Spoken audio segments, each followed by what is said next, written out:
X-1, fire.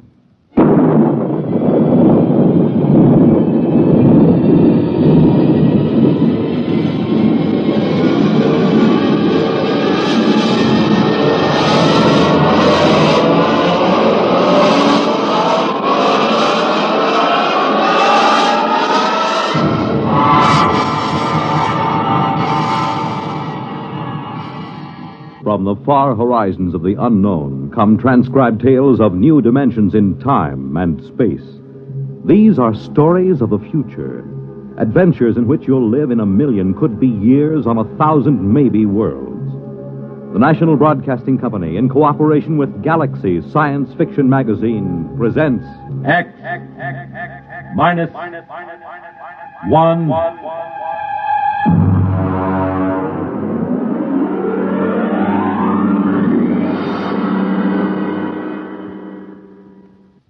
Tonight, the time is 1965. The place, a golf course.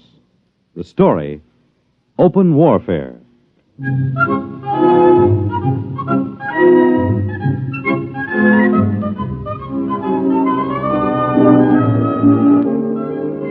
You wouldn't believe it, but there are some people that think that caddy is a pet name for a big car. No, I mean it. Over those little wagons you pull around the course or carrying their own clubs, there are people actually playing golf for years, never seen a caddy. As far as I'm concerned, you take the human element out of golf or any sport, and what do you got left? Nothing. I mean, you could say I'm prejudiced on account of my being a caddy, but that's the way I feel about it. Besides which, a caddy is a perfect observer of the passing parade of human experience. I'll give you for instance. Now, you take Jim Pearson. He won the U.S. Open in 1960, 61, and 64. Well, let me tell you about Jim Pearson. He was the pro at the club here, and I remember when it all started.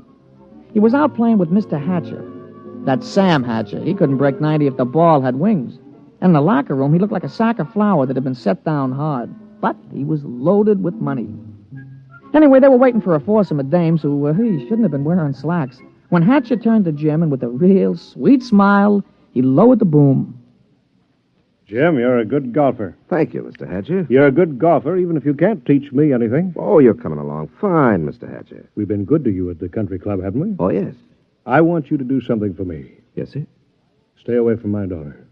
Oh, well, Mr. Hatcher. I won't have Alice marrying a man who has nothing but coordination and muscles. What? When I was only your age, I was making $50,000 a year. It takes brains to do that. Brains get more valuable. Muscles deteriorate. There's nothing muscles can do that a machine can't do better. You don't think I could make $50,000? I know you can't. You haven't got the guts. Now, listen, Mr. Hatcher. I'm just quoting history, Jim. Take the tournament in St. Louis. You blew up. And the Goodall and the Palm Beach. You could have won all those. But you blew. You chickened out. That's not exactly fair, Mr. Hatcher. But it's true. I can make $50,000. Yes, in your whole life. Oh, no, in 1 year. Oh, you can? Yes, sir. All right, Jim, you're a sportsman. I'll tell you what I'll do. If you can make $50,000 in 1 year at this infantile pastime that you call golf, you can have Alice. Why, that's the most arrogant What's thing. the matter, Jim? Don't you think you can do it? I know I can do it. All right, then. Is it a bet? All right. All right, it's a bet. Very well, then. I believe the ladies are finished. Shall we drive?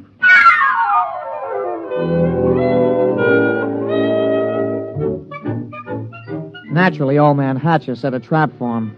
And I guess it worked pretty good, too.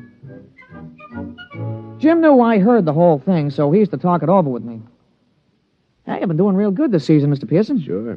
Been away on the whole circuit. I haven't seen Alice more than 1 day at a time in the last 6 months. You, hear from Miss Hatcher? Oh, yes. Yes, I got a telegram right after I won the first tournament. It said, and I quote, "I won't be bought and sold. Signed, Alice." She found out about that bet, huh? Yeah, I'm sure her father made sure she did. Wouldn't it frost you? It did. It cost me $5,000 in tournament money, and then I just got mad. You know, the cold mad, the kind of mad that puts 20 yards on your drive? Yeah, I know what you mean. Sometimes when I get sore at the caddy master, I go out to the driving range. Bango! Every time you hit it, you got it right between his eyes. Yeah, that's the idea. Every time I slam a ball down the fairway, I feel as if I've just belted Hatcher right behind the ear. You, still figure you got a chance? Oh, I'm going to get that $50,000 this year, all right. I'm going to win the U.S. Open, and that's worth $25,000 in cash plus vaudeville appearances or Ed Sullivan's television show or something. And I'm going to take the money and I'm going to lay it in front of Alice and I'm going to say, I wasn't buying you. I was buying the right to tell you I love you. Ah, gee, that's pretty. All right, never mind. Give me a number 7 iron.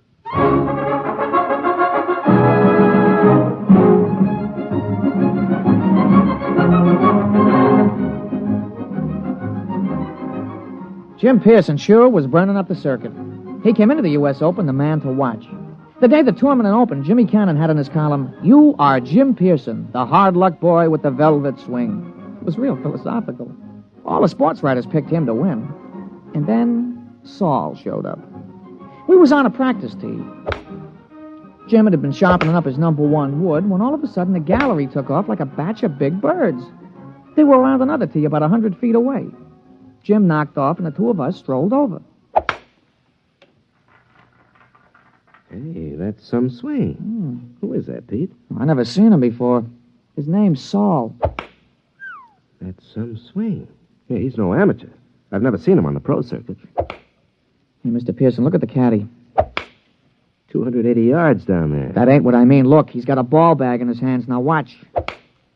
Oh, that's a good catch.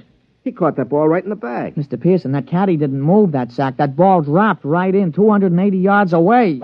Oh, it's an accident. Yeah, look, it happened again. He's a trick shot artist. Wait till he gets into competition. I don't know. He just hit another one, dead center. Oh, there isn't anybody that good. Not even old Joe Kirkwood. Quite a spectacle, eh, Jim? Oh, hello, Hatcher. Must be unnerving to watch something like that. I can stand it. But will you be able to stand it when the going gets rough? Will you blow up like you always do? It'll be too bad just when you're so close. Don't worry about me. I'm not. I imagine Saul will take care of that. Oh, you know him? I brought him here. My own personal entry. He's going to beat you out of the open. But he's got something to learn. Look at him. Just a dumb country boy who never saw a golf club till a few months ago. I think he might teach you something, Jim.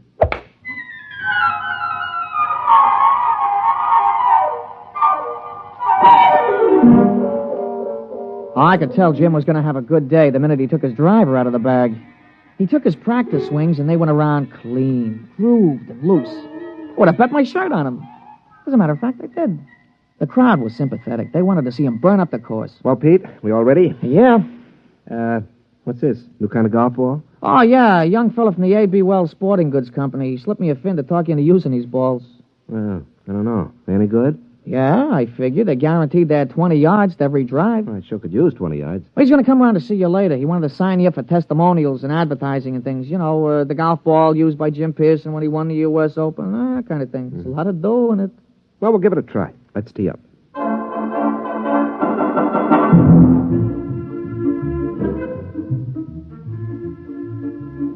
Oh, he started off real good. A long, straight drive right down the fairway. It was a birdie 4. Jim was clicking him off that day. There you are, Pete. 34 and a 32 for 66 on the 18. 6 birdies, 12 pars. Yeah, 3 more rounds like that should win easy. Hey, how were the new golf balls? Huh? Oh, fine. You know, they aren't kidding. It does average out about 20 yards longer on the drive. I'll have to get a couple more dozen.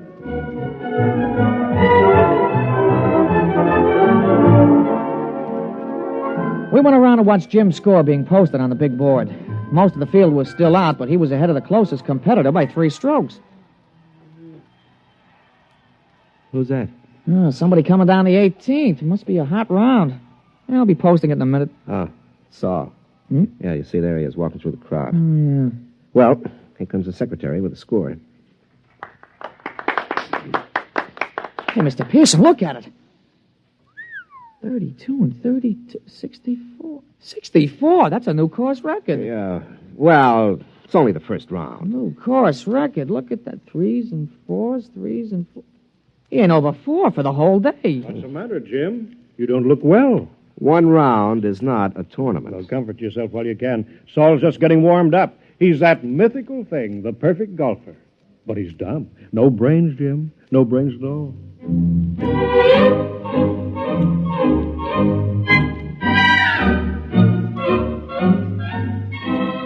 Naturally, in the sports broadcasts and the newspapers, Jim could have been playing on a miniature golf course at Asbury Park, New Jersey. The big news was Saul. They all called him Silent Saul.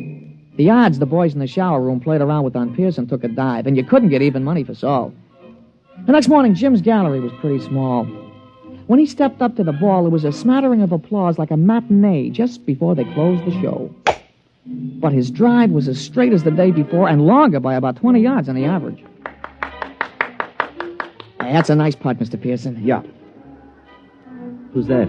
That's Saul, I'm afraid. He's coming around behind you. Well, he's going to have a big fight.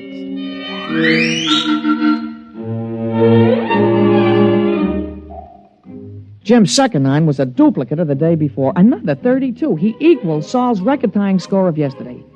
Then when we came in to read it on the big board, he looked like somebody hit him on the head with the driver. Look at that, Pete. 31 out, 31 back for a 62. He's got me by 2 strokes today. And 4 strokes in all.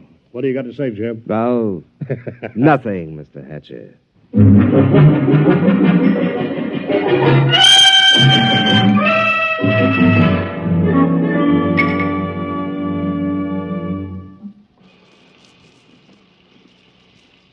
Throw me the soap, will you, Pete? Yeah, sure, Mr. Pearson. Yeah. Thanks. You know, there's something wrong, Pete. Just doesn't happen this way. That's tough luck, Mr. Pearson. Oh, no, it's not that. People don't just pop out of nowhere and break all records at the Open. Men don't take up golf and become perfect golfers in a month. He's got to have some weakness. Well, if he has, he ain't shown it yet. Well, I've got to find it.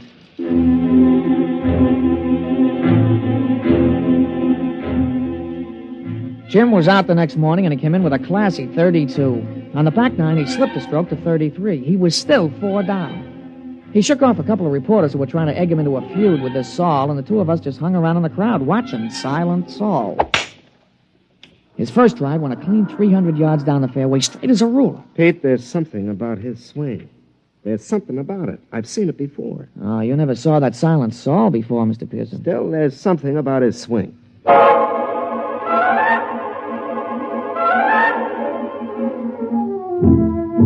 On a follow-up shot, Saul had about 240 to go.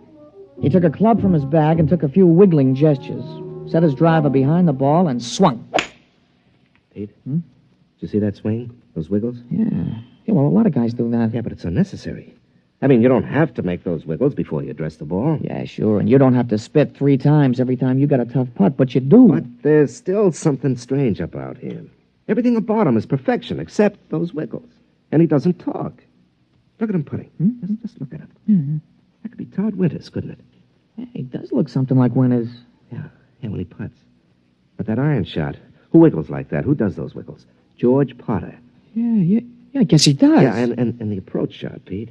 That's Gordon Brown. Nobody else bends the knee that way. He really gave it a lot of study, huh? And the drive. That grooved swing on the drive. Pete, come on. I've watched enough.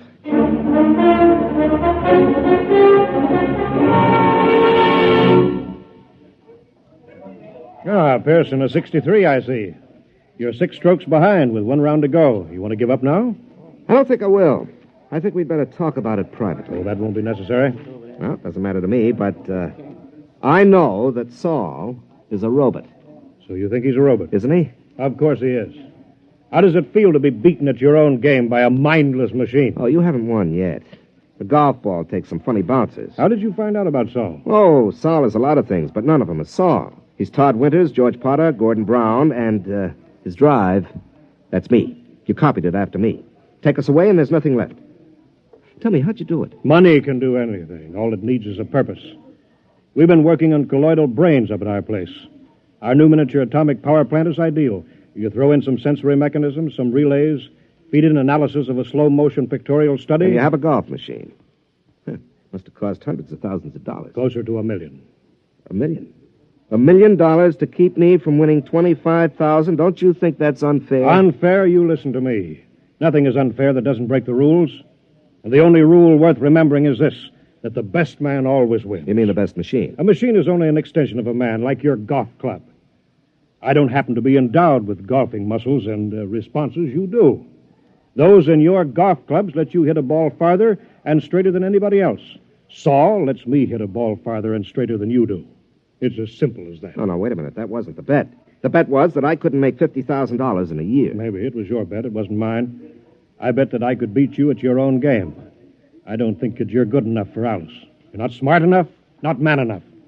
Should I let a few well-distributed, well-trained muscles blind her to what you really are? And what's that? You're a quitter. You can't stand pressure. You're no competitor. If you can't win at your own game, you can't win at anything else. Suppose I win tomorrow. 6 strokes back? Playing against the perfect golfer? Suppose. Then I'd have to admit I was wrong. You have my word on that. And you could also have Alice, if she wants you.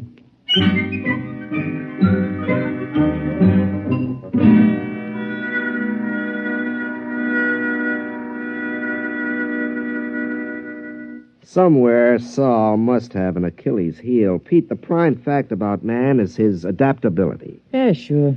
Yeah. They've got to build in at least one constant, if not more. How about judgment? I don't think so. They could tell whether he'd have wind or rain or the sun or slow greens or something. They got to take care of that. Yeah, I suppose so. Hey, maybe you could jimmy him. Hmm? Drop sugar in his gas tank or something, smash him up. Oh, no. That isn't fair. Saul is fair. Well, Mr. Hatcher, he's playing fair according to his lights. He could have had me crippled or poisoned or something, but he didn't. Well, I'll just have to beat him on our own ground on the golf course. Oh, I don't know, Mr. Pearson. You'll have to shoot in the 50s. Well, the golf ball takes some funny bounces. Yeah, it sure does. Wait a minute, there is a constant. Hmm?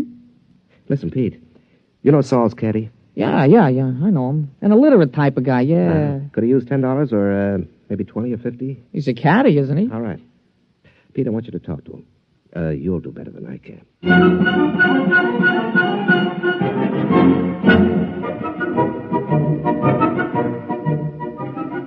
The management of the tournament is no fool. They know which side their television rights are butted on, and they had Saul and Jim paired for the final round.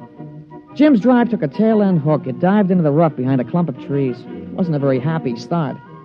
Saul took a ball from his caddy, teed it up, and settled himself. Hey, that's some drive, Mr. Pearson. Yeah, that was some drive. It's about 340 yards, isn't it? Some drive. You got a tough lie there on your ball, Mr. Pearson. You gonna play it safe out on the fairway? No. You see that hole between those 2 trees? Mr. Pearson, that ain't sensible golf. Pete, sensible golf won't win.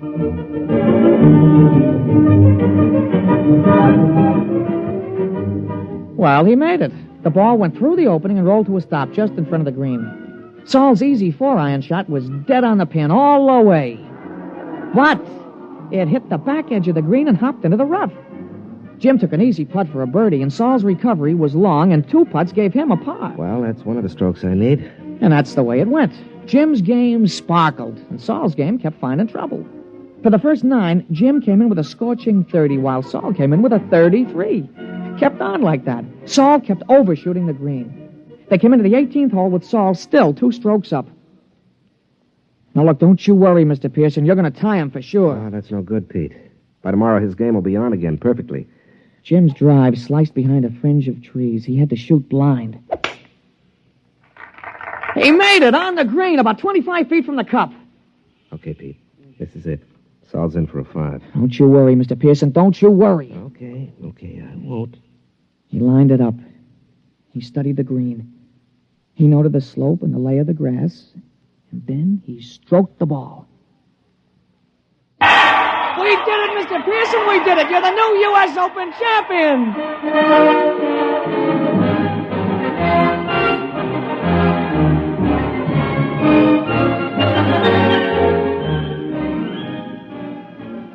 Well, we finally busted loose from the television and the movies and all those hangers-on, and we ducked around the back to the pro shop, where we run into Mr. Hatcher. How did you do it? Well, Mr. Hatcher, under extremely restricted sets of circumstances, a machine is better than a man, but over the long run, over the gamut of situations, a machine doesn't have a chance. Just can't compete. I still don't understand. It cost $1 million. $1 million.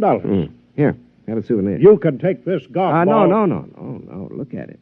That's the ball Saul was using. What? Mm-hmm. Well, that's another brand. That isn't Saul's regular ball. That's right. It's a new one. Guaranteed to add 20 yards to the average drive. But that's unfair. Well, your robot was built in with one constant. It had to be a golf ball. Well, it just couldn't adapt to a better ball. But that's not fair. Why, that's... Well. Uh-huh. How about... There are no perfect golfers, Mr. Hatcher. There are only good ones and better ones. But, well, I've been thinking about this robot of yours, and I'll be around in a few days to talk to you at your office. Huh? About what? Well, I'm sure you don't want to support your son-in-law for the rest of his life. And I have $50,000 to invest in business making robots. Useful robots. And leave golf to the men. They're better competitors. Now, if you'll excuse me, Mr. Hatcher, I've got a telephone call to make to your daughter.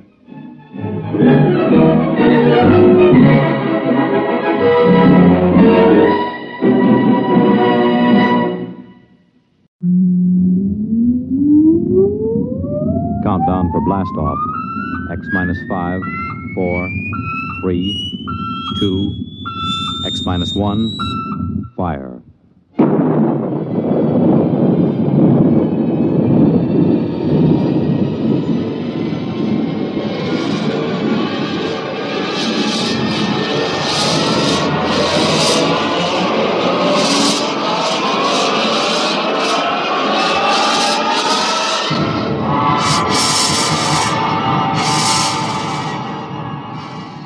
From the far horizons of the unknown come transcribed tales of new dimensions in time and space. These are stories of the future, adventures in which you'll live in a million, could be years, on 1,000 maybe worlds. The National Broadcasting Company, in cooperation with Galaxy Science Fiction Magazine, presents X minus 1.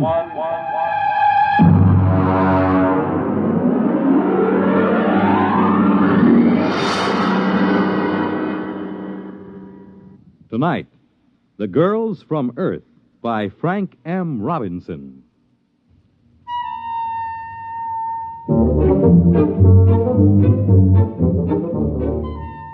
Mike McDonald is the name. Firm of Beagle and McDonald, Interplanetary Promotions, number 1 Park Avenue, New York. Drop in sometime. Brand new offices.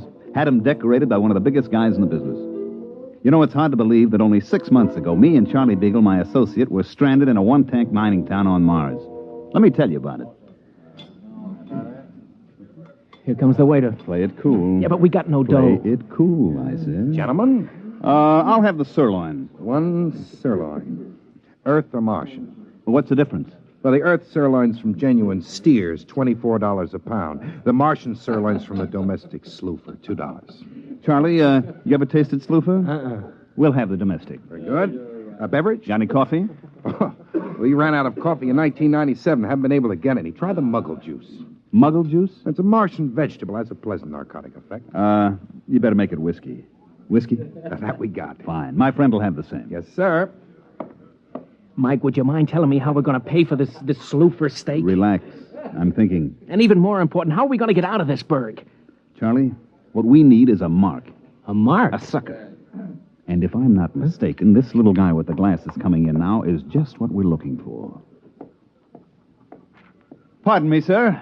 My friend and I are just in from Earth, and we don't know much about the customs here. I wonder if you'd be good enough to let us buy you dinner and tell us something about the town. Why, that's very kind of you.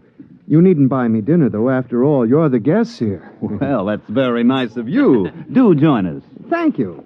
My name is Henry Mortensen. I'm geologist for the Interplanetary Mining Company. Mike McDonald and my friend Charlie Beagle. How do you do? Oh, pleasure. You say you're just in from Earth? Yes, that's right. Charlie and I are interested in uranium. Just sort of snooping around to see if there's a decent investment up here. Oh, I see. You'll forgive me. It's not much of a town, really. No, I don't suppose it is. After all, you take 20,000 men and plunk them down in the desert like this, and you can't expect much. 20,000 men. No tomatoes? Sir? Tomatoes. Girls. Girls. Oh, I'd almost forgotten what the word meant. No, you see, the colonization board hasn't been very successful in persuading Earth women to migrate here. There are a few female Saturnians, the four-armed variety, but aside from that... Well, what do the boys do for relaxation? Well, being a geologist, I'm naturally interested in rock formations. For relaxation?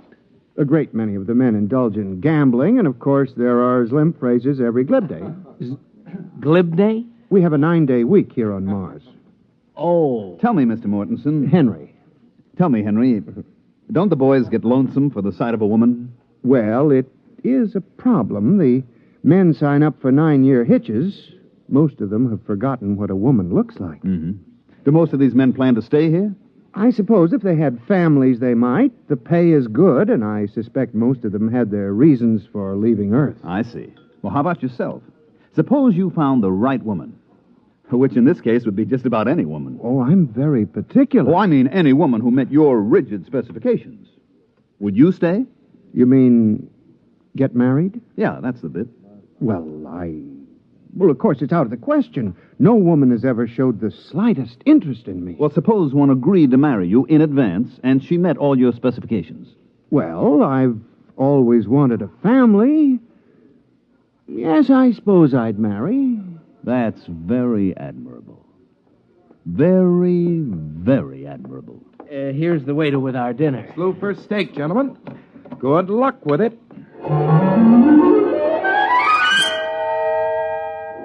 Henry picked up the tab, and we got a rough idea how much cash these guys on Mars pack around with them. Enough to choke a galactic telescope is about all.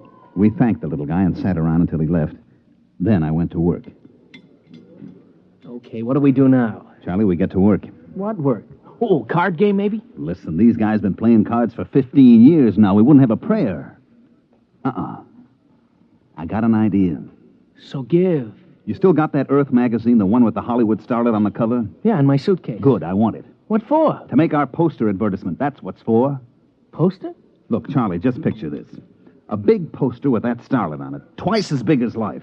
And underneath, this slogan, I'm coming from Earth to you. Huh? Then down in the corner, just this little notice. Applications will be accepted at Beagle and McDonald Agency. Oh, it's great. But what is it? What is it? Just the most colossal promotion scheme ever devised by man, that's all. But what are you promoting? The easiest thing in the world to promote. And the hardest. Marriage. Marriage? Look at it this way, Charlie boy. Here on Mars, we have 20,000 strong Earthmen with but a single thought. Dames. Exactly. And on Earth, we have 20 million single dames with but a thought. Husbands. So? Oh, how you going to do it? All right, now we get this poster made. We put it up. We take applications. $100 a head plus the cost of transportation. We get the $100. Then we leave. But first we deliver the girl. Oh, it's a natural. A natural, Charlie. It's colossal. What's 20,000 times 100? $2 million. Wow, that's our profit. Wait a minute. What? How are we going to line up 20,000 girls and convince them to come up to this desert? I'm working on that. Come on, we got to find a printer to make our poster. What do we use for dough? You huck your watch. Come on, let's go.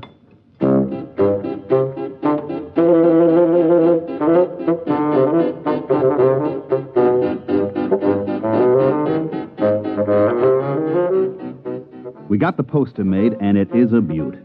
The artist threw in some extra fullness in the lips and stuck a glass of champagne in one hand. The next step was to rent a little field tent right outside the mining camp. We stuck the poster in front of it and waited for the guys to get through work. Hey, Tom. Hey, dig this. What do you say we sign up?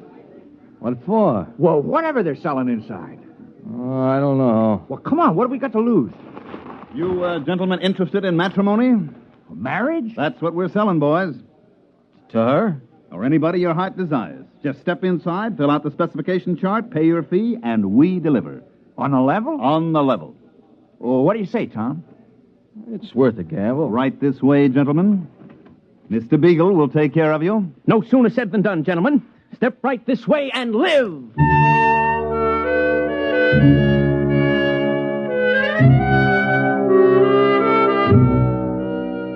At the end of the first day, we had deposits amounting to about $15,000. By the third day, we had to beat them off with clubs. Everybody had a dream girl, and we were guaranteeing delivery. 40,000, 50,000, 60,000 bucks. Oh, Mike, what do you say we skip out on the first space freight? What are you, nuts? There's another million coming here, and my name isn't Mike McDonald. Oh, yeah, incidentally. Yeah. Have you figured out a way to deliver on this swindle? Naturally. You have? Of course. Oh. We just go down to Earth and put up a different poster. Guaranteed husbands. Every one of them an Adonis.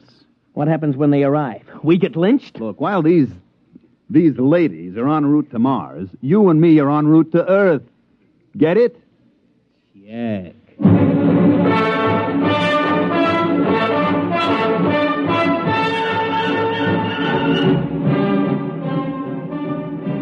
I radio phoned a friend of mine down on Earth and had him place an ad in the New York papers the next day, complete with a picture of a handsome Martian uranium miner and a caption that read, "Husbands are waiting on Mars." When the next space liner rolled in, it brought the list of lady applicants from Earth, complete with photographs and background. Here's the first batch, Charlie. Let's look them over. Yeah, right. Let's see now. Maybe the next one will be a little better. How is it? Let's see the next one. Lola Carroll, age 29. 29? Whew, she's 40 if she's a day. Occupation, homebody. Background in education, blank. Oh, note from Mitchell. Says she did 4 years at a reformatory for shoplifting, and she's currently on parole.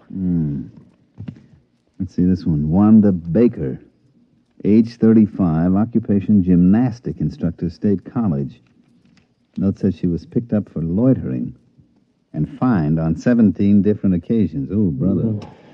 These ain't exactly the creme de la creme, these ladies. What'd you expect?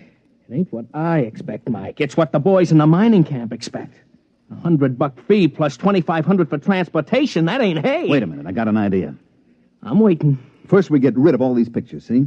Then we print up a few thousand pictures of movie starlets, and we paste them on the applications. We make a few changes in the statistics, such as age and so on, and we're back in business. You know, Mike, I used to think you were about as crooked as a one-armed bandit, but I don't think it anymore. I know it.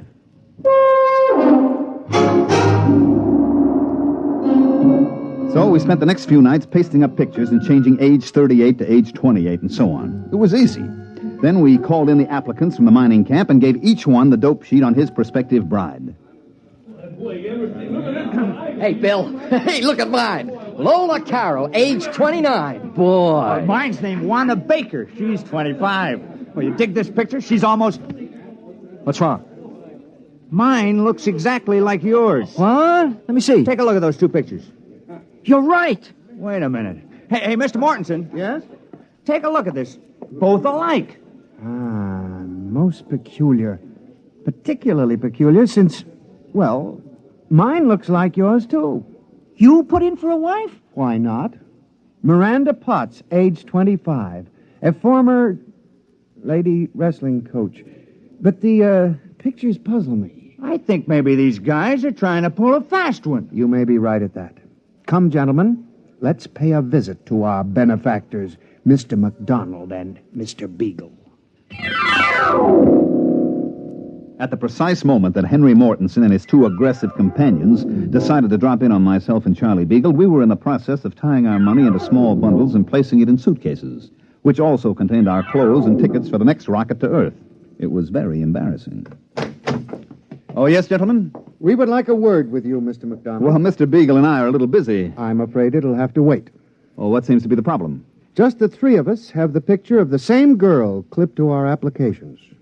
Really? Well, let's have a look. Right here. Well, what do you know? Charlie, take a look. Huh? You imbecile, you didn't check for duplicates. Well, now I think maybe I have an explanation, boys. Go on. None of you has been on Earth for some years now, is that right? That's true. Well, you know how styles take hold on Earth. One year every woman's curly and blonde. Next year it's straight and brunette. Well, the same thing has happened with cosmetics, makeup, and so on. Now, gentlemen, when I was on Earth last month, every woman in New York was trying to look like a certain movie actress. It got so men couldn't tell their own wives apart. That isn't very convincing, Mr. McDonald. Look, boys, obviously there was some mix-up at the Earth Agency. They got the wrong pictures pasted up or something, but I'm sure it'll all straighten itself out. Now, if you don't mind, Mr. Beagle and I have to finish packing. We mind. You do? You do. Uh-huh. Tom, you take that money in those suitcases and lock them up over at the company office. Now, boys, just a minute. That's stealing, boys. It's considered dishonest. We ain't stealing. We're just keeping the stuff in escrow, you might say. Till when? Till the rocket ships get here with the girls. If these dames are as gorgeous as you tell us they are, you'll get every penny of your dough. Suppose they ain't quite gorgeous. And you and your friend here are going to suddenly find yourselves unable to carry on as living humans. You fetch my meaning? I fetch.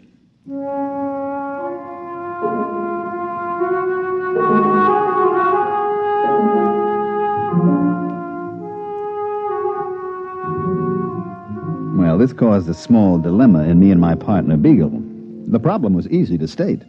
We had sold these guys on the idea that they were engaged to be wedded to an assortment of lovely, desirable, attractive young girls from Earth.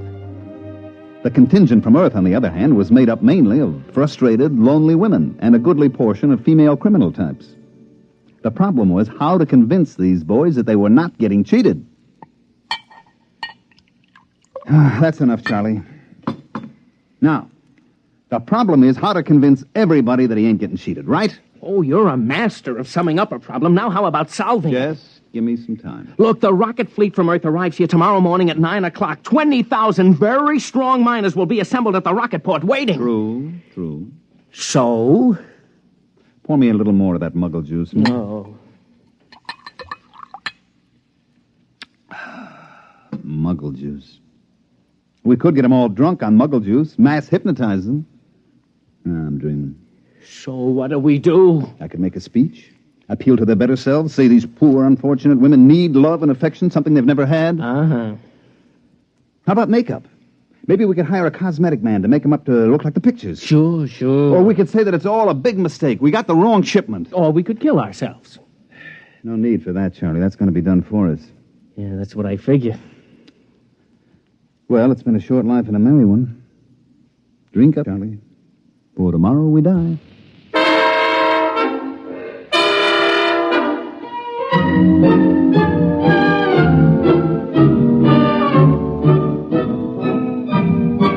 The next morning, the miners came in from all parts of the desert to assemble at the spaceport. It was quite a sight. They'd all shaved and spruced up for the occasion, and some of them looked downright handsome. And every one of them had a package wrapped with ribbon for his prospective bride. Tom! Hey, Tom, over here!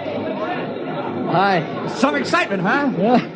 I'm sweating like a schoolboy on his first date. Why, see, you got a present, too. Yeah, they were selling some of that cologne water. Hanley's number 4. Well, I got the same thing.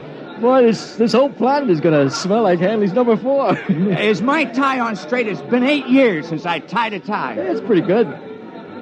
Boy, everybody is nervous as a cat. You know, I took a look at myself in the mirror this morning. It was quite an experience. I just stood there looking. And then I said to myself, Bill, you're a slob. You couldn't get a girl on Earth. And if you're lucky, maybe the one who's coming today won't go back on the first ship. I was thinking the same thing. You suppose they'll be as glamorous as those two crooks told us? You know what? I hope not. I just wouldn't feel right bringing a real cultured, glamorous creature to that tar paper shack over near mine number 6. I was thinking the same thing. Hey, there's Mortensen. Boy, he looks like he's going to the radiation chamber. Good morning, gentlemen. Hi. Well, it shouldn't be long now. We ought to sight the first ship any minute. The fellow down at number 3 mine was trying to get out of it. He was so sure his girl'd be disappointed. Well, maybe they won't expect so much. Oh, here it comes! Here it comes! Attention, all men waiting to receive wives. The Earth-Mars convoy, Operation Big Date, is approaching the landing area. Please stand behind the fire screen until the ships are all landed. And good luck!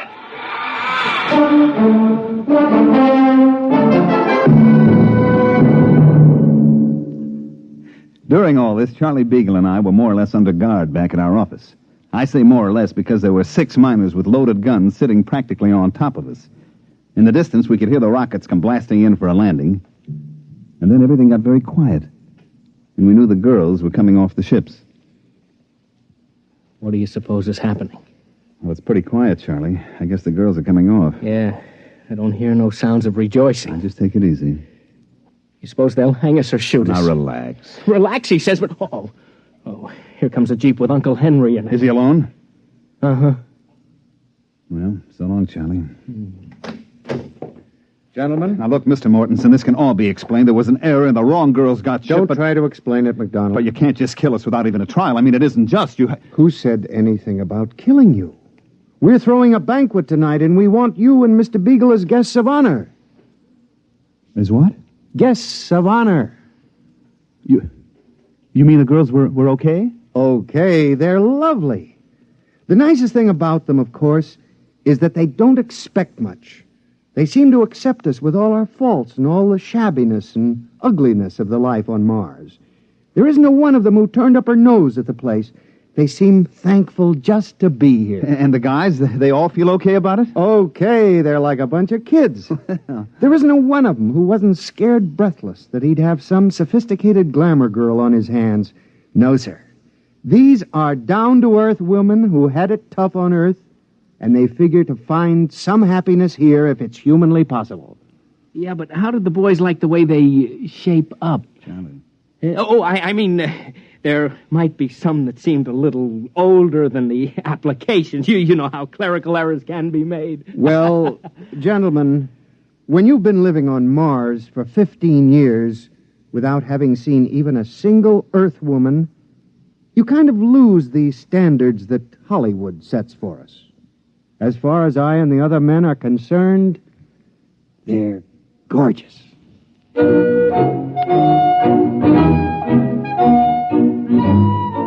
Well, that's the story, which proves you can sell a guy a gold brick that's made out of lead, and sometimes you find out the poor sucker likes lead even better than gold. Charlie Beagle and myself made a small fortune on the deal, like I said before. I made a trip back to Mars last month just to satisfy my curiosity, and you know what? I never saw a happier bunch of people in all my life. Hey, by the way, Henry Mortensen and the lady wrestler are having a kid. They're going to call it Mike if it's a boy, and Michelle if it's a girl.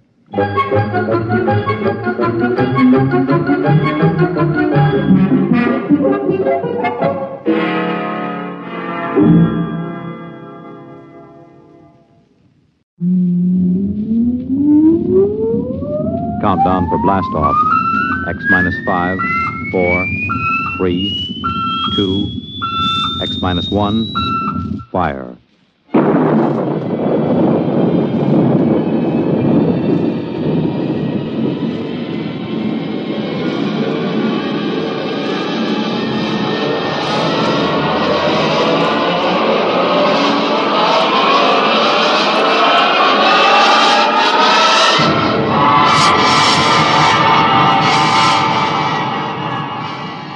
From the far horizons of the unknown come tales of new dimensions in time and space. These are stories of the future, adventures in which you'll live in a million, could be years, on 1,000 maybe worlds. The National Broadcasting Company, in cooperation with Galaxy Science Fiction Magazine, presents X minus 1.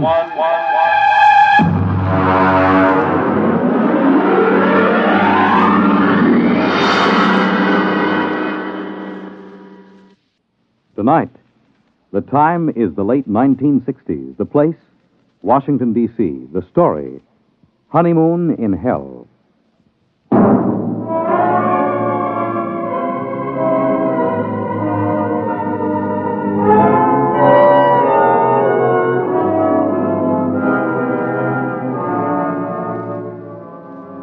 My name is Carmody. I'm a Grade 1 cybernetics man at Western Alliance headquarters in the Pentagon. Used to be a rocket pilot, but they retired me at 27 after I made the third successful flight to the moon. As a Grade 1 cybernetics operator, I get to work with Junior. Let me tell you about Junior. He was built in 1962, and he's the world's finest electronic brain, with the possible exception of Ivan, the Eastern Alliance brain, which was built on stolen plans and modeled after Junior. There are only 4 men in the country permitted in the same room with Junior because the data we feed him is so secret. One of those 4 is the president of the Western Alliance. The other 3 are myself, Charlie Mazer, and the chief. Ray? Oh, yes, Chief. Have you got Junior running a problem? Well, I just fed him the hourly data for probability of H-bomb war with the Eastern Alliance. He's ready. Hold it. According to the data just received, the probability of a hot war between the Western and the Eastern Alliance is 99.930 in favor of such a war breaking out within the next month. It doesn't sound good, Chief. Yeah. Well, I'll scramble the data, send it to the Joint Chiefs of Staff. Meanwhile, here's a priority C civilian problem to run off. Oh, what's this stuff? Well, it seems on September 17th, a statistician in the Birth Record Department of New York City noticed that out of 813 births reported that day, 657 had been girls, and only 156 had been boys. Well, that sounds impossible. Well, that's what this statistician thought. So they phoned some other cities, and the same trend is being shown, not only in other American cities, but in Western Europe. Sunspots, maybe? That's for Junior to figure out. He's the brain here. Okay, I'll feed him. Give me the results on the intercom. I'll be in my office. Right.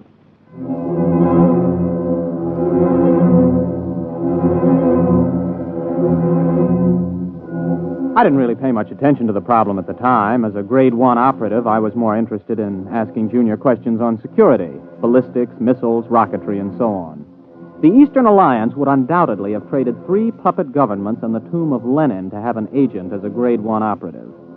But I took the birth statistics and fed them in and waited. Junior, incidentally, responds to vocal stimuli. Speaks 12 languages. Got the answer, Junior? I have. Okay. The present statistics, if the trend is projected for another day, indicate a definite dangerous imbalance.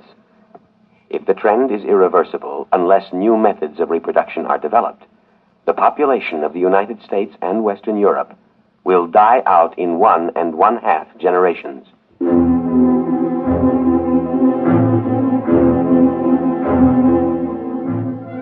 Well, it wasn't long before the newspapers got the story and kicked it around.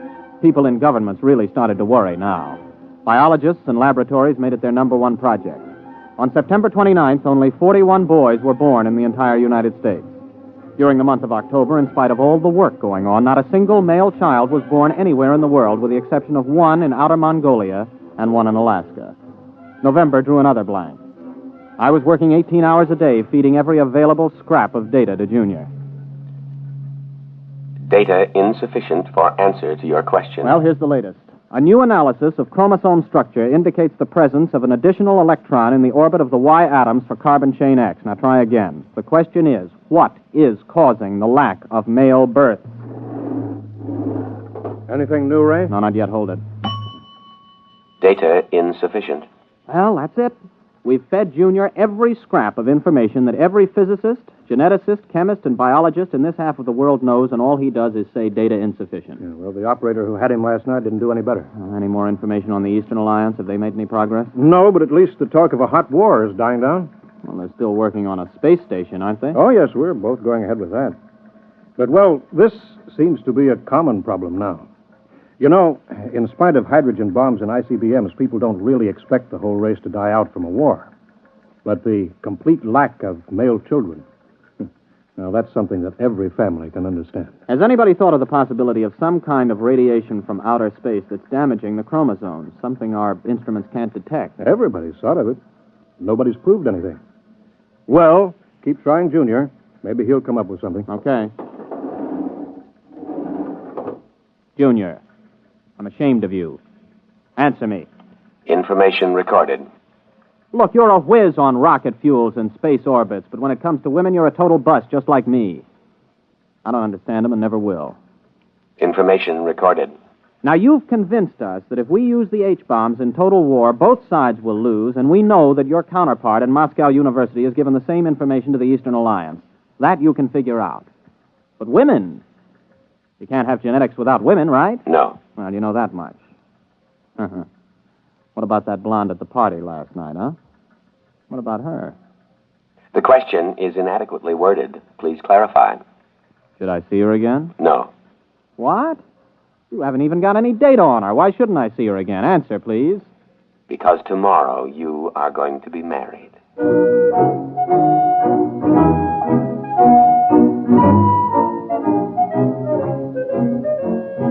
Well, I almost jumped out of my chair. Junior had gone stark raving mad. Besides, Junior never made predictions unless he had some definite data.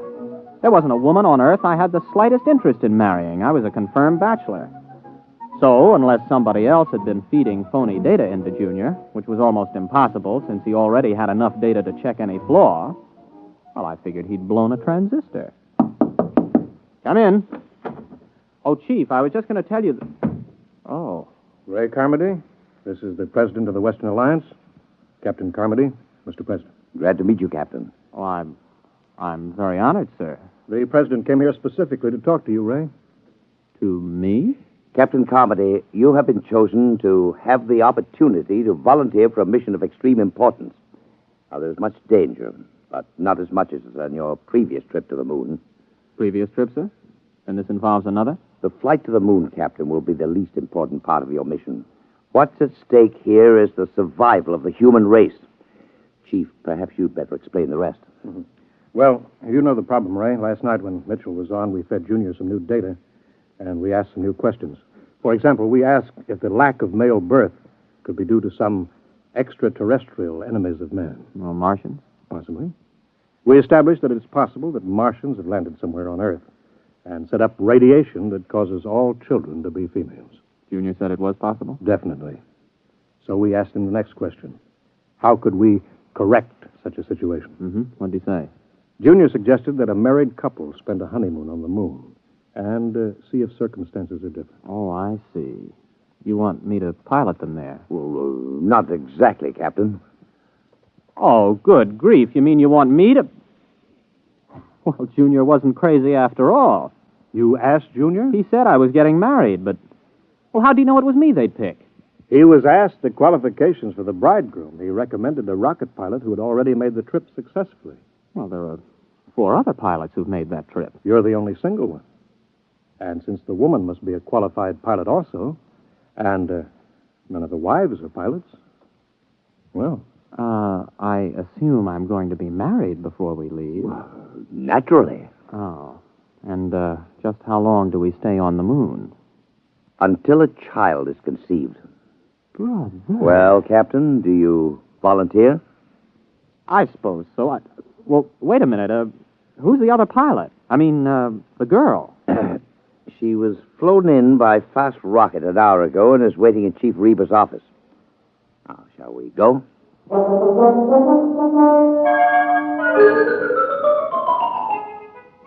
There were some officials there, and a justice, and my bride.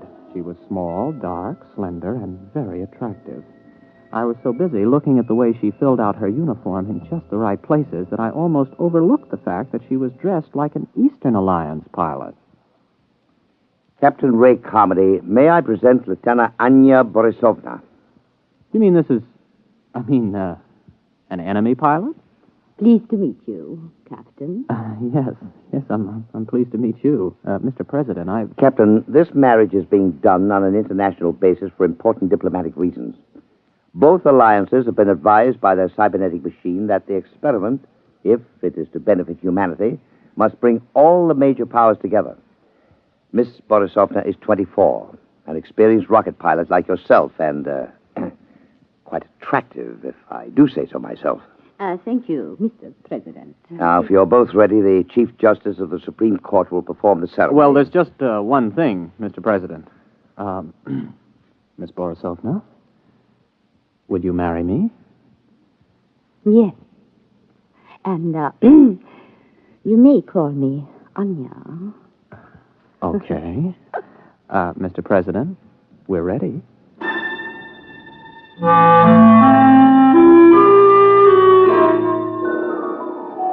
I didn't even get a chance to kiss the bride. We were rushed over to the labs for a pre-flight physical. Then the chief took me aside for a private pre-flight briefing. Congratulations, Ray. Sit down. Thank you. Now, 0 hours at 10 o'clock. Only half an hour? We've known about this for several weeks now, Ray. Ship is ready. We've already fired 11 supply rockets and observed that they landed on the moon near where you're supposed to put down.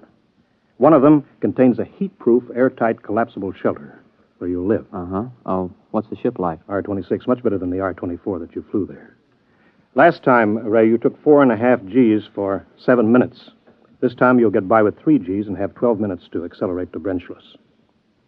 Now, you'll have enough fuel for the trip there. One of the supply rockets has your return fuel. Oh, yes. We put in a case of scotch and a case of vodka, just as an icebreaker. Before we go, Chief, what would you have done if I'd turned this job down? The cybernetics machine predicted that you wouldn't. Besides, we could have had 100 volunteers an hour after seeing Anya Borisovna.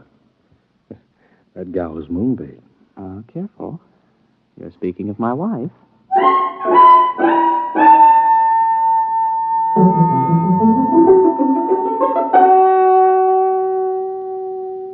Tower to R-26. Are you both strapped in? Anya, you strapped into the webbing?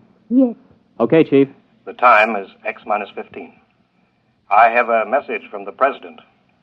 Quote, "The people of the world are watching. Don't fail them.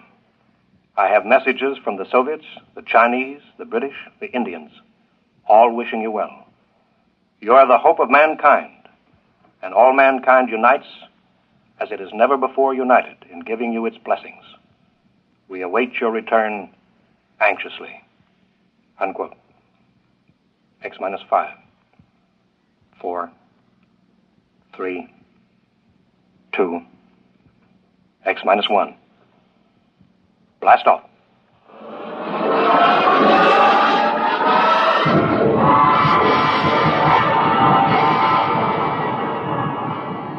The sound that was beyond all sound struck us like a giant muffled hammer.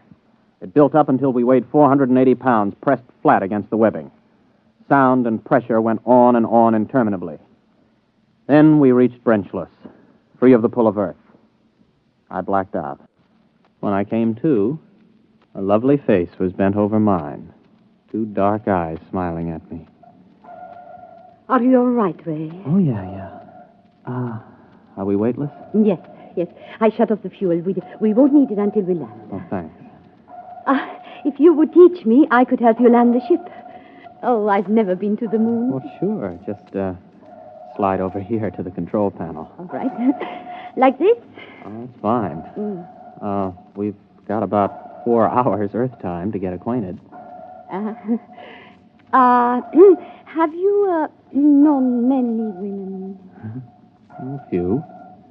Have you had any boyfriends? 1 or 2. Well, I was never really serious about anybody. Oh. You have a family? Yes. In Magnitogorsk. Oh. I'm from Brooklyn. How long have you been a rocket pilot? Oh, since I was 18. I'm 27. I'm 24. I learned rockets when I was 18 also. Oh. Well, we better concentrate on the ship just now. Later on, we can talk about ourselves more. Meanwhile, though, I hope you're not sorry. I mean, about this business. I guess it isn't very romantic. I'm not sorry.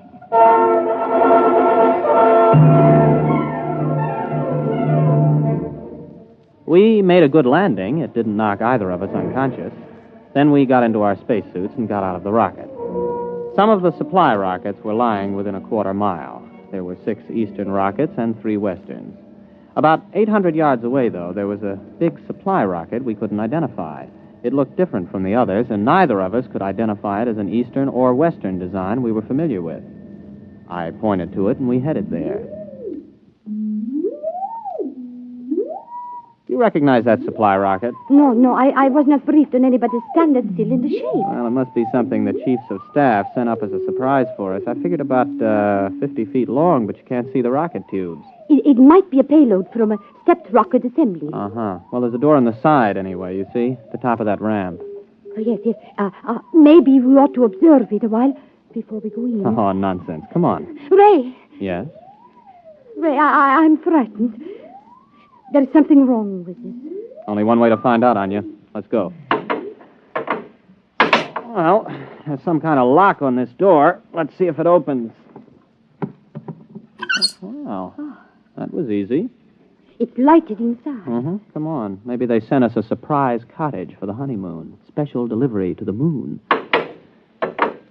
And this doesn't look like anything designed for humans to live in. Ray! The door's closed behind us. Try the lock. No, it's no use. Here, let me try it. Ooh, holy smoke, I can't get it open. Do you have a gun? No, I have no weapons. They would be useless anyway. Hey. Oh, look. Good grief. They look like blobs of flesh with arms and legs. About 3 feet tall. Don't make any sudden moves. That's some kind of weapon he's carrying. Precisely, Captain Carmody. Who are you? How do you know my name? My people and I are inhabitants of another galaxy. Extraterrestrials? Precisely. As for how we know your name and your language, we have been studying you since you first achieved space travel. We've intercepted your radio communications, for example. Have you been responsible for the lack of male birth? We have been beaming an ultrasonic wave toward your planet. What are you planning to do? For the moment, we will keep you aboard our ship and study you. You may remove your helmets, incidentally. We have provided an oxygen atmosphere. Can we risk it? Well, if he wants to kill us, there are easier ways. Here, help me get it off.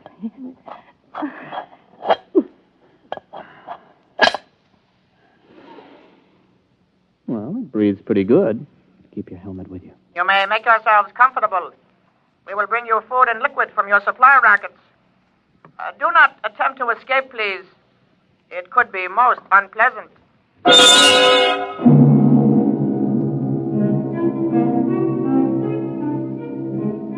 The next few days were like a nightmare.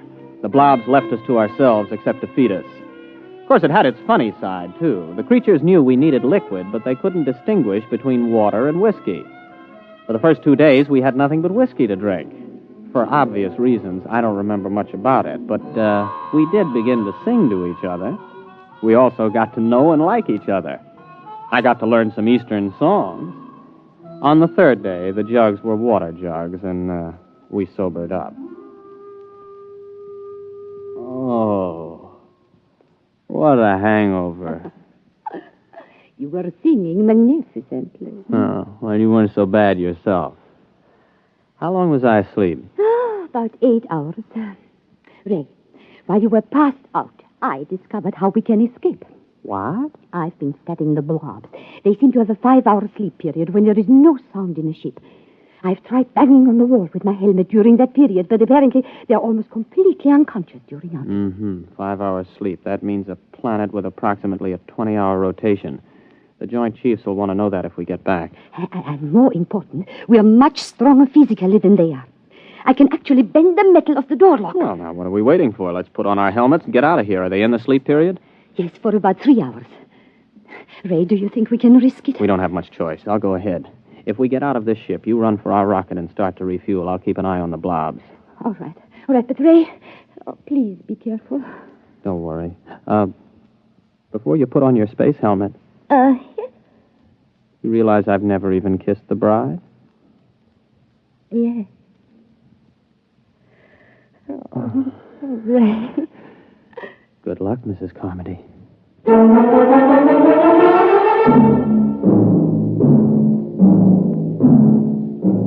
By the time I reached the ship, Anya had the rockets refueled. I jacked up the tail fins and we headed for space. When I checked our screen to see if the blobs were after us, we detected their ship heading toward the outer galaxies away from Earth. The rest was easy. In less than 24 hours, I was in the office of the President of the Western Alliance making a full report. The Eastern Ambassador was there, along with the Chief. Captain, this story is incredible. Well, I'll be glad to submit to a lie detector, Mr. President. There's one on its way. Our embassy is questioning Miss Borisovna right now to see if her story is similar. Are you positive they were extraterrestrials? I mean, couldn't they have been, Easterners? If Easterners are 3 feet tall, without bones, and look like little green blobs of protoplasm. Yes. It's for you, Ambassador Cobbage. Thank you. Yes. Yes. Yes. Yes. Our woman tells the same story under scopolamine. It must be the truth. Obviously, they went back for reinforcements or further orders. If and when they get back, we've got to be ready for them. My government stands ready to cooperate fully. Excellent. We'll have to build a joint space station, get to the moon, and fortify it jointly. If we pool all scientific knowledge, military data, we may be able to do it. Our propaganda ministry has already received orders to put everything into reverse gear. Carmody, I don't know how the world can ever thank you and Miss Borisovna. You not only averted a suicidal war between the East and West, you've also managed to draw us together in a joint effort where international power politics must be a thing of the past. Well, sir, I have a request to make. Anything, my boy. By the way, your wife is on her way over. I'd like to get back to Junior to ask him a personal question before I see her again, if you don't mind. Well, it's rather odd, but I suppose if it's what you wish. Chief, would you let Captain Carmody operate the cybernetics machine alone for a few moments? Right this way, Ray, boy.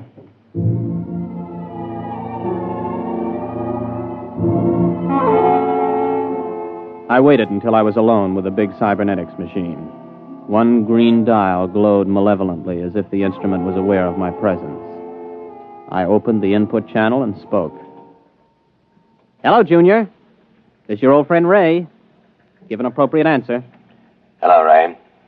Now then, you remember Miss Borisovna, the girl who was selected for me to marry. Item 1, she's going to rejoin me in a short while. Item 2, I've fallen in love with her. Item 3, before we actually live together as man and wife, I want to know something. Question. Does she love me? Yes. Oh, that's my boy. Now then, just one more item before I say so long and take a honeymoon. Tell me, Junior, why do I have a hunch that those blobs from outer space will never be back? Answer, please.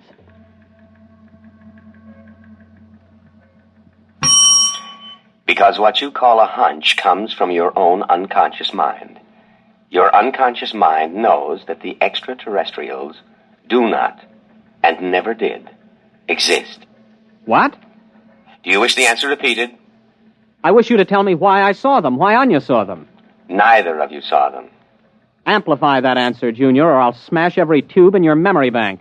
Since I am an AC-7 cybernetics machine, I have no circuit reactor for threats of destruction of my tubes. The answer to your question is as follows. The memory of extraterrestrials is due to post-hypnotic suggestion.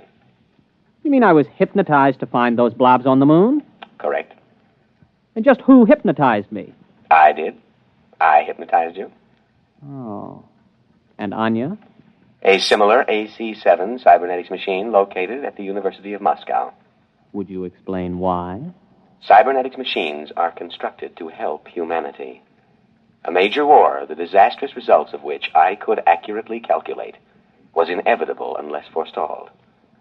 Calculation showed that the best way to avert that war was the creation of a common mythical enemy. Therefore, I created a situation which led to your mission to the moon. Well, wait a minute. You created the situation. Yes. Well, tell me how you did it. How did you prevent male babies from being conceived?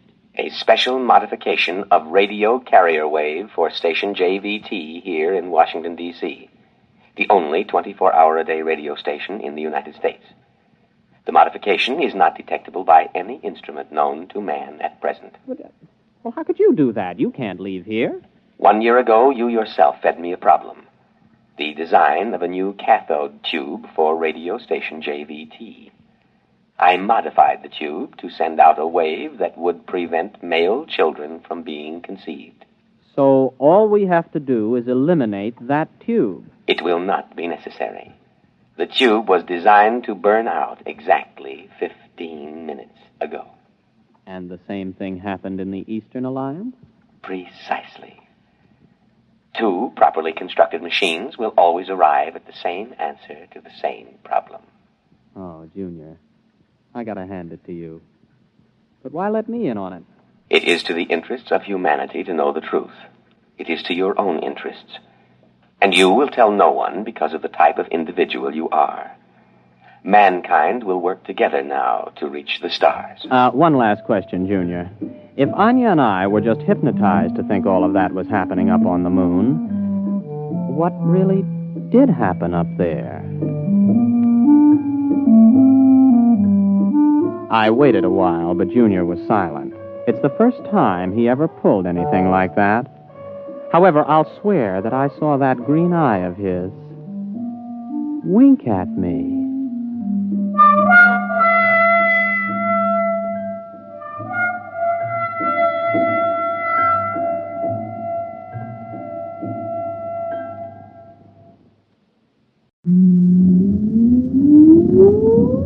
Countdown for blast off.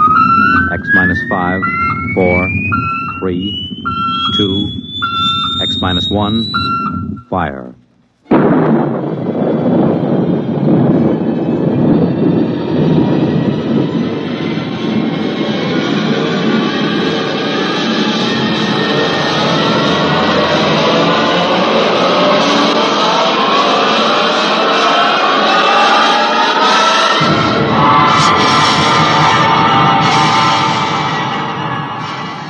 From the far horizons of the unknown come tales of new dimensions in time and space.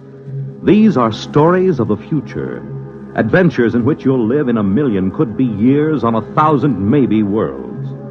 The National Broadcasting Company, in cooperation with Galaxy Science Fiction Magazine, presents X minus 1.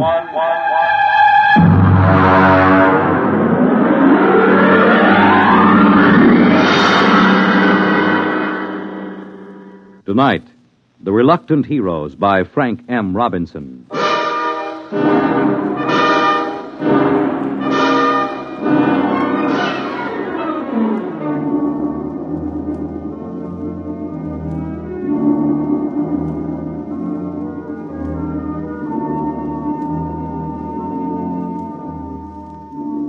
Only Chapman was awake. The others sprawled on bunks 20 inches wide with clearance of 24 inches between layers. They breathed heavily, taking in air that had been breathed for 18 months, subject to certain modifications to remove carbon dioxide and replenish oxygen by the catalytic action of the Harcourt King unit on silicon dioxide. Outside the single quartzite port, the lunar dawn was breaking. The dead black shadows moved across the crater as the green haze of Earthlight gave way to the blinding white of the sun. The telegraph key, which linked the research bunker to the space station in orbit around Earth, chattered as Chapman copied the message into the log pad. Yeah.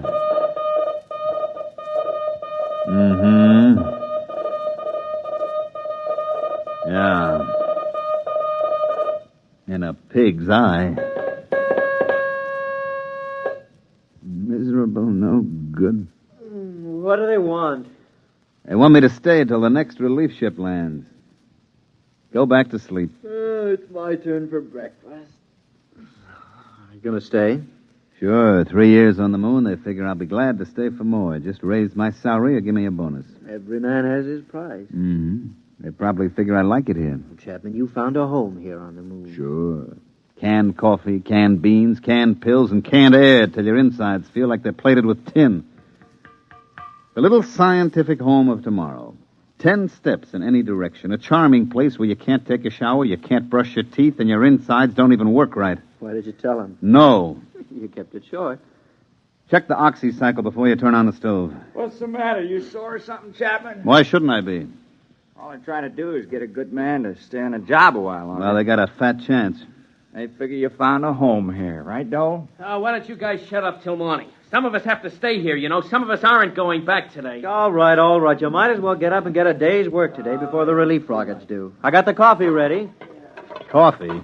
Been in a can so long I can taste the glue on the label.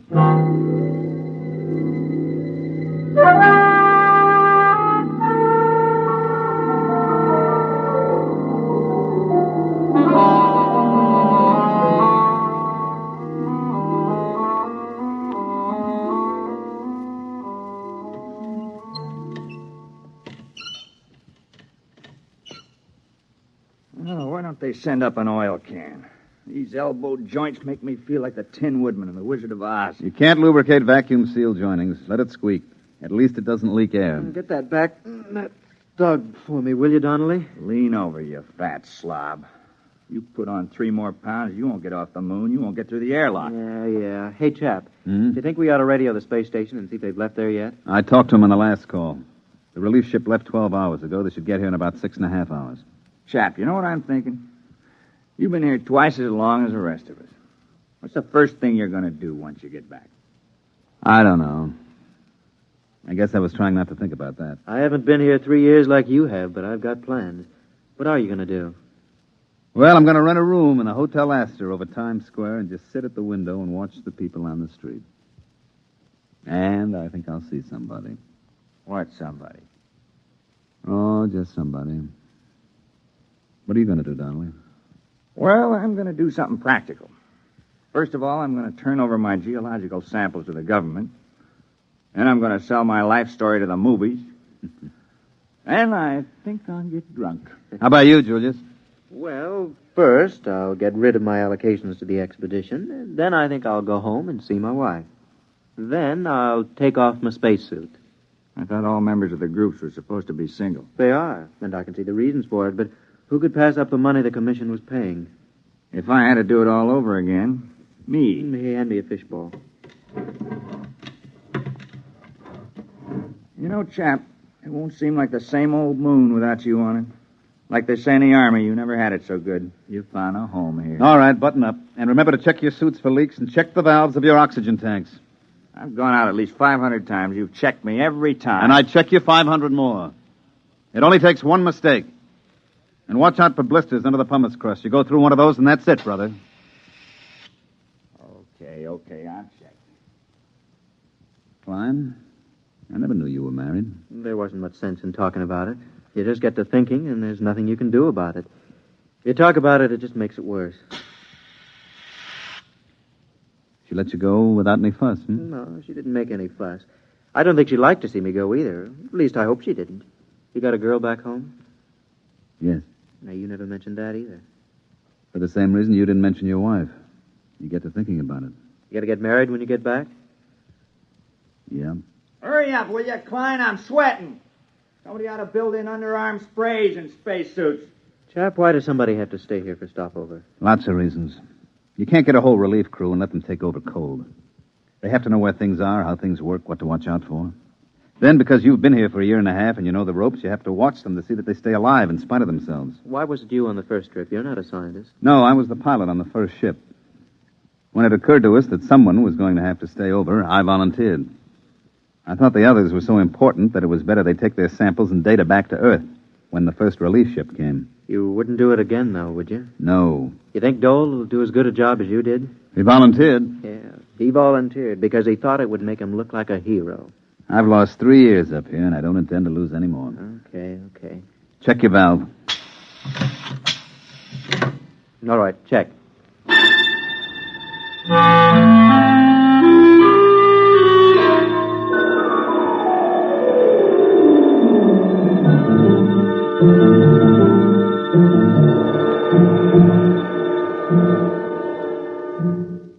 I checked Geiger, CR, oxy, and scintilla readings.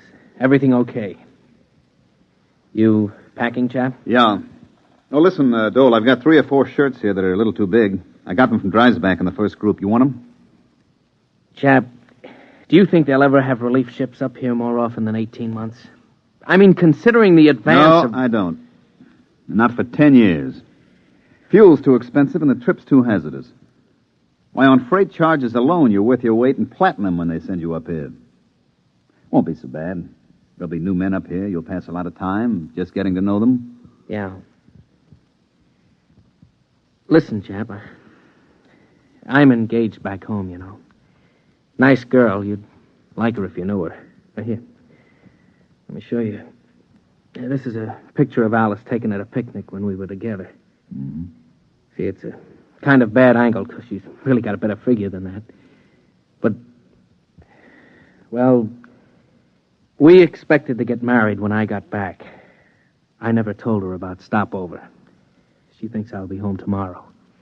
I kept thinking that somehow You want to trade places with me, don't you? You thought I might stay for stopover again in your place.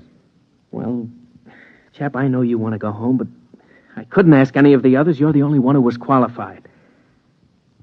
Look, you know my father's pretty well fixed. Chap, we could make it worth your while. It would mean 18 more months, but they'd be well-paid months. Forget it, Dole. You're staying and I'm going home.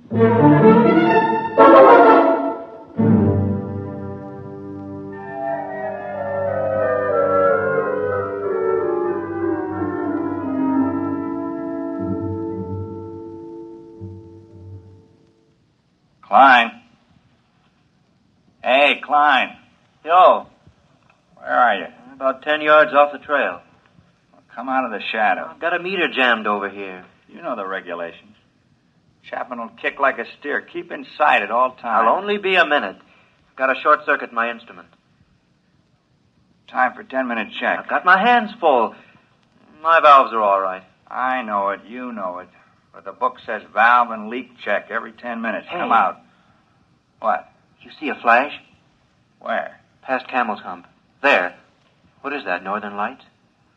No.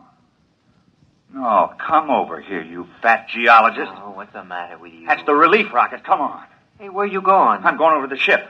Breathe some air that's a little less used. You think we ought to? Chapman said to stay. Forget Chapman. We're going home. I want to see that beautiful ship. Come on. Well, how about the 10-minute check? Just a formality. Forget it. This is Christmas and 4th of July roll into one. Okay, let's go. I can just taste some clean, fresh air. Oh, yeah, see it when we top the hump. Well, maybe we better check. Wait a minute. I'll swing my gauge up. Donnelly. Yeah? How long have we been out? Oh, about a half hour. Yeah? Well, look at your gauge. Well, what are you at? Oh. If we'd started for the rocket, we never would have made it. We would have strangled halfway down the hump. Come on, we better get back to the bunker.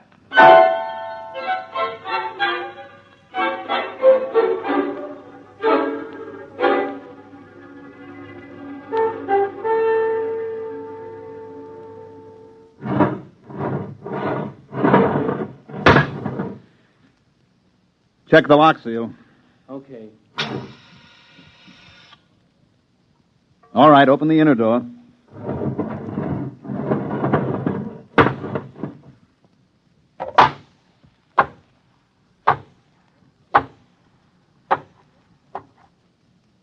Close the lock.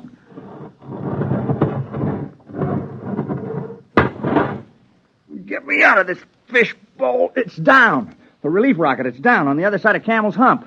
Oh, what a beautiful-looking ship. What a beautiful ship. They must be on their way over here now. Chap, they're on their way. We're going home today. Get your RA unit out of that suit and into the dryer. All right. Okay. What's eating you, Dole? Listen, just because the relief rocket lands, it doesn't mean your RA unit is going to dry up by itself. That goes for you, too, Donnelly. Okay. Hey, Chapman. Yeah? He's taking it pretty hard. He volunteered. Yeah, he volunteered. What a beautiful, beautiful ship.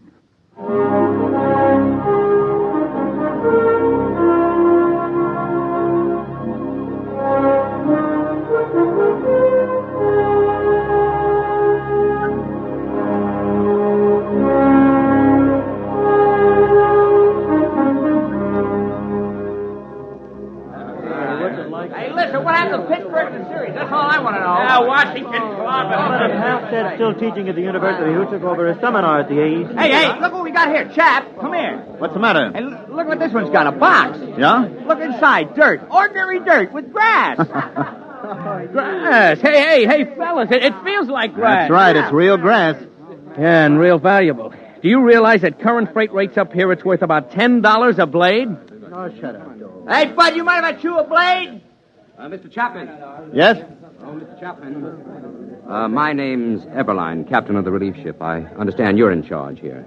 Yeah, you might say so. They didn't have a captain on the first ship, just a pilot and crew. Dole, turn up the oxycycle in the Harcourt unit. Well, things have advanced somewhat, huh? Look, Mr. Chapman, is there any place where we can talk together privately? Well, come around the corner of my locker. It's about as private as we can get. Oh, good. What's on your mind? I've always wanted to meet the man who spent more time here than anybody else. You mind if I smoke? You better ask Dole. He's in charge now. Oh. You know, we have big plans for the research station here. Oh? I haven't heard of any. Oh, yes, big plans, big plans. They're working on unmanned open-side rockets now that can carry cargo. Sheet steel for more bunkers like this. Mm-hmm. Enable us to enlarge the unit. Have a series of bunkers all linked together. Make good laboratories and good living quarters for you people. Have a little privacy for a change. Well, they could use a little privacy up here. Oh, they could. Well, that's one of the reasons I wanted to talk to you, Chapman. The commission talked it over, and they'd like to see you stay. They feel if they're going to enlarge it, add more bunkers, and have more men up here, that a man of practical experience should be running things. They figure you're the only man who's capable and has had that experience. Is that all? Well, naturally, you'd be paid well. I don't imagine any man would like being here all the time. They're prepared to double your salary, maybe even a bonus in addition. They want you to have full charge. You'd be director of Lunar Laboratories. Oh, a title, too. Well, the commission said they'd be willing to consider anything else you had in mind. If it's more money... The answer is no. I'm not interested in more money for staying because I'm not interested in staying. Money can't buy it, Captain. Look, I'm sorry. I'm afraid you'd have to stay up here to appreciate that. I'm afraid you don't understand the importance Captain, of this. Come over here to the port. Yes? Now look out there about 100 yards. You mean where that mound of stones? That's right. We made that cross out of condensed milk cans slid over iron bars. When you get out there, you can still see the footprints in the pumice where we gathered around. It's more than 18 months ago, but there's been no wind to wear those tracks away. They'll be there forever. Oh, I see. Well, who was it? Dreisbach? Or Dixon? Dixon. We never got Dreisbach out of the crevasse in Taco. What happened? You want to know? I can give it to you in detail. Sit down and listen. Well, what do you mean? Just wait a minute and I'll show you. Why? What is it? Regulations. When someone goes out alone, we have to monitor his radio, tape recorded. We had the recorder open when Dixon went out. I want you to hear it. Well, all right. I've got the tape right here. It's taken me a minute to thread it up. Now, look, Chapman, you don't have to... I want you to listen.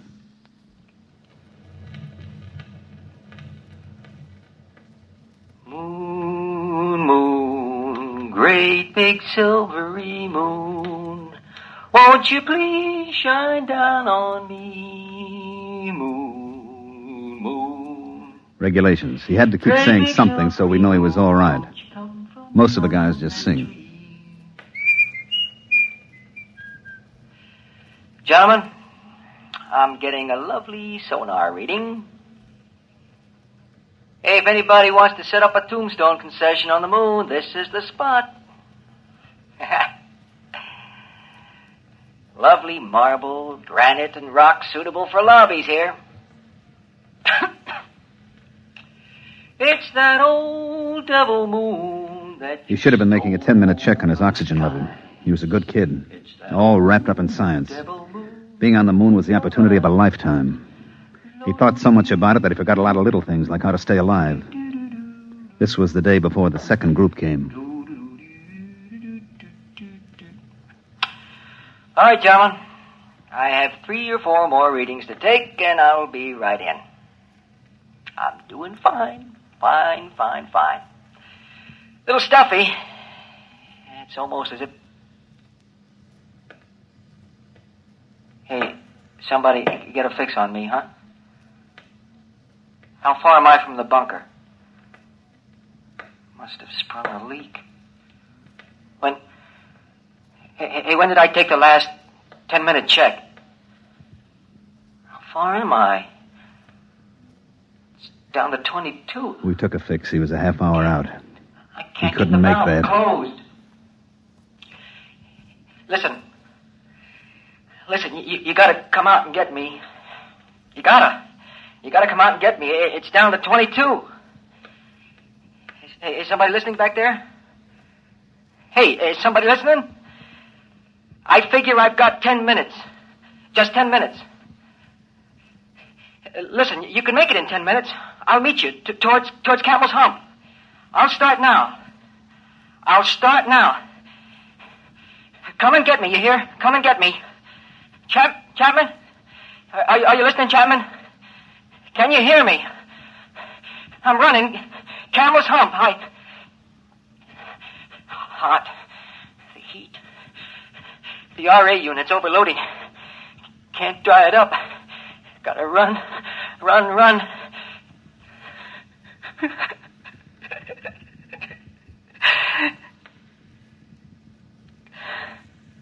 No use. I can't run. The unit heats up. Gauge is down to 15. I can't make it. I'm gonna sit down now. You'll find me at number 7 radiation meter, about 10 yards off the trail. I'm gonna sit down. Sit down next to a rock.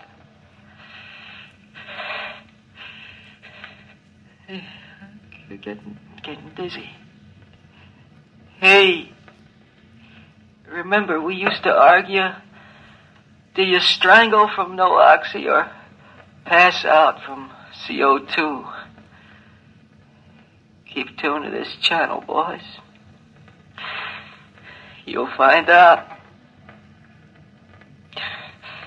It's that old devil moon that you... Oh, boy, the Earth's going around and around and around. And... Chap, you can't get me, can you? We didn't have a chance by even 15 minutes. We didn't even go out. There wasn't any sense to it. Did you record after that? Yeah, it's on the tape, but you don't want to hear it. We've never played it back. That's why we want you to stay, Chapman. We don't want any more like Dixon. You don't get the point, Captain. I don't want to be the next Dixon. I'm going home now. But you're... Bob Dole is staying for stopover. If there's something important about the project or any changes, you better tell him before you go.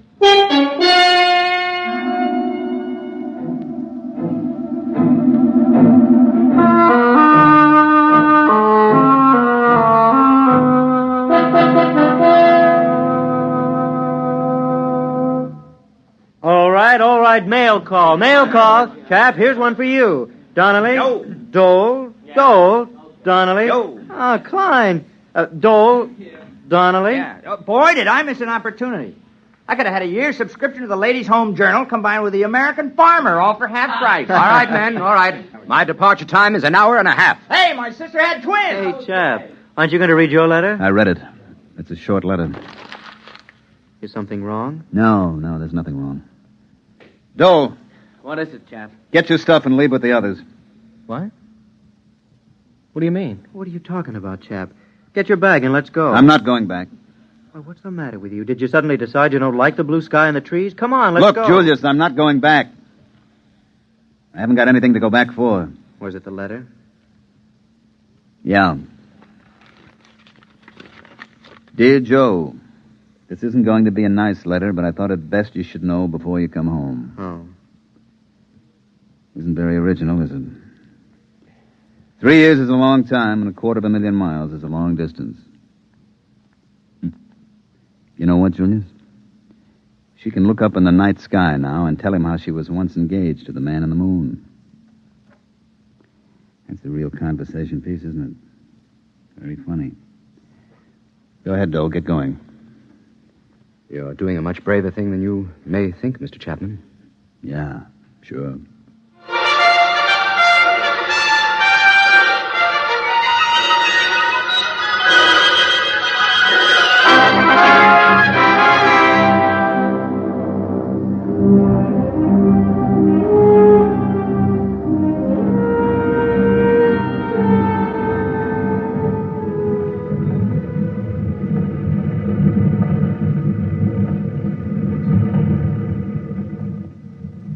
You like the looks of the moon going away from it, Mr. Dole? It looks a lot better this way. I suppose you'll be glad to get home. I'd rather not talk about it. They were kidding Chapman this morning. They said he found a home on the moon. If we'd stayed an hour or so more, he might have changed his mind and left after all. I'd offered him money. I didn't want to stay for stopover. I was a coward, and I offered him money to stay in my place. Well, we're all cowards once in a while. But your offer of money had nothing to do with his staying. He stayed because he had to stay. Because we made him stay. I don't understand. Chapman had a lot to go home for. He was engaged to be married. I know. We got her to write him a letter breaking it off. We knew that it meant that he'd lost one of his main reasons for wanting to go back. I think perhaps he still would have left if we'd stayed and argued him into going. But we left before he could change his mind. That was a lousy thing to do. We had no choice. We didn't use it except as a last resort. I don't know if any girl who would have written such a letter if she was really in love with a guy like Chapman. No matter what your reasons. There was only one girl who would have. Ginny Dixon. You see, Chapman's girl was Dixon's sister. She understood what we were trying to tell her. That the new shift had to be safe. that there had to be someone who had to take over and keep those boys alive. She understood that because her brother died up there. You mean he's the only one? I couldn't have done the job? Oh, look, Dole. Chapman knows how to live on the moon. He's like a trapper who spent all his time in the forest. He knows it like the palm of his hand. He never makes mistakes. He never fails to check things. And he isn't a scientist. He would never become so preoccupied with research that he'd fail to make checks, and he can watch out for those who do make mistakes. He understood that, too, all too well. It costs a lot of money to send ships up there and establish a colony. You have to have the best man for the job. You get them even if they don't want to do it. Personal lives and viewpoints are expendable. It's got to be that way. There's too much at stake. It's a cold place, the moon. You're an odd bunch of guys, you and the others in the groups. Few of you, Dole, come up for the glamour. I know. None of you really like it, and none of you are enthusiastic about it. You're all reluctant to come in the first place, for the most part. You're a bunch of pretty reluctant heroes. 18 months. He'll be up there 18 more months. Personally, I don't feel happy about that. I don't like having to mess up other people's lives. I hope I won't have to again. Maybe somehow, some way, this one can be patched up. We'll try to. 18 months. In the meantime, on behalf of the Commission and myself, I feel like a cheap, rotten heel.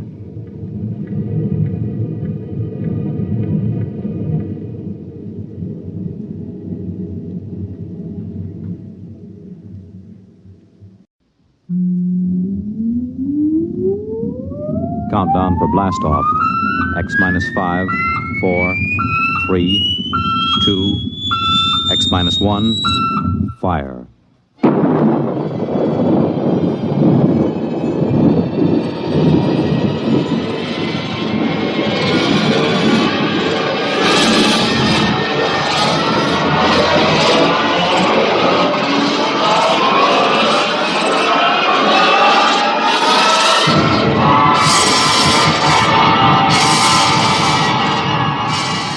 From the far horizons of the unknown come transcribed tales of new dimensions in time and space.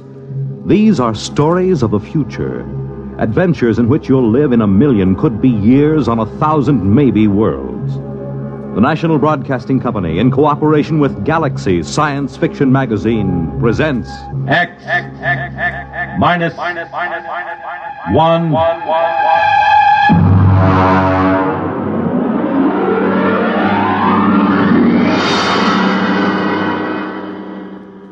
Tonight, Bad Medicine by Finn O'Donovan. But first, farmers know they can't stop storms, floods, or droughts from ruining a crop. But they can make sure things like that can't ruin them by investing in United States savings bonds. Not only farmers, but over 40 million Americans in all sorts of jobs own 40 billions of savings bonds. And why? Because savings bonds are the easy way to start saving and to keep saving. And the money you invest in savings bonds mean protection now and ready cash when you need it in the future. Improving the farm, sending the youngsters to college, or planning your own retirement. These are the big things you can be ready for with savings bonds. And besides offering you a safe investment, each Series E savings bond pays you back $4 at maturity for every 3 you invest. Yes, you earn extra dollars while you save, so start saving now. For the big things in your life, be ready with United States savings bonds. And now, on with our story.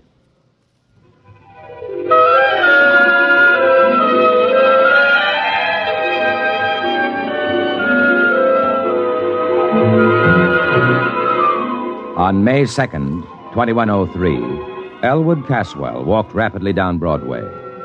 It was a gentle, misty spring day, and the air held the smell of rain and blossoming trees. But Elwood Caswell didn't smell the rain and the trees. He just gripped the loaded gun he had in his pocket. He didn't want to use the weapon, but he was certain that he would. This was justifiable. You see, Elwood Caswell was a homicidal maniac.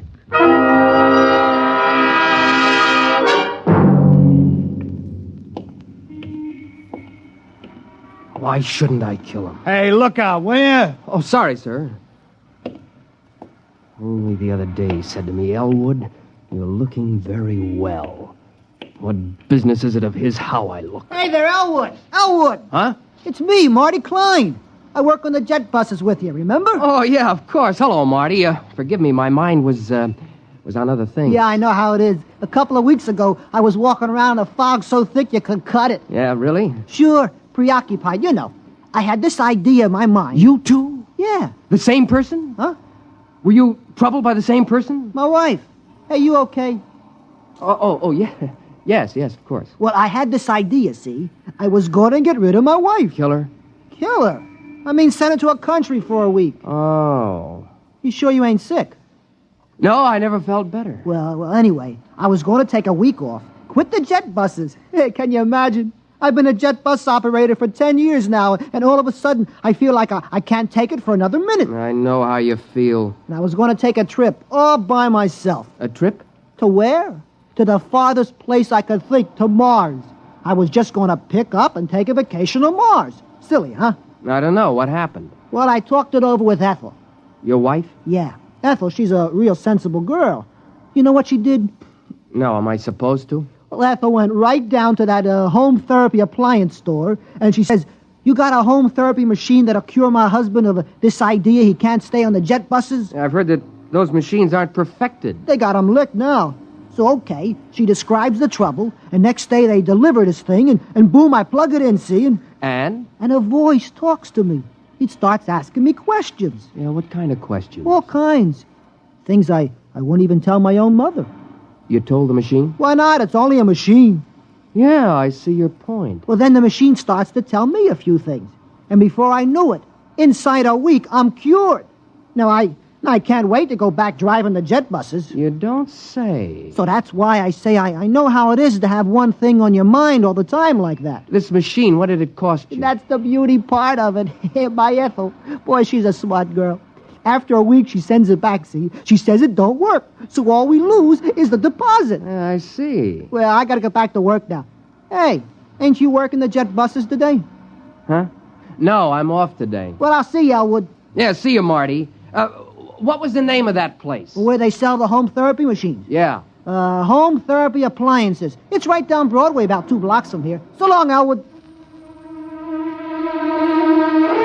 Perspiring freely, Elwood Caswell continued down Broadway toward 43rd Street. His friend Magnuson would be finishing work soon, returning to his apartment less than a block from Caswell's.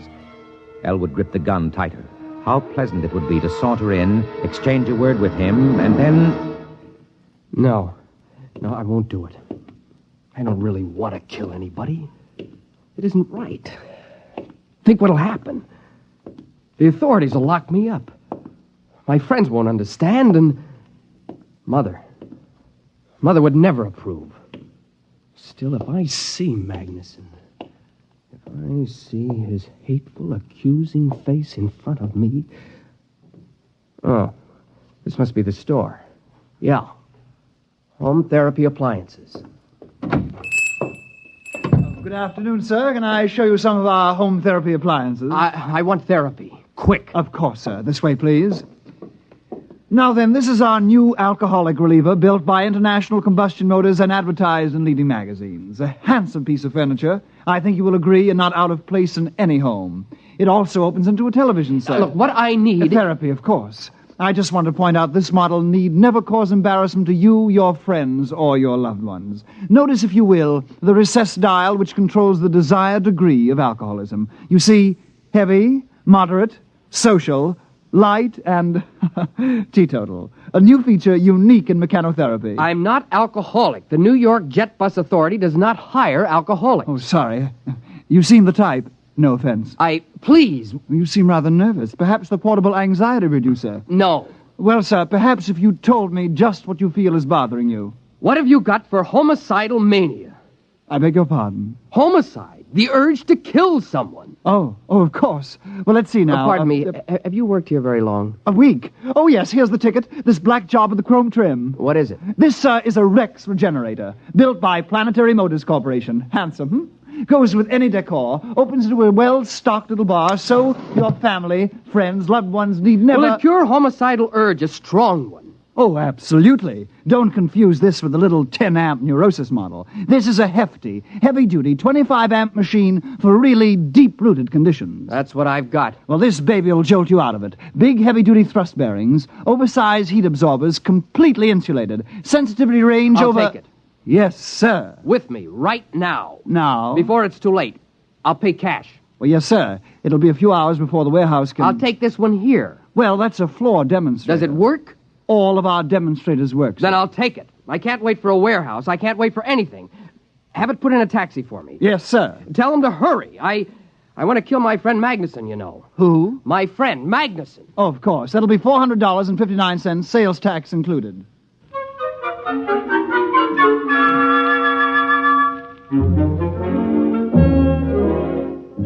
After Elwood Caswell left the store, the clerk, whose name was Haskins, smiled to himself and lighted a cigarette.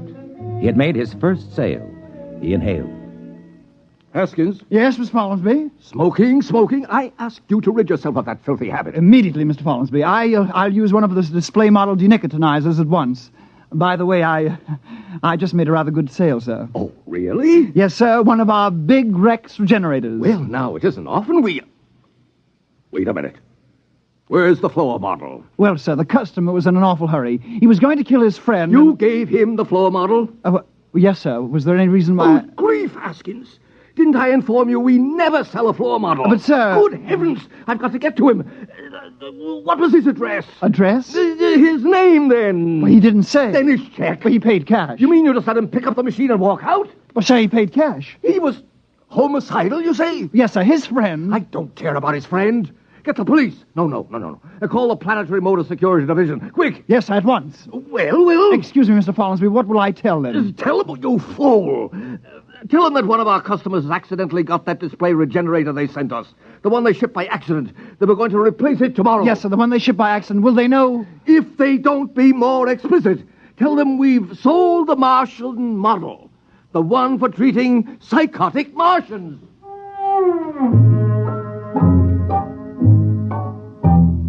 Meanwhile, Elwood Caswell had returned to his apartment and lugged the big black Rex regenerator into his living room. He put it down near the couch and studied it carefully. He was right. It does go with the room. Now then, let's see those instructions. Place regenerator near a comfortable couch. All right. Plug in machine. There. Affix contact band to your forehead. That's all there is to it. Just turn on the machine and it will do the rest. There will be no language problem since your regenerator communicates with you by direct sensory contact, patent pending. Well, that seems easy enough. Now, I'll just put the contact on my head. And... blast it. Hello? Elwood? Yes? This is Henry. Henry Magnuson. How are you, old boy? I'm fine. I wondered if you were doing anything tonight. Thought you might like to drop over for a game of chess. Game of chess, huh? You stupid oaf. What? Nothing. I thought you called me a stupid oaf. Just talking to my cat. Oh, I didn't remember you had a cat. I thought you hated cats. Oh, I do. This isn't really mine. It's a neighbor's. It keeps coming in. Oh. What about tonight? Will you be alone? Well, yeah. You haven't mentioned to anyone that you're inviting me over? Not a soul. Why? Someone's looking for me, a process server. Oh. Now, I've been avoiding him for days. I don't even leave word where I'll be when I go out. You can trust me, Elwood. I'm your best friend. Yes, you are. But not for long. Huh? Just talking to the cat again. Oh. Well, will you be over? Yeah. In about an hour, okay? Yeah, an hour will be fine. There are a few things I have to do I just first. gotten some new laugh records from the boys at the office. I got something here that'll really kill you. So long, Elwood. So long. I've got something here that'll kill you, too.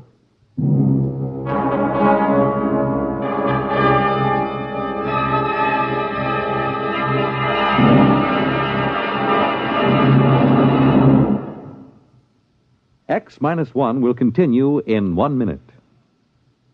Each of us has a personal reason for wanting to see cancer conquered. Steve Allen would like to tell you his. I have a wife and 3 wonderful kids. And when I think about cancer going to strike 1 American in every 4, well, that's more than enough reason for wanting to see it conquered. I know that some people don't even want to think about cancer, but pretending it's not a threat, doing an ostrich routine, isn't going to get us anywhere. We've got to stand up to it and fight. We can fight, each and every one of us. Through the American Cancer Society, we can be part of the battle that someday will beat cancer once and for all. That day will come, but you and I have got to help. How about it? Thank you, Steve Allen. Remember, fight cancer with a checkup and a check. See your doctor once a year for a checkup. It's your best cancer insurance.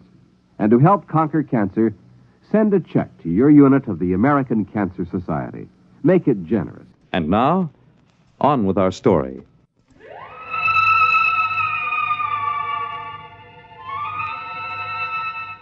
Taking the revolver from his pocket, Elwood laid it on the table in front of him. His face became suffused with hatred at the thought of Magnuson. He poked at the gun with a stiff forefinger. Magnuson, you no-good, shifty-eyed enemy of all that's decent in the world. The man who ruined my sister Irene. The man who... Wait a minute, Elwood. You have no sister, remember? No sister. Now, before you go off and commit murder, why not just try that machine just once, huh? Turn it on. Okay, now reach over and...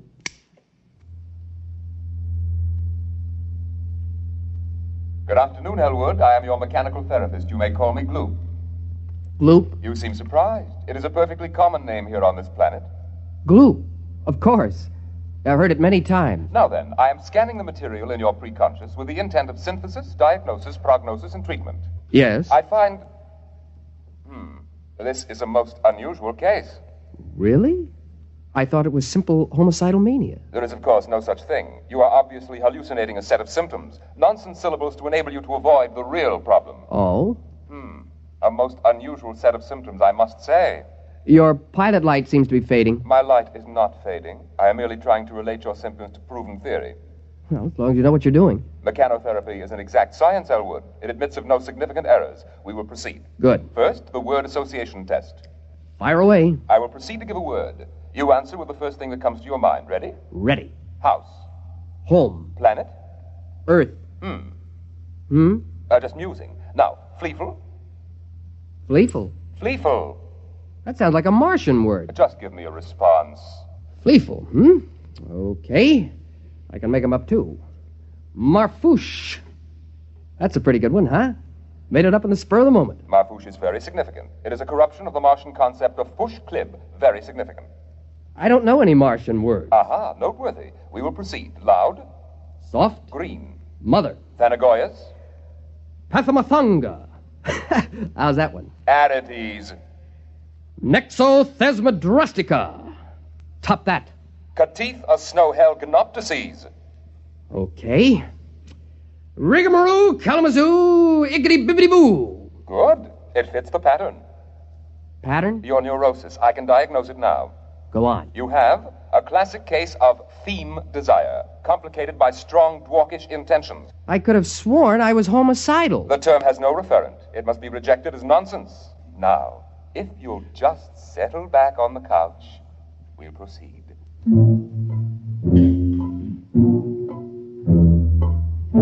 At precisely this moment, a tall, gnarled, ugly man pushed his way through the doors of home therapy appliances. His clothing, unpressed and uncaring, hung on him like corrugated iron. When the clerk, Hoskins, approached him, he flipped back his lapel to show a small silver badge underneath. Sir? John Rath, Planetary Motor Security Division. Oh, yes, sir. Mr. Follinsby, Mr. Follinsby. Yes, sir. Hello, Follinsby. Mr. Rath, Well? So far, we haven't a single lead. You certainly never mentioned his name? Oh, yes, sir. Now think. Is there anything significant? Is it serious, Mr. Rath? Mr. Follinsby, this man is homicidal. Won't it treat him? Homicide is unknown on Mars. It'll treat him for the most likely Martian sickness. What would that be? Theme desire, Mr. Follinsby. Theme desire? It's a Martian illness in which the victim feels cursed by the tree-like nourishing parent, although, of course, Martians don't have parents in the ordinary sense. Well, Haskins? I remember one thing. He mentioned he was a jet bus operator for the New York Jet Bus Authority. Ah. One other thing. Yes? I believe, yes, he was alcoholic. An alcoholic jet bus operator. Excellent. It'll be on his records. Get the Jet Bus Authority at once.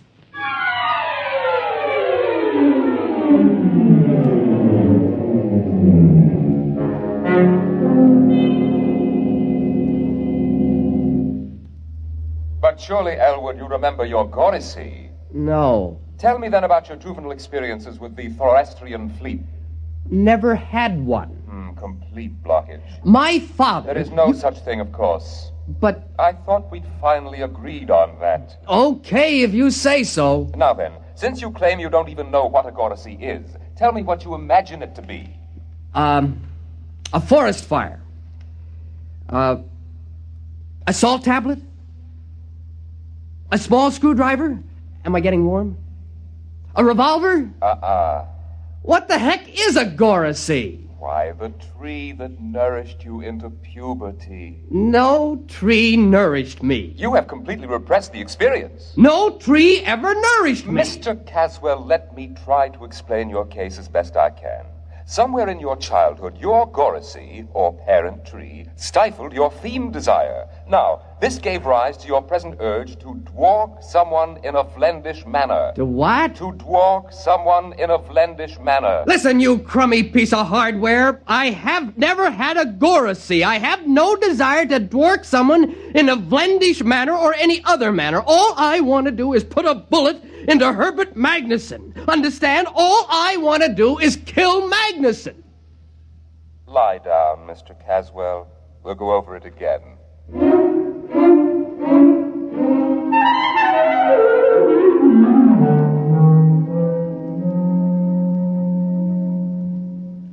My dear man, I'm not trying to insinuate that the Jet Bus Authority hires alcoholics. If you will just...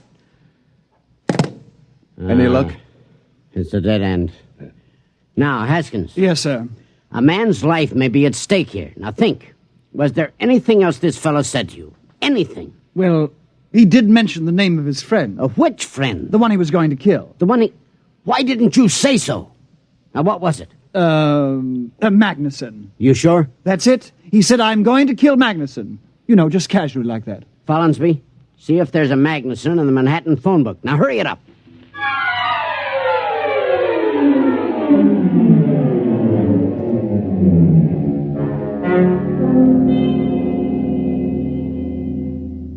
Yes, Mr. Caswell, you were saying?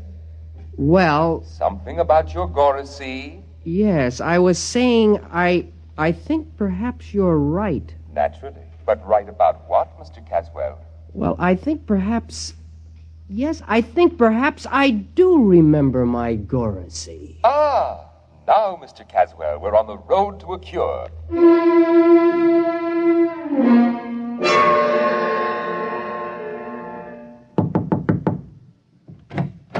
Mr. Magnuson? Yes? Do you know a short, angry-looking, red-haired man? I might. Thank heavens. Or I might not. Can you tell us where to locate him? You're a process server, huh? Certainly not. Don't kid me. Mr. Magnuson, this man is trying to kill you. Go on, you're full of happy pills. Elwood's my best friend. Elwood? He loves me like a brother. And if you think I'm going to stick some process server onto Mr. him... Magnuson, I'm not a process server. Your friend Elwood is a psychopathic killer. You're his intended victim. Can you get that through your thick skull? I'm trying to save your life.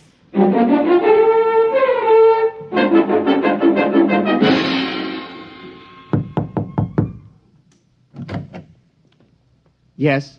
You're Elwood Caswell? Yes. The Elwood Caswell who bought a Rex regenerator early this afternoon? Yes. Won't you come in? Thank you. My name is Rath, Planetary Motors. Nice to meet you. Have you used the machine? Oh, yes. I see.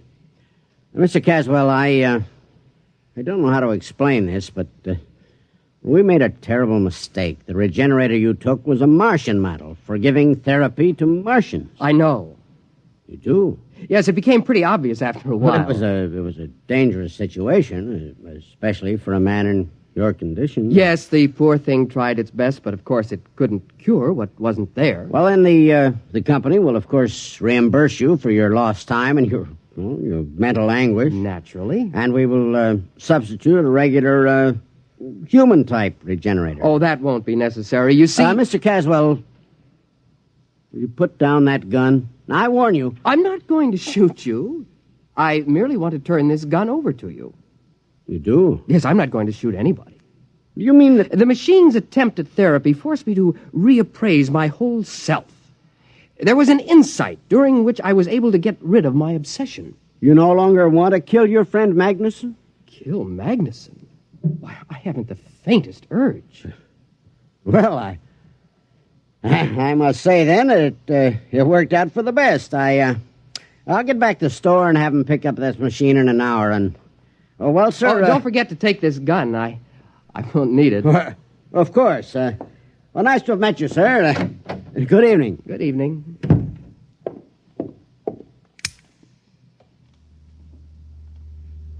Did you hear that? He asked me if I still intended to kill Magnuson. Magnuson, that inhuman monster who cut down my Goracy.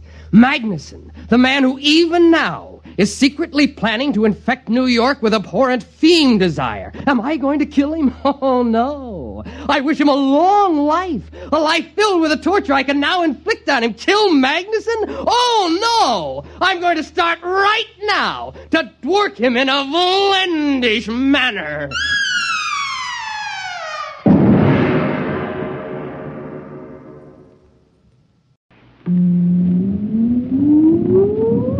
Countdown for blast off. X-5, 4, 3, 2, X-1, fire.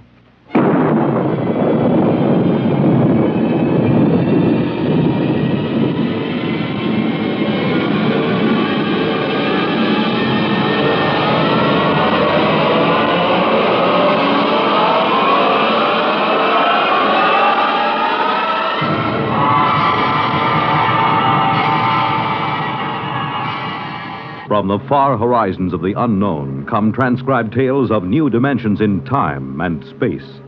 These are stories of the future, adventures in which you'll live in a million, could be years, on 1,000 maybe worlds. The National Broadcasting Company, in cooperation with Galaxy Science Fiction Magazine, presents X minus 1.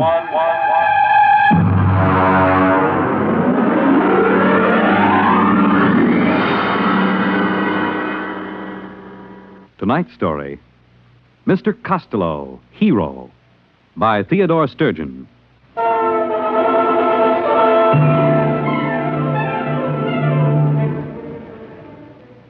It began the day the skipper called me into his cabin. I'd been a purser aboard the spaceship Star Climber for almost 12 years, and I'd never yet been asked to Iron Man's cabin. But then a lot of strange things had been happening on this trip to Boranguen. Come in. Oh. Sit down, Purser. I said sit down. Yes, sir. All right. Here's a deck of cards. Deal. Sir? I said deal. 5-card draw. Go on, man. Yes, sir. Well? 3 of a kind, sir. You didn't draw. I beg your pardon? When you play draw poker, you're supposed to draw. If you don't draw, you're supposed to give your opponent a chance to draw. Now, mister, did you ask me to draw? Well, we haven't been playing that way recently. Who changed the rules? I don't know. Uh-huh. Let me ask you something else. You stood a watch last night in the ship's galley. Why, yes, sir. Has anybody ordered a galley watch? Well, no, sir, but it isn't against the rules, is it? Against the rules? No, it isn't. Now, tell me, does the cook mind having a man watching him 24 hours a day? Well, no, sir. You see, that way he knows everybody can trust him. You mean that way you know he won't poison you? Well, yes, sir. Now, tell me, Purser, who aboard this ship suggested that the cook might try to poison you? Well, I really couldn't say, sir. It just came up. Well, Cookie doesn't mind, sir. Really, he doesn't. He says if he's watched all the time, then nobody can suspect him, so he doesn't mind. All right. Now, let's proceed to something else. How long has it been customary for the deck officer to bring a witness with him when he takes over the watch? That's out of my department, Now, sir. think hard, Purser. Did you ever hear of a deck officer bringing a witness with him before this trip? No, sir. Or stand a galley watch?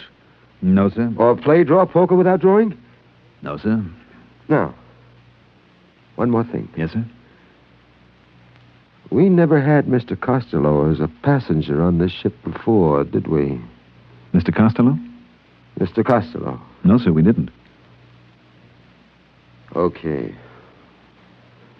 Ask him to come to my cabin. But... That's an order, mister. Yes, sir.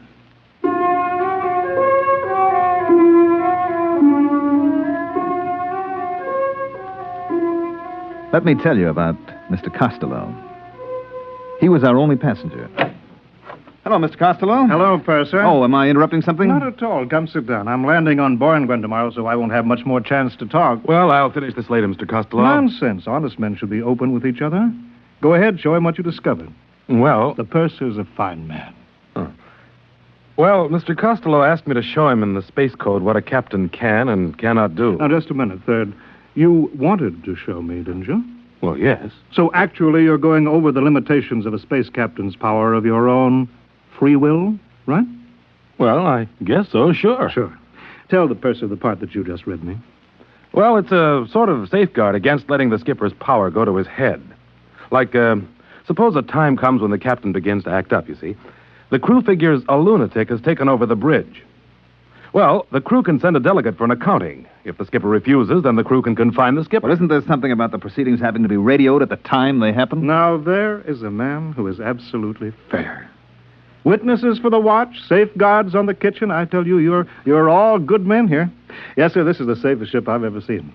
Gives a fellow a nice feeling to know he isn't going to get his orders wrong or accidentally find something in the food. Yes, sir. I wonder why we never thought of that before. Oh, I nearly forgot. Mr. Costello, the skipper wants to see you in his cabin. Oh? Right away. I see. Will you come along with me just as a friendly precaution? You can wait outside. Well, in that way, both of us will know what happened. I'll never be able to say that you didn't give me the message, and you'll be able to say I went to see the skipper. Right? Well, I guess so. You know, that this buddy system sort of makes everything safer, doesn't it? That's right, Purser. You can't do anything bad if you have a friend along to witness.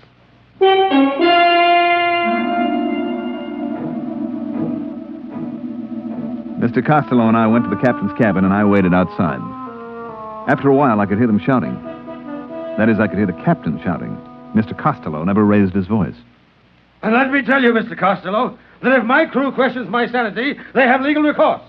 But you can be sure that meanwhile, if a single man aboard questions my authority, he will learn that I am master of the ship, even if he must learn it at the point of a gun. Now, sir, get out. Wow. You okay, Mr. Costello? Yes, I'm fine. Did you hear anything? Well, yes, I did. Would you remember what you heard? I think so. Let's see. You see this little gadget, no bigger than a pocket watch? Well, yes, sir. What is it? Listen, I'll open it. If a single man aboard questions my authority, he will learn that I am master of the ship, even if he must learn it at the point of a gun. Whose voice is that? Why, it's the captain. Good man. But how? That's simple. You see, this little pin that I wear on my lapel here? This is a microphone. This watch is a magnetic recorder. I just use it as a toy, of course. Well, I'll be darned. You see, Purser, I'm a collector. What do I collect? Voices. Voices anywhere, anybody, anytime. Listen. A lunatic has taken over the bridge. Why, that's the third officer. Mm-hmm. Listen to this now. I better not, Mr. Costello. I wouldn't want you thinking I take bribes from passengers. Recognize it? Why, that's my voice. Exactly. The time you brought me the special radio message from Earth Central. And you offered me a blue gemstone, and I said that... Hey, listen to this. I take bribes from passengers. Well, if that isn't the end... Cute, huh? Well, I guess I'll get back to my cabin and pack. When do we arrive at Borengwen? 6 tomorrow morning. Oh, good. By the way, I'd like you to come see me when you put in there again. Well, that's very nice, sir, but you're an important man, and I'm just... Nonsense. I insist that you visit me. Well, that's real nice. Oh, by the way, what's the major trade on Borngwen? Glunker. Glunker? Yes, it's a kind of soft fur. You can make a warm coat out of it that will roll up into a thimble. You don't say. And the Glunker trade, that's carried out by trappers? Mostly. Mm-hmm. They work alone and bring in the pelts. I see. They spend a lot of time alone, huh? That's right. You know, sometimes I envy them. I mean, working on a ship, you're almost never alone, and the way I see it, a man needs to be alone sometimes. Correction. Only, I repeat, only if he has something to hide. Otherwise, to be alone is antisocial and evil. We put in at Borngwen the following morning. I stood at the ramp of the ship and checked out the supplies and checked in the Glunker pelts that we were taking back to Earth. The Borngwen people were a nice, independent, easygoing bunch. I knew a Borngwen woman named Nola, and she came out to the ship to see me. 15,000 Glunker pelts. Check. 300 pounds of radioactive ergite. Check. Just put that shipment of show seed over next to the ramp. Hello. What? Well, Nola. I saw your ship on the cargo manifest. Well, it's good to see you. Will you be on Borngwen long? Just for a day or so. Listen, I have to get this cargo checked in. Can we see each other later? I'll be through at the spaceport at 16 hours. Oh, good. Suppose I... Oh, excuse me a minute. Here comes our passenger. Well, good morning. I see we've arrived safely. Yes, sir. I expected you out before this. I had a few items to get in order. Oh, Mr. Costello, this is Nola. She's a Borngwena. Well, it's very nice to meet you. This is a real nice guy, Nola. See that he doesn't have any trouble with customs, will you? Nola works here. Any friend of the purser? Wonderful. Well, I'll say goodbye now. Remember to look me up, purser, next time you hit Borngwen. I will.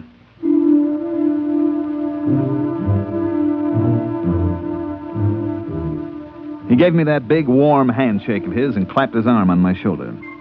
Gave you a good feeling to know that a big shot like Mr. Costello really liked you. I got the rest of the cargo checked in. Took maybe 3 hours. Then I was about to go in and ask the skipper for leave when a couple of guys with Space Bureau credentials came aboard. All right, that's it, boys. Close the hatches.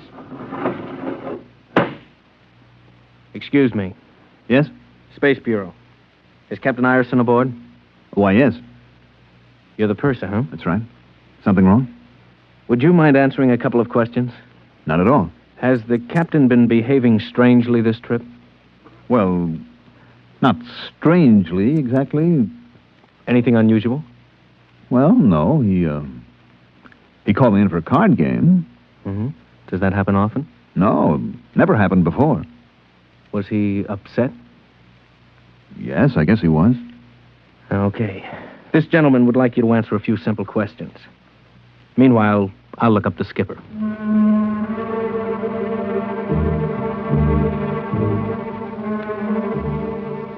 They took the skipper off the ship and left Borngwen the next morning with a new skipper assigned by the port captain. There was a rumor later that old Iron Man had been court-martialed or something. Nobody knew for certain. We made the rounds after that. Sigma, Nightingale, Carano, all the planets in the fourth system. We even went back to Earth with a load of glizzard skins and black prints. It must have been about, 16 months later that we made for Borngwen again. I was talking to the third officer. Purser. I'd like to talk to you. Go ahead. We land at Borngwen tomorrow. So? I don't like it. What's wrong with Borngwen? It's one of the best ports in the system. It was. What do you mean? We got a radiogram from the Borngwen Customs a little while ago. Okay, we got a radiogram. Some bureaucrat sent it. Nothing will happen. Another thing. The way it was signed. How was it signed? Loneliness is evil. Port Captain Borngwen. Loneliness is evil? That's what it said. On a government radiogram? Mm-hmm. Loneliness is evil. Where did I hear that before?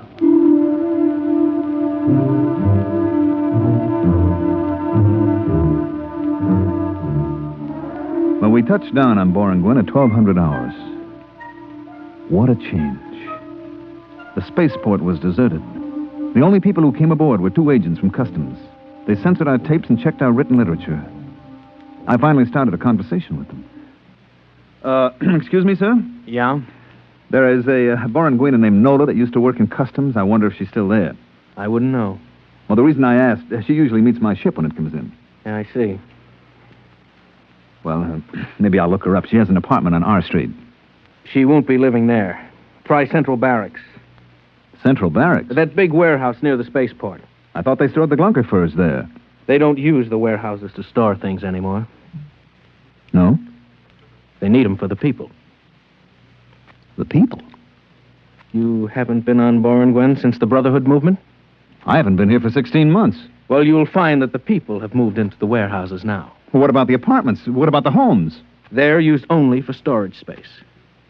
I don't get it. Look, we haven't got time to explain now. My partner and I have to get back to Central Control. Well, maybe I'll go to try and find Nola. Better take a companion. What for?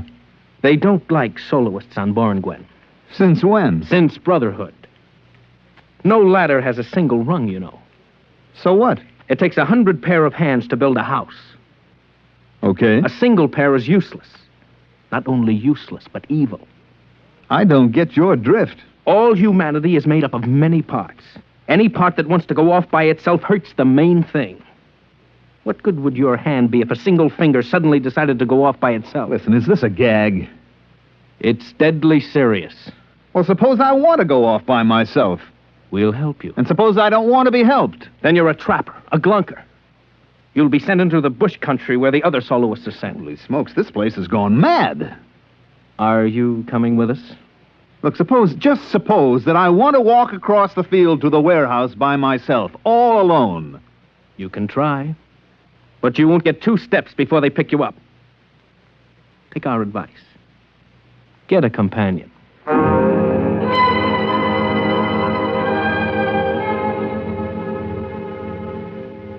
I let them take me over to the barracks. The place that used to be a warehouse. It was unbelievable. The place had been completely cleared of every wall, every partition. There, in front of my eyes, were 10,000 beds, cots, and mattresses spread out over the entire floor of the warehouse. The light was blinding. Huge floods and spots bathed every square inch. Nothing was concealed. Even the plumbing, the showers, tubs, sinks were lined up against an open wall. The agents came in with me and stood at the door. A cluster of Boranguen people waited in a roped-off area. This is it. Wow. The customs personnel are in that third aisle, going north. I'll walk down there. Thanks for the company. It's a duty. Wait. I'll get you a companion. Anyone for the third aisle going north? Third aisle going north. Yeah. There comes a man. He'll accompany you.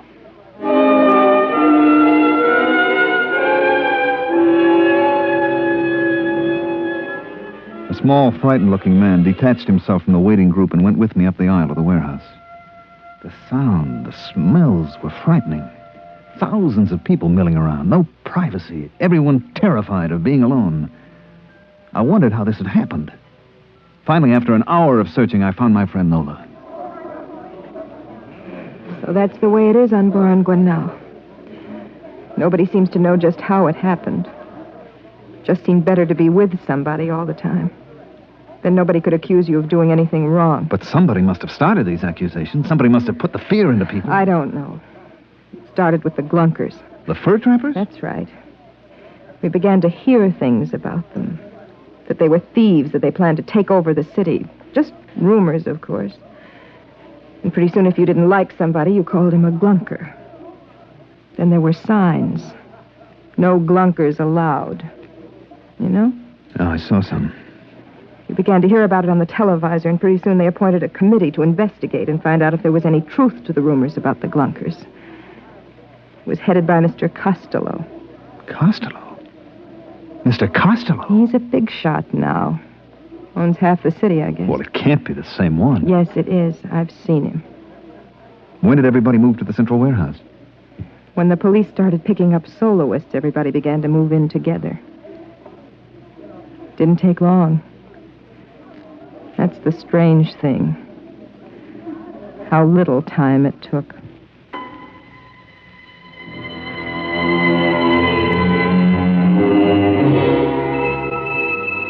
I talked to Nola for a while, then I couldn't take it any longer. I had to get out, to get away by myself. I found somebody who was going toward the exit, and after a while, we were standing outside the warehouse entrance. I'm going south. I'm going north to the spaceport. Oh. Tell me, does anybody travel alone? Sometimes we take a chance on it. I guess I'll have to take a chance right now. I'll be late for my job if somebody doesn't come along soon. Where do you work? That orange building right across the street. Would you like me to walk with you? Oh, you'll just get stranded there. I'll make a run for it. The street looks clear. Well, thanks for the company. Not at all. So long. Hey, mister, look out, that car. Look out! Why, you... Is he dead? Yes, sir. That was deliberate. I saw you. Hello, Purser. It's Mr. Costello. Yes, I'm sorry about the accident. My chauffeur was... He tried to run away. That's what happens to soloists. If he'd had a companion to warn him, to thrust him out of the way... You understand that, don't you, Purser? I don't know. Climb into the car. You can't go wandering about Boranguen alone. Well, Police will take care of the body. It's all right. Okay, if you say so, Mr. Costello. Drive to the spaceport. Yes, sir. Well, what do you think of our little planet? Well... I knew you'd like it. Just think of it, Purser. All humankind, a single unit. Yes, this is a people that has found the truth. It awes me. Makes me humble. Speak up, man. I'm your friend. Well, I was going to say, I'm not sure I like it. Well, take your time. Nobody has to make a man see the truth. Isn't it right? Well... That's right, isn't it? Yes, I guess it is. Fine. Yes, only the trappers refuse to see the truth. Are they really dangerous? Dangerous? They go out and spend weeks alone by themselves, don't they? Alone with their own evil thoughts. Evil thoughts? We all have them, you know. Even you. For example, you remember this? Well, Well, this should refresh your mind. Listen to this. I take bribes from passengers. Your voice, Purser, and a very evil thought, too. But that isn't what I said. That's what's on the tape, Purser. Now, then, I wouldn't use it against you, of course. Mr. Costello, what is it you want from me? Nothing. Absolutely nothing. Well, a minor favor, perhaps. Go on. Your ship is going back to Earth after it leaves Boranguen. Yes? You will have a passenger. I didn't know that. To be exact, a mentally deranged man. Who is he? His name is Hines. He's been the Earth consul here on Boranguen. He's been recalled to Earth to report. You said he was mentally ill? He is, but the Earth government doesn't know him. Well, what can I possibly do? I wouldn't want Mr. Hines to go back and tell them a lot of lies about what's happened on Boranguen. Well... Purser, I want you to put this capsule into Mr. Hines's food. What is it? Oh, sleeping potion. You think I'm a murderer, Mr. Costello? Purser, do you know what will happen if this tape recording of your voice is sent back to Earth? Do you know what they do to pursers who take bribes? You'll be court-martialed. You'd use it? Only in the interests of protecting our happy society. Now then, will you see that Mr. Hines is properly sedated? You can get 10 years of Uranus. Well, Purser? Give me the capsule. Good. Ride over to the ship, driver.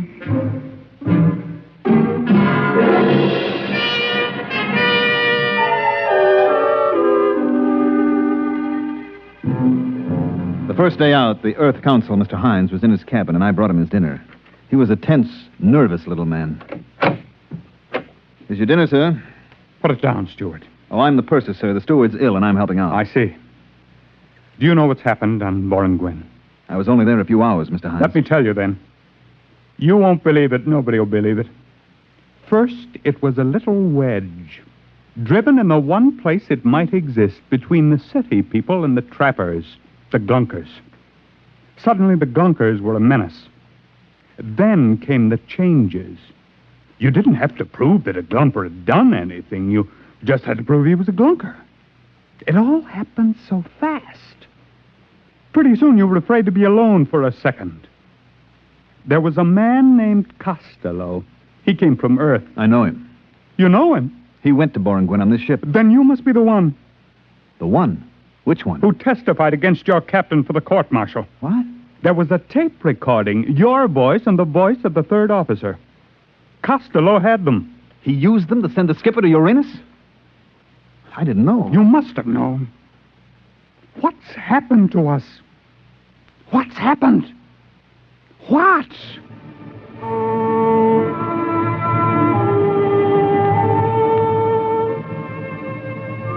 I got him into his bunk and gave him a sedative. Then I took away the food I'd fixed for him. I still had Costello's poison capsule in my pocket. I went down to the radio room and sent a message to Earth headquarters. 2 days later, we landed. Mr. Hines told his story and I told mine. I showed them the poison capsule and told them what had happened to the skipper and about the tape recorder. Within 24 hours, a task force of the Earth fleet was on its way to Boranguin. It wasn't much of a battle, they tell me. The Boranguin army didn't have its heart in it. That was, 20 years ago, I guess. About Mr. Costello? I met him again last week, right here on Earth. Funny thing, I was sitting in Central Park on a bench. Well, if it isn't the purser. I'm sorry, I don't believe... Look closer. Don't you recognize me? No, Why, Mr. Costello. I thought you... You thought I was on Uranus? I was. I served 20 years. Mind if I sit down? It's a free Earth. You know, I'm glad I ran into you. I think you may be just the man that I need. Need? Yes. Let me show you something. Here, in this pouch. Recognize these? They're just live ants. Exactly. Let me dump them out on the ground. Won't they crawl away? They'll come back. Watch. You see, I put a little piece of this bread in the pouch, and I lay it on the ground. See how they crawl back? Yes, all except that one. He's interested in that dead caterpillar. Yes. You see, about 1 in 30 I discovered will eat something different. Break away from the pack. So what? Don't you see, man? If we can find a way to make the others turn on that 1 in 30, if we can make the bread eaters think that the caterpillar eaters are dangerous... They're not dangerous. They're just different. What's the difference? Just so we can get the bread eaters scared enough. They'll turn on the others. And then? And then we can make them do anything that we want. You see what I'm driving at? If you think of these ants as people... Well, where are you going? I'm leaving, Mr. Costello. Why? Doesn't what I say make sense? Yes, it does, Mr. Costello, except for one thing. What is that? I'm no ant. So long, Mr. Costello.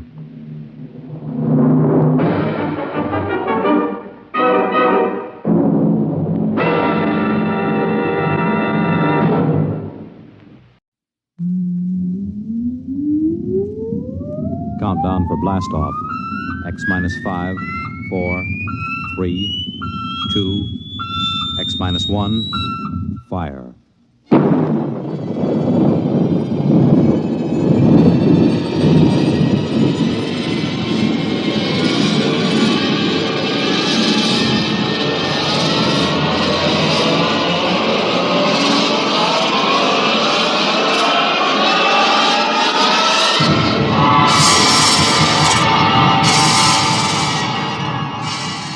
From the far horizons of the unknown come transcribed tales of new dimensions in time and space. These are stories of the future, adventures in which you'll live in a million, could be years, on 1,000 maybe worlds. The National Broadcasting Company, in cooperation with Galaxy Science Fiction Magazine, presents X minus 1.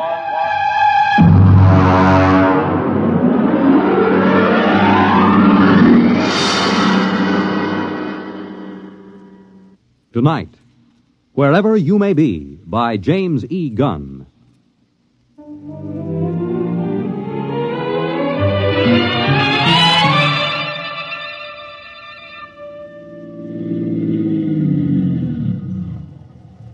Hey, you.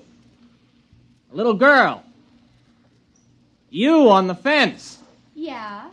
Hey, kid, come here. Well, I'm right comfortable where I am. Listen, kid. Is there a service station on this road? Wheelock got a gas pump at the general store. Oh? How far is it? About 18 miles. Oh, that's a big help. Well, I don't know what else to expect in the middle of the Ozarks. You want me to help you, mister? No, just keep out of the way, kid. Ow! Well, there's nothing funny about that. You just gonna sit there and watch me sweat, kid? Oh, no. There'll be lots more to watch. Well, I don't know what's so amusing about watching a man change a flat tire. Ow! You sure you don't want me to help, mister? No, I'm perfectly capable of changing a tire by myself.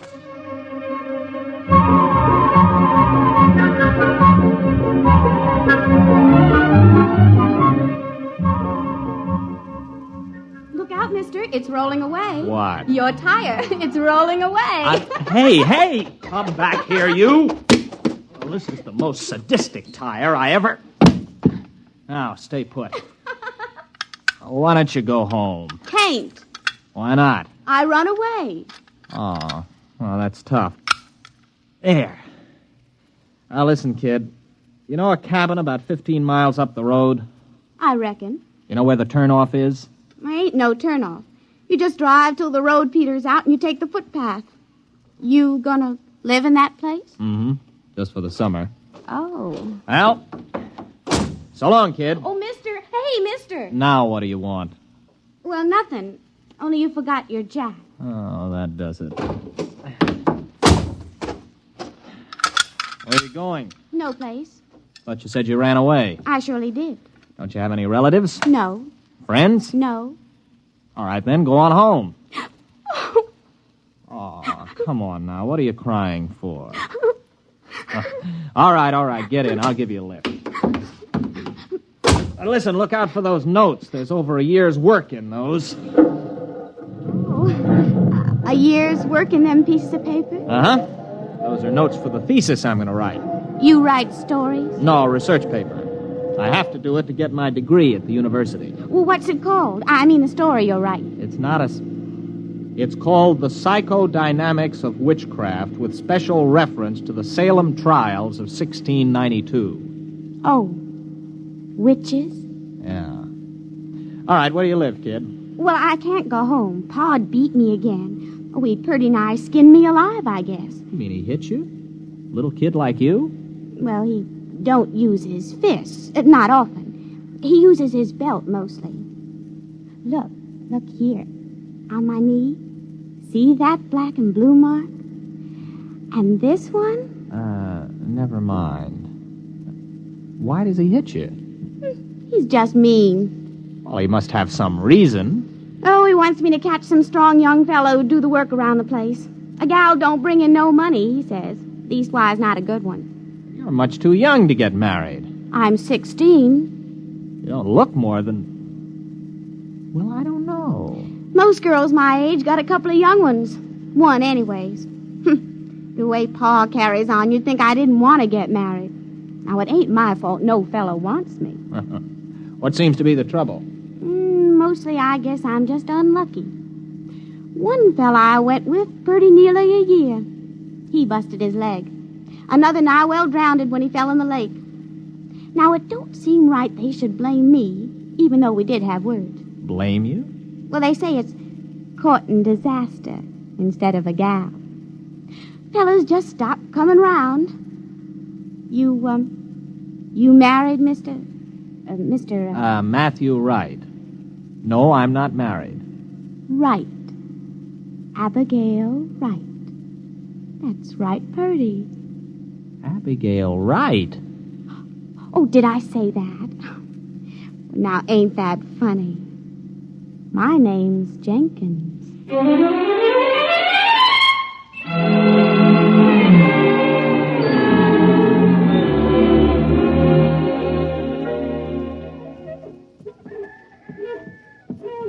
Mr. Jenkins?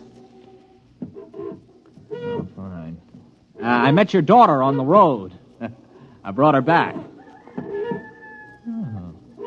Look, Mr. Jenkins, I got a pint bottle in my pocket. Care for a little drink?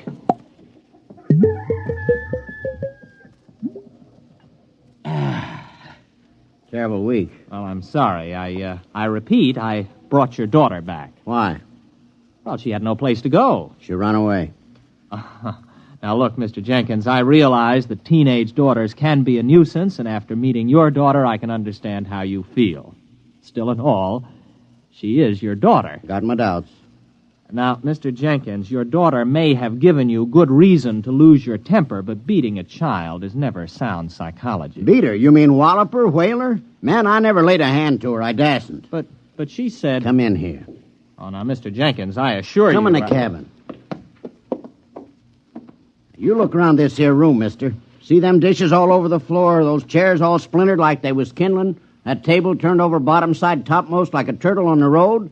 You think I beat her? Well, the place is a shambles. I ain't saying Abby did it. But when she gets unhappy, things happen.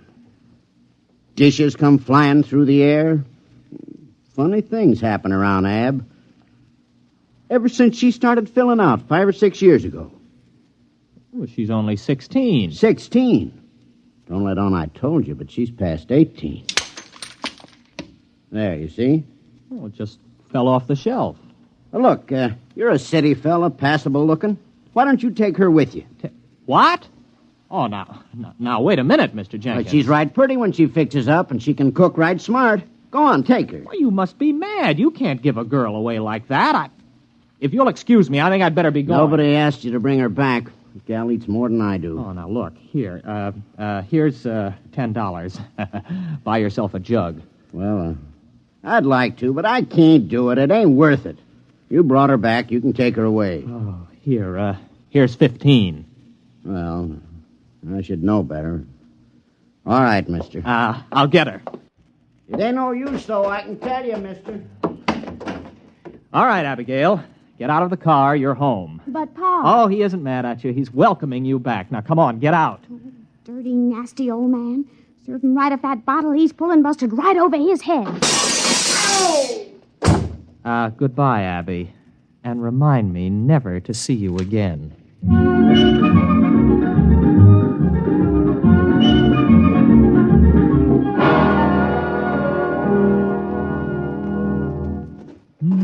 All alone. I'm so all alone. There is no... Hello. What are you doing here? Waiting for you. But listen, this is my cabin. I rented it. I know. What kept you? Well, what are you doing here? How did you get here? Oh, I reckon you're hungry. Look, why don't you sit down? Supper's about ready. Now, wait a minute. I came here by car. How did you get here? Well, I rode. Oh, it's lucky I did. This place needed a good sweeping. Is that your broom? I know. It was here in the cabin. Pa loaned me a mule. I let her go. She'll get home all right. But you can't stay here. It's impossible. What would people say? Well, who'd care? Pa don't. Oh, please, Mr. Wright, let me cook and clean for you. I won't be no trouble. Honest, I wouldn't. Oh, now, look, Abby, you're a nice girl, and I like you, but you'll just have to go back to your father. Do you understand? All right. What? What was that? What happened? Oh, look at that. The car. I must have left the brake off. You reckon it's hurt bad? Well, rolling down a 10-foot grade into a tree didn't help it any. Oh, well, I'm sorry, Mr. Wright. Are you? Well, anyway, it looks like you'll have to stay here tonight then, doesn't it? I reckon. I could have sworn I put that brake on. Listen, you're going back first thing in the morning. Oh, sure. Sure, Mr. Wright. I understand.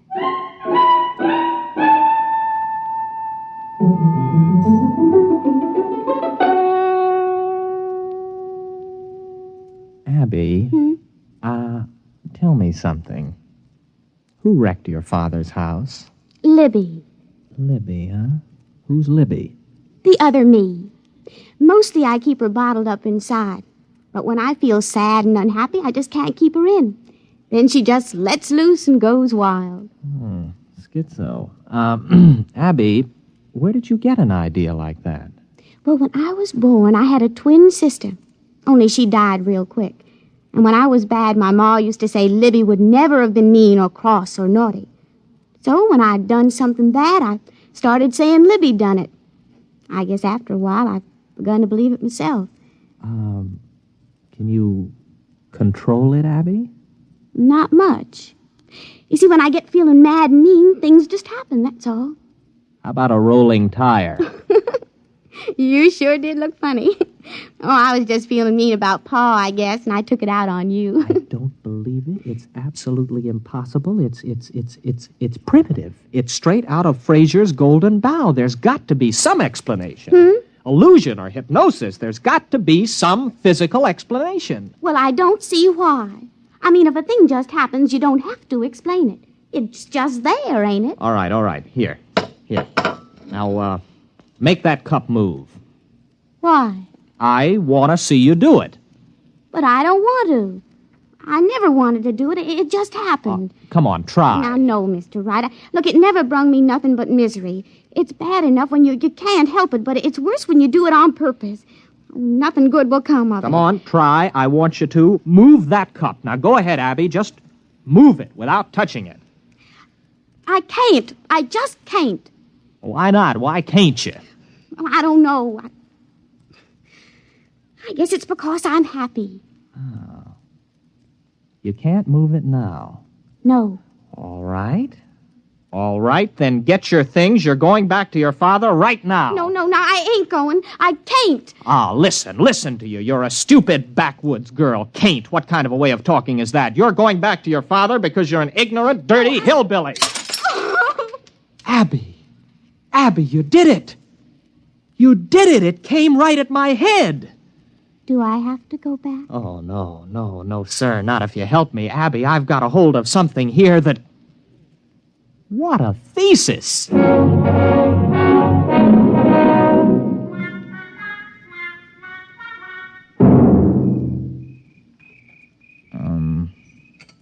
Abby? What's, courting like here in the hills? Oh, sometimes we walk and look at things together and talk a little. But if the night is warm, we just sit and hold hands and whatever. Like this? Mr. Wright, do you like me a little bit? Oh, not marrying like, but friendly like? I like you very much, Abby. Very much. Oh, Mr. Wright. You kiss real pretty. Abby, what happened to your fellas? I mean, the other boys. Well, folks said I'd the evil eye. I mean, Hank fell off the roof and broke his leg, and Gene, well, he fell in the lake and liked to drown. It wasn't my fault it was after we'd had words, now was it? No. Why, Mr. Wright, you're shivering. Maybe we better go get your jacket. Abby, tomorrow we're going to drive to Springfield to do some shopping. Really, Mr. Wright? Why, I ain't never been to Springfield. Oh, ain't that wonderful?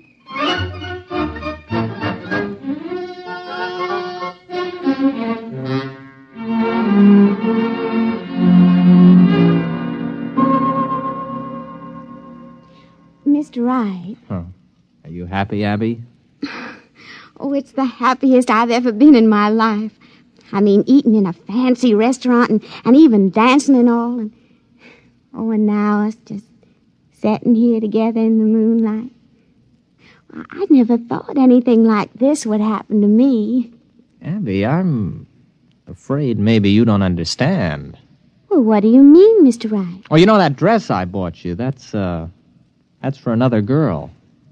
What? Yeah, it's for another girl. I'm going to marry her. She's about your size, and I thought we could pick it out that way. Oh, no, Oh, Mr. Wright. Abby, wait a minute. Where are you going? Wait, I want to talk to you. No, I'm going to bed.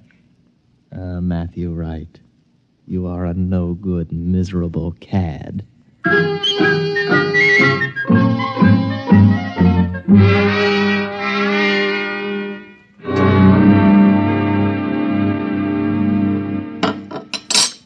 You want any more coffee? You still feel bad, Abby? You want me to move that cup for you today? I can do it real good. How do you know? Well, I just got a feeling. Look.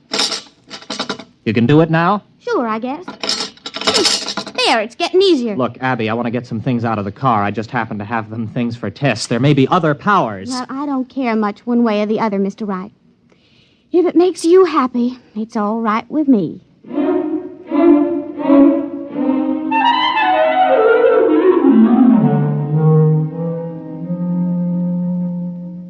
Abby?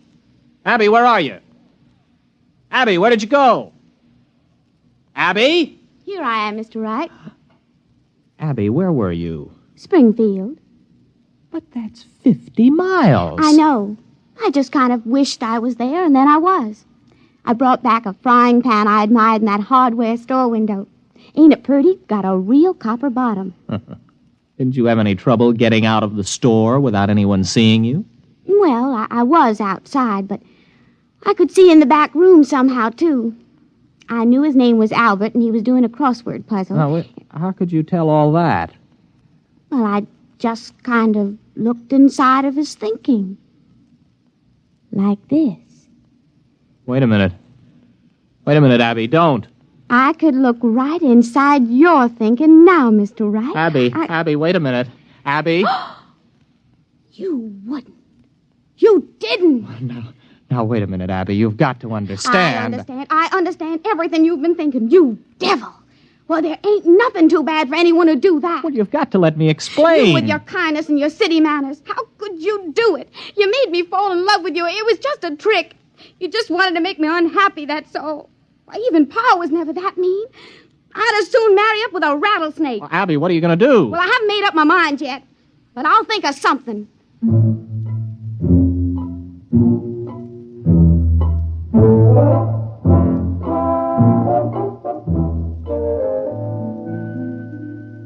Well, I've got to think of some way out of it. She's in that other room thinking what to do to me. I've got to think of some way. No, it's no use. As soon as I think of it, she knows. Oh, got to keep my mind busy. Mary had a little lamb. Its fleece was white as maybe if I could get her father. No. If there are 2 outs and bases loaded, or men on first and second, and a ball is hit, which, in the opinion of the umpire, can be handled by an infielder, the infield fly rule shall be invoked, and the batter is called out. The base runners may advance at their own peril. Their peril. I've got to think. No, I mustn't think. Oh, no, she's absolutely certain now she can do anything she wants to. I've got to act on the spur of the moment, keep my mind crowded with something else. Oh, it's a lovely day. Breathes there a man with soul so dead. 'Twas brillig and the slithy toves did gyre and gimble in the wave. Froggy went a-courting, and he did ride, sword and pistol by his side, ring Tom Body Michicambo. Full fathom 5 my father lies, of his bones are coral made. Seabirds hourly toll his knell, hark, I hear them, ding-dong dell. That's pretty. Abby! Where are we going? Oh, Abby. What are you doing here? I couldn't let you leave without me. I've got plans for you. Oh? Very interesting plans. But how could you tell I left? I was thinking all sorts of other things. Matt, you were thinking some of the cutest little rhymes. Oh, but that was on top. On top? Why, sure. Way underneath, I could hear plain what you were thinking about running away in this old car. Well, then why didn't you stop me? Conk out the motor or something. Oh, I didn't want to.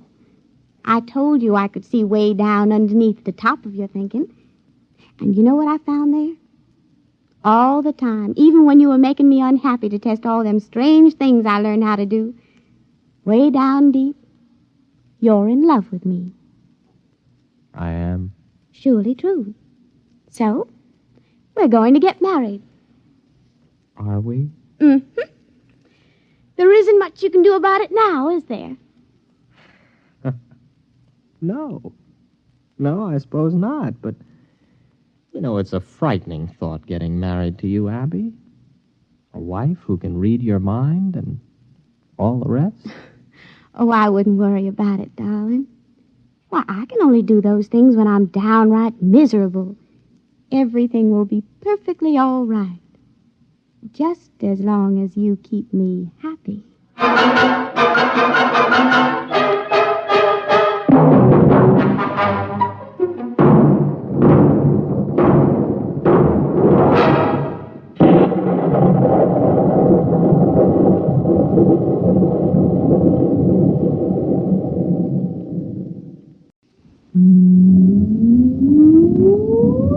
Countdown for blast off. X minus 5, 4, 3, 2, X minus 1, fire.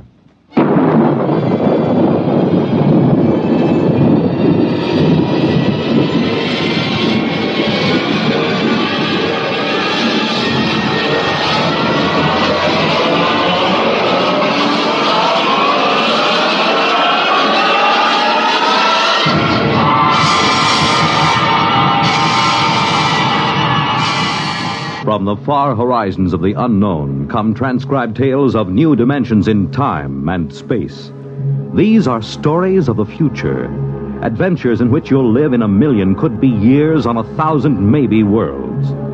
The National Broadcasting Company, in cooperation with Galaxy Science Fiction Magazine, presents X minus 1.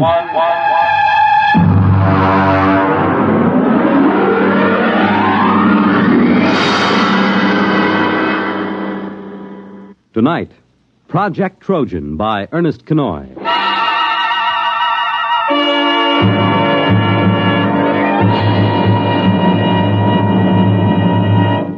Most of the greatest contributions and biggest messes in history have been made by two kinds of brains, the devious and the literal.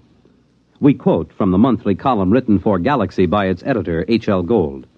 For our story tonight has been inspired by one of his recent columns, discussing the exceedingly thin line that sometimes lies between science fiction and science fact, and of the strange use that both Allied and German intelligence made of science fiction during the recent World War II. Our report, of course, is entirely fictional, but similar schemes are known to have been attempted by both sides. And now, here is Project Trojan.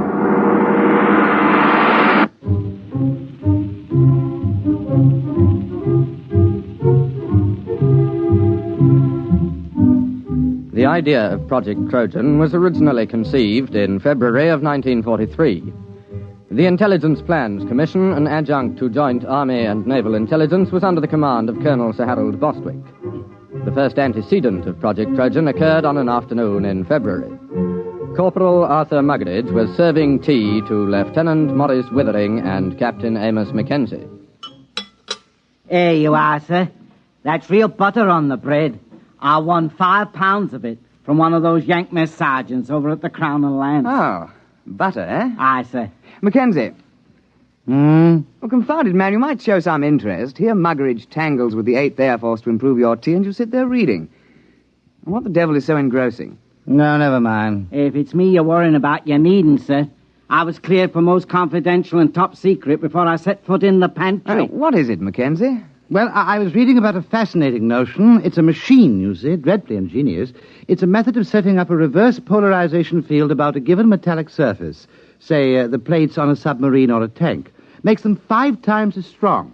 A little more cream, Muggeridge. It's powdered milk, sir. Hush, leave me to my illusions. Well, Mackenzie, how can you be so calm? Don't you realize what this means? Tanks 5 times as strong? Is it in production? I mean, when do the first models go into combat? It's certainly been a well-kept secret. I wouldn't say that. There's about 50,000 people who know all about it here in England. And, of course, a great many more in America. Oh, that's impossible. But I doubt if it will ever be used in combat. You're stark raving crackers. A secret like it. Where did you find this? Now, let me see that. There you are. Incredible science fiction. It's an American magazine. You mean this is a story, one of those Jules Verne things? You've been pulling my leg. Aye? Well, I mean, after all... Well, Captain Mackenzie, I hardly think that...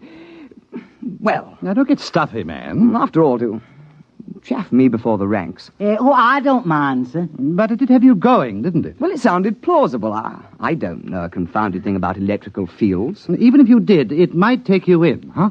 You see, the trick these science fiction lads do is to take something that's solid as a rock and then to push it just a wee bit forward till you simply can't tell where the science ends and the fiction begins. Still, I wish you'd exercise your ingenuity in deceiving Jerry rather than me. Good Lord. That's a fine idea. What is? If an intelligent, brilliant officer and gentleman like yourself might be taken in by a wild tale like this, whom else's leg might we pull? Huh? Muggeridge, another bread and butter sandwich, if you please, and take one yourself.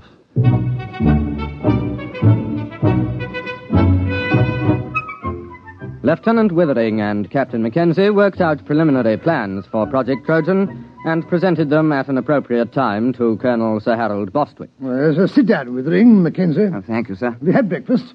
I understand Corporal Muggeridge has been playing darts with the Yanks again. There are fresh eggs for breakfast. We've had breakfast, sir. Oh, well, then. We have a plan, sir. Oh, capital.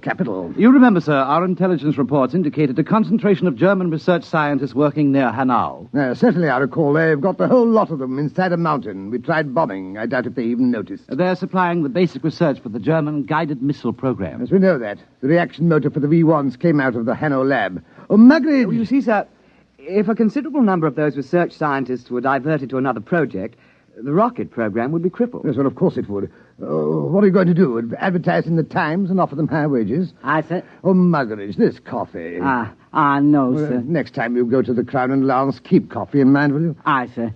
Only the Yanks are getting fair dives at darts. It was touch and go with the Yanks. Oh, we can only expect you to do your best. I'll try, sir. Well, now, come to the point, gentlemen. Suppose the Germans got hold of one of our top new development weapons. Something so completely overwhelming that they'd have to pull almost every man off rockets to work on it. Now, look here, Mackenzie. Those Jerry scientists are not exactly playing about with small boys' chemistry sets. They're a cut above our own chaps in several fields. What makes you think you could plant something on them? Science fiction, sir. I beg your pardon? You see this magazine? Yes, incredible science fiction. What's that chasing that girl there? That's a Martian, sir. You can tell by his tentacles. Mackenzie, are you stringing this along preliminary to applying for compassionate leave on the grounds that you're overworked? No, sir. It's a good plan. We invent a weapon that might exist but doesn't. And we leave it lying about where the Germans can snaffle it. And then they take most of the scientist fellows off the rocket program to work on our weapon. And that's the most preposterous nonsense I've ever heard. But, sir... I don't want to hear anything more about it. Yes, sir. I suppose she was right. Who was right? This Wren. I met her going up to London. Rather proper little type till you got to know her. But then she's rather a firebrand. Captain Mackenzie, please spare us the sordid details of your off-duty peculations. Sorry, sir. You see, she's the secretary to Admiral Sir Alan Grummins. They're talking of dropping this unit. They feel that other intelligence groups are quite competent to handle the routine, unimaginative work that we've been doing. Oh, I see. Of course, they'd reassign personnel. Would you say this science fiction scheme of yours was imaginative? Oh, it's practically visionary. Well, suppose you do some preliminary work. Thank you, sir. Routine, eh? Unimaginative, eh? Bah!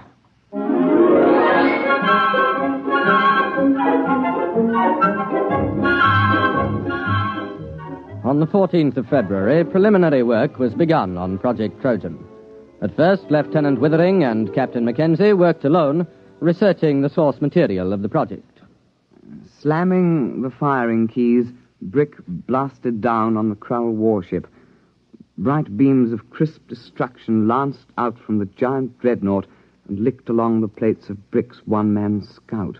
Nothing in that one. What have you got? It's a story about two robots who fall in love. What's the name of that Johnny who came closest? Herman. Jad Herman. He got half a dozen ideas that are close. Where do you suppose he is? Somewhere in the States, I suppose. That's no use, then. Why? Look, man, perhaps we can put a query through Central Chafe Intelligence. The Yanks ought to be able to dig up this Herman chap for us. No. It's worth a try.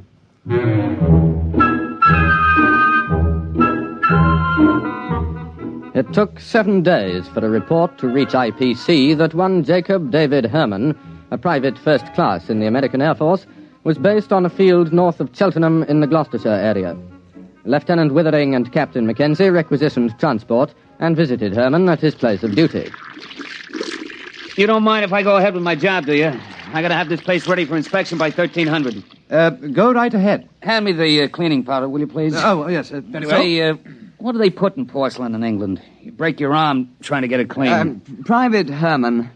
You are Jad Herman, writer? Yeah, that's a pen name, Jad. I use it for SF stuff. I used to write for the Confessions under the name of Cynthia Herman. I remember one article. I was saved by the YWCA from a life of shame. We're interested in your science fiction articles at the moment. Oh, yeah? Well, I knew we had some sci-fi fans in England. Oh, we're not exactly sci-fi fans. We're from... anybody else here? Well, look for yourself. There's no hiding place down here. Well, we are from Intelligence Plans Commission. Uh-huh. We need your assistance, Mr. Herman. No kidding. We have a project that calls for your particular talents. You got a latrine needs cleaning? We're quite serious, Mr. Herman. Will you kindly pack your things and be ready to come with us within 1 hour? Oh, I'm sorry, gentlemen. I couldn't possibly leave until after inspection. I've got too much of myself invested in this latrine. But after that, I'm at your service.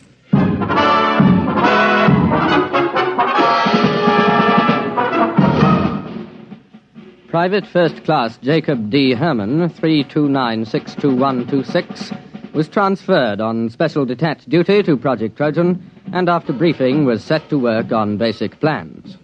Oh, look, Mac, here's the way I see it. If you want to con a scientist, you got to be pretty straight all the way.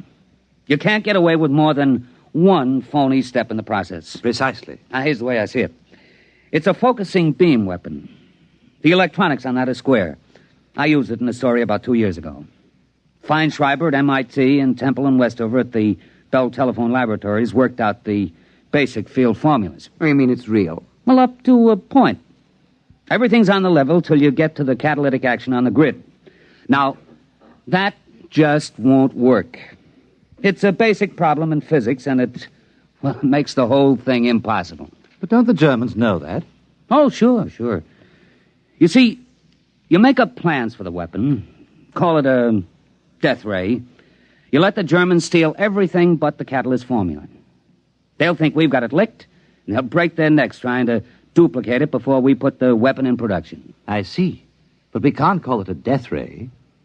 Well, how about projector, electronic grid deflecting type 3?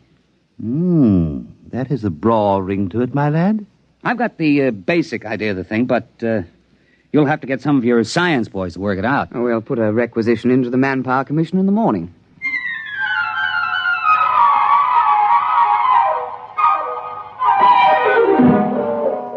Doctors Montague, Felder, Harrison, Seisenby, and Pilsudski were assigned to Project Trojan, and under the direction of Private First Class Jacobs, complete specifications and plans for projector electronic grid deflecting Type 3 were drawn up.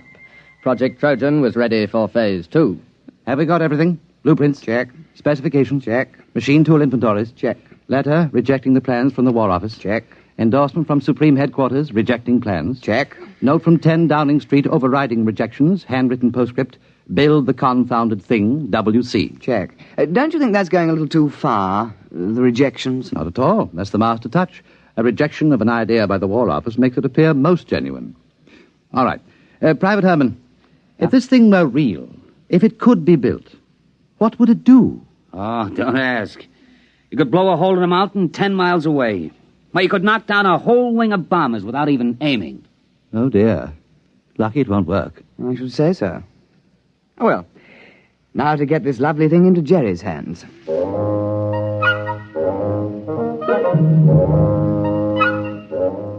Phase 3 of Project Trojan was commenced on the 15th of March, 1943. Central Counterintelligence Agency had discovered the infiltration of a German agent, a Belfast Irishman named Gogarty, into the blueprint division of Clark and Porchester, a printing firm doing some subcontract work for the Air Ministry. Gogarty, the German agent, presumably microfilmed the plans because shortly thereafter he received word that his sister, living in the Irish Free State, was to be married to a bus conductor. British agents attending the wedding disguised as farm labourers lost track of Gogarty for several hours due to circumstances beyond their control. Then we have no way of knowing whether Gogarty delivered her Project Trojan plans. Well, sir, there was a submarine sighted a day before off the coast. It's likely he made contact. Well, keep me informed. That's all we need now, another disaster. Did something else go wrong? You're jolly well right. Muggeridge has been playing darts with the Yanks again. Oh? What have we got this time? Butter or beefsteak? Nothing. The blight has lost my whole month's whiskey ration.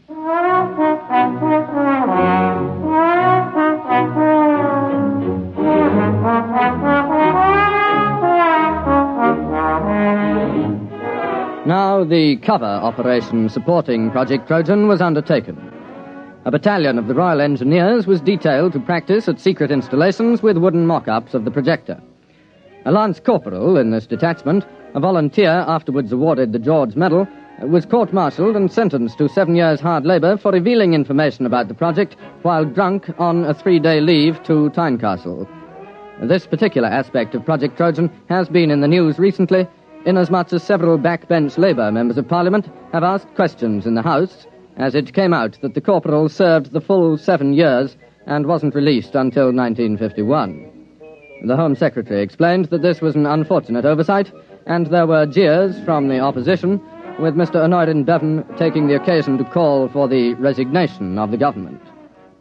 At the time, March and April 1943, the Intelligence Plans Commission awaited reports from British operatives. Sir, there's been a shift in assignment at the research laboratories at Hanau. Professor Schlickmann and Doctors Hirsch, Van Sulau, and Grishman have been transferred from rocket research to another project. Trojan? We must assume so. But that's only 4 men. But they're the top experts in electronics, chemistry, and metallurgy. If they're really working on Trojan, we've set the German rocket program back a year, while their scientists go yelping off after a red herring. Well, let's hope so. Bring me any further reports as soon as received.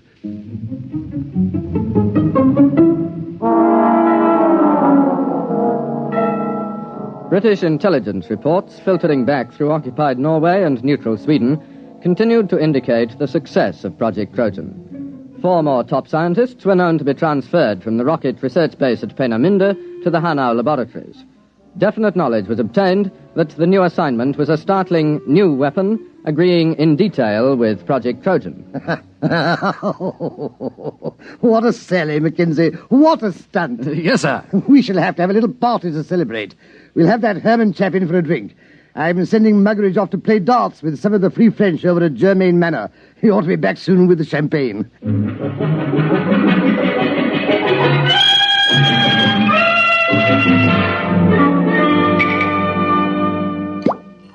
Pour all round.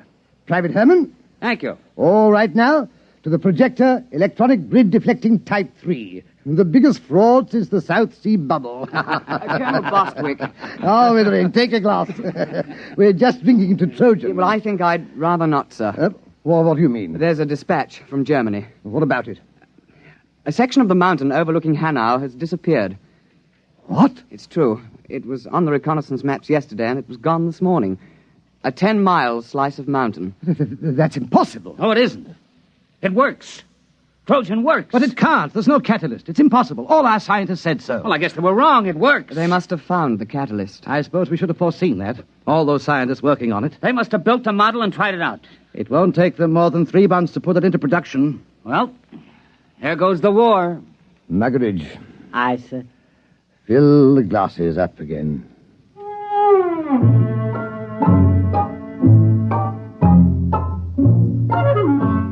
Intelligence Plans Commission now waited for additional dispatches concerning the reaction to Project Trojan in Germany. It was decided as a matter of policy to confine knowledge of these latest developments to the personnel of the project. Anything new, Mackenzie? No, sir, except that aerial reconnaissance confirms the damage to the mountain at Hanau. It's not quite as extensive as the first dispatch, but it is a bit of a hole. Oh, what do they think caused it? The Air Ministry seems to feel that an ammunition dump must have blown up. Couldn't that be it? I'm afraid not, sir. We have an intelligence report about several captured British and American tanks being brought to Hanau for testing. They were spotted the next day, completely destroyed. Trojan? Trojan. There's been an alert at factories producing parts for V1 and V2 rockets to prepare for retooling. Going to make the projector? It would seem so, sir. Well, I suppose I'd better go up to London tomorrow and make a clean breast of it. I'm afraid so, sir. Well, that's the end. Seems rather unsporting, doesn't it? Just handing the war over to them. I hate to think what the War Office will say. Not to mention the Prime Minister.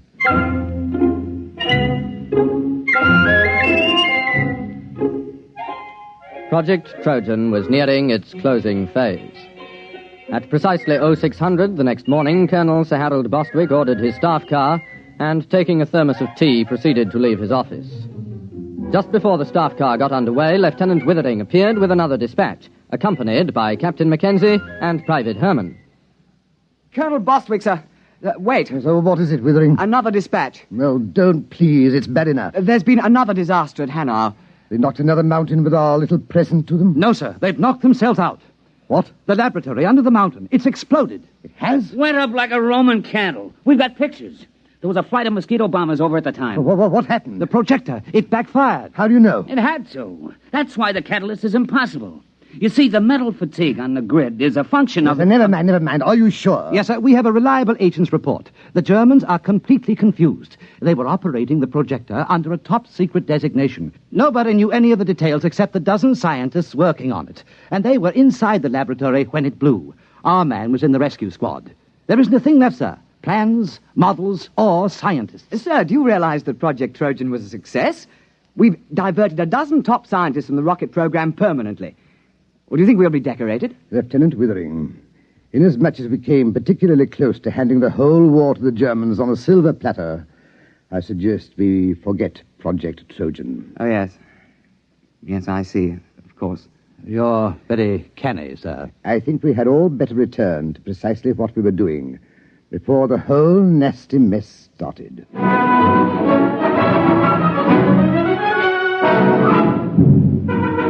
The final phase of Project Trojan was completed on the 22nd of March, 1943. The file, through some inadvertent error, was lost before the Intelligence Plans Commission had a chance to report to the War Office.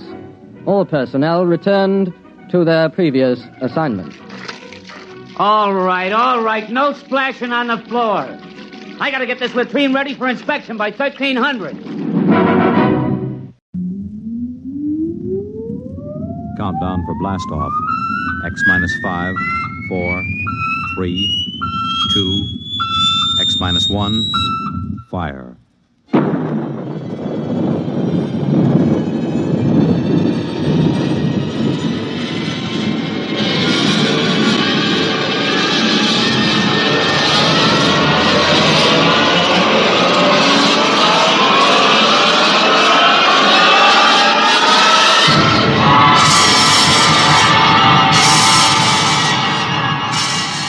From the far horizons of the unknown come transcribed tales of new dimensions in time and space.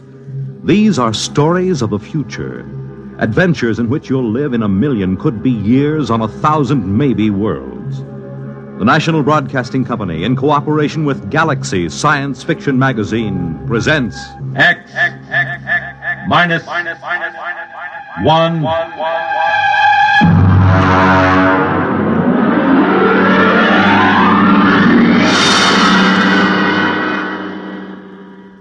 Tonight, Lulungomeena by Gordon R. Dixon.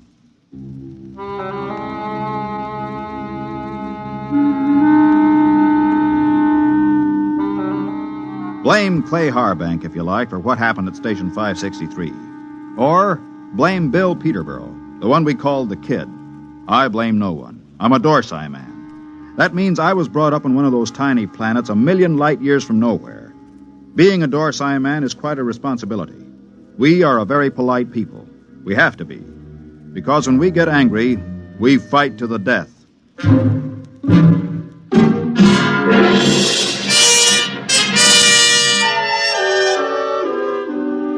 It all began that evening that Clay Harbank began reminiscing about his home planet, Lulungomeena. We were sitting around the recreation room of 563. There was a card game going on in one corner. Lulungomeena. The very name sounds like music, doesn't it, Mort? You know me, Clay. I'm a Dorsai man. I've been in the Dorsai planets. I've seen them all knocking around this universe for 35 years. But when it comes to sheer beauty, Lulungomeena. How long since you've been home, Clay? Home? 20 years, Mort. 20 stinking, miserable years. Well, that'll be over soon. Another 10 days. You gonna miss old 563? Miss this godforsaken little asteroid? Not for a minute. We'll miss your ugly face around here. At least I will. I'm gonna miss your gloomy Dorsai puss, too. Mort, why don't you get out of it? You've had more years in space service than any of us. You've probably got enough credits to get out, too. Me? I wouldn't know what to do with myself. Couldn't you go home? You should know better than that. The Denebrian trouble? The Denebrian trouble? You could go to Earth. What for? Ever been there? Never once. And I've never wanted to. I've seen too many Earthmen. Like the kid over there. He's green in service. He's full of greed and stupid hate like the rest of them. No, that's not for me. Looks as if the game's breaking up. Here he comes. Well, if it isn't the big gambler from the windy planet. What's its name? Lulungomeena. Yeah. How's the piggy bank coming, Dad? The piggy's a gentleman, kid. He never overeats, so he won't ever get indigestion. Sour grapes. You see this wad of credits? 500. How long you have to work for 500 credits, Dad? How many trips you have to make around this asteroid? How much closer to fall in your grave you have to come? You look as if you made a killing. I always make a killing. I'm a natural-born gambler. And I don't just talk about it like some. I think I'll go out and take a turn around the station, Mort. Fine, I'll go with you. It's, stuffy in here. Don't bother. I'd rather be alone. Big shot. Knocked around the planets for 35 years. Used to have a reputation as the hottest gambler in the systems. Comes from the most beautiful planet in the universe. Bull. Why don't you lay off him? Kid, let me give you a piece of sound advice. Go ahead. Lay off Clay Harbank. He's been around the systems a lot longer than you have. He may not be any chicken, but he's a tough baby when the situation calls for it. You trying to scare me, Mort? I thought you Dorsai guys were smarter than that. I'm beginning... No, look, kid. No, look. No offense, Morty. I wasn't trying to insult the Dorsai people or anything. I gotta go do a flight check. I'll see you.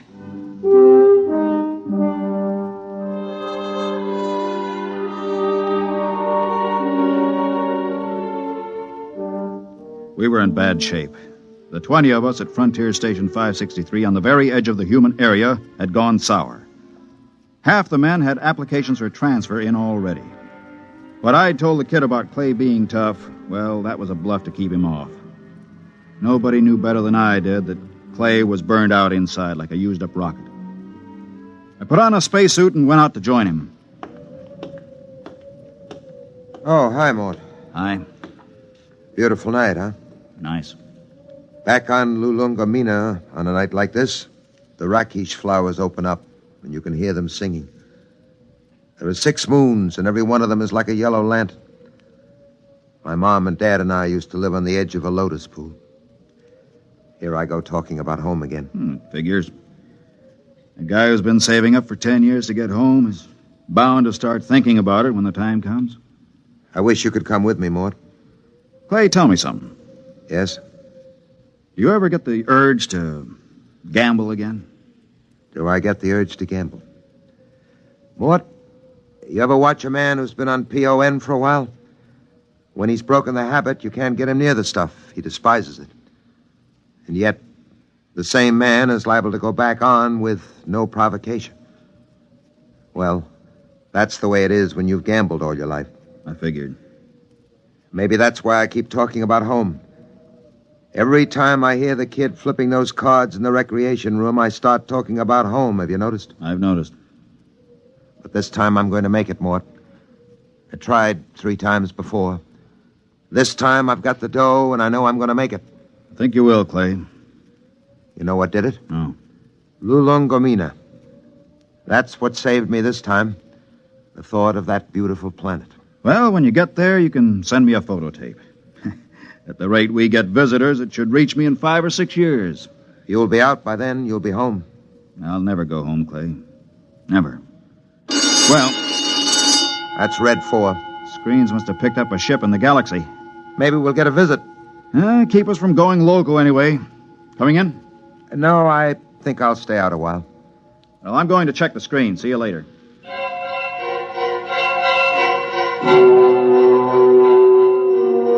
Red 4 meant simply that a ship was entering the galaxy. The chances of it touching down on 563 were pretty remote, unless it happened to need a clearance for Earth or Mars.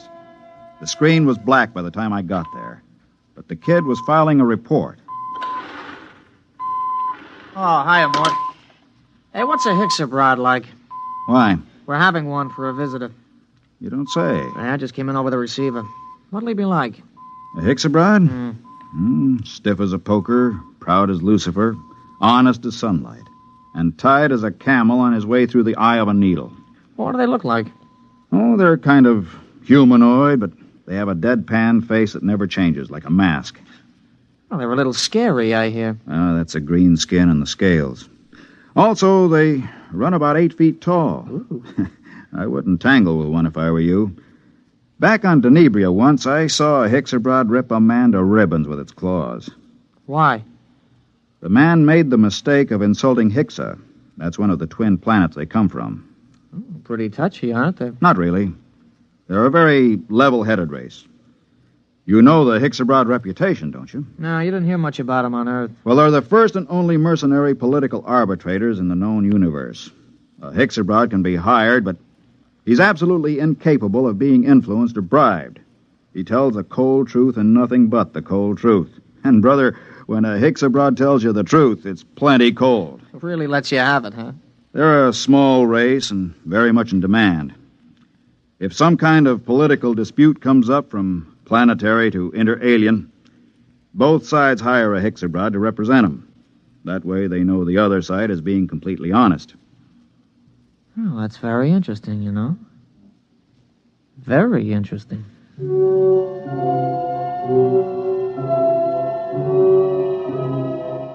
I could tell there was something on the kid's mind, but of course I didn't know what it was. Most of the talk in the recreation room that night centered around the arrival of the Hixabrod. Landing beacons were turned on, and we waited for another radio communication. Hey, anybody want to sit in on this next hand? Mort? No, thanks.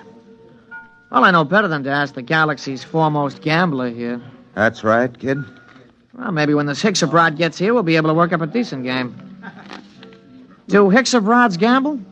No, kid, they don't gamble. That's too bad. Well, we can always sit and listen to you lying about what a beautiful place Lulungomeena is. Kid, you just went too far. Yeah, you're going to do something about it? That's right, I'm going to punch your little nose. Hey, break it up! Break it up! Clay, you all right? Yeah, I'm okay. Well, you better get to the infirmary. Have your mouth taken care of. Kid, you get to your quarters. Since when are you giving orders? I'm telling you to get to your quarters. You better do what he says, kid. He's a Dorsai man. That's all I've been hearing since I got here. What big gamblers come from Lulungomeena and how Dorsai men are killers. So far, I've seen nothing, but I heard a lot of talk. You're gonna get to your quarters? I'll give you 5 seconds to start moving. You better go ahead, kid. Okay, Mort. I'm letting you bluff me out of the game this time. Just remember, there's gonna be other games. Next time, I won't be bluffed.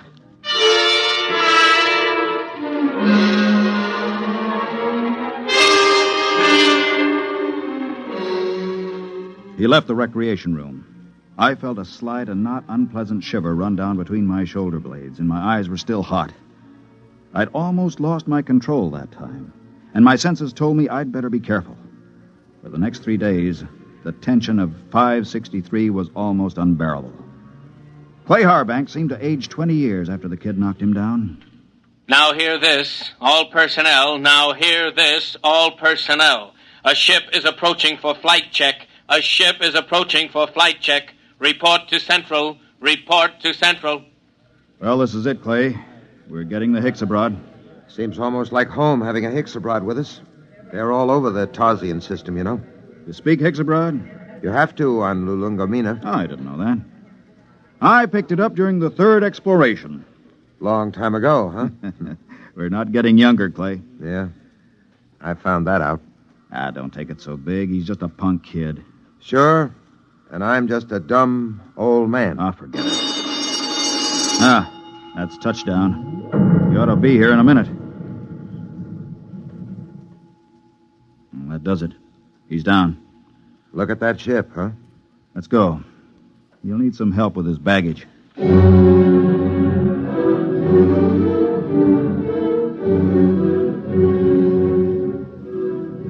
The ship was a silvery one-man job, the kind that have taken the Hicks abroads all over the universe. The cabin door slid back, and the Hickses stepped out. He was as green and scaly as a lizard, but there was a certain unmistakable dignity in his bearing. Since I spoke the language, I was the first to greet him. Belt the Hutch and Hicks abroad. Welcome to this place. I greet you, Dorsai man. My name is Mort Bianski. I am called Dorlassus. Come. I'll show you to your quarters. Thank you. How long will you remain here? Only for one night. I wish clearance for Mars. I'm sure it can be handled. This way.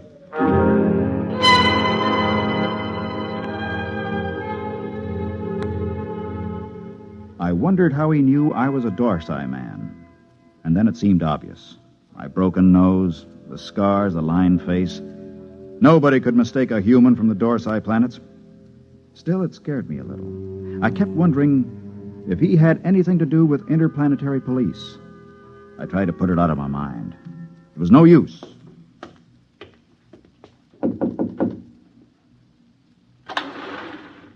Mind if I come in, Clay? Sit down. Have a smoke. Thanks. Where's the Hicks abroad? In his room, getting cleaned up for dinner. Strange guys, aren't they? Well, there's something even stranger going on. What's that? The kid's in there with him. With the Hicks? Mm-hmm. What do you suppose they're talking about? I don't know. I wish I did. Kid's probably trying to get the Hicks into a dice game. I doubt it. What's on your mind, Mort?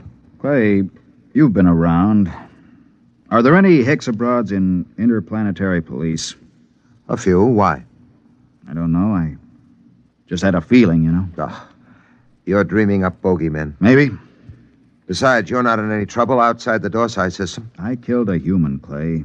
Not deliberately? In a rage. Happens all the time on Dorsai, doesn't it? Not to an officer of Intergalactic. Besides, that was 25 years ago. There's no statute of limitations in the systems. Nobody knows but me, right? You don't have to be clairvoyant to wonder why a man hasn't been back to his home planet for 25 years. You, think the kid... I don't know. He's got no love for me. Still, he doesn't know anything. How would he know this Hicks abroad is an agent, if he is? Couldn't say. Where are you going? Well, I think I'll take a look at that message the kid filed. The one we got when we first picked up the Hicks abroad on the screens. Let me know what you find, if anything.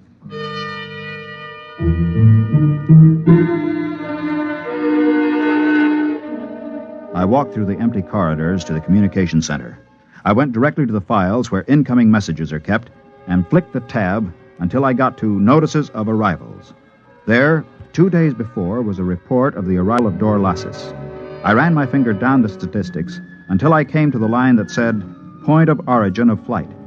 It read, Tarsian Galaxy. That was where Clay Harbank's Lulungomeena was. I read further, where it said Nature of Business. My blood ran cold as I spelled out the words, Criminal... Come in. Belt the Hutch and Hicks abroad. I greet you, Dorsai man. Is there anything you require? Nothing, thank you. I came to tell you that we'll have dinner tonight at 800 hours. The young Earthman has already informed me. There's a shortage of raw meat here. I've brought my own food, thank you. I see you came in from the Tarsian planets. Yes. You didn't happen to be in the Dorsai planets before that? No. Oh, I thought perhaps you might have some news. I came from intergalactic headquarters. Yes, I saw your flight check. Then you know my mission. Yes. Good. How long do I have to pack? I will be leaving at 700 hours tomorrow morning. Can you be ready by then? Yes, I guess so. Good. I don't suppose there's any point in appealing to you. Ixabrods are supposed to be totally without emotion. There is no point in appealing. Funny thing. I've been running away from this moment for 25 years, and now that it's come, I'm glad. We'll be going back to the Dorsites? Yes, to intergalactic headquarters. After all these years. Home. I don't suppose a Hixabrod knows what that feeling is like. I will expect you at 700 hours. Now, if you don't mind, I wish to prepare my food. One thing. Yes? Did the young Earthman tip you off about me? No. Funny. I could have sworn it was him.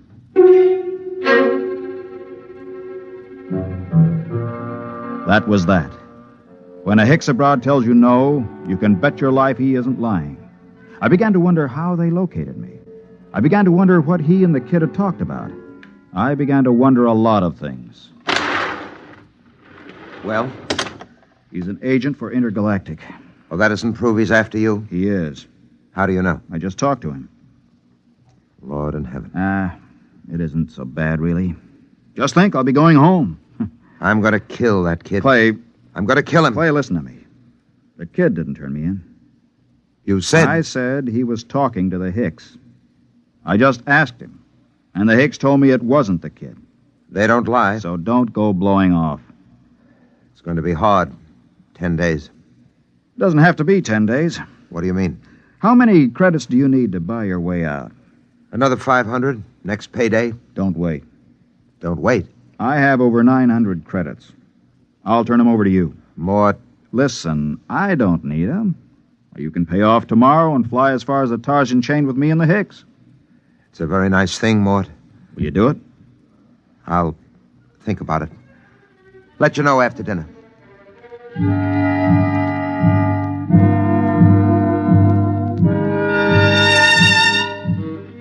I thought of running away, but there was really no place to run once they tracked you down. And the Hixabrods were utterly relentless once they'd agreed to bring a man in. Since they had no feelings, they made no judgments. They were absolutely certain that a man would get a fair trial. I packed my stuff and went in to dinner. The Hixabrod was at the head of the table eating his raw chinsu meat. Pass the gravy, please. Dorlasis. Yes? They tell me that the Hixabrod home planet is a very beautiful place. It is true. Well, I'm from Earth myself. Yes.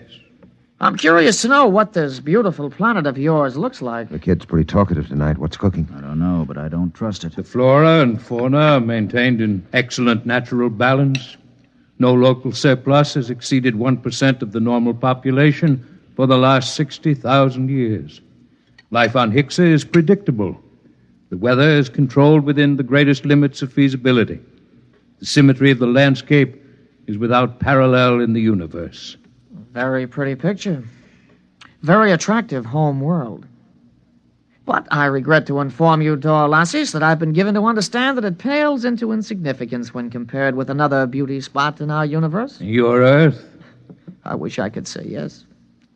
No. This place is so wonderful, I doubt if an Earthman like me could get in. In fact, I've never seen it. But I've been hearing about it for some months now. And either it's the most wonderful place in the universe, or the man who's been telling me about it is a rotten liar. Get your gun, kid. Get your gun. Why guns? You call me a liar. Why use guns when it's possible to prove the thing one way or another with complete certainty? For months now, you've been telling me two things. One, that you used to be a gambler. Two, your precious Lulungomeena is the most wonderful place in the universe. The question is either statement true? They're both true. You'll back them up? With my life. I'm not asking you to back them with your life. Just back them with that nice little hoard you've been accumulating all these years. Clay, don't. Well, you said you were a gambler. Bet with me and prove it. Suppose I do. How do we prove my statement about Lulungomeena? It's easy. We have with us at this table a Hixabrod. In a conversation with him, I found out that he's just visited every planet in the Tarsian chain. Now, as everyone knows, a Hexabrod never lies. Do you think you could judge this point, Dorlasis? The point can be judged. Well, gambler. Clay, it's a trick. Don't bet. How much will you bet, kid? All I got. The equivalent of 10 years' pay. Well? You're on. Dorlasis, okay if I question you? Proceed. You've been to the planet in the Tarsian chain, which this man calls his home? I must ascertain the position of the planet. The fourth planet. Ah, yes. The one with 6 moons. That's it. I've been there recently.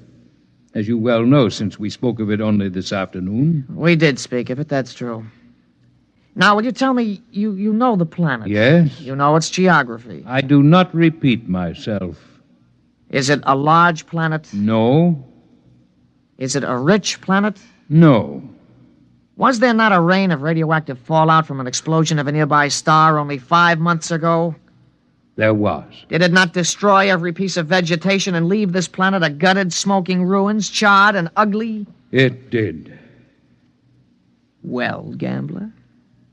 You haven't asked him the main question yet, kid. Would you like to ask him? All right. Hexabrod, the question to be judged is this. Is Lulungomeena the most beautiful and the most wonderful place in the universe? Yes. It is. What? Well, kid? It's a trick. It's a rotten trick. I don't believe it. The Hexes... The eyes of the Hexabrod were narrow and baleful as he pushed back his chair. You could almost feel them burning as he dragged his scaly feet over toward the kid. He stopped about 6 inches from the kid and held both his hands up, palms near the kid's eyes. There was a clicking sound, and we watched 11 sets of gleaming razor-like claws shoot up from the tips of the Hexabrod's fingers. Their points were almost against the kid's eyes. Look at my hands, Earthman. Are they not clean? Yes. Do you doubt that I have told the truth? No. Then there is nothing further to discuss. I bow to you, gentlemen. I thank you for your hospitality. You will excuse me.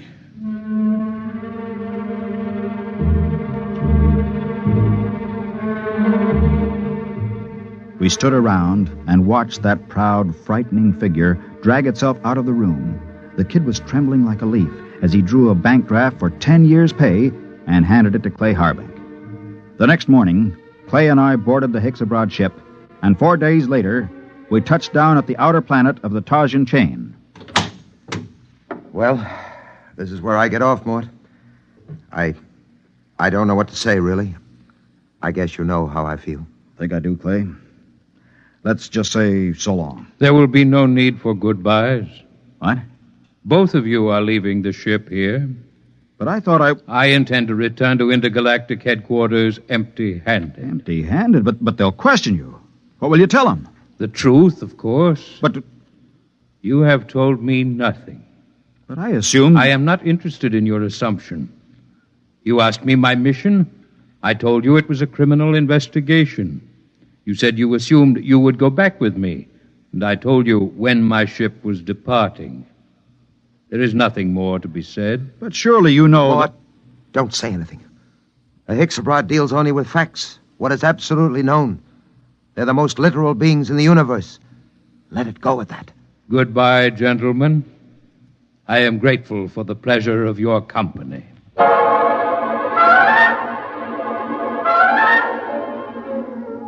5 minutes later, Clay Harbank and I shook hands at the exit of the spaceport on Tarsus 10. But before we parted, there was one thing I had to know. Clay, one thing before you go. Yes? How did you know the Hexabrod would lie about Lulungomeena? He didn't lie, Mort. A Hexabrod never lies. But Lulungomeena... Mort, let me tell you something. Lulungomeena is a word in use throughout the Tarsian planets. Actually, it's a Hexabrod word. It means home. All I did was ask the Hexabrod if home was beautiful. He simply said yes. And a Hexabrod, as everybody knows, doesn't lie.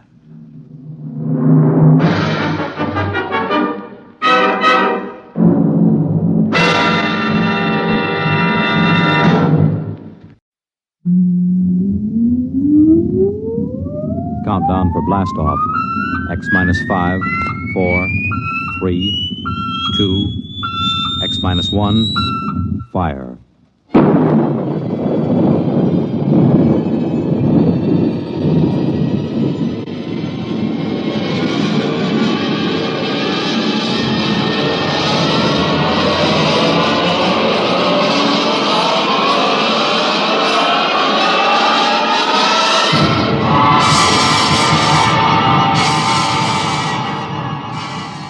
From the far horizons of the unknown come transcribed tales of new dimensions in time and space. These are stories of the future, adventures in which you'll live in a million, could be years, on 1,000 maybe worlds. The National Broadcasting Company, in cooperation with Galaxy Science Fiction Magazine, presents X minus 1.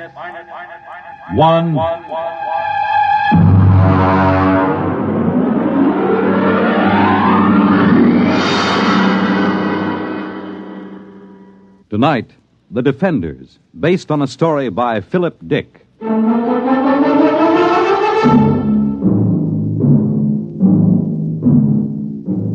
now we bring you a special film of the destruction of San Francisco by radioactive pellets, released this week by robots of the Asian Confederation.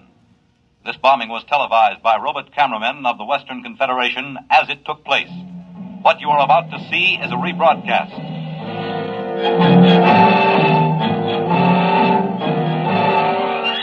Here you see the heroic robots, the Leddies, who defended San Francisco against the dastardly attack.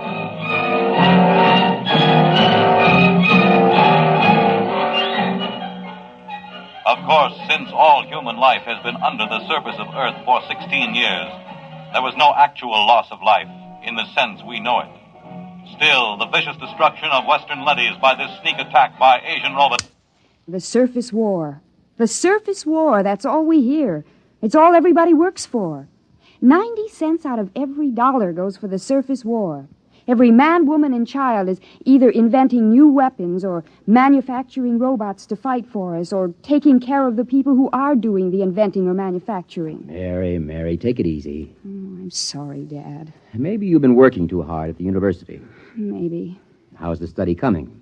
All right. Colonel Moss was asking about it only today over at Supreme Headquarters. I'm still working. Mary, you haven't mentioned the enemy much. Oh, what's there to say? Well, is he as hateful as ever? He hasn't been feeling well. Pity. I hope he doesn't die. After all, he's the only living captive member of the Asian Confederation. How old is he, by the way? 34. Oh, you're joking, of course. No. Mary, Western society only moved under the surface of the Earth some 16 years ago. Now, that would mean that the enemy was captured when he was only a boy. Yes. He told you this? Oh, no, he tells everyone he's 42. I deduced it from inconsistencies in his statements. Well, that's a little dangerous, isn't it? Well, you're the only one I've told, Dad. I wish you wouldn't even tell me these things. Do you expect your friend Colonel Moss to pop out from under the bed? Now you're being facetious. It's no laughing matter, Mary. The whole concept of the enemy is so charged emotionally. And so full of lies. Mary! It's true. I've been talking to him for 6 months now. He's just an ordinary young man who happens to have had the bad luck to come to symbolize every hated thing we fight against. I've heard him speak. He is hateful. He knows what to say if he wants to keep alive. Mary, I won't hear any more of this. Oh, I'm sorry, Dad. I suppose it doesn't serve any useful purpose. It isn't that. I'm thinking of your own safety. If remarks like this were overheard, do you know what they do to traitors? I've heard they turn them over to the Leddies. They're taken up to the surface. As they approach it, the radioactivity begins to destroy them. And by the time they reach the top... I'll be careful. Good. Now then, why don't we stop this morbid talk? How about turning on some music, All right. Dad. Yes? What was it like? What? On the surface. Don't you remember? Mm-mm. Oh, no, of course not. You were only about 6 at the time. Well, it's best not to talk about it too much. Tell me, Dad, please. Well, it was quite different from living underground. We lived in a valley, your mother and you and I. There were pretty farms along the floor of the valley, little White houses and green fields and trees. Oh, and there were birds. Yes. I'm afraid the birds are extinct now. It must have been hard for you those first years underground. It wasn't pleasant. But I had my work at the War Institute. There was so much to be done then. Building the leadys to take over the surface war, designing the pneumatic tubes to get supplies and weapons up to the robots, organizing the robot councils on the surface, and, of course, the constant fight against radiation leakage. We're still working on that one. I wonder what my life would have been like if it hadn't happened. About all I know is metal walls and great roaring factories and barracks. Nobody wants to live this way, my dear. We have to. Someday, when the enemy's defeated... What makes you think he'll be defeated? The Asians are just as secure underground as we are. When our leadys conquer theirs... Dad. What is it? Dad, the enemy, the one I've been interviewing. I thought we weren't discussing him. He mentioned a word to me. A word? Yes. It seems to me that I heard it before when I was a little girl. It's best to forget these things. No, I don't know what it means, but it might even be a bad word, but I have to ask you. I'd rather not. Please? Well? The word was peace. Oh, Dad, I'm sorry. I didn't mean to shock you. I think I'll go up to my room. I have to get up early. I'm taping an interview with the enemy. Excuse me.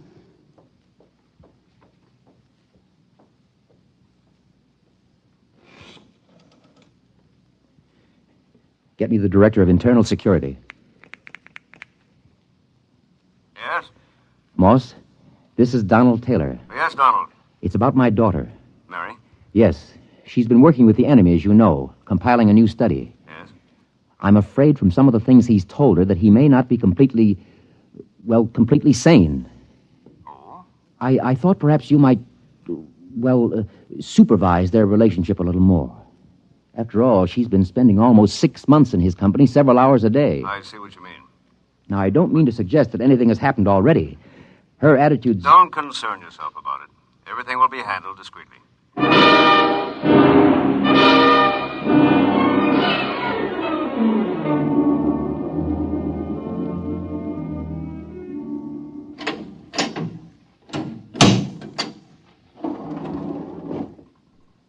The enemy is waiting inside, Miss Taylor. Good. Is the recording and filming equipment ready to go? All checked and ready. You've checked the restraint suit on the prisoner? Yes, miss.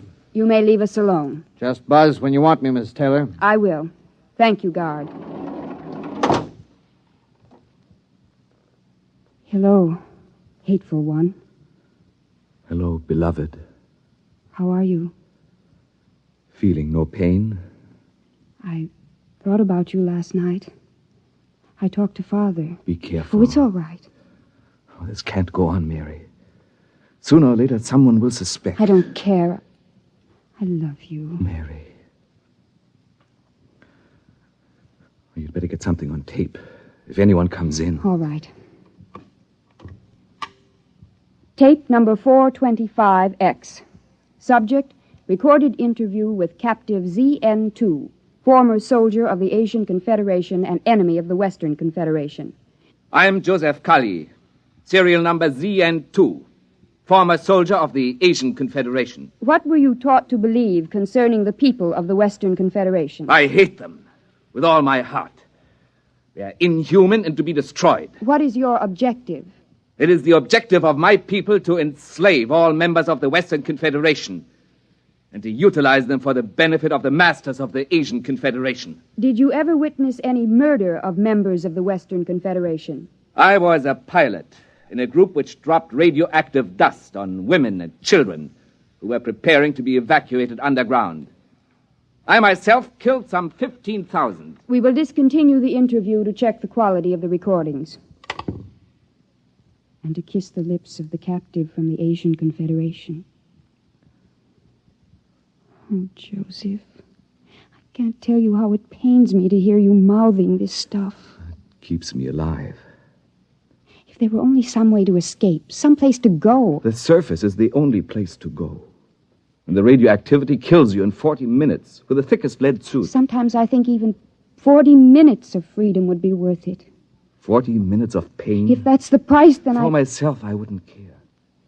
But for you, Mary. If there were a way to reach the surface... There is. Colonel Moss. This has been, I must say, a most interesting interview to hear. You heard it. From the beginning. We had the room wired this morning. Then you know. Yes. What's going to happen to us? To you, nothing. Because of my friendship for your father and your own youth. We will simply require that you remain silent about anything that has happened. And Joseph? The enemy will be handed over to a D-class leady at the mouth of the tube and taken to the surface. We will perform the entire operation with a ceremony and a public announcement. He'll die. Precisely. No. Please. Now you'd better go. Your father is waiting outside. Joseph. Mary, do as he says. Joseph, I love you. Take her out. Please let me say goodbye to him. Remove her. Joseph, please. Please let me stay, please.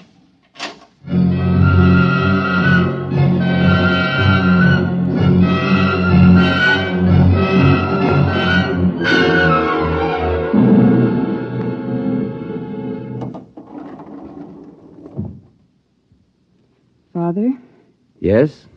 did you talk to Colonel Moss? Yes. And? He'll permit you to come along and watch the ceremony, provided Provided. there's no display of any sort, and of course a public denouncement of the whole matter. He's prepared a statement to the effect that the enemy tried to dupe you, that he used hypnosis, etc., etc. Well? I'll sign it. The ceremony is at the foot of the tube tomorrow morning at 6. At that hour, the enemy will be handed over to a D-class leady, which is being brought down from the surface. Remember your promise.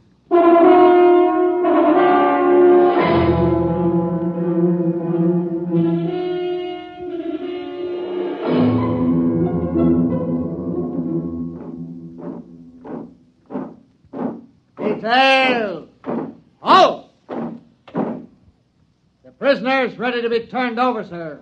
Is the robot here? The robot is arriving now.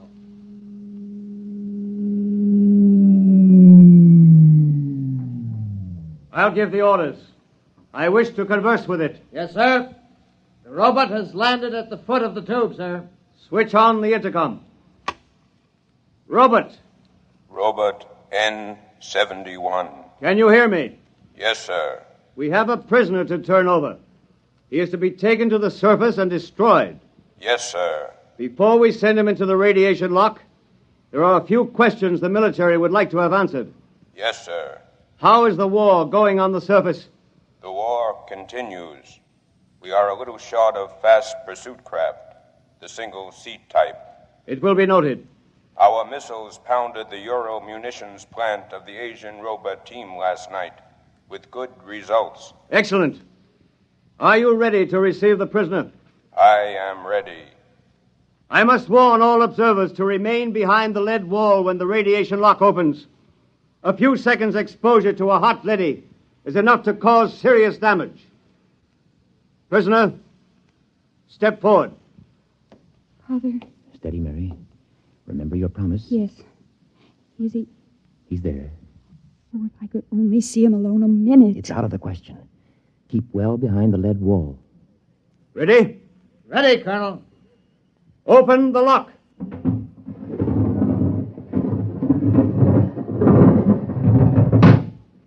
Step into the lock, prisoner. He's in with the leady. You can almost feel the radiation. By now, he's as good as dead. Lower the door. No! Wait! Joseph! Joseph! Mary, come back! Hold the door! Mary! Robert! Remove the woman and take the prisoner to the surface. Hurry! She'll be burned to death. Don't go out there. The lady is pushing around. Close the lock! Mary! Sergeant! Get a technician in a radiation suit to pick her up. Have her shielded and brought to the decontaminating chamber. Yes, sir. My daughter. You'd better get into a lead suit, Donald. We'll see what we can do to save her.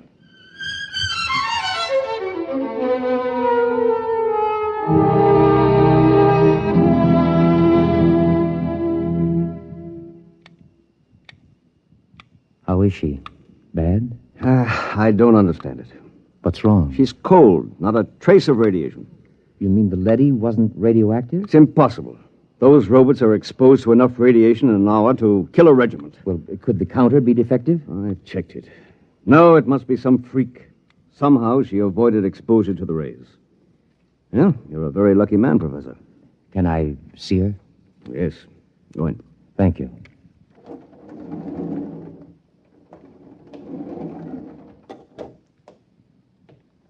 Mary, Hello, Dad. did they tell you you're going to be all right? Yes.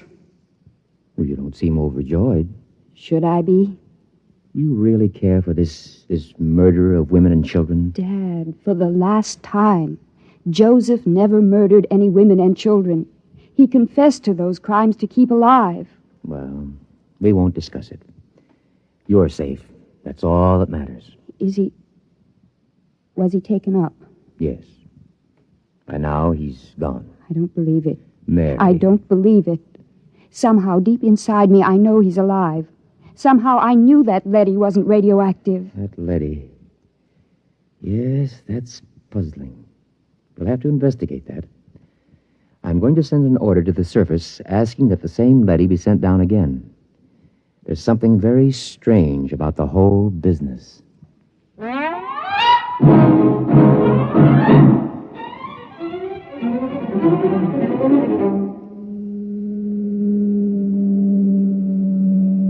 The tube is arriving with the leady as you requested, Professor. Good. I'm going in to examine it. Isn't that dangerous, even with the suit on, sir? It won't take me long. Very well. He's reached bottom. Open the lock. Father. Hold it. Mary, what are you doing here in a radiation suit? This is the same leady, isn't it? Yes. I was just going in to examine it. I want to go with you. Why? This is the leady that took Joseph up. I want to speak to it and find out. Now, Mary, why torture yourself? It's more torture this way. I have to know. If he's alive or dead, I have to know. He's dead. The leady will know. Please, Father, please. Very well. Close your helmet. Open the lock, guard.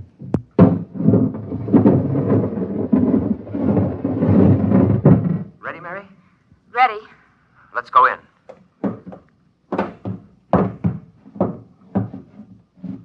You're Robert N-71? I am. The same who escorted the prisoner to the surface this morning? Yes. Is he... He is dead. The radiation killed him before he reached the surface. Steady, Mary. Robert. Sir? You accompanied him to the surface? Yes. You've been exposed. I've fought in 3 battles. Then explain something. Sir? According to a counter I have concealed in my suit, you're cold. Not a trace of radioactivation. How do you explain this? Well? Answer me. That's an order. I must return to the surface. Not till you answer me. I must return to continue fighting the war. Do not attempt to stop me. Daddy has a ray gun. Look out! Keep back. I've shorted him with the metal counter. He'll be burned out in a second. That was close. I thought these robots were unable to harm their masters. He might have been bluffing, but I couldn't take a chance. Why do you suppose he did it? I don't know. But I'm beginning to suspect something so fantastic that I've got to find out about it. Find out? Leave the tube, Mary. What are you going to do? I'm going to the surface. What? My suit will protect me for about 5 minutes up there. No humans have been up to the surface for years. It's illegal. I know all about that. Now, will you leave the tube? No. I'm going with you. Mary, please. If you go, I go with you. All right. Hang on. I'm going to start the elevator. Here we go.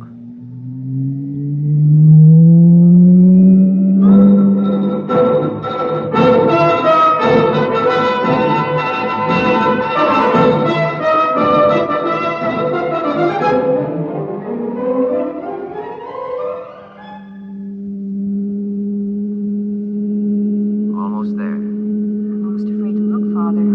All that ruin. The car's stopping. Silence is frightening. Father, what was that? It sounds like a rooster. That's impossible. There's no living thing on Earth. Open the car door.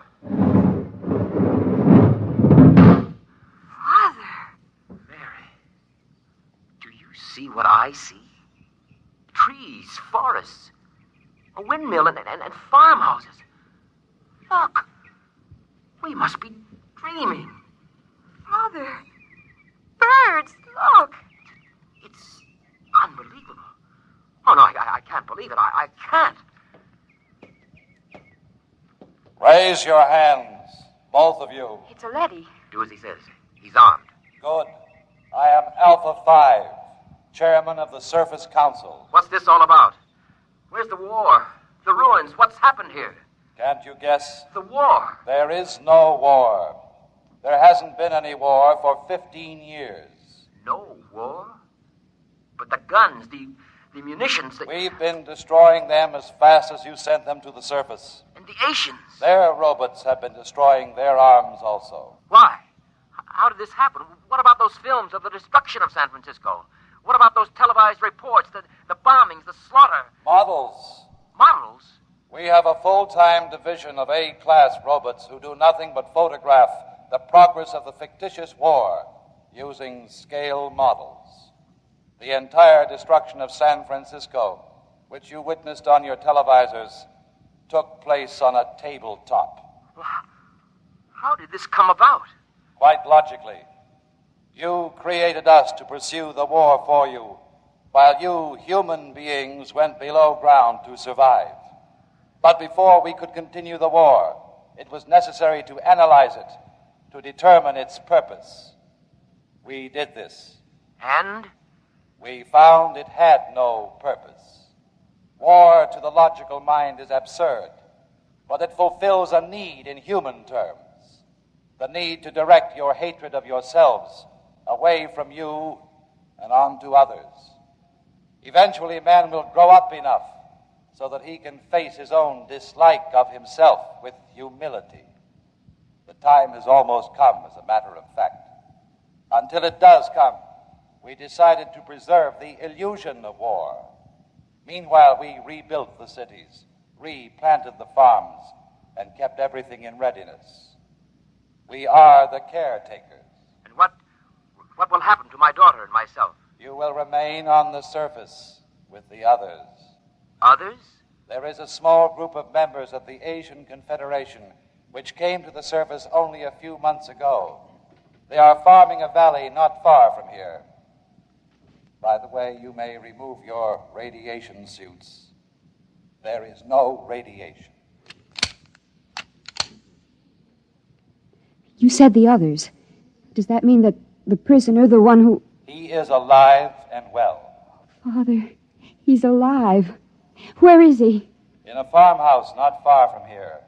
He has rejoined some of his people. Would you take me to him? Can I see him? Of course, if you will just follow me. Wait. There's another car rising in the tube. Stand aside.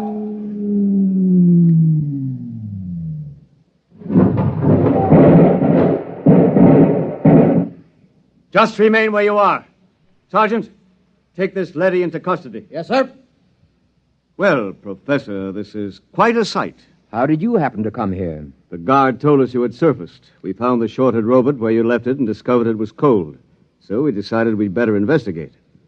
Good Lord, what a shock this is. A blessing, Colonel, not a shock. Do the Asians know about this?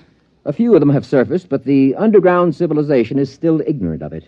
They think the war is going on just as our people do. Don't say. You know what this means, don't you? It means the end of the war. It means peace. It means victory, Professor. It means we can mount a full-scale attack. We can drop hydrogen fission bombs right down their tubes. We can wipe out the whole race. But there's no need. There's no war. There will be. I'm returning underground to report this to Supreme Headquarters. You'll have to accompany me for security purposes. You cannot do that, Colonel. Since when does a robot give orders to a human? We were constructed to protect you. In this case, we will protect you from yourselves. Stand aside. We're going to the tube. I will be happy to stand aside, but you will not be able to descend. No? Well, we'll just see. Look out! Father, what is it? What happened? Look. Good Lord. They've destroyed the tube. We're sealed off. Exactly. We have always had heat bombs in readiness for just such an emergency. Lead and rock are fused for a depth of some 10 miles.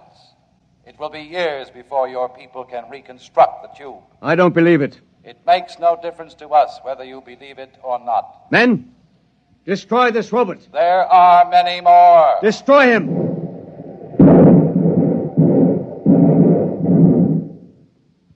Now. Look, down the road. Humans. A bunch of humans coming toward us. Why, they're waving. Those are rations. Joseph! Joseph! Father Joseph's with them. Ready arms, men. As soon as they're close enough, I'll give the signal to fire. Colonel, in heaven's name, they aren't even armed. They're the enemy. Our only hope for survival is to join with them. We'll need food and shelter. If we destroy them... The professor is right, Colonel. We're cut off from our own people. Sergeant, another word, and I'll have you court-martialed. Now, ready your weapons. Men, don't do it. Our only hope now is peace. Silence! I've got to warn them. Go back! Go back! All right, Professor, you asked for it. Now! Father!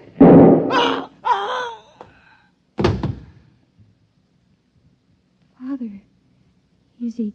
Colonel Moss is dead. Thank you, Sergeant. You've saved not only my life, but many others. I couldn't see any other way, Professor. We gotta live, too. Father, Yes, Mary? does this mean that we can have peace?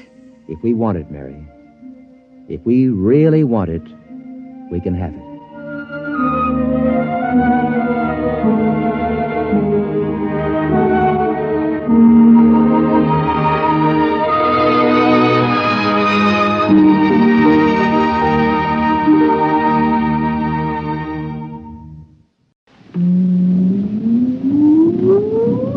Countdown for blast off. X minus 5, 4, 3, 2, X minus 1, fire.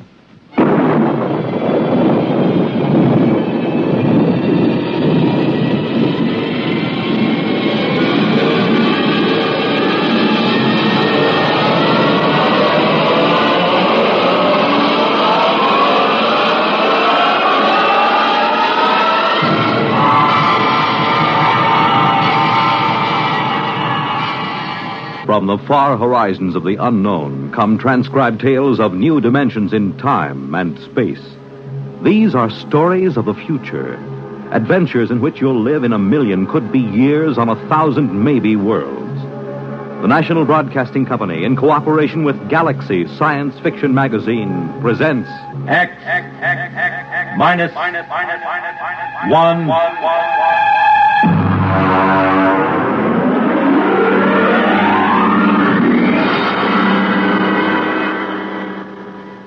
Tonight, Hallucination Orbit by J.T. McIntosh.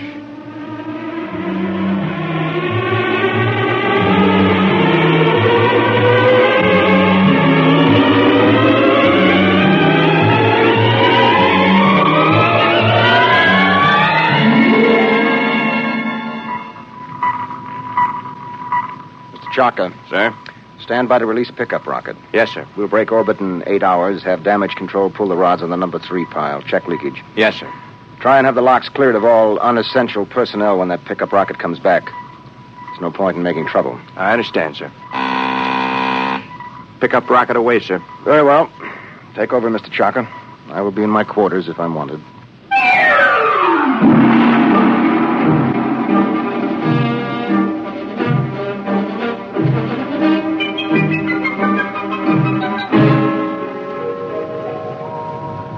Well, now then, Mr. Danbury, make yourself comfortable. Why, thank you, Captain. You care for a drink? Scotch in that bulb, bourbon in the other. No, thank you. I can't get quite used to squirting liquor from a rubber bulb as if I were oiling a bearing. Well, you'd have a devil of a time pouring from a bottle in free fall. Well, how are you enjoying your trip? It's very interesting. It was very nice of you to give me a lift. You know, it would have been 8 months before another ship came along. Oh, a lot more than that with the main Pluto beam station out. Probably 8 years. Really? That long? I thought the whole run to Pluto was under 18 months. Yes, it is when the beam is running. See, Mr. Danbury, we left Earth 27 days after the beam broadcast from Pluto station broke.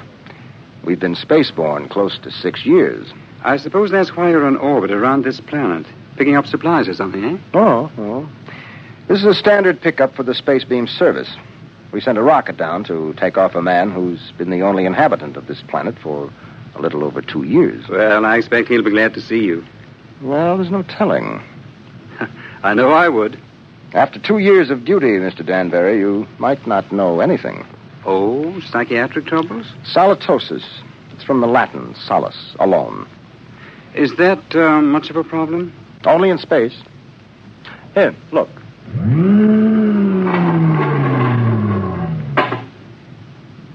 Look through that port. Seems empty. It is. It's empty of horizon, sky, sunlight, ground. It's empty of time. It's empty of people.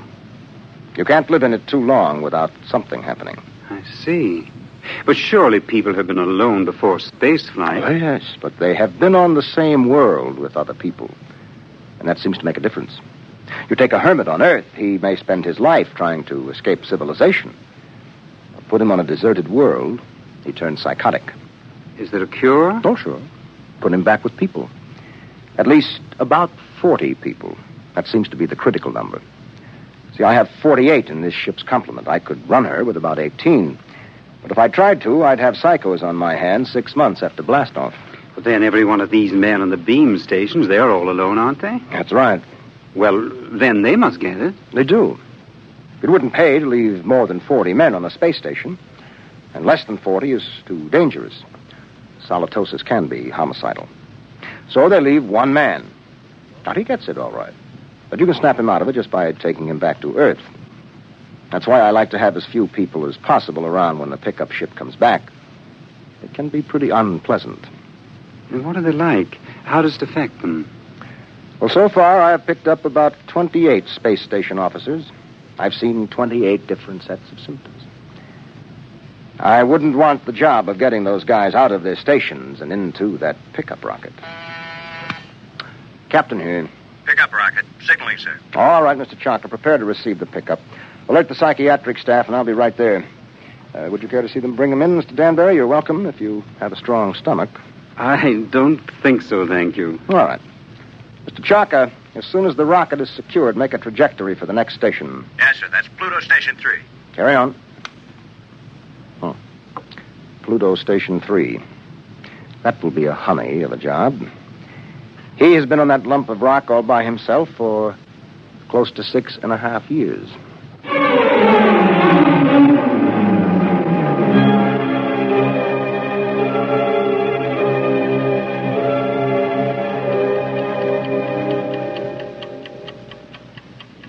Pluto Station 3, daily report. Colin Ord, space officer. Everything is in fine shape. Through my port, I can see Mars, Earth, Saturn, Mercury. That little devil, he's hiding behind the sun. He's been quite furtive lately. Why I'm required to record this report every day escapes me, because it's quite obvious to any empty-headed brass hat at the central office that not a word of this has been worth the tape it's been recorded on for the last 5.5 years. But if it amuses you gentlemen to hear me wander, after all, you are paying for the tape. Which gives me a fine thought. I'm going to set the pickups through the whole station and leave the tape running. That'll give you a daily report all day, so keep on listening. Right now, I have the distinct impression that Earth is winking at me. A rather suggestive, lewd wink. It helps to see the planets, doesn't it? Oh, I thought you were reading. I was.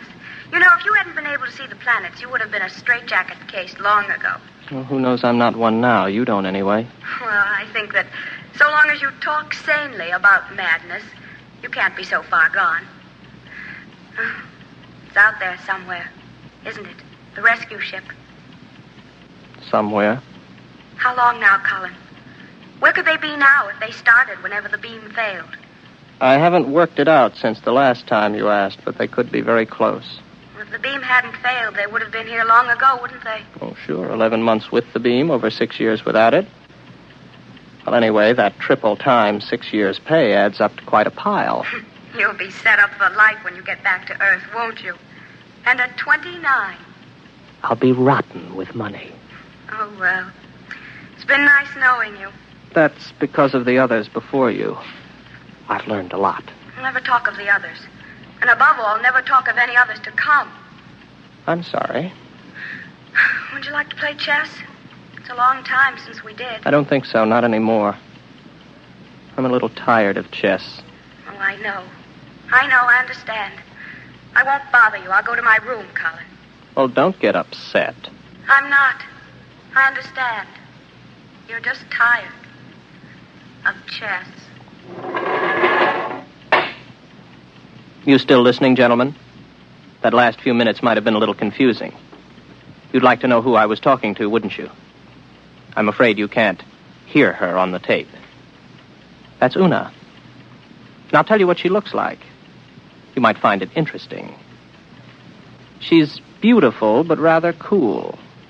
She always wears a white shirt and sharp, creased green slacks. She's got a good figure, but in a calm sort of way.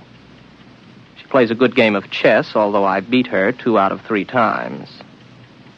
Of course, you know why you can't hear her on the tape. But I still know, too. That's a point in my favor, isn't it? That brings up an interesting question, gentlemen, because I'm tired of Una. I'm beginning to find her a long, cool, slightly unappealing bore. My problem is how to get rid of her. I can't just tell her to vanish. She's a little too real for that. I dreamed up a ship to bring her. I'll have to find another to take her away. Well, I might as well get to it. Oh, no. No, I'm not going to bother about the ship. It's too much mental effort. I'd have to think up everything I saw, and frankly, gentlemen, I'm too tired. Maybe she'll take the hint. A lot of them did. Susie did. And Alice. Oh. I remember Margie. There was a girl. A load of bricks had to fall on her head. Took me 4 weeks to get rid of her. No. Let Una figure her own way to get off the station.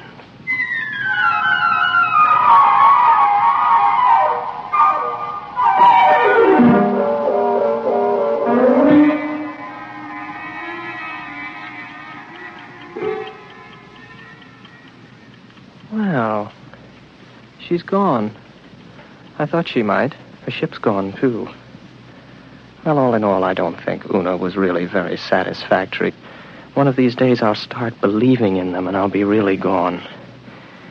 Well, if I activate the main screens now, I'll see a ship coming into land pretty soon. Every once in a while, I have a thought that when the ship really comes, I'll think it's make-believe. Yes, there it is. A small ship curving in for a landing. I suppose I could check on the detectors. I know they register anybody within 100,000 miles, but I don't bother checking them anymore because someday the moment will come when I check the detectors. And I'll see just what I want to see. Well, the ship's coming in for a landing now. I'll go out to meet it. I'm rather interested to find out what the explanation will be for the girl. Naturally, it will be a girl.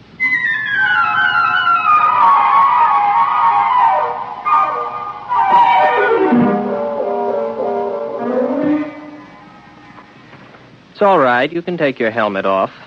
The air's all right in here. You must be Baker. Oh, good heavens, no. Baker was before me here. You can't be one of his dreams 7 years late. I'm Ord, Colin Ord. Before we go any further, just how does solitosis affect you? Well, that's new. None of them ever asked that before. It makes me see things that aren't there. And you know there's nothing there? Sometimes. Do you know I'm here? I'm making a point of not wondering about it. Well, one thing you can be sure of. This. Do you see this? This is a gun. I just want you to know I'm not heaven's little gift to lonely space station officers. Is that clear? Oh, yes. Yes. What's your name? Elsa Cutterline. You want to know why I'm here, of course. Not particularly. What? Well, that's always the weakest part of the story. I don't like to press it. Why don't you, take off your spacesuit? I'll tell you why, just the same. I killed a man. Why and how doesn't matter. I had access to an experimental ship. I thought if I disappeared for about 2 years, Oh, please don't labor over it. I'm not asking questions. Why not? Well, when we get around to it, I would be interested in the story you can concoct for being dressed like the cover of a magazine story in rather minimal clothing. It's been years since I thought up anything like that. You must be a throwback. What are you talking about? You know, you're going to have a tough time with that gun when you get tired of holding it. It's a heavy gun. How long do you think it'll be before I take it from you? After all, you have to sleep. There's no door in the station you can lock that I can't get in. I know. I just wanted to make sure you weren't violent. I think I can get on with you, Ort. Yes, I see. The question is, my dear, whether you're real or not. Well, don't I look real? Oh, yes, but that doesn't prove anything. As a matter of fact, the realer you look, the worse off I might be. But then there still is the remote possibility that you might actually have killed someone and decided to hide out on a space station. Shall I tell you something else, Elsa? What? I'm suddenly tired of the whole business. Breathes there a man with soul so dead, I'm sure you know the rest of it. I would suddenly like to have enough people around me so that I could be sane. I would like to find women as part of life instead of having them pop up here from the depths of my rather pornographic subconscious. But you've shaken me, Elsa. 24 hours ago, I was congratulating myself that solitosis hadn't really gotten me. But now I don't know.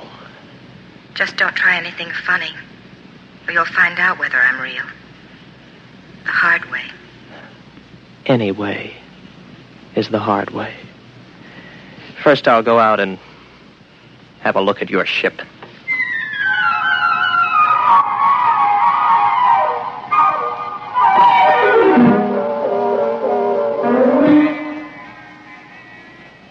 £14 per square inch air. Heat. Now, I take a gasoline lighter. There, the flame lights. But on the other hand, if there was no lighter and I see it, I could also see it burn when there isn't any air. As a matter of fact, how do I know that I can read a meter for air pressure? And now that I look again quickly, I find I haven't got a lighter in my hand, and as a matter of fact, the pressure meter reads 0. There's no air on this ship. As a matter of fact, there isn't any ship. Elsa is no more real than Una. All right, Colin, old boy, sit here and concentrate for about 15 minutes, and you'll be able to walk through the walls of the ship.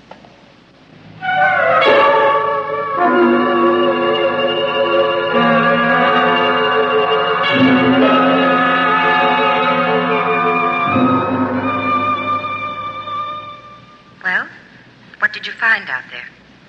You'd better leave. It was a mistake your coming here. I'm sorry. No, don't come any closer to me. Put down the gun. Keep back. I'm warning you. Keep back. You see, it's no use. Oh, you're a good shot. You got me right between the eyes, but I couldn't feel a thing. I can't let myself be shot now, can I? Give that to me. There. Now remember, if you shoot me, nothing happens. But if I shoot you, you die. Do you know that? Yes, I know that. I'll give you about 20 minutes to get that overstuffed figure back into that spacesuit and get off my planet. Frankly, I'm getting tired of hallucinations. Tired. Give me back my gun. No. I'll keep that. After a while, I'll put it in a drawer. It'll stay there until I forget it. Then there won't be any gun anymore. From now on, my overblown figment, there will be no more Elsas or Susies or Margies. I am not going to give in to solitosis. Maybe I'll bring Una back. At least she could play chess.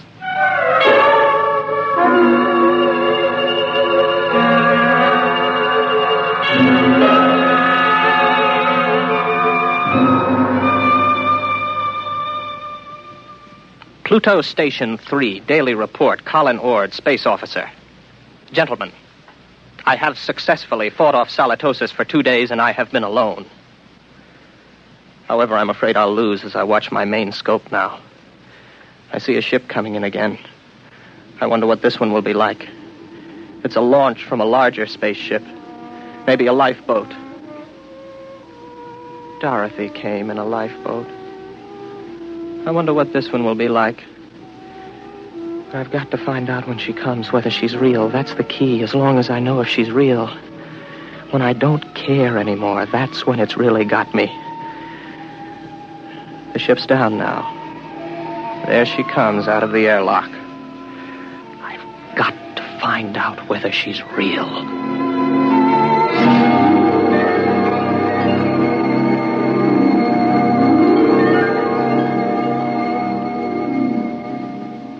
Colin Ord? That's right. I'm Dr. Lynn of Four Star Lines. Marilyn Lynn. Oh, very pretty. Are you going to tell me your story now, or do I have to wait? I'm not going to tell you anything till I've found out a little more about you. Well, you're an improvement on the last one. At least you're young and beautiful, and you're not fantastic, and you look intelligent. What do you mean? Don't worry about me. I see things that aren't there. Particularly people. Oh, so you don't believe I'm here? Would you? If you were me? Do you know I'm not here? No, that comes with time. At least it always has so far. You mean you've always proved to yourself that your visitors were mere fantasy? With a struggle. Interesting. Controlled solitosis. I never heard of it before. It's a pleasure to meet you, Mr. Ord. No, that doesn't make you real. They all say that. Why should I want to make you accept me as real? I don't know. But they all do. When will you know? Oh, I can't say. Maybe in 5 minutes. Maybe not for hours. How do you do it? You don't shoot me to see if I die or anything like that, do you? No, nothing like that. If I shoot you, you do die, like the witches in history. They'd die if they were, and they'd die if they weren't. Your mind has remained agile enough. Naturally. I never heard of solitosis inhibiting intelligence. Would you like some coffee? Is that part of the test?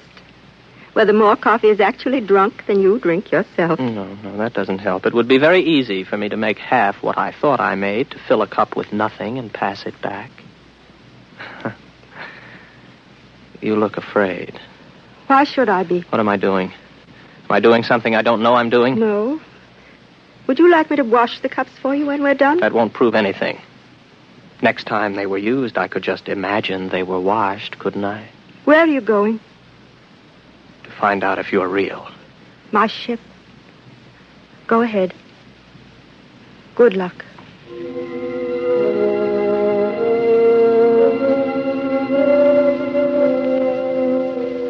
What's she afraid about? Something I said. None of the others were really afraid of me.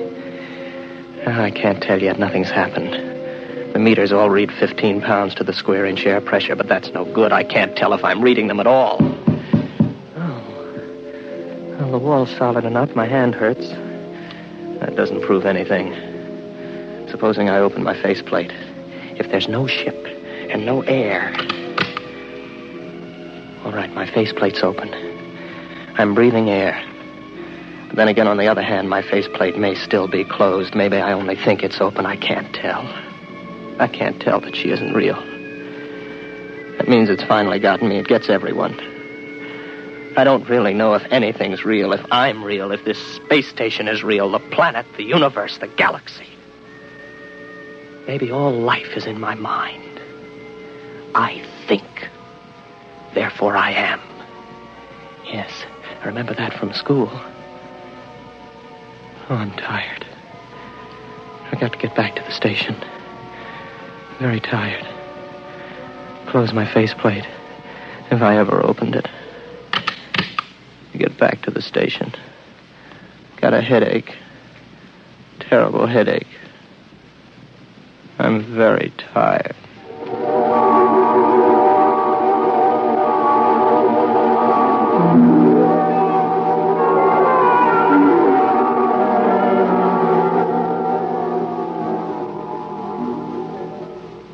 Are you all right now? Here, Drink this. What happened? You came in the station lock and passed out. How long have I been out? About 24 hours. You're a very sick man, Mr. Ord. Reality. Very important thing, isn't it? It's the most important thing there is to learn. Merely to you. Solitosis naturally affects what matters most to the individual, but we needn't talk about that. But I know now. You're not real. You can't be, even though I feel you are. How did you decide that? I couldn't prove you weren't, not on your ship. I'm too far gone to figure out any test that'll work. But if you are real, then how did you avoid solitosis? The only way there is. There are 48 men and women in the relief ship that's in orbit around your planet right now. I came down in the pickup rocket. We have well above the critical number of people.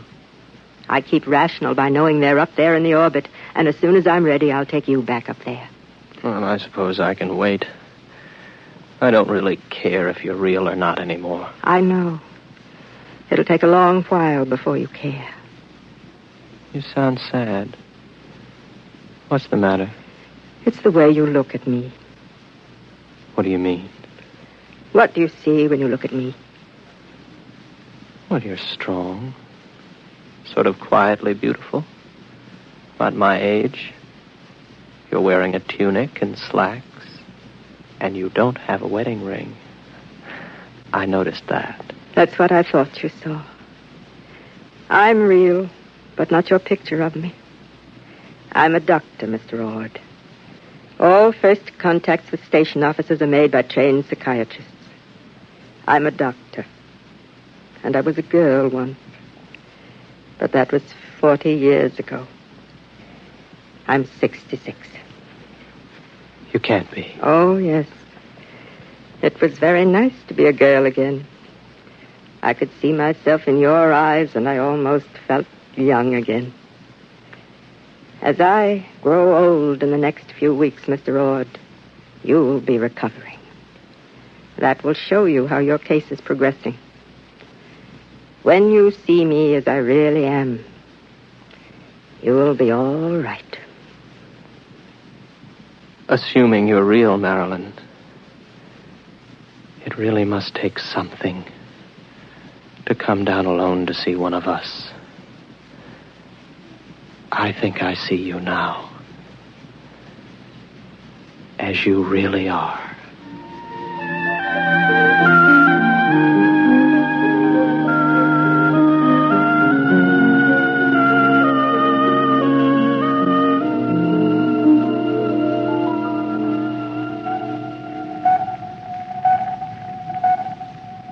Captain? Yes, Mr. Chaka. Pickup rocket all secured from Pluto number 3. How is the poor fellow? Good as can be expected. He came on board with Dr. Lynn. I'm telling you, these guys throw me. There he was, holding her hand, looking in her eyes like he was in love with her. And you know what a dried-up old bat she is? Yes, I know. All right, Mr. Chaka. Prepare to blast off.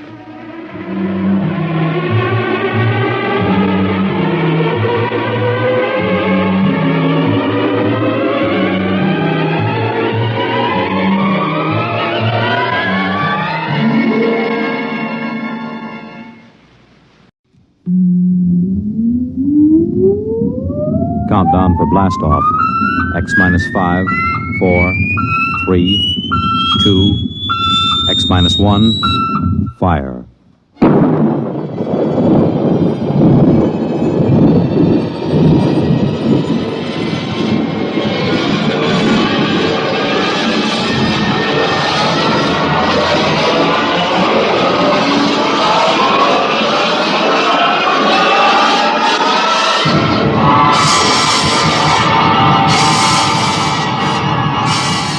From the far horizons of the unknown come transcribed tales of new dimensions in time and space. These are stories of the future, adventures in which you'll live in a million, could be years, on 1,000 maybe worlds. The National Broadcasting Company, in cooperation with Galaxy Science Fiction Magazine, presents X minus 1.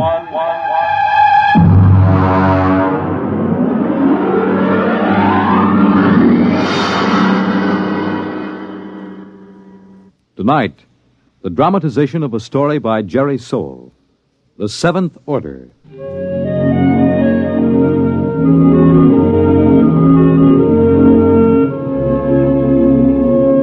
Brentwood, Illinois, would have been just about like any other average community of 10,000 had it not been for Presser College, one of the country's finest small institutions of learning. Its residents were used to the pranks, the hazings, and the practical jokes of the students. But even Professor Ansel Tomlin was surprised when the blue humanoid came down the street and up to the porch where the professor was sitting in an old wicker rocking chair.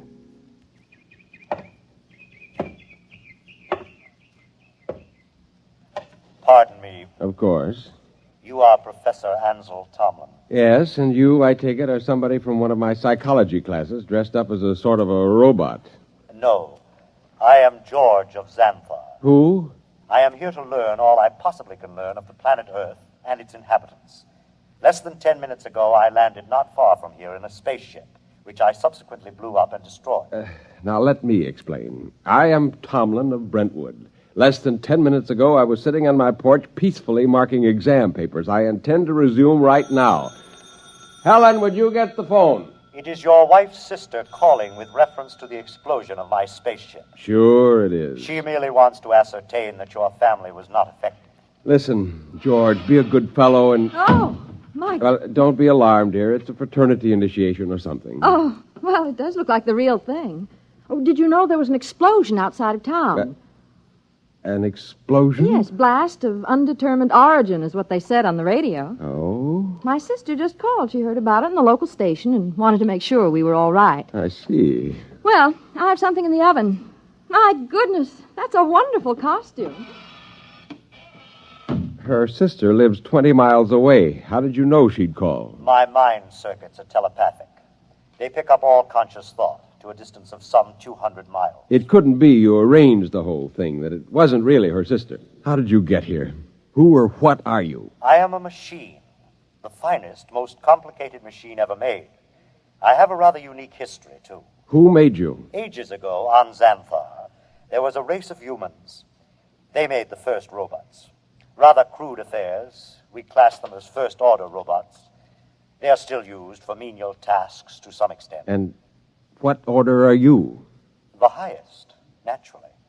A seventh-order robot. Or rather, a humanoid.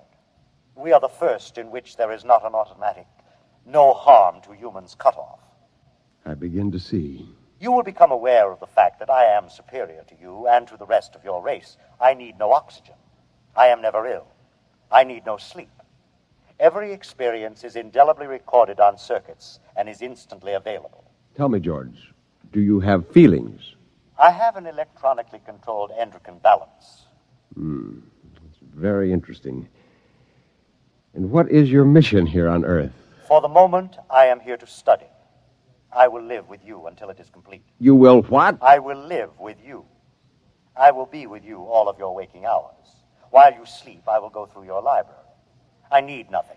I want nothing. Just a moment. What about my privacy? When you desire privacy, I will study someone else. Your wife, perhaps. The female should be interesting. George, old man, I'm terribly sorry, but you'll have to wire back to your masters to make other arrangements. That will be quite impossible. Really? You see, I have no master. Well, what about those humans back in Xanthar, the ones who invented you seventh-order humanoid? Oh, they are all quite dead.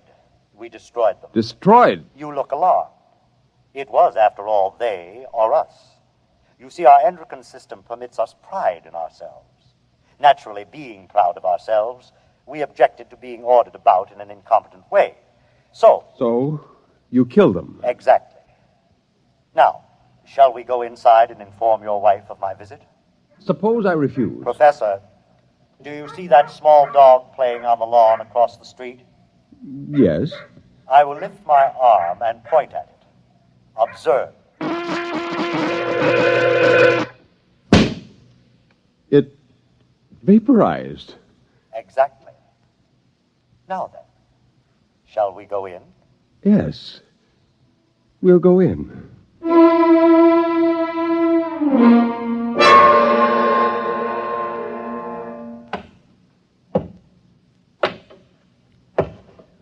Oh, there you are. Yeah. I see you brought your friend. Helen, this is George. George of Xanthar. George is a machine. Well, anybody can see that.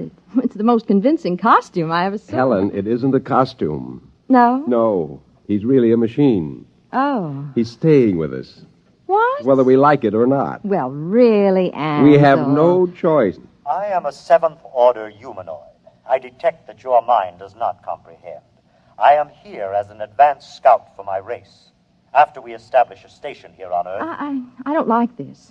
Now, would you be kind enough to leave my house, young man? You are very slow to comprehend. I comprehend that I have a lot to do, and I'd appreciate it if you leave. Otherwise, I'm going to call the police. You may call anyone you choose, Mrs. Thomas. I'll have you arrested. I assure you I can detect your intention long before you have time to do me any harm. Well, we'll just see about this. Hello? Get me the police. Helen, it's useless. I can follow the call through the phone wire. Captain Townsend will answer. Captain Townsend. Captain, I want to report a robot. A what? A thing. It won't leave my house. Who is this? I'm Mrs. Tomlin, Professor Ansel Tomlin's wife, 44 Crescent Road. I'll send the car over. Now we'll see.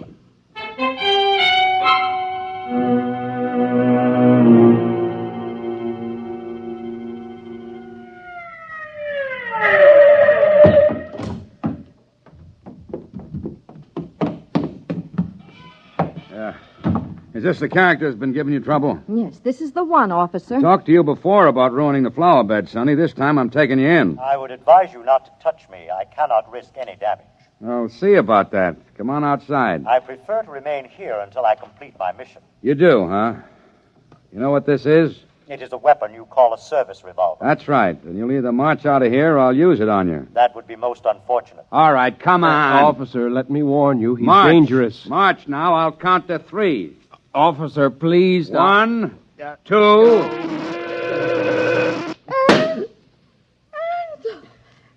Oh, no. I regret it, but he was actually going to pull the trigger. Only to frighten me. But I cannot risk damage. He might have miscalculated and struck me with a bullet. Ansel, I'm frightened. There is no need for fear. You have only to accept the fact that the Seventh Order is coming to operate the planet for your benefit. Ansel. Helen, there's no use trying to do anything just yet. Go next door to Mrs. Coleman. Tell her what's happened. I'll talk to George. Oh, but I don't... Please, Helen? Well, all right. Do you really think that you, a single robot, can conquer the Earth and make its people do your bidding? I can. Suppose it were demonstrated to you that you could not, that you could be destroyed. If that were so, I would naturally report that this planet is unfit for development by the Seventh Order. Well, you know they'll have you taken into custody for killing the officer. I cannot permit it. There will be needless slaughter. Unless you can convince your people it is useless to attack me. Will you let me try? I have no desire to prevent you. Go ahead. I detect that you are going to call the newspapers and the local television station and hold a press conference. Yes. I also detect that you have a plan to overcome me. Oh? I like that. Really? Yes. You see, in order to test this planet for development, I must know whether any of you are truly dangerous to us. You are a superior type of man, Professor. I welcome any plan to conquer me that you care to attempt. Okay, George. At least we know where we stand. I'll phone the newspapers.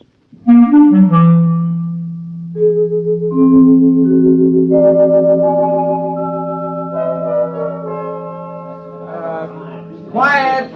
Quiet, please! Quiet! Hold it down. Ladies and gentlemen, this is Henry Bennett, broadcasting from a sound truck parked in front of the home of Professor Ansel Tomlin in Brentwood, Illinois. At the moment, Professor Tomlin is seated on his front porch. Next to him is a strange-looking blue robot-type creature, also seated on a chair. At the moment, we don't know if this is a hoax or not, but Professor Tomlin, a highly respected man here at the university, has called a press conference to introduce what is supposedly a creature from another planet.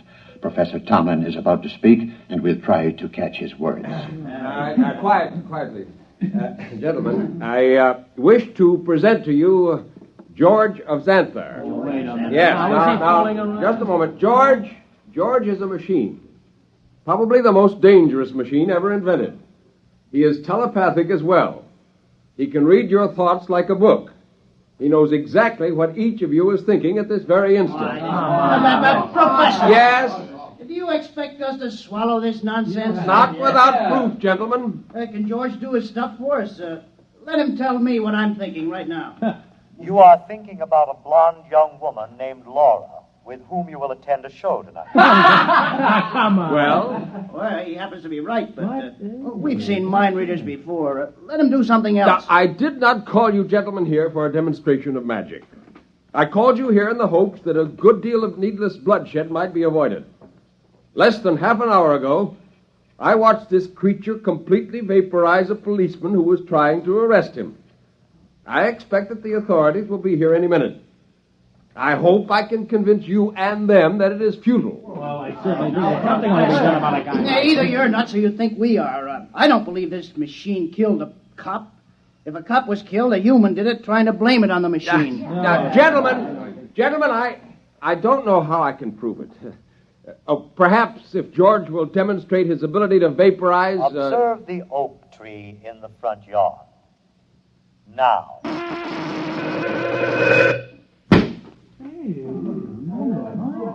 Now, do you see? I see, but I don't believe it.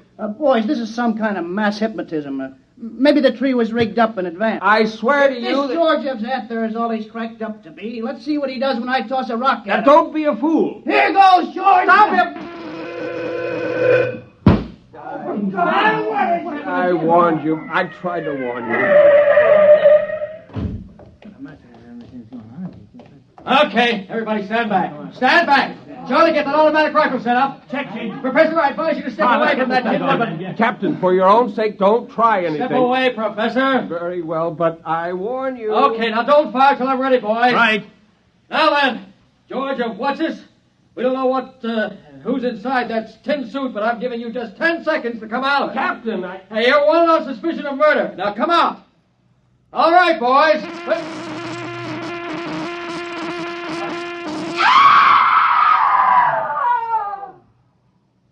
Ladies and gentlemen, I'm afraid we'll have to terminate our broadcast.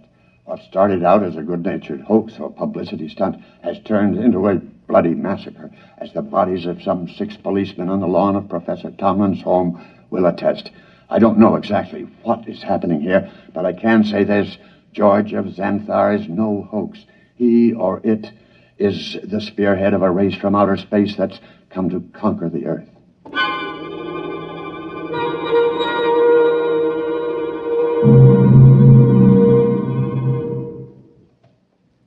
Have they all gone, Helen? Yes, Where is he? in your library, reading. Are the policemen still outside the house? They're walking up and down. Oh, I hope they don't. Yeah, they have orders not to try to harm him. Ansel, Yes. what are we going to do? I don't know. Oh, listen. He's coming. Professor, Mrs. Tomlin, I have decided to walk through your town to learn more about its buildings and people. And kill a few more humans? Killing humans affords me no pleasure whatsoever. I kill only when damage to myself is possible. I hope that no one will attempt to harm me. George, let me warn you now that this affair has gone beyond the confines of this town. I am well aware of that, Professor. I am aware of a phone call being made this instant by your mayor to the commander of the Illinois State Guard. If you're smart, you'll return to your ship and your planet. My ship is destroyed. I could instruct you to build a new one, of course. But as I have no intention of leaving... Then you will be destroyed. No. I will destroy first. Have you no conscience? A conscience is a fifth-order failing. Needless baggage. Good evening.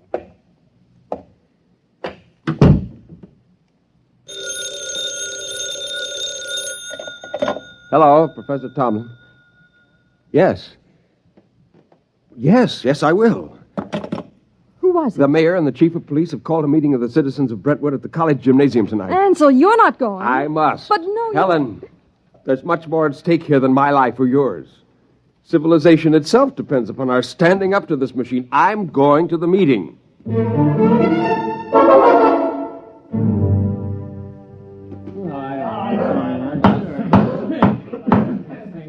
Gentlemen, as Mayor of Brentwood, I call this meeting to order. As you know, there is loose in our city a being with one purpose: to prepare Earth for conquest by similar beings. I think Professor Tomlin can tell us most about this being. If we could determine the source of George's power, he might be overcome.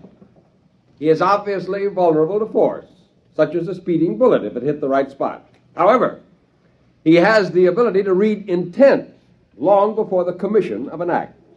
He is probably listening to me now, even though he may be far away. Mr. Mayor, why not track him down and all attack at once? Some of us would probably die, but he couldn't strike us all dead at once. Gentlemen, this humanoid is able to keep track of several hundred things simultaneously. As a matter of fact... Gentlemen.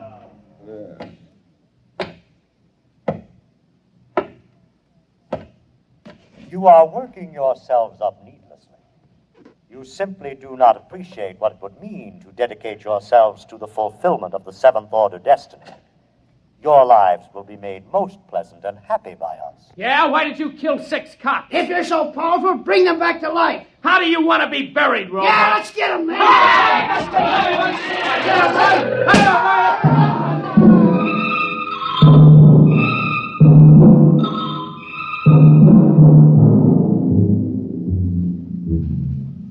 And eyewitnesses report that in the end, when all were gone, George of Xanthar stood alone on the platform of the gymnasium. There was no movement except the twitching of the dead and those trampled by the crowd.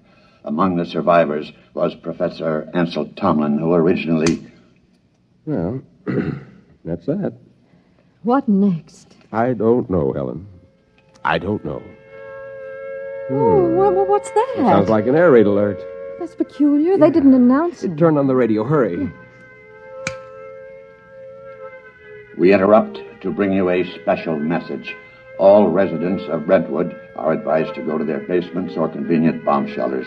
The governor has announced that units of the National Guard have managed to corner the robot, George of Xanthar, in the town square. Oh. Tanks and mortars will be used in an attempt to destroy the creature. Again, go to your nearest bomb shelter. Oh, did you hear They'll never be able to destroy him. Well, where are you going? Up to the roof. The roof? I can see the square from there. Well, I'm coming with you. Just as you like.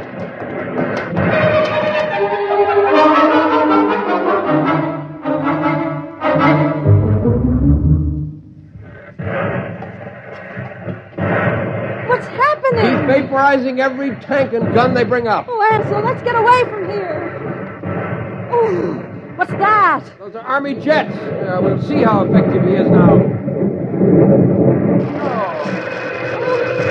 Oh, good Lord, a whole squadron up in smoke. It's no use. Can't you see? It's no use. Ansel, come inside, please. Oh, very well. Oh, if only there was something we could do to tell him. Not as long as he can read our every conscious thought before we can act. What is it? Our every conscious thought. Our thought. I wonder if... What is it, Nothing. Ansel? Nothing, Helen.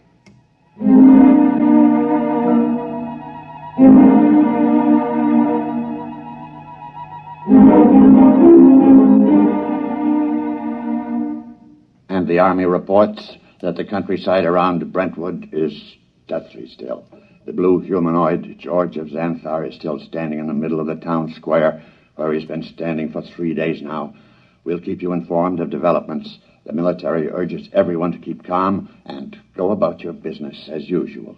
There is no danger to anyone who is not attacking the humanoid. No danger. Wants to keep more of them from landing. Ansel, are you going to sit there with your head in your hands forever? Well, come have some dinner. Ansel? Yeah, it might work. Where are you going? Washington. What? I'm going to Washington. Would you be good enough to pack my overnight bag? I can catch a plane out of Chicago in about 2 hours. But why? What for? I'm going to talk to the Pentagon. What do you tell them? I'm going to tell them to surrender to George of Xanthar.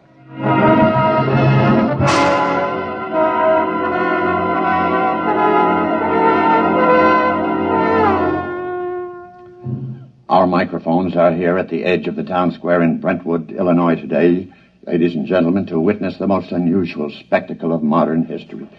A discussion of terms whereby the United States of America may surrender to the humanoid George of Xanthar.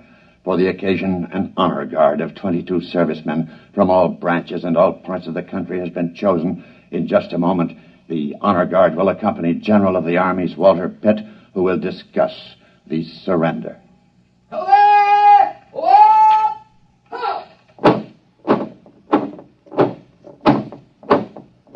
The honor guard is advancing to the edge of the square. The robot is standing there now, carefully eyeing the soldiers. Every ounce of his concentration seems to be going into it. Actually, we're told his telepathic circuits are probing their minds for some hint of danger. A thought, a flicker of an eyelash may be sufficient for him to vaporize all of them. General Pitt is about to speak. George of Xanthar. I hear you, General. I have been instructed to consult with you about your intentions toward our country and the world in general, with a view to reaching some sort of agreement with you and others of your kind who you say will invade the earth. May I approach? One moment. I perceive no intent to harm me. There is one man among your soldiers, however, who has an illogical thought. Will the soldier who is thinking the thought, 11 o'clock, step closer? Do as he says.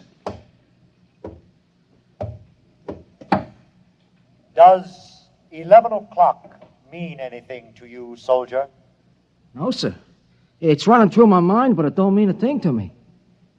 My examination of your thoughts tells me you speak the truth.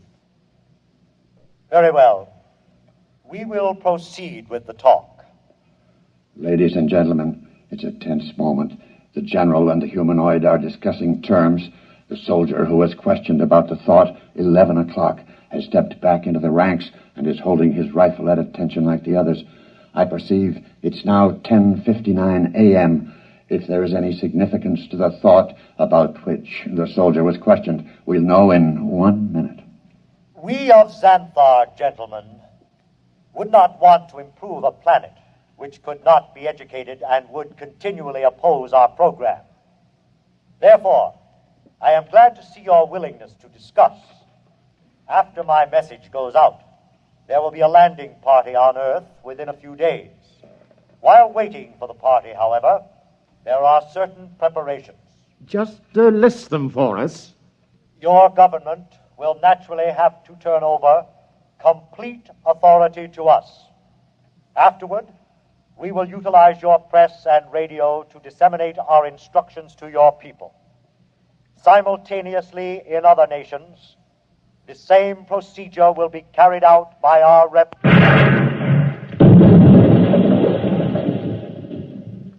Ladies and gentlemen, it's happened at exactly 11 a.m.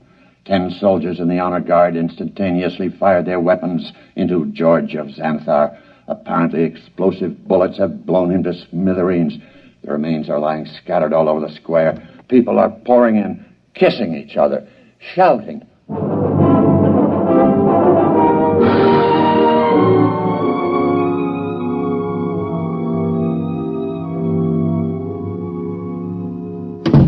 Helen! Ansel, you're home. Yeah. Oh, you've heard the news. Isn't it wonderful? Wonderful, really wonderful. I'm sorry I couldn't come home sooner. It would have spoiled my whole plan if I'd gotten within telepathic range. Your plan? Yes.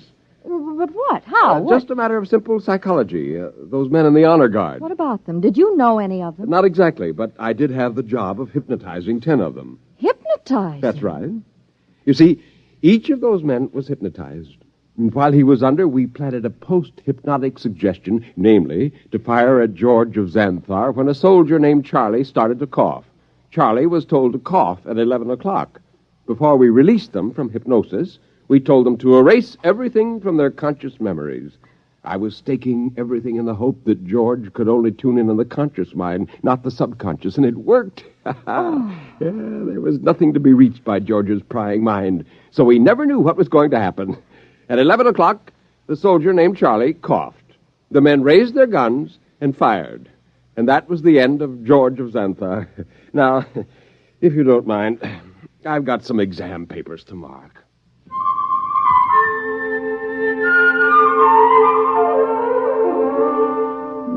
On a planet many millions of miles away, a red light, one of many on a giant control board, suddenly winked out. A blue humanoid made an entry in a large book, System 29578. Planet 3 inhabited. Too dangerous for any kind of development.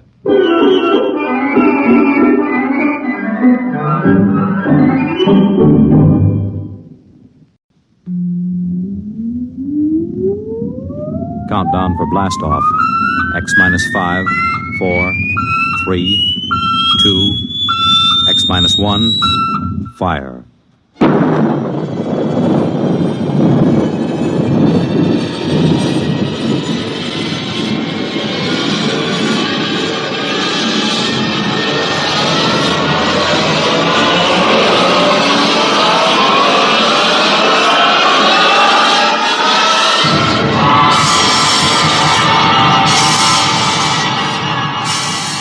From the far horizons of the unknown come transcribed tales of new dimensions in time and space.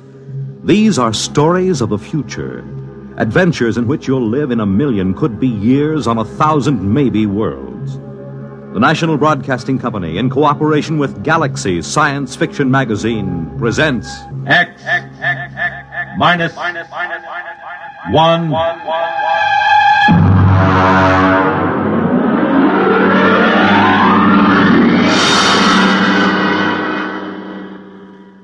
Tonight, the Frank Quattrocchi story, Sea Legs.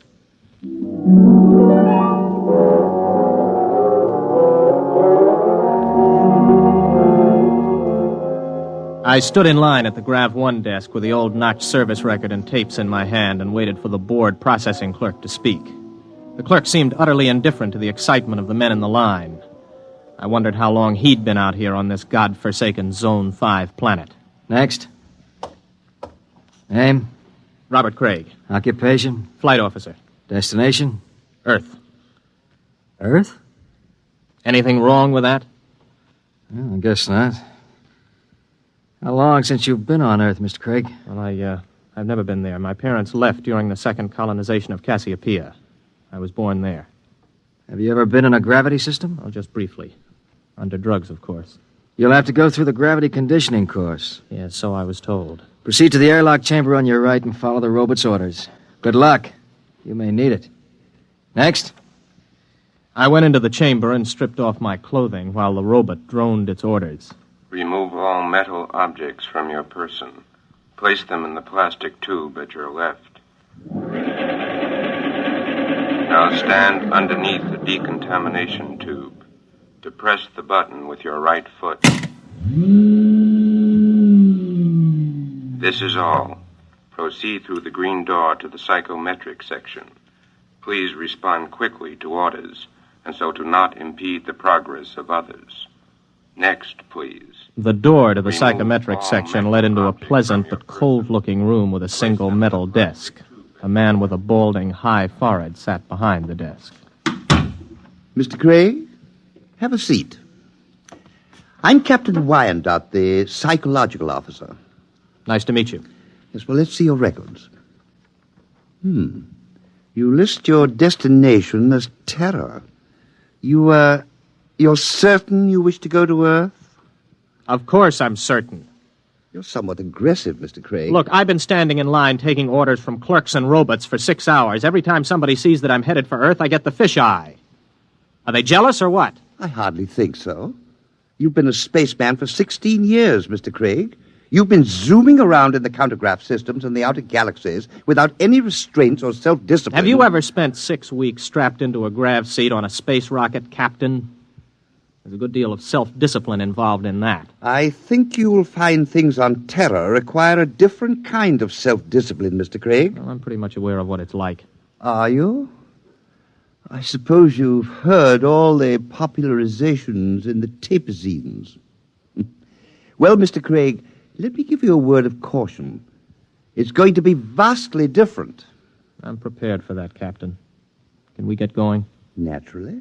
You will undergo a 20-day conditioning course. 20 days? Mr. Craig, you've been in space 16 years. Your body is conditioned to a normal state of free fall, or at best to acceleration.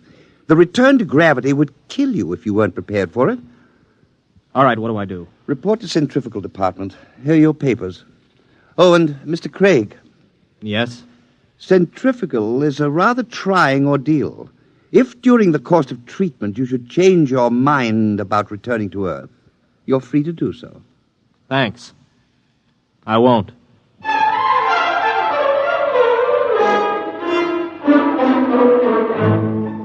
I'd heard about centrifugal, but you can never really know about these things until you experience them. 4 times a day we were whirled around until it seemed as if our insides were too big for our bodies. On the 12th day, it got to be too much for me.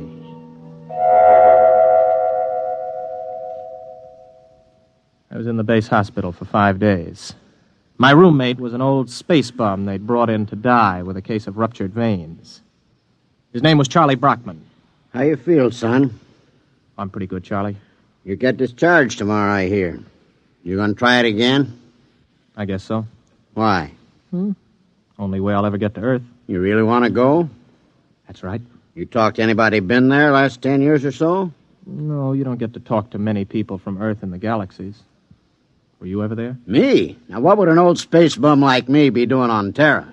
Well, I just thought maybe... I done most of my time in Zone 5.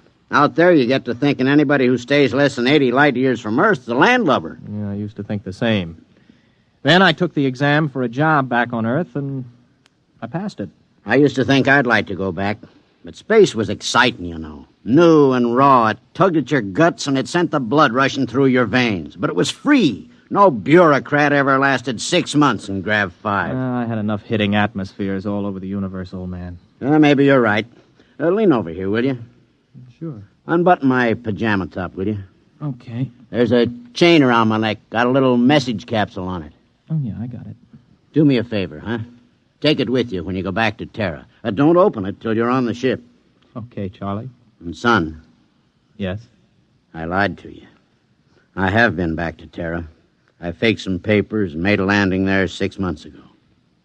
What are you doing back here? I had to leave in a hurry. Why? You'll find out, son. Good luck.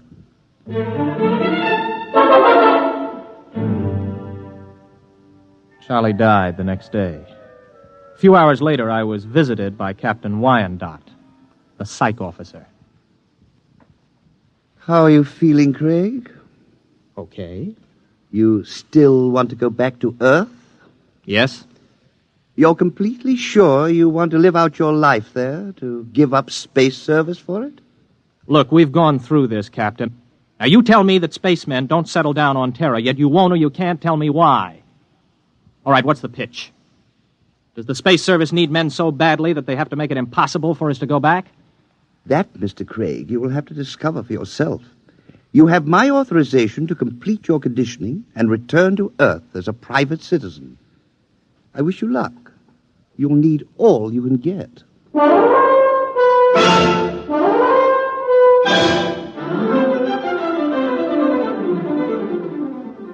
Somehow I managed to survive the torments for 18 days.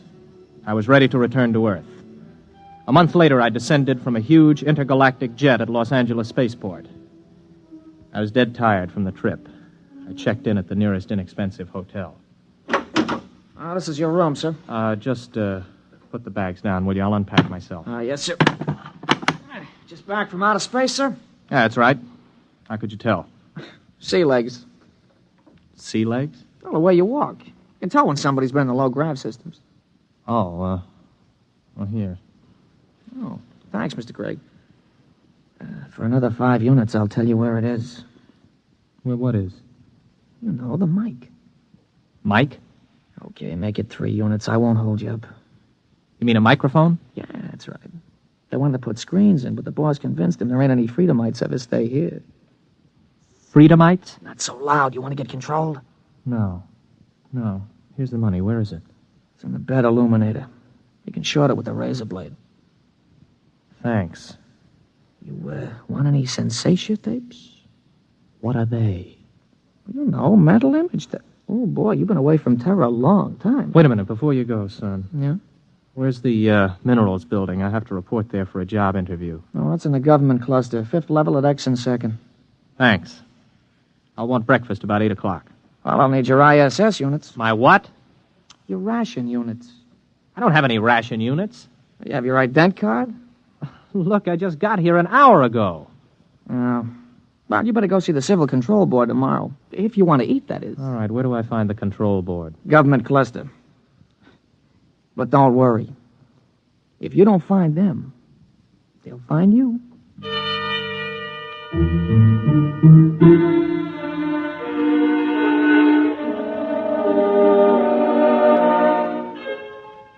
I went to sleep that night with the uneasy feeling that somebody was watching me.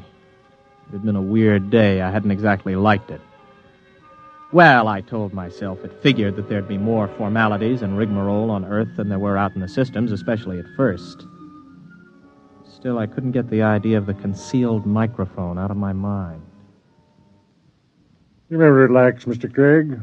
You are Mr. Craig? Yes, Robert Craig. You aren't nervous, are you? No. This is my first time before the control board, and... well, it's my first time. Flight officer, eh? Somewhat unusual for a vigorous young man like yourself abandoning space service, isn't it? I don't know. Is it? Leaving something behind, Mr. Craig? No. You don't like this sort of affair, do you, Mr. Craig? Well, I'm afraid I don't quite see its necessity. I served the intergalactic service well. My records prove it. It's enough impertinence, Mr. Craig. Answer the questions. You are a Terran? Yes. Where are your loyalties? I don't understand. Your first loyalties are to intergalactic, is that right? Is there a distinction? Do you wish to be held in contempt of this board? Of course not. And you will confine your responses to simple yes answers. Now, Mr. Craig, we shall begin again. Please try to show restraint of emotion. You are here to petition for an identity card of provisional code 2 type. You maintain that you've never been on Terra before. Indeed, you state that you've never had a political affiliation. Yes. What are your reactions to the latest acts of the Liberal Party? I have none. You do not condemn the Liberal Party? Well, Then you must favor it. I don't know anything about it. Now then, Mr. Craig.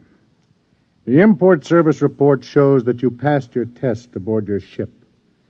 You were unable to accomplish this through night study. Yes.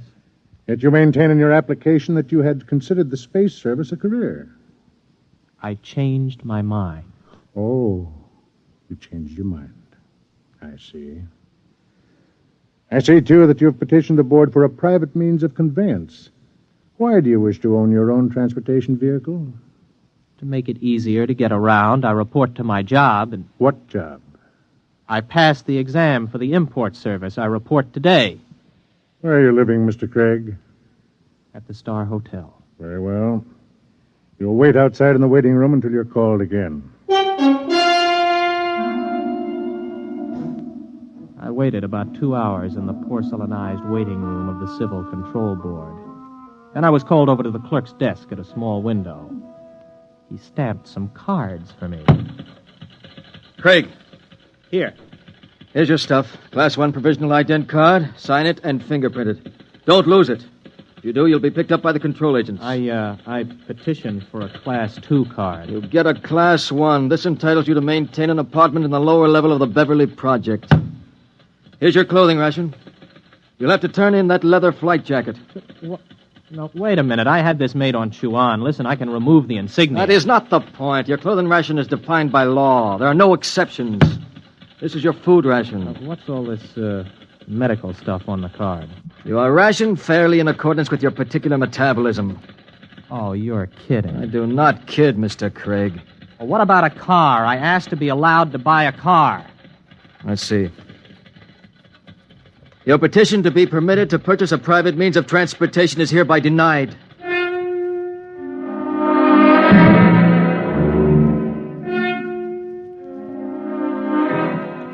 I walked walked out of the control board feeling like a man who has just come out of free fall into a hypergravity system.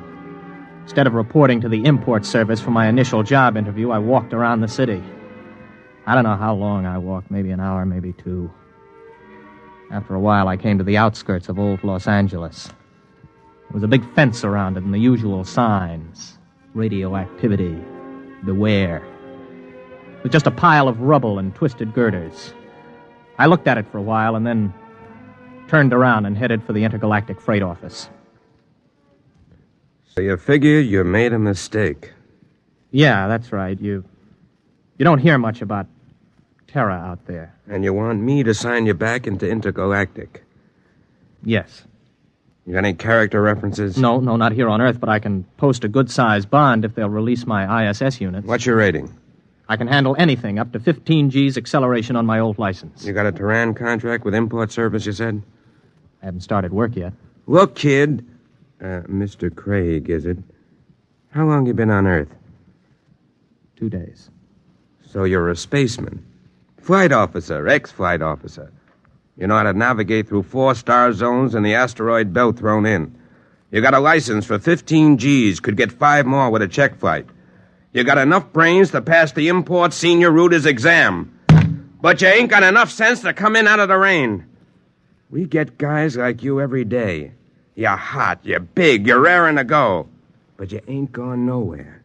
I'm listening. I don't know how you got here, Craig. Maybe you did quit honorable, or maybe you went and burned up a colony someplace. That would be in my records. The point is, it don't make any difference.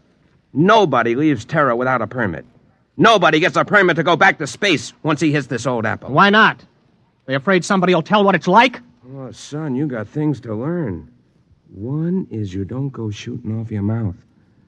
Another is Terra's changed a lot since the radioactive wars. We're going places, doing things. Big places, big things. You've got to fit into that, kid. Move with it. Stick around. You still got your sea legs. You're gonna like it here. You can make a quick dollar and spend it quick, too. But you'd better smarten up, or you'll finish scrubbing radioactive dust off girders. That's the story, huh? The whole story? That's it. Everything runs by a system. And, son, you can't buck the system. Yeah. I don't suppose there's any place around here a guy could get a quick drink. Oh, yeah, out at the end of Y Street, they got a little place you can buy Nikitian tars. Pluto's, they call it. Thanks. Yeah, get it out of your system and then settle down. That's my advice. Thanks. So long. Get me the control agent. He just left here. He's on his way to the Pluto Cafe.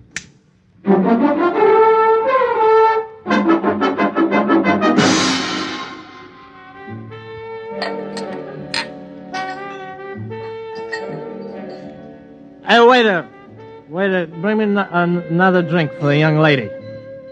Wow. Now then, where were we? I don't know. In fact, I still don't know why you're buying me free drinks. I told you I want somebody to talk to. You a purist? Or maybe you don't like the brand of sensation tapes they're peddling these days. You know, you don't have a bad face, really, underneath the makeup. I mean, it's a little crooked, but it ain't bad, really. Thanks. Does me pretty good. Well, what's your name? Gloria. Oh, sure, I remember. Gloria! Maybe you had enough to drink. No, not yet. You know, I look around, I see all these people with their faces all froze up like plastic. And I feel like I got to know somebody, or I go out of my mind. So what happens? Everybody is afraid. I mean, what happened? Whatever happened to freedom? What's the matter? Did I say something? What's everybody so quiet about all of a sudden? Okay. Come with me. Hey, well, who are you? Control board agent. Hey, I wasn't with him. Honest, he just picked me up and bought me a drink and started shooting off his mouth. I wasn't with him. Let's go, Mac. Wait a minute, what for? You'll find that out. Come on. On your feet. Okay. Come on, keep your hands off. I'll go with you. Everybody else, just mind your own business. You, girlie. Yeah? Let's see your ident card. Here. You live at this address? Yeah? Alone?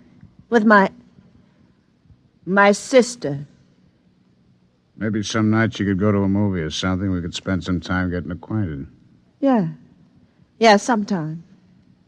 Good, I'll call you. Hey, I need my ident card back. I can't get rations without it. I'll keep it. Bring it back myself. Wants to give the girl her card. No! Or maybe you mind your own business. Let's go. You walk just a little in front of me.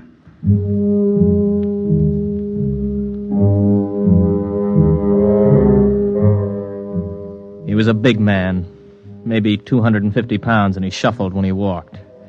He'd hit me right across the right shoulder with a sort of rubber truncheon. Now it began to ache. We're walking along a sort of back street. Everywhere in the universe there were such streets. Streets where you could find freedom in anonymity, a compromise between lawlessness and law. They are permitted by the authorities because it is necessary to have a place for those who are not permitted elsewhere. Okay, step into the doorway. Hurry up, you fool. We're being followed. Well, we're followed by whom? Don't ask questions. Who's you told? Don't I have any rights? You got the right to get hit over the head unless you do what you're told. Now, quick. Come in. In here. Hurry. Hey, who are they shooting at, you or me? Both of us. Down these steps. Stop! Stop or we'll fire! Through this door. Now, duck behind that pillar. Don't make a sound. You see them? Not a trace! Come on, they probably slipped out. Walk through the tunnel behind you. One false move and you're finished. Go on.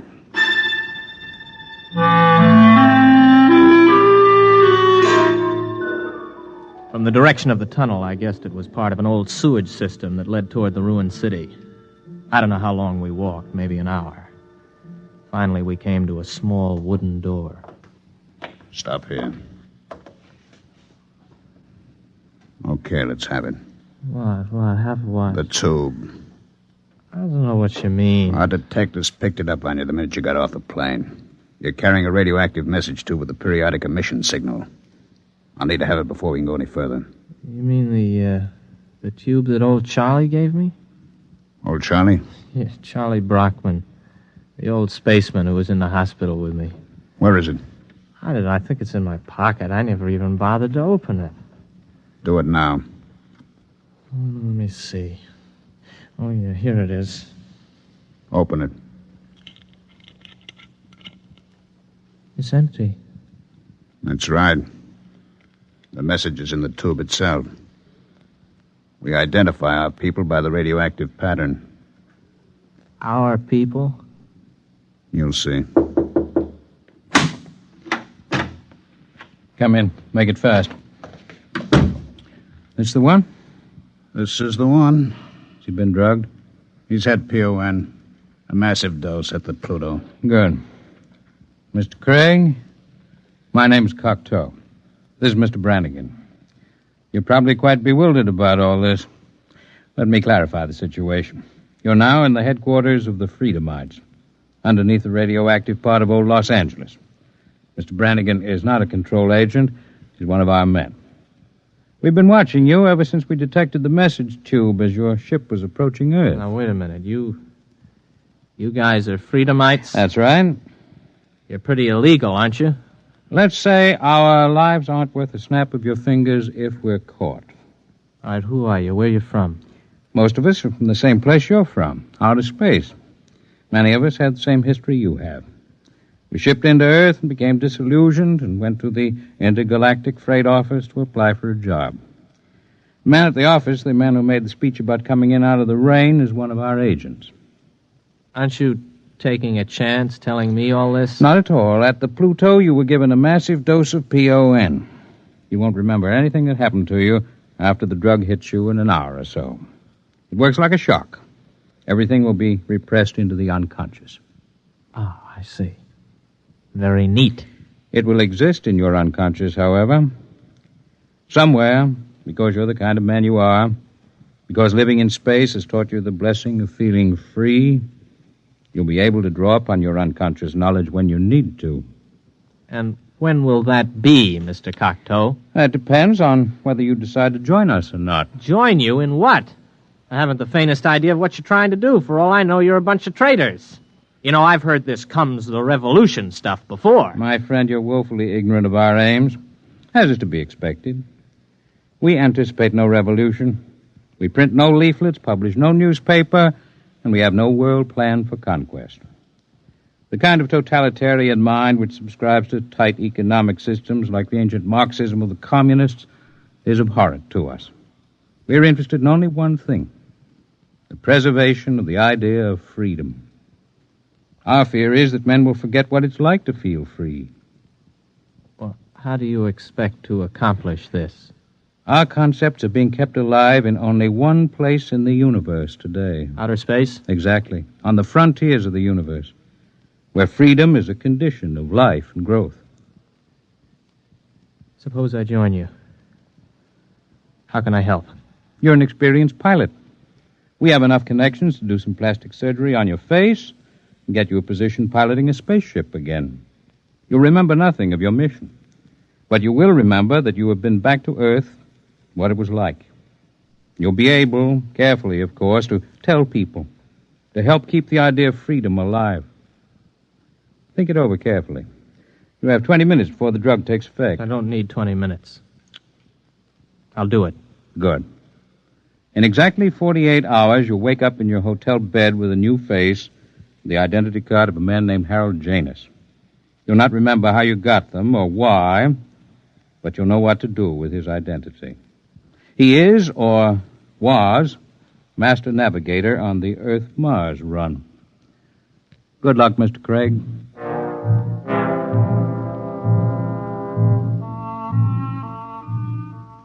I woke up in the hotel bed, feeling like a man who has hung one on but good.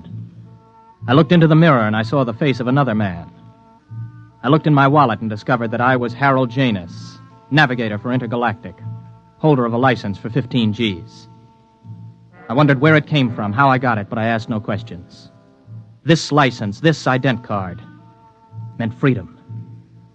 I walked out of the hotel feeling steady for the first time. I'd gotten my sea legs at last.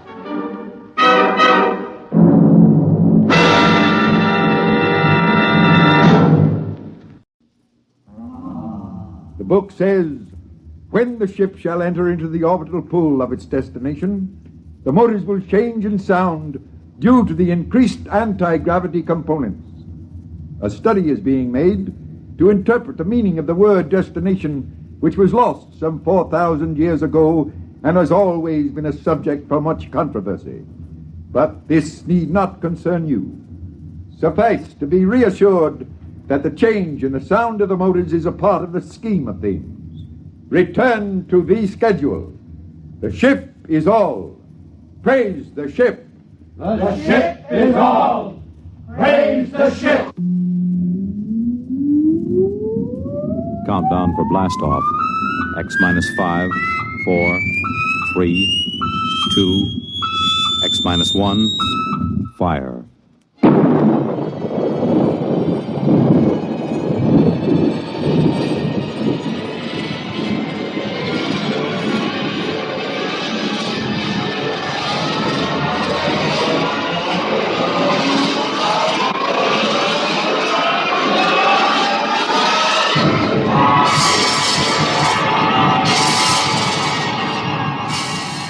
From the far horizons of the unknown come transcribed tales of new dimensions in time and space. These are stories of the future, adventures in which you'll live in a million, could be years, on 1,000 maybe worlds. The National Broadcasting Company, in cooperation with Galaxy Science Fiction Magazine, presents X minus 1.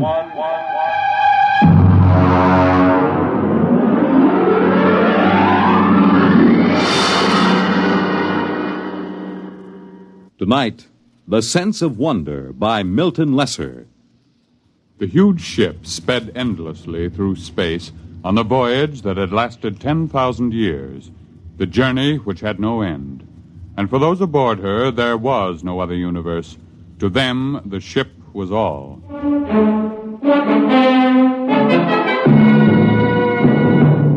The ship is all. Rykud read the slogan embossed in raised letters of steel outside the door to the priest's compartment. The ship is all. His eyes wandered to the face of the young man standing next to him, his superior, Kreifer. The face had the empty, unquestioning expression that was typical of the people of the ship. Are you ready, Kreifer? I am. Enter. Come in. Well? I am Kreifer. Superior class, 3rd level, compartment Y51. Welcome. This is my attendant, Rykud. Be welcome. Praise the ship. Praise the ship. What is your mission? My superior's schedule shows that today he is 25 units of age. He is ordered to appear before the priest of the 3rd level to be given a woman. You have the schedule with you? Here. Good. You have your certificate of health and fertility? Show him the certificate, Rykud. Don't just stand there dreaming. Oh, yes. Here. Good. Return to your compartment. I will have the matron bring you a woman from the 4th level. Praise the ship. Praise the ship.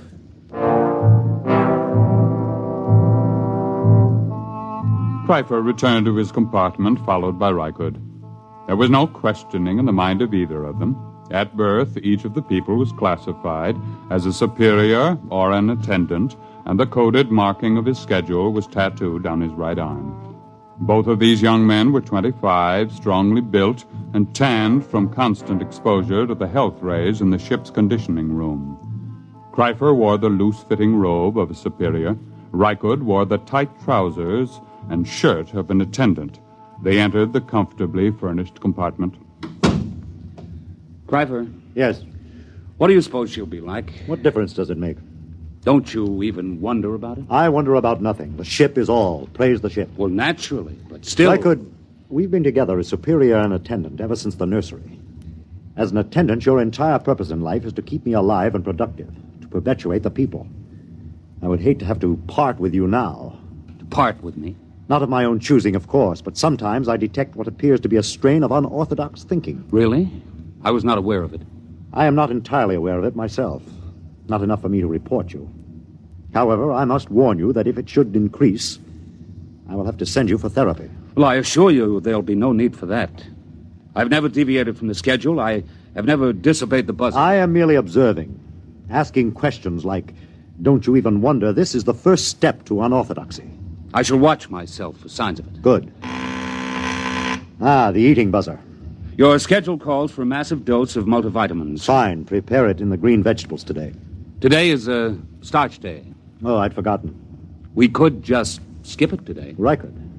Well... Of course, skipping the vitamins for one day is a permissible deviation, but I shall have to report for punishment tomorrow. Well? Skip the vitamins. I knew we would. You've never missed a permissible deviation yet. It's your influence that makes me do it. And you always blame it on me. That's what attendants are for. Yes, I know. That must be the matron with the woman. Open the door. Maintain the utmost dignity, please. Yes? Is this the compartment of Kreifer, 3rd level, Y51? Yes. I am matron of the woman's level. Enter. I am Rykud, Kreifer's attendant. This is Kreifer. I have brought a mate for you. This is she. Be welcome. Praise the ship. Praise the ship. Her name is Aylin. Welcome, Aylin. I am most happy to be here. Praise the ship. Come. I will show you which compartment is to be ours. This way. There are 5 compartments in this suite, and ours will be this. Will you take food, matron? Why do you look at me that way? That mark on your forehead. You have always had such a mark? Yes. And you have another diamond-shaped on your right shoulder? How could you know such a thing? Your name is Rykud. Rykud. How like him you look. How like whom? Your father. My what? Of course, you could not know the meaning. What do you say? When you were born, like any of the people of the ship, you were taken immediately and placed in the nursery of the ship. You never knew who sired you, nor did they know you. Naturally. It's according to the schedule. Yes, it's according to the schedule. I have a strange feeling toward you. I can't explain it. What sort of feeling, Rykud? As if we've met before. But that's impossible, of course. Yes. Still, there have been cases, it is almost heresy to mention it, where a mother has been able to keep her child for a while. Such a female would be turned over to the control chief and fed into the converter. If she were discovered. It is a criminal thing to do. It is said to warp the child so that he becomes a heretic at an early age. Yes, it is very, very criminal. Still, you say there have been cases? Once there was a woman, it is said, an attendant, who managed to conceal such a child behind one of the forbidden doors for almost 3 years. Behind the doors? It's unspeakable. Very likely only a rumor. It's shocking to hear of such things. Behind the forbidden door. You're shocked, and yet something seems to stir deep in your memory, perhaps. Nothing. You're certain? Why do you speak to me thus, woman? Come closer. What is it? Closer. Where there's no chance that we'll be overheard. Well? Rykard, you are that child. I will not listen. I will not listen. You are that child. How could you know such a thing? I am 70 units of age. 25 units ago, I was a matron of the nursery. This person came to me and told me of her child, which she had concealed in the space lock behind the forbidden door. She begged me to take it and place it in the nursery with the other children. I had been her attendant for many years, and we were close to each other. I did as she asked. But are you certain this child was me? I remember the marks upon it. And I am doomed. Why doomed? I have known my own parent. This accounts for the strange feelings that come over me sometimes. What feelings are those? A sense of wonder. Ah. You seem pleased. Rykard. What? Your superior returns, I cannot speak. But if you would satisfy this sense of wonder, I have a book which I will give you. I cannot accept a book without the supervision of the ship's librarian. Take this one. Keep it concealed. Here. No. Take it quickly. They're coming. Well, what are you two whispering about? I was merely explaining to your attendant how he must behave in the presence of your mate. There is no need to explain. All is scheduled. Nothing is questioned. Praise the ship. Praise the ship. I hope that your union will produce the optimum number of children. I'll leave now. Aylin. Yes, Pfeiffer. Your duties will be very simple. Rykard will teach you how to prepare my meals, and you will memorize my schedule. In 3 months, he will be freed from service as my attendant, and he will report to the second level to find a mate in the attendant class. Yes, Pfeiffer. It's time for my health treatment. Teacher Rykard. Yes, Cryfer. Come here. Closer, where I may examine you. This is Cryfer's schedule. You will memorize it. Yes. Here is a list of permissible deviations. Oh, I am familiar with it, naturally. I see. I was not aware of what training you received on the women's level. The matron trained us well. Good. You have been with the matron a long time? Ever since I left the nursery. I see. What is she called? Mara. Mara? Tell me, did she ever speak to you of a sense of wonder? Are you of the control police? Certainly not. Then you should know better than to discuss feelings. I'm sorry. I thought perhaps... What's that? The change bell. There has been some change. It frightens me. Oh, what does it mean? I don't know. I heard it only once before. When the ship passed very close to a red planet, there was a shower of stars, and the ship seemed to shake, and the change bell rang. We were all summoned to the priest and told that we must undergo a test for radioactivity. What are we to do now? Rykard, Aylin, quickly. It is the change bell. We are all summoned to the priest of our level. Quickly! Within a few moments, the people of the third level of the ship were assembled in the area outside the compartment of Chule, the priest. They stood there trembling, listening in panic to the clangor of the change bell, not daring to wonder what it meant, but aware that something different had happened. Something different. I'm frightened. Hush! The priest is coming. The ship is all. Praise the ship. Praise the ship. Listen to Chule, your priest.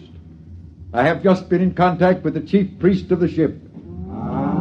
This is what I have been given to say. For 10,000 years now, ever since the ship began the voyage, which has no end, we have lived as one people following the schedule. In those years, the change bell has rung only twice. On one occasion, it was to announce a change in the schedule for the preservation of the people of the ship following the epidemic. On another occasion, the ship passed close to a radioactive explosion, and it was feared that we had become dangerously activated. Now the change bell has rung again. You wish to know the reason, naturally.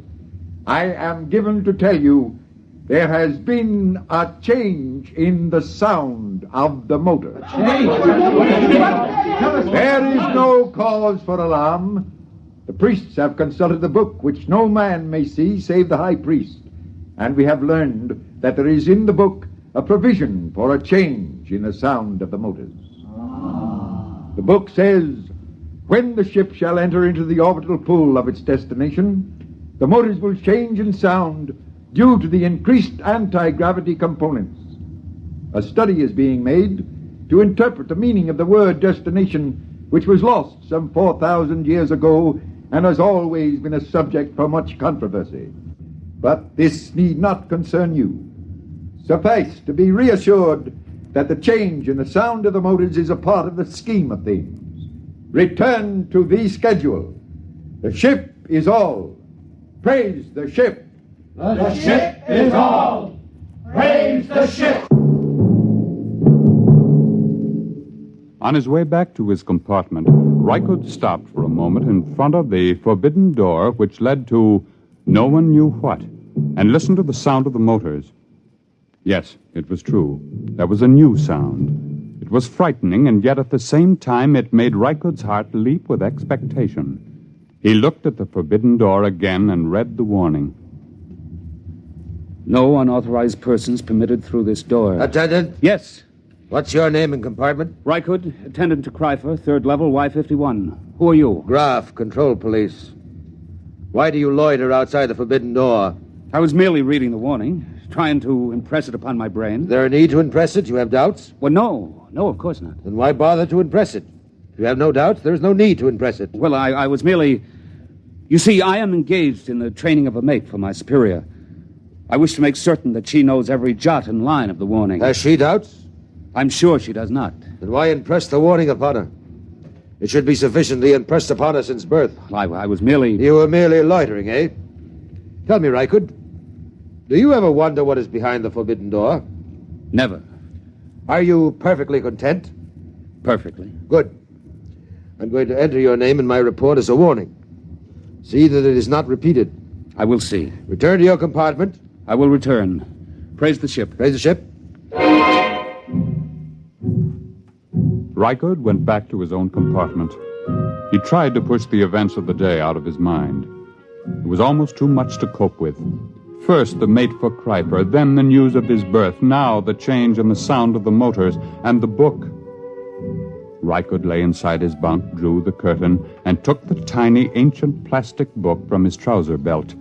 He opened it and began to read. It was thought advisable to keep from the passengers on the ship the fact that their voyage might end in catastrophe. Forced to leave the Earth because of its radioactivity following the 3 wars, the inhabitants of the ship, to all intents and purposes, became the inhabitants of a new world. The ship was their world. The organizers of the expedition felt it would be cruel to inform them that the ship's navigation machinery had been set in a series of ever-increasing circles and then ever-decreasing circles, so that in 10,000 years the ship would return to Earth.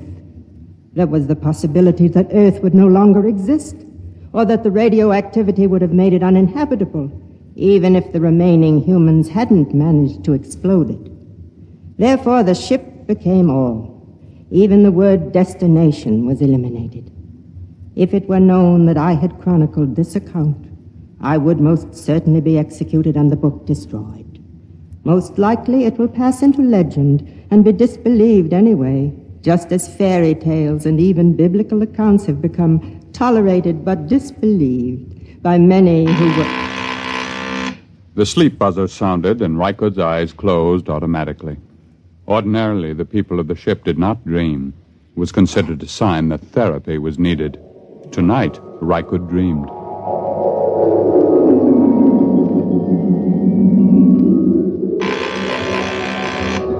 Rise, rise.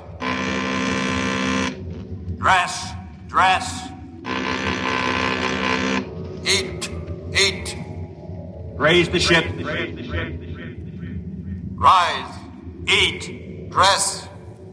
The ship is all. Rykard! No. Rykard! What? Shh. What is it? You've been dreaming. I heard you and came in to see what was troubling you. Where's Cryfer? He sleeps like the dead. I was dreaming. Aylin, look at me and tell me the truth. Do you ever dream? Do you? Yes. I knew it. I could tell it by looking at your eyes. But you mustn't tell anyone. I won't. You were very close to the matron, were you not? Yes. Did she ever read to you? Read? Did she ever read from this? Where did you get that? She gave it to me. Then you must be one of the trusted ones. Who are the trusted ones? Some of us, the women who were with the matron since we were very small. We've been trusted by her to hear the reading of this book. I see. But if anyone found out... I know. Rykard? Yes? I feel very strange. I, too. What is it? I don't know. Sometimes, after the matron had read to us from the book, I would have this feeling, strange and frightened. And she would comfort us. Comfort? What does that mean? She would put her arms around us. And did that comfort you? Yes. How terribly strange. Rykard? Yes? Comfort me. Put your arms around me. Aylin. Please, will you? Yes. Yes, yes.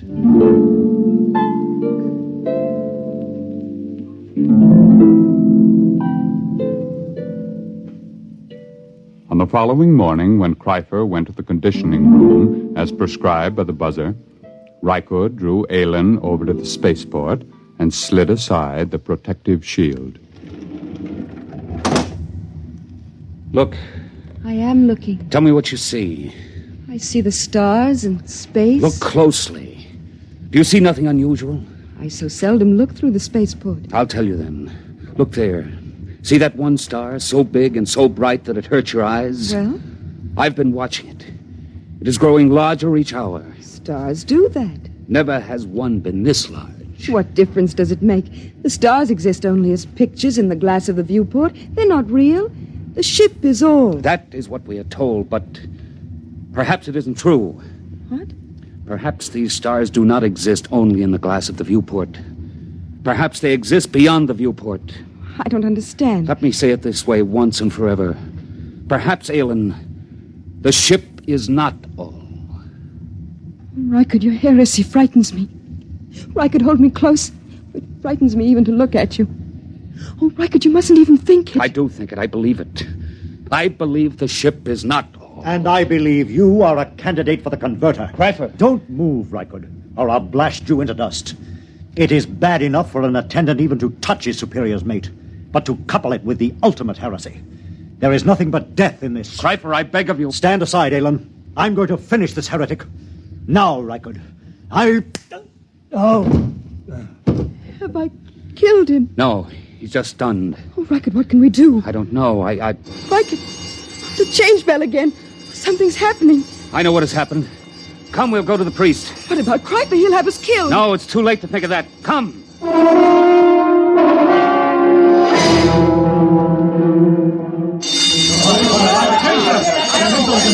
Aylin.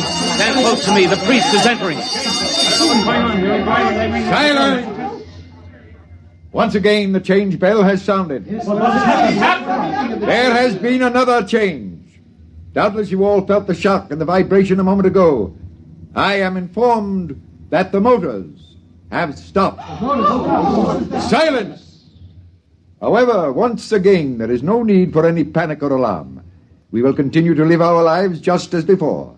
The only thing that has changed is that the motors have stopped and that the view in the viewports has changed. Behold. The view in the viewports has been changed from the stars to a garden. That is all there is to it. The book makes mention of the fact that the view in the viewports is changeable. Go back to your compartments and resume the schedule. The buzzer will be your guide as always. The ship is all. The ship is all. Wait! No, I have something to say. Listen, this is what I have to say. The ship is no longer all. Seize him! Keep back! I have my superior's ray gun. I will destroy any who move to seize me. Listen to what I have to say. The view in the viewports is not just a garden. It is the destination. It is the earth. Don't you understand me? We have arrived. We have reached the destination. The journey is over. We can leave the ship and go out into the garden. Fools, can't you understand? Watch the viewport. Watch it. The viewport is broken. I've shattered it. You can go out. Feel the air rush in. Smell its fragrance. Why could they don't move? They don't understand. Seize him! Kill the heretic! Kill him! Why could they're moving toward us? Run! Follow me quickly! After him! Death to the heretic!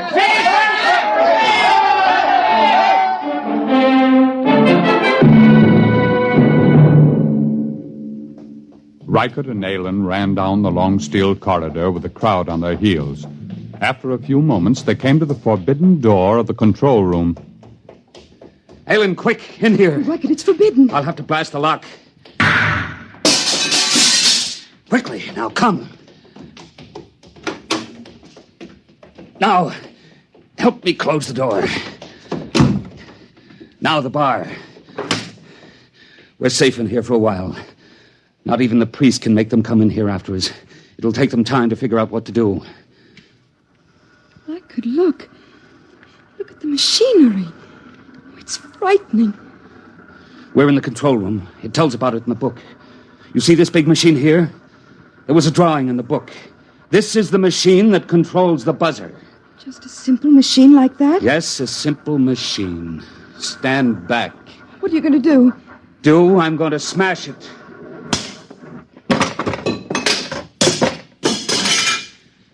Now they're going to have to find a way to live without the buzzer. Reichert, they're breaking down the door. Come with me. Where can we go? There's nothing except the ship. No, there is more than the ship now, Aylin. There's the earth. The cool green earth. I'm going to smash the viewport. Come on. We're going to leave the ship. Reichert, I'm frightened. Put your arms around me. There's nothing to be afraid of. Come, Aylin. Take my hand. Here is the earth. And it is ours.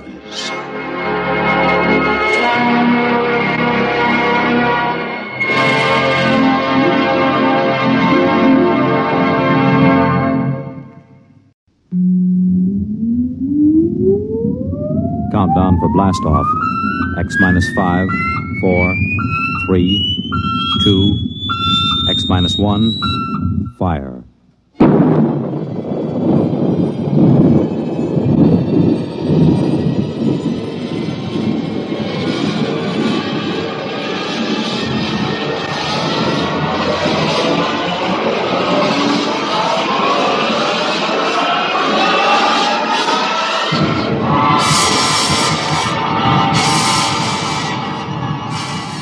From the far horizons of the unknown come transcribed tales of new dimensions in time and space.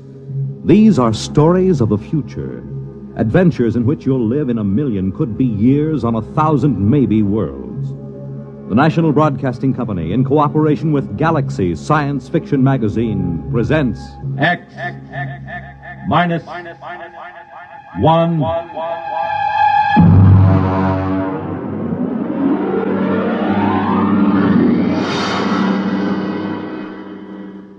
Tonight's story, The C-Chute, by Isaac Asimov.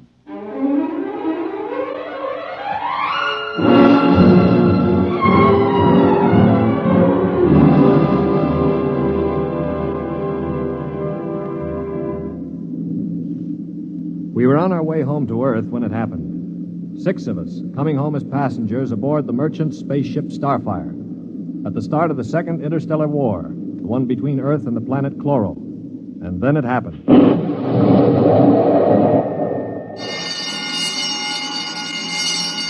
Now hear this. Condition red. Condition red. We are under attack from a Chloran battlecruiser. All hands forward to battle stations. Passengers will remain confined to the after cabin. Condition red. We are being attacked.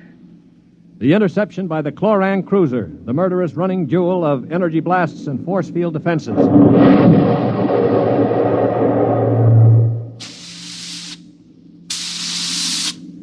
We huddled in the passengers' after cabin, terrified, not knowing how the battle was going. We could hear the desperate bursts of steam through the steering tubes as the Starfire maneuvered to dodge the enemy attacks. And then...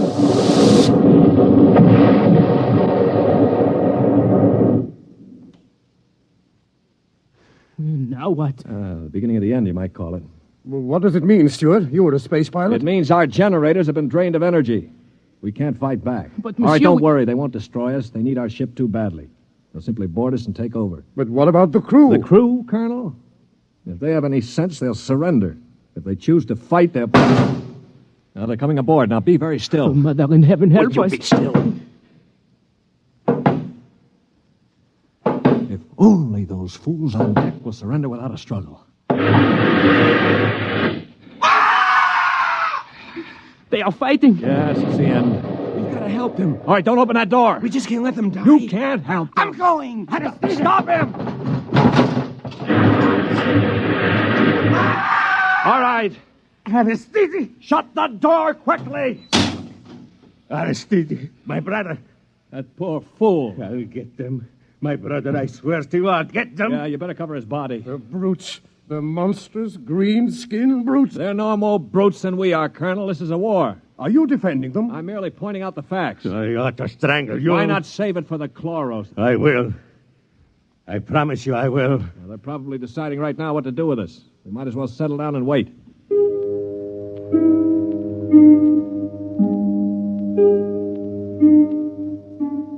We sat there, the five of us, and listened while the Chloran invaders killed off the members of the Starfire's crew. Among us was Colonel Anthony Wyndham, an old Colonel Blimp type with a lame leg. Wyndham had spent his life in the militia back on Earth, but had never seen a battle. There was Demetrius Poliorkitis, who had just watched his brother being killed by a chlorocarbonizer. Poli was a huge man. He and his brother had tried truck farming in Arcturus and given it up after 2 seasons. Then there was LeBlanc, a sensitive, frightened young man of 22, and Randolph Mullen, who looked like somebody's caricature of a bookkeeper. A mild, balding, milquetoast little man. And there was myself, John Stewart. I was the only one who'd ever had contact with the Chloro people. I had a pair of artoplasm hands to prove it. It is quiet now. Yeah, they've finished with the crew. Mr. Stewart? Yes, Mr. Mullen. What do you think will happen next? Well, they'll put a prize crew of 2 aboard and take us to one of their home planets as prisoners of war. Only 2 of the Chloros will stay aboard? Well, 2 is all they'll need. Why, Colonel? You're thinking of leading a gallant raid to retake the ship? Well, simply a point of information, dash it. All right, then let me give you another point of information. If you want to commit suicide quick, just open that bulkhead door. 3 steps inside, you'd fall on your face. But why? Don't you smell anything, LeBlanc? Get close to the door. It smells like gas. It is gas. Chlorine gas. They breathe it like we breathe oxygen. They've chlorinated the whole crew's compartment. 1 big whiff of that and we'd all be dead. So just forget about rushing the Chloros. How do you know so much about their habits, Stuart? I lived on a Chloro planet for 6 months. You see these hands? They were mangled in the oxygenating machinery of my own quarters. They grew these artoplasm things and operated. They're weak, but at least I have hands again. Monsieur Stewart. Yeah. Will they kill us? No. Why do you say that? Because in their own way, they're gentlemen. Probably will be interned for the duration. You call them gentlemen.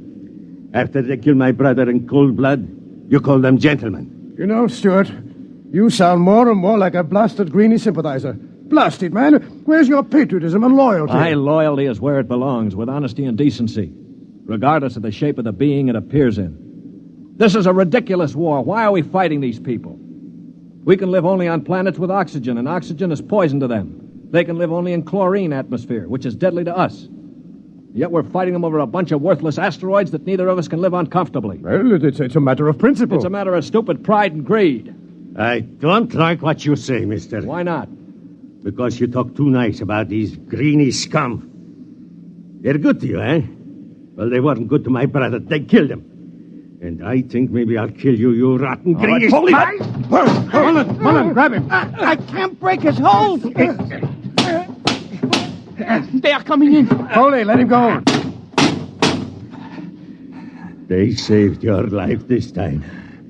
But when I'm finished with them... Quiet. I think they're opening the lock. Well, don't get between us. Foley, don't lose your head. They'll kill us all. I greet you, Earthmen.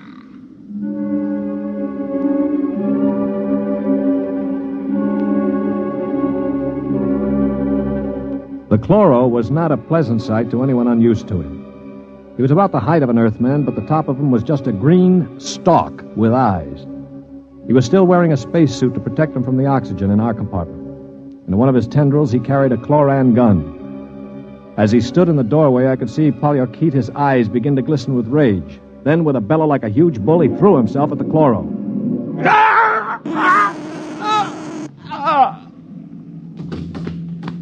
He is not dead, merely temporarily paralyzed. You five will remain together as prisoners of war. We expect to reach our own planet within several weeks, your time. There you will be interned for the duration of the war.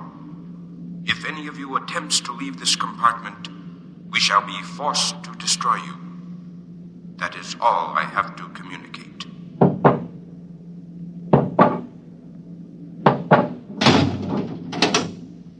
Hadn't we better do something for Mr. Polyarchetes? Oh, he'll be all right. Just hoist him up on the cot. That's it. Hi, Polly. Can you hear me, you stupid brute? His voice is coming back. Now, I know what's going on in that thick skull of yours, Polly. You think that when the paralysis wears off, you'll ease your feelings by slamming me around some more. Well, if you do, it'll be curtains for all of us. How do you mean, sir? None of you know the chloros the way I do. Unlike us, they assume automatically that any group of Earthmen they find together comprises a biological grouping, like an ant colony. The result is that they consider the group as something holy. Now, they'd never break us up. And if one of us did any harm to another, they'd have us all executed as a bunch of chloro-type perverts, a non-functioning group. So call all the names you want, but keep your hands to yourself or we're finished.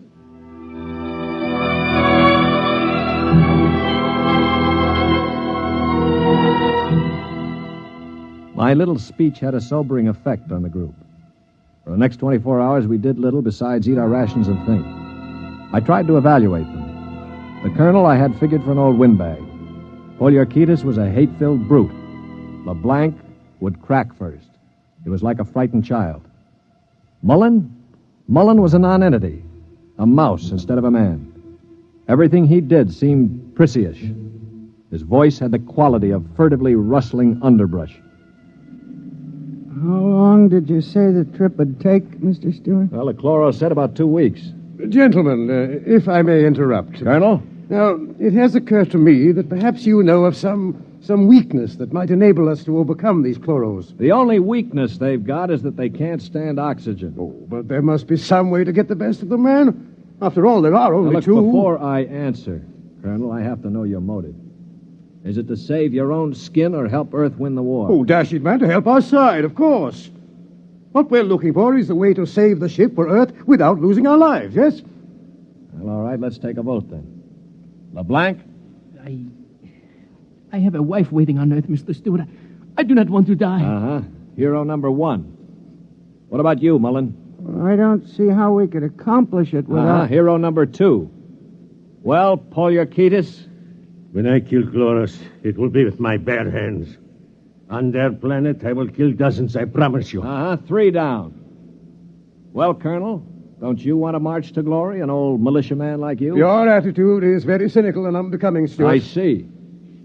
Well, then I'll have to blow the ship up myself. Stuart! Don't worry, Colonel. I don't intend to be a dead hero. Of course, there is a way we might do it. What did you say, Mr. Mullen? There's a spacesuit and magnetic boots stored in that locker over there. We might be able to reach the control room from the outside of the ship. The outside? But how would we get outside? Well, this compartment has a C-Chute. It must. What is a C-Chute? A C-Chute, my boy, is a casualty chute. It doesn't get talked about much, but all the main compartments have them. They're just little airlocks down which you slide a corpse. Burial in space. Oh, blast it, Mullen. Suppose you did get outside. How could you re-enter the ship? Through the steam tubes, the ones they use to guide the ship. Wait a minute, Mullen. What do you know about steam tubes? I thought you were a bookkeeper. Well, on Arcturus, I got interested in spaceship models. I studied all about them. On my own time, of course. Yeah, naturally. At any rate, I learned that the steam tubes have an access vent directly to the control room for repairs and so forth. And the Chloros, they are in the control room. What do you think, Stuart? Well, it's a video sort of idea, but it might just work. We could get permission from the Chloros to open the C-Chute and bury Paulie's brother. And one of us could slip into it, work forward, and climb up through the steam tube. The question being, which one? What about you? You with your loud talk and your sneers. I'm no hero, Paulie. I've already said that. My object is to stay alive. If the steam tube let go while you were in it, you'd be broiled like a lobster.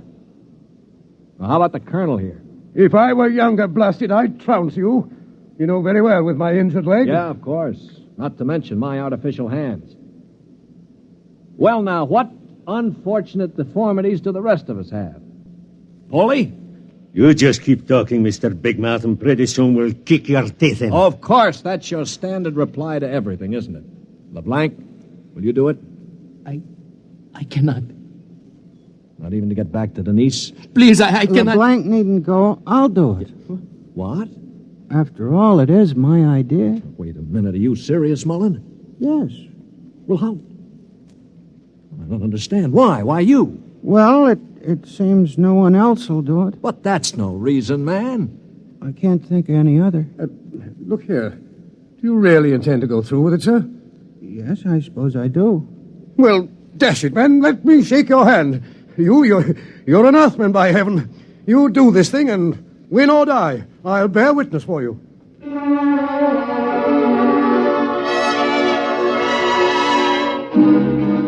It was quite a moment.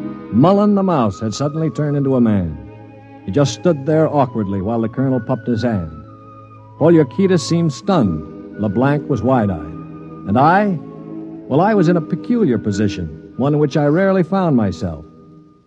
I had absolutely nothing to say. That ought to bring them. I hear one.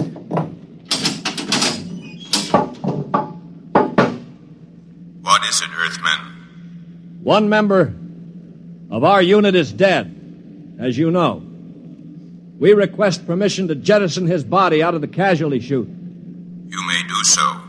You'll have to open the chute lock from the control room. I will do so. Is there anything else? No. Nothing else, thank you.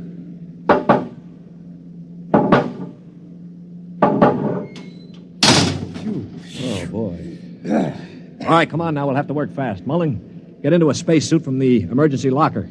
Paulie, help Mom with those magnetic boots. Hurry. I'm working as fast as I can. The arm, there. All right, give me the helmet. The helmet? Okay. Now, Mullen, you better scratch your nose if you have to. It's your last chance for a while. What about radio contact? You can talk to us. We'll listen in on the helmet set in one of the other suits. The Chloros won't have their set on the interphone frequency. Wait a moment. What for? Dash it, what's he going to use for a weapon? He isn't big enough to fight them barehanded. No, that's true.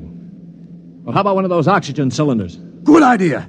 Use it to bash them over the head. Now, give him one of the cylinders equipped with a reducing valve. Now, look, Mullen, if your magnetic boots fail and you start drifting away into space, open this valve. See that? Now, you can use it like a miniature jet and try to blow yourself back to the ship. Understand? I think so. Well, I only hope it works. All right, here goes the helmet. You'd better hurry. The light is on over the C-Chute. Yeah. All right. That means I've opened the lock. Here. Now, can you hear me? Oh, LeBlanc, give me that other space helmet. Yes. Here. Let me switch on the radio. Can you hear me, Mullen? I hear you. Fine. Plenty of air? Air's okay. Uh-huh. Polly, open the C-Chute. Okay, now help him in. Are ready? Ready? Well, good luck. Close the chute. Pull the ejector valve. Now! He's out. Oh, God help him. The light is out. Yeah. The chloros have closed the chute lock. I don't suppose he has much of a chance. No. Do you think he knew it? I don't know. I just don't know. Should I try to contact him on the radio? Yes, I think... Wait a minute. What is it? Listen, the chloros coming. Good Lord. He's sure to miss Mullen. Yeah, wait. Polly, get your brother's body on the cot. Put a blanket over it. Pretend it's Mullen asleep. Polly, for heaven's sake. My brother. All right, you've got to do it, man. It's our only chance. Listen, if Mullen could go out there and Very risk his... well. I will do it.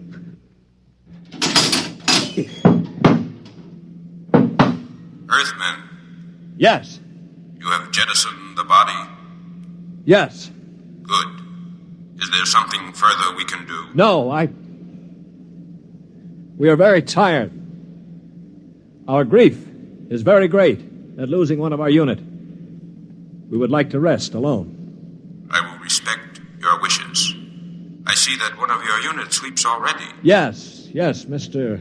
Mullen was overcome with grief. I leave you. Oh, brother. Polly, I thought sure you were going to rush him. With that brave little guy out there. What do you think I am, anyway? And to think I laughed at him. It makes me ashamed. Yeah, I guess I've been saying some things that maybe weren't too funny. I owe all of you an apology. Do you think it's safe to try the radio? Yeah, we better. Hello? Hello, Mullen. Can you hear me? Yes, I hear you. Where are you? I'm standing on the outside of the ship. All right, now take care. One misstep and you'll be marooned in space. Now, can you find the steam tubes? I think I've found one of them already. I can feel the rim. I just hope it doesn't let go when I get inside. Be careful. I'm going into the tube now. I can feel the ladder rungs they used to repair the inside. Yeah, well, keep in contact. I'm in the tube now. Good Lord. They've let go with a blast. Oh, well, it may be the starboard tubes. Mullen! Still here. They used the other tubes, fortunately. Now, if they don't try to correct for over-deflection... Yeah, keep moving. I seem to be... Wait. Yes, I'm at the end of the tube now, where it opens into the control room. Good. Now, look, there's a small metal door there. Can you feel it? Yes, I'm afraid it's locked from the other side. Oh. I can't budge it. Mullen, listen to me. Stewart, I'm scared. I'm terribly scared. Yeah, all right. Now, hang on. Don't blow up. Listen to me. Are you listening? Yes. Take the spare oxygen tank. Bang on the metal door that leads to the control room. The chloros are bound to hear you. When one of them comes to investigate, try to hit him with a cylinder. Now, aim for the stalk on top of his body. Try to blind him. Will you do that? I'll try. Well, now, go on. Only one can come. The other will stay at the controls. Now, start banging.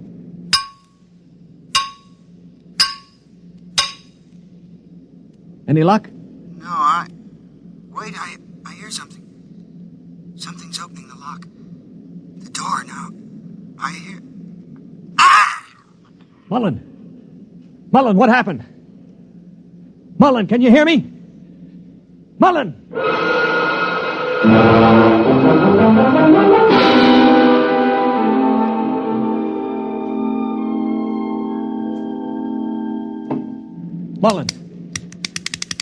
Mullen! Oh, it's no use. They must have gotten him. Yeah, he was one brave little guy, that one. But suppose they have just got him in the control room. I mean, maybe he's not dead. Well, Then maybe one of us could rush them. We could bang on the door and jump the chloro. Well, the first guy would be a cinch to die. Well, I would be willing to take the chance. You?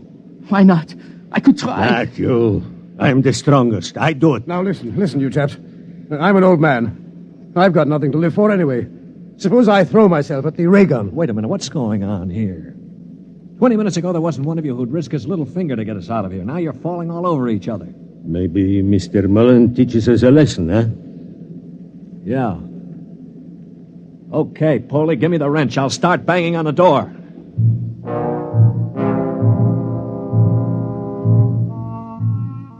They say that selflessness is contagious. I guess maybe it is. I'd been a cynic all my life, a man who believed in nothing. Well, I'd come face to face with 4 human beings who proved that I'd been living a lie. I knew what I was going to do now. When the chloro came to investigate our compartment, I had it all planned. If only my poor, weak hands would hold out long enough. Ready? Ready. Here goes. That should bring him. Try again. Wait, listen. Shh. It's at the door. Get ready. It's opening the lock. For poor old Mullen now. Steady. No! Let him have it! Wait! Stop it! It's not the chloro! Wait! Good Lord. It's Mullen. Here, get the helmet off. That's it. All right, now lift. Mullen, are you all right? I seem to be quite all right. Well, the chloros. Both dead. At least I hope so. Well, what happened? Well, I banged on the steam tube hatch and a chloro opened it. Yeah? I hit him with a cylinder. It blinded him, I guess, but didn't kill him. He grabbed me and pulled me into the cabin. In the struggle, he broke my transmitter. That's why I couldn't talk to you. Finally, I managed to club him down. Well, what about the other one? The other one almost got me. It must have heard the scuffle and came into the cabin with a ray gun. What I did, I guess, was pure reflex. The cabin atmosphere was chlorine, of course, and the greenie didn't have a spacesuit on. Uh-huh. So I just turned on the oxygen valve in that spare tube. It was like spraying an insect with poison. Well, you're a brave man, Mullen. I'd have been scared to death. Mullen, what is it? Mullen.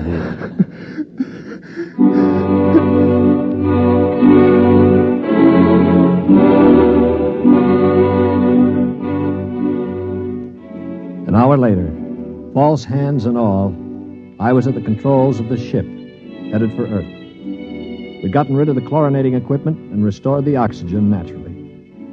Mullen was asleep in the cabin under a sedative, or so I thought until the cabin door opened. Mullen, for Pete's sake, get back to bed. No, I'm quite all right now, really. Do you mind if I watch how you operate the ship? No, not at all. Sit down. You know, I guess I owe you an apology.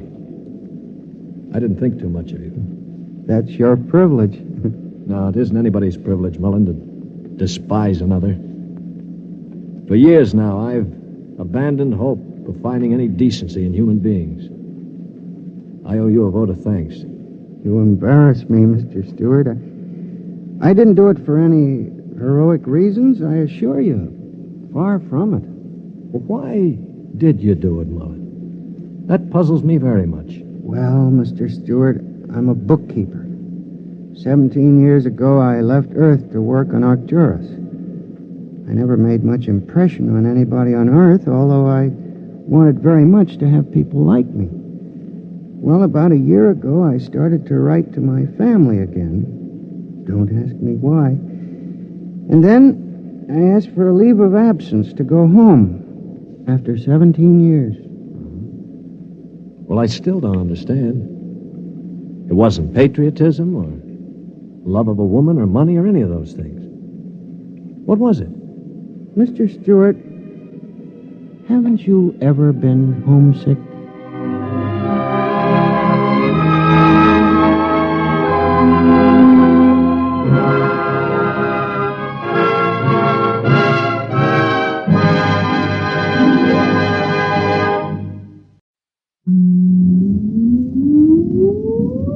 countdown for blast off. X minus 5, 4, 3, 2, X minus 1, fire.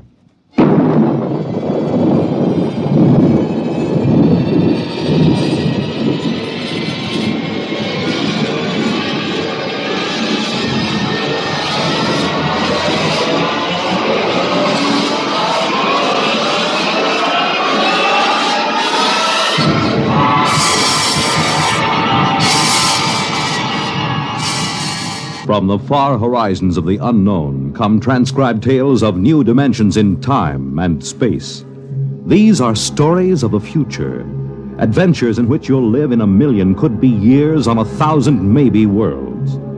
The National Broadcasting Company, in cooperation with Galaxy Science Fiction Magazine, presents X minus 1.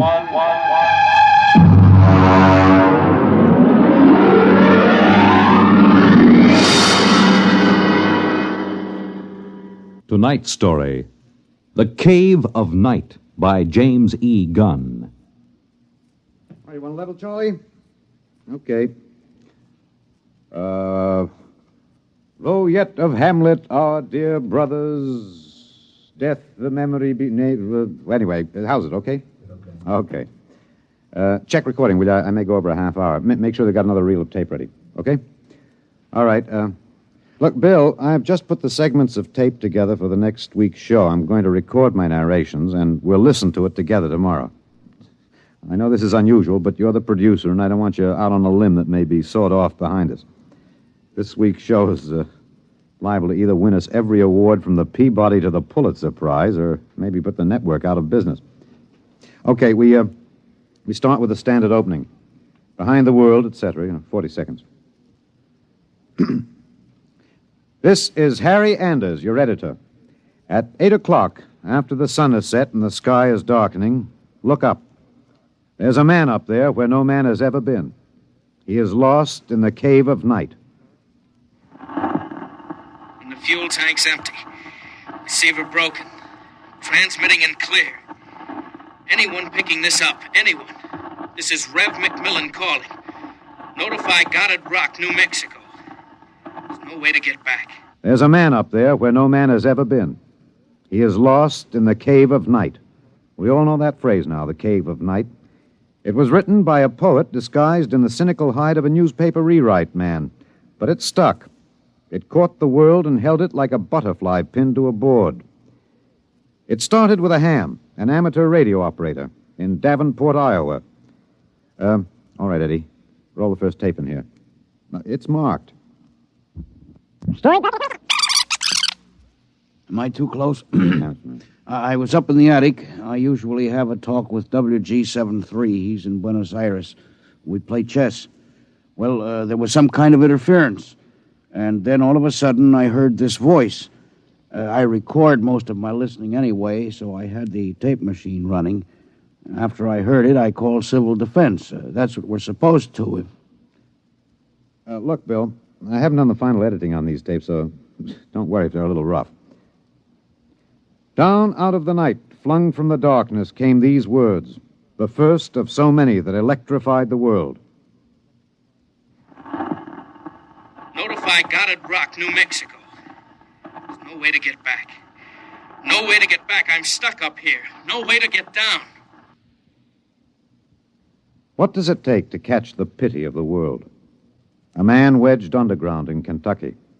A little girl in the bottom of a well. Somebody alive, waiting for rescue, with the days of his life numbered. Somebody, somewhere, waiting for us to get him out. The story broke in this morning's papers. Orbiting 1,000 miles above our heads was a man, an officer of the United States Air Force in a fuelless spaceship. We're recording at the desk of Mike Bayless, senior night editor of the Continental Press National Wire. Hey, you always get a reaction like this. I remember the Floyd Collins story in the 20s. Fellow trapped in that cave in Kentucky, remember? Oh, sure. And the whole country hanging on to see if he could get out. Then there was that little girl stuck in the well. Kathy Fisker's? Yeah. Yeah, we pulled all those stories out and put them on the wire for background. But this hit bigger. We got the first lead from an Air Force handout in New Mexico. They just said an experimental rocket failed to return to base. But by that time, the cat was out of the bag. Ham operators picked up those messages from Boston to Fairbanks, Alaska. Mr. Bayless, you first used the phrase the cave of night, didn't you? Yeah, I guess so. I mean, you got to get a little purple on a thing like this. People eat it up. You can't spread it on too thick. Anyway, I was lost in a cave once when I was a kid in upstate New York.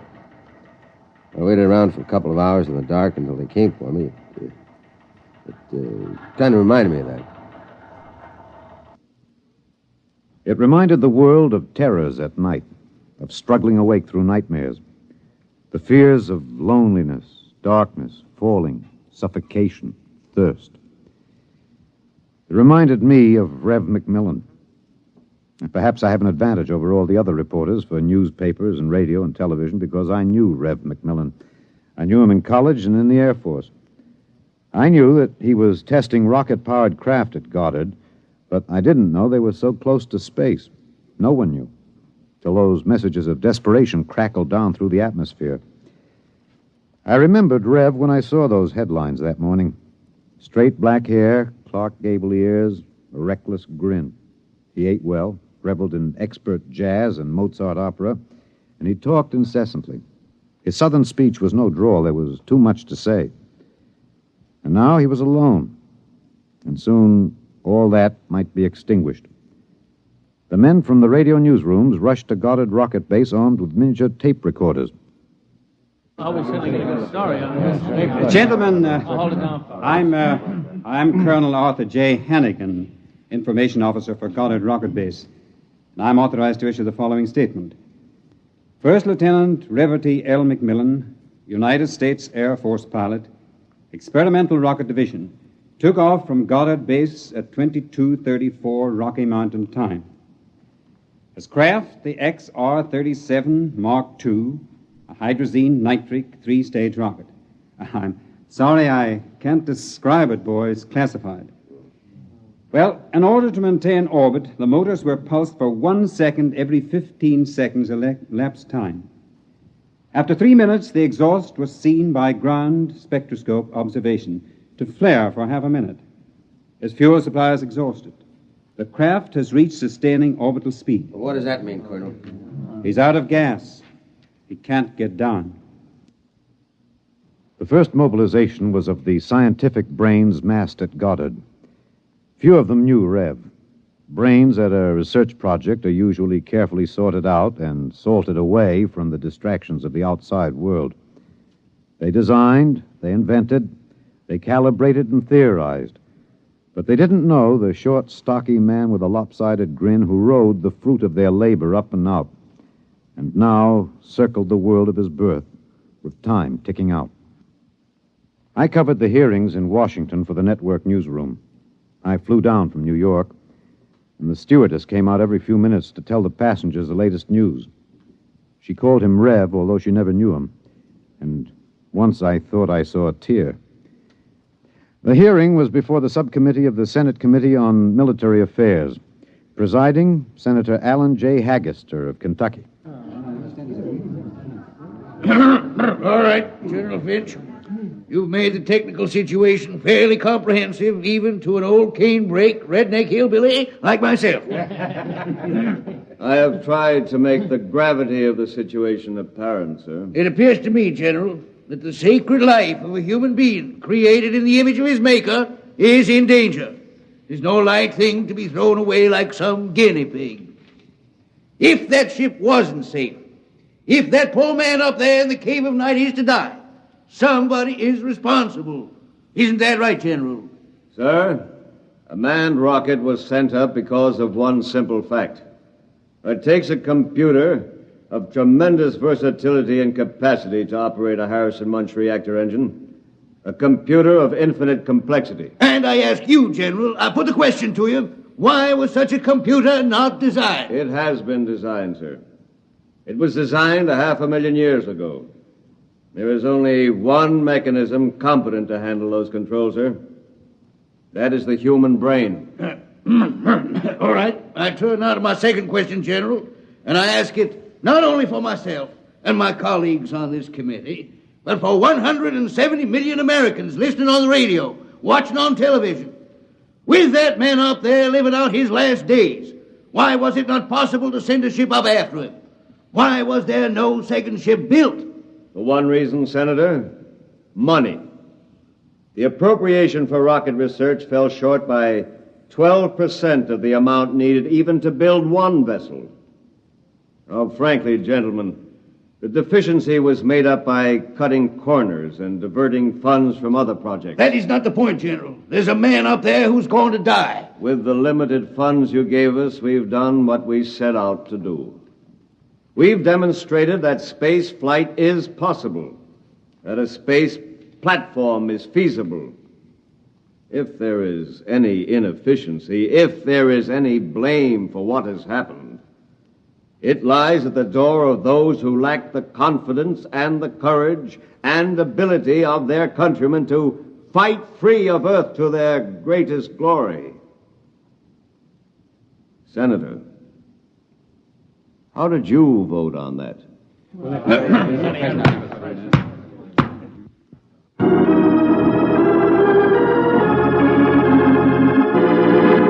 This is Harry Anders in the gallery of the Washington National Cathedral. This is a special prayer service called by the Dean of the Cathedral for the safety of Lieutenant McMillan and for the success of the recently announced rescue plan. The church is filled. There's a sprinkling of high Navy, Army, and Air Force uniforms. I see General Finch in the second row, next to the Secretary of the Air Force and the newly appointed Undersecretary of Defense, Mr. Winokur. Prominently displayed in the center aisle, below the ornate railing separating the pews from the altar, is the small model of McMillan's ship. One by one now, the congregation is filing past, dropping checks, bills. I saw one child drop in 12 pennies, one by one. All contributions are to be used to defray the cost of the rescue effort. The congregation is now kneeling to pray.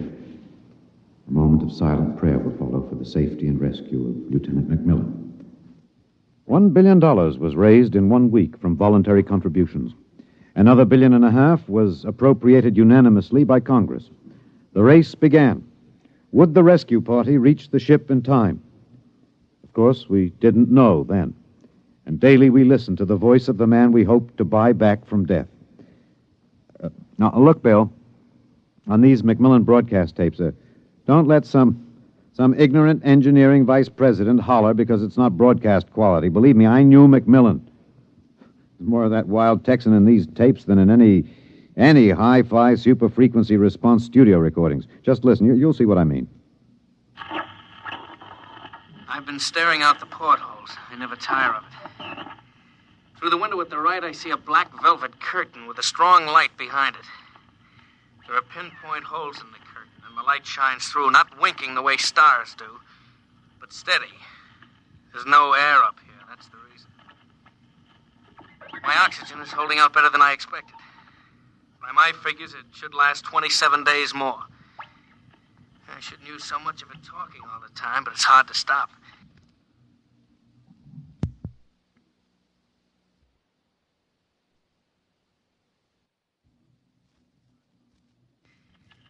Talking, I feel as if I was still in touch with the Earth.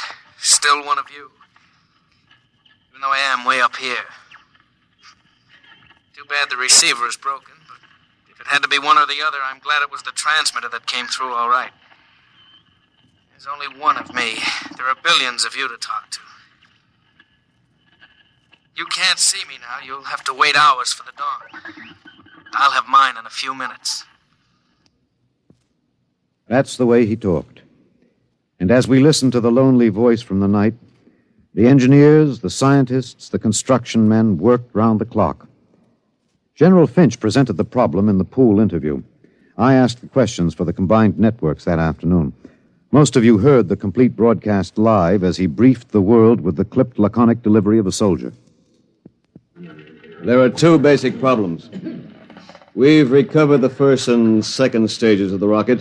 We've only to construct the third stage. The second problem is more difficult. The pilot. Lieutenant McMillan was the only man physically and psychologically qualified. We discovered that in our first program. His training and orientation took 18 months. We have now to duplicate this in 27 days. You think it's possible, General? I don't know. That's all, Mr. Anders. Stevenson, get me some coffee, will you? Black and some kind of sandwich, no butter, no mayonnaise. And then the voice from the cave asked a question and expected no answer. Do you hear me down there? Sometimes I wonder. I wish there was some way I could be sure you were hearing me. Just that one thing might keep me from going crazy. I was there the night we answered that question. I was there in a helicopter over Kansas City. This is Harry Anders speaking to you from a helicopter over Kansas City. There are 15 seconds till midnight. The plan was developed by General Finch. At precisely midnight, every light in the city will be out and then flashed on in 2-second intervals. This will be the exact moment that McMillan's ship is calculated to pass overhead. It's almost time now. 5, 4, 3, 2, 1. There they go. Off. On. Off. On. Off. On. I see it. I see it. Kansas City winking at me. Oh, yes, I can see it. Thanks. Thanks. You're listening. I know that now.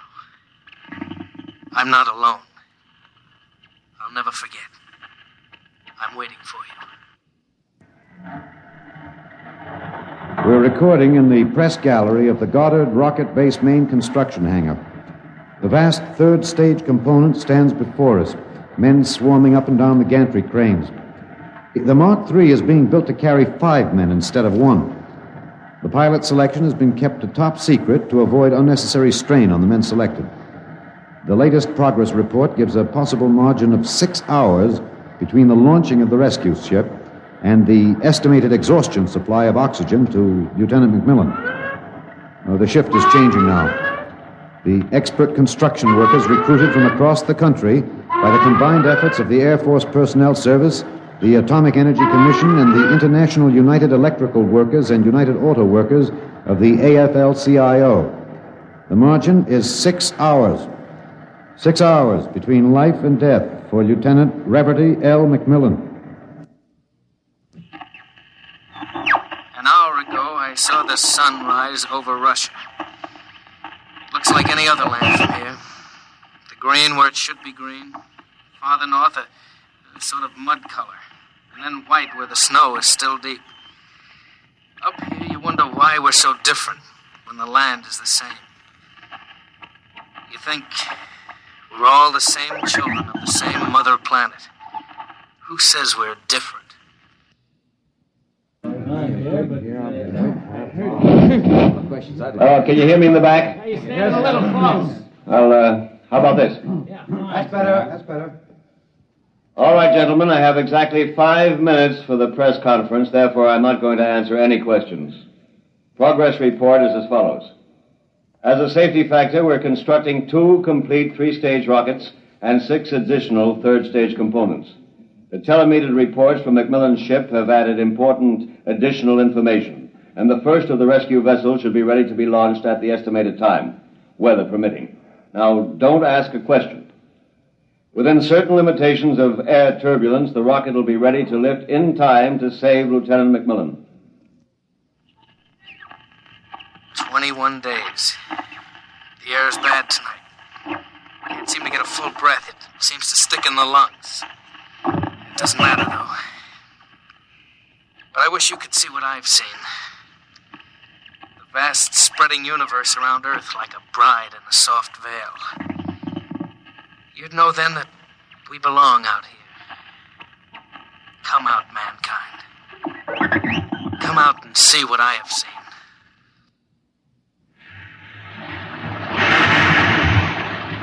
This is Harry Anders at Goddard Rocket Base. The Harrison Munch reactor engine for the first third-stage rescue is being tested here at Goddard. You can hear the roaring of the gases in the test chamber behind me. The work has been stepped up as a new calculation based on the increased temperature reading from McMillan's ship indicates that the exhaustion time will be some 6 hours earlier than originally estimated. The margin of rescue will be in minutes. Air very bad. Better hurry. Can't last much longer. It's silly, of course you'll hurry. But I don't want anyone feeling sorry for me. I've seen the stars clearly. But more than this, I've seen the earth. There where I have lived and loved. I have known it better than any man. And loved it better. And known its children better. Goodbye. I have a better tomb than the greatest conqueror Earth ever bore. Do not disturb.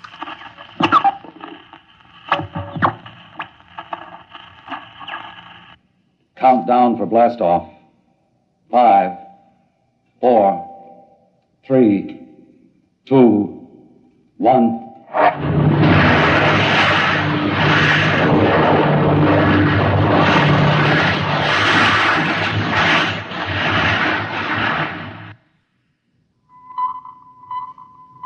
Anders, tape 323. We're in the press operation room of Goddard Field. The rescue rocket has been aloft 53 minutes plus. Its calculated time of arrival is 54 minutes. You will hear the voice of General Beauregard Finch on a direct pickup from the rescue vessel, which has been named unofficially the Lifesaver. Silent crowds have collected at the outer perimeter of the rocket base, as if by their presence they might help it. Here it comes. Quiet. The next voice you hear will be General Finch aloft in the rescue ship. The voice quality may not be good. He's speaking over a throat mic in his pressure suit. Mark 3 to base. This is Finch. Going to secure that cable. We have just secured to the airlock of McMillan's ship. I'm now entering the lock. The inner door is closed. I have closed the outer door. The inner door is cycling. Now it is open. Bring in those oxy bottles, will you? The bulkhead to the control room is open.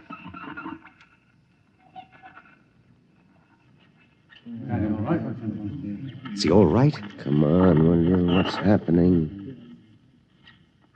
Lieutenant McMillan is dead. He died heroically, waiting till all hope was gone. Until every oxygen gauge stood at 0. And then, well, the airlock was open when we arrived. In accordance with his own wish, his body will be left here in its eternal orbit. I'm going to leave now. My feet will be the last to touch this deck. Lieutenant McMillan is in his control chair, staring out towards the stars. I'll leave the airlock doors open behind me.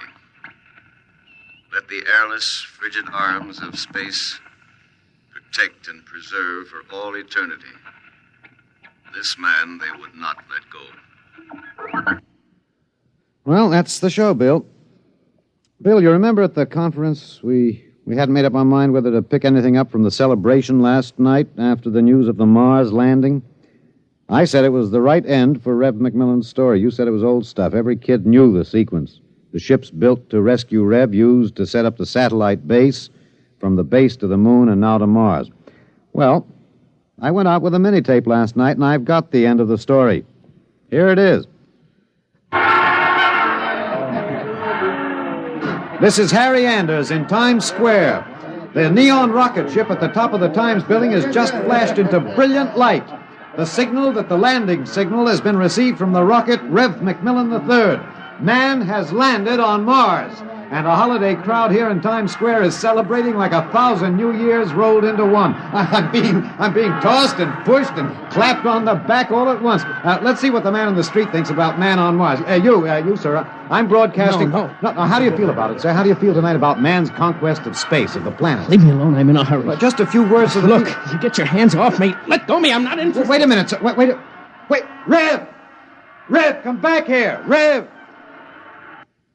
You think I could listen to that voice over and over in a tape editing room and not know every vowel, every consonant? I'm telling you, Bill, I saw him. Rev McMillan. The black hair was gray and those claw gable ears were pinned back, but that's a simple operation. I played that piece of tape over and over. It was Rev, I know it. He isn't up there. He's alive. We've got it, Bill. We've got it on our show. We'll break it. Rev McMillan is alive. I haven't written it yet, but we finish it off with this, with a question. Why did they announce he was dead? I'm in the tape editing room now. I've got the reel ready to record the answer. Excuse me, Mr. Anders. Hey, just a minute. I'm recording. You better see the page outside Mr. of the... Anders, I'd like to talk to you for a moment, if I may. I have a letter of authorization. Just a minute. I'll be through in a minute. Look, Bill, I've got the answer now.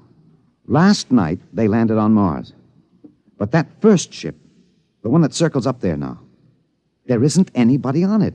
There never was, except a 30 days recording and a transmitter. That's all. He was never up there. They didn't have the money for a manned rocket. They wanted a crash program all out, so they sent a decoy up. And we all broke our hearts to rescue the man who wasn't there. Oh, he must be laughing, General Finch and the rest of them, the ones that knew. I guess they had a problem. What to do with Rev? I wonder if he slipped away from whatever guards they have around him to see the celebration. He looked a little sad. Now, I think sometimes he must wish he was really up there in the cave of night, seated in the icy control room, 1,075 miles above the Earth, staring out at the stars. Mr. Anders, I must insist... What? Bill. Looks as if I won't have to worry about editing this tape. My friends are from Washington. I'd like to call your attention to the last paragraph. What? Oh, no. It's very simple. You won't have to burn it. It's easy to destroy recording tape. I throw this switch. When the tape goes through the erasing head, it's gone forever. Oh, too bad. Would have made one fine show. Okay. So long, Rev.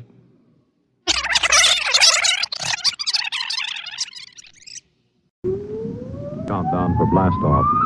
X minus 5, 4, 3, 2, X minus 1, fire.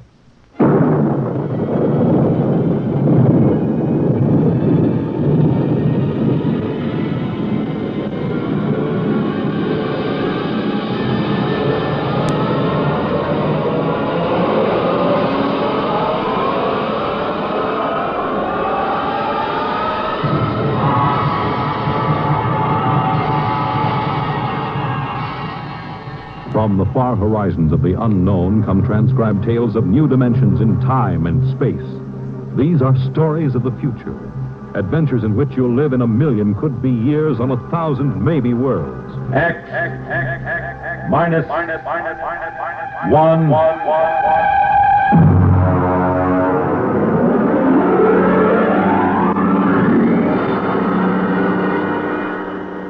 Tonight's story, The Parade, by George Lefferts.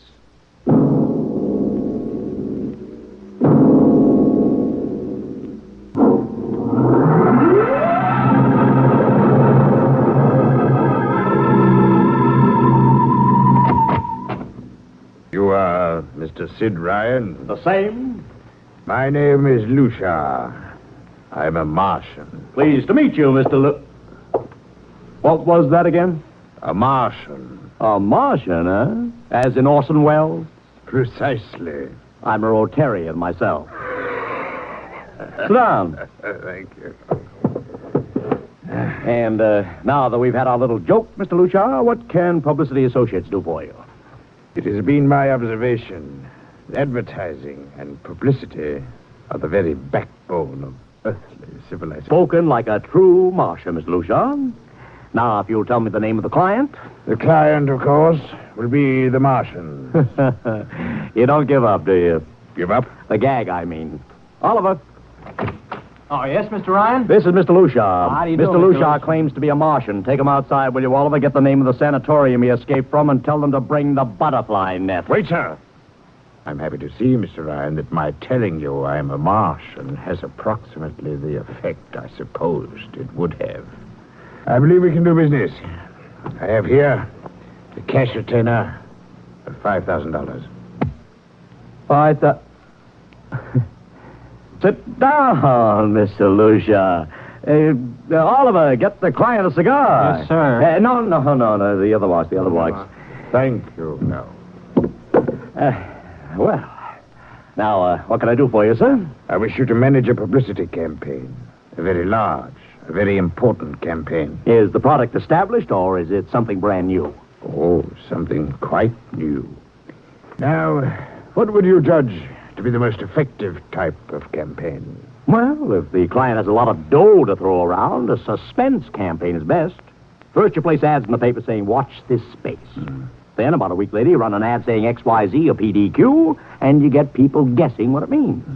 Then, finally, when you've teased them enough, you bust loose and unveil the product.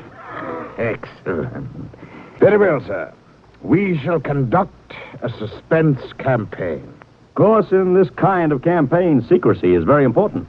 Once the name of the product leaks out, it spreads like wildfire, and the whole campaign is kerfloppo. Yes, quite so. Utmost secrecy. That's right. You realize, of course, these things cost like crazy. Would, say, $1 million cover the expense? Come again? I said, would $1 million cover it? Yes, I imagine.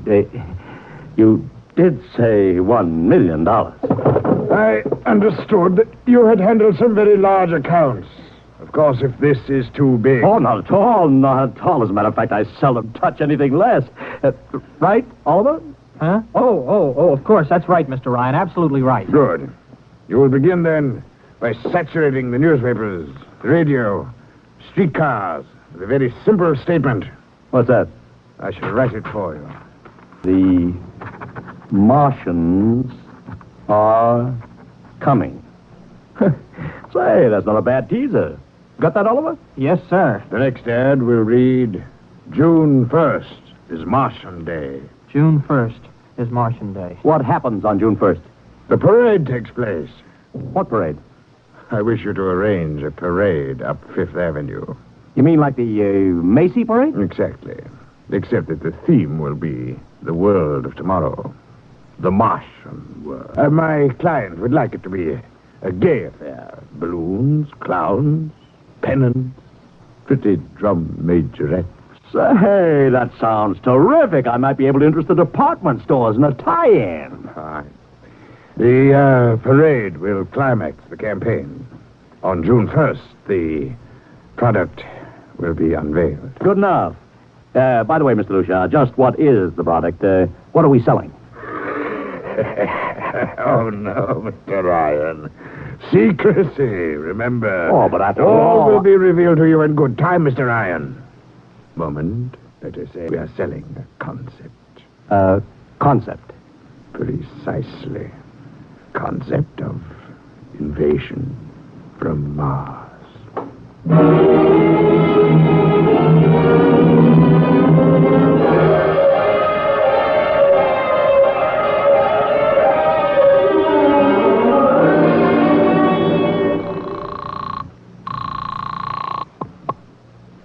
Benny Marcus, please. This is Benny. Benny, this is Sid Ryan over at Publicity Associates. Listen, Benny, how you fixed for midgets? I got midgets. Fine. I need 40 midgets for a parade. 40. June 1st. And listen, Benny, I want them dressed in little spacesuits. What? You know, like men from Mars, okay? Midgets. And I want some movie extras, maybe 50 of them. Also rigged up like men from Mars. Make them look gruesome. Got that? Gruesome. Also, I need some horses with pretty girls on top of them. Maybe you can get that bunch from Maroney's Traveling Circus. The ones we booked for the Fireman's Parade in Albany last year. Oh, try, Sid. And never mind the expense. Just get me the talent, okay?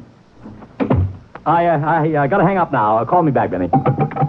How you doing, Oliver? Oh, fine, Mr. Ryan, just fine. We got full-page ads in all the dailies and 10-second spot announcements on every local station, but it's costing a fortune. The more it costs, the bigger our percentage. Spend like you are going to the electric chair, Oliver. Yes, sir. How you making out on the parade? If it comes off, it'll be the biggest thing since Barnum invented the midget. I've got Macy's, gimbals, and sacks to contribute floats. Everything is built around the Martian theme, see? Even the horses will have long feelers attached to them and funny-looking extra legs. It'll be sensational. Oh, yeah, it sounds fine, only... Only what? Oh, Mr. Ryan, we don't even know what we're selling. Oliver, my boy, do you think old Sid Ryan has been sitting here spending all this moolah and not putting two and two together? You mean you know who Lushar represents? Just by accident, understand? I have learned that Century Pictures is making a big new epic. A space opera entitled Invasion from Mars. Get it? Oh, I begin to see. Also, by mere coincidence, it happens to be the premiere sometime around June 1st. You follow me? But, Mr. Ryan, Century has an exclusive contract with New Features Syndicate for all their publicity. Suppose Century Pictures doesn't like the way New Features is handling their stuff. They want to get out of the contract, but New Features says no. So they have to get around the contract. A man named Lushar, client unknown, starts publicizing the Martian invasion. Need I go further? Oh, I get it, Mr. Ryan. Gee, I suppose I should have thought of that. No, Oliver, that's what I like about you. You're so innocent.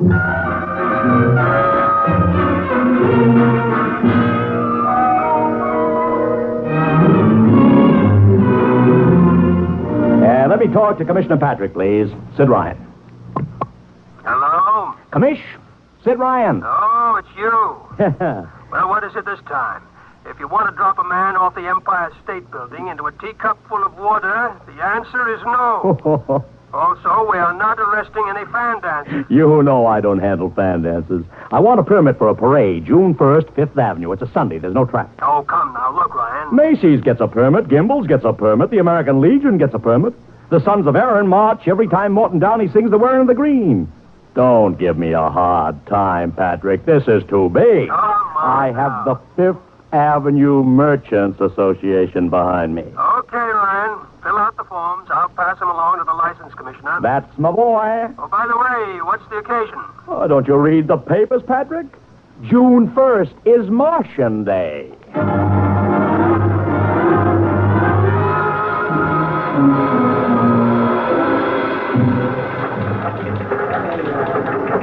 Well, Mr. Ryan, how is the campaign going? Like fire, Mr. Lushar, like fire. Everybody and his brother is going along with the gag. Yesterday, we distributed 50,000 Martian hats to school kids. I even arranged for Commissioner Patrick to accept a $50,000 check for the Policeman's Benevolent Fund from the man from Mars.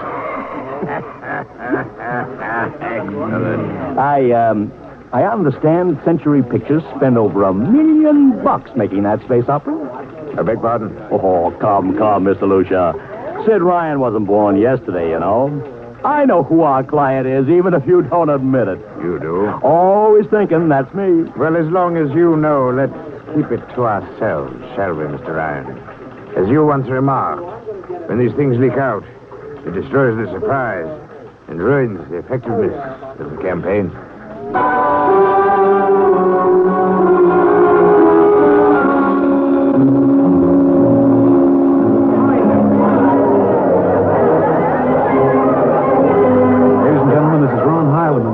Speaking to you from our portable transmitter atop the reviewing stand for the much-heralded Martian Parade on 5th Avenue. It's a beautiful sunlit day here in New York. Perfect day for a parade. And the streets are packed with thousands of spectators, all eager to find out what this is all about. There's an air of shrill expectancy. Come on, over here! Okay, tell them all right. I've just had word from Sol Brown up at Central Park Mall that the Martians have landed from big pink balloons. And while we're waiting here for the arrival of the parade, we brought some people up to our microphone to tell you their reactions to this spectacular affair. What's your name, madam? Miss Ada Shackley. A little louder, please. Miss Ada Shackley. And where are you from, Mrs. Shackley? Columbus, Ohio. I see. And I see you have your family with you. Two little curly-headed boys. Are you in New York for your vacation? Yeah, we came for the Shriners Convention with their daddy. Well, what do you think of Martian Day, Mrs. Shackley? Well, it all seems very strange to me, but the boys have been pestering me to watch it, so we've been standing here for 2 hours. I can't make head or tail of it. Well, neither can a lot of other people, Mrs. Shackley, but judging by the thousands here already, there's a lot of curiosity. Curiosity killed a cat, folks say. Let's hope not. Thank you, Mrs. Shackley. And now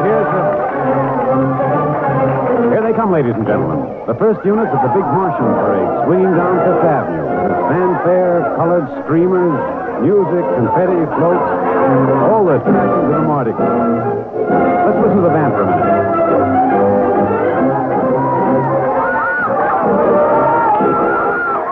Here in the vanguard, the whole troop of little midgets in weird-looking pink and blue spacesuits, carrying Rube Goldberg weapons with signs painted on them. I can read one which says Atomic Blaster. Another has a placard reading, "We're marching through Georgia." And here come the clowns, laughing and falling all over each other. They're giving free sugar candy to the kids along the way. Yes, ladies and gentlemen, this is a happy, laughing crowd along Fifth Avenue today. A true reflection of a great sense of humor and good nature that makes America the place it is. Why, only... What's this? The crowd's murmuring now. They've fallen somewhat silent. There's something coming. I'll try to get it for you. What? Ladies and gentlemen, here comes the Martian contingent. This is promised as the climax of the show. And now a great hush has fallen over the crowd. Quite a sight to see these thousands of people standing here expectantly, hearing only the great regular sigh of their mass breathing. Now here they come, ladies and gentlemen. The Martians, marching in booted, helmeted ranks, row after row of them. This is an impressive sight, ladies and gentlemen. And a rather serious contrast to the rest of the joyous slapstick parade we've been witnessing up until now. There are perhaps, 200 tall, broad-chested men dressed in metallic gray spacesuits with thick glass visors drawn across their faces. Each one's holding an ominous-looking ray gun at the ready position. They're marching in absolute silence, keeping steps perfectly, as though some mute, unspoken command is marking time for them.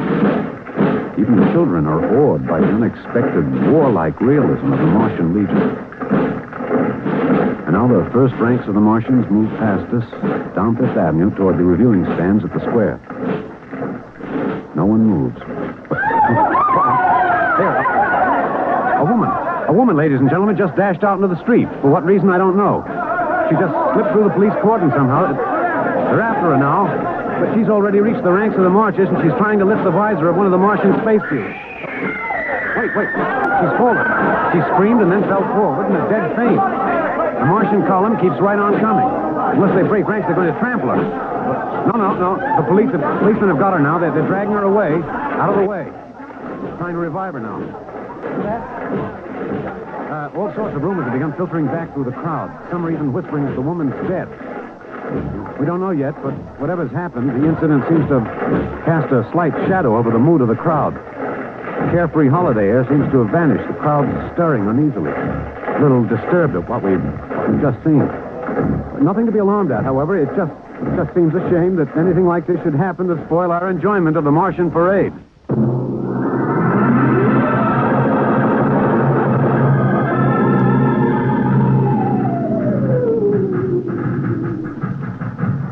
Mr. Ryan, did you see that? A woman fainted. She ran out into the street to get a close look at the Martians, then she screamed and fainted dead away. I'm well aware of that, Oliver, since I paid her $50 to do it.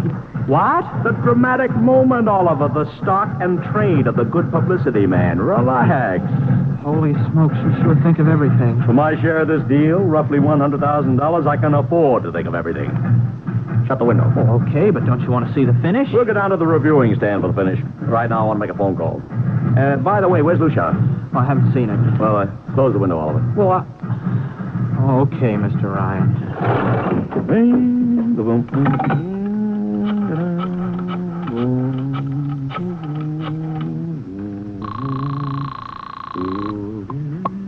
Marcus Talent Agency. Benny, this is Sid Ryan. Oh, say, listen, Sid, I was going to call you. I'm awful sorry about those Martians. What do you mean, sorry? They're terrific. Oh, don't joke, Sid. I mean it. Well, I mean it, too. They're great. Are you in a bag? Never felt better. Mean it, don't you? Of course I mean it. What is this? There are Martians in the parade? About 150. Of course, I only ordered 50, but Sid. under the circumstance... Sid. What is it? Sid, don't you know I couldn't get you a single movie extra? There's a studio strike in New York. Huh? Wait a minute. Where'd these guys come from if you didn't hire them? I don't know. Hold on. Oliver, Oh, yes, Mr. Ryan? did you hire those Martians? Well, no, sir. I didn't... Benny, this is on the level, isn't it? Oh, yes, Sid, I... Okay, Benny, I'll call you back. Matter, Mr. Ryan? Oh, no. Just don't know. Wonder if Lucia hired them. What's Century Pictures number? Tremaine 4, 1000. Tremaine 4, 1. Century Picture, Old Star. Give me Marty Sanford, your publicity director. One moment, please. Sanford. Marty, this is Sid Ryan. Oh, hello, Sid. How's it... Fine. Listen, Marty, this is dead serious. On the level, get it? What's wrong? I've got to locate Lucia. Lou who? Lucia, come on now, Marty. This is life and death. The guy you sent over to hire me for the invasion picture. I never heard of a guy named Lucia. And, what invasion picture? Invasion from Mars, the space opera. Are you batty? Marty. That picture was shelved last month. What? Sure, back in the can. The big shots decided you can't sell a Martian invasion to the American public. It's too incredible, Sid. Who'd ever believe it could really happen? Of all the great... Mother in heaven. What is it, Mr. Ryan? You look terrible. Too fantastic. Mr. Ryan, is something wrong? Open that window. I want another look at those Martians.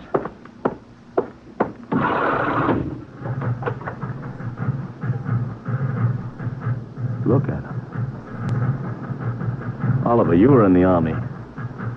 Could 150 movie extras learn to march like that in, say, 24 hours? No. Not in 24 days, Mr. Ryan. Not a second's hesitation. Not one out of step. Look at the way they carry those ray guns at the ready. The only other time I've seen troops march like that was on a film of the Nazi SS troops marching through the streets of Paris. Mr. Ryan. Oliver, get down there. Find that woman who painted. Her name's Gloria Montez. Get her up here. Make it fast.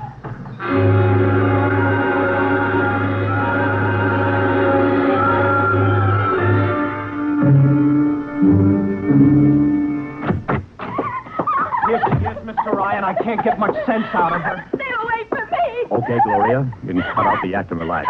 It's me, Sid Ryan. Gloria, settle down. Baby, it's me, Sid. It's awful. It's so big green eyes and those feelings like a catfish. Baby, snap out of it. Listen, what happened down there? You ran out and screamed like I told you, but the fainting, that wasn't in the act. Go away, please. Go away. Just one question, baby. Inside that helmet, what did you see? Anything out of her, Mr. Ryan? She needs a doctor. Okay, Oliver. I've heard enough anyway. You take care of Gloria here. Get her a drink. Where are you going? To see the commissioner. You got to stop this parade before things begin to happen.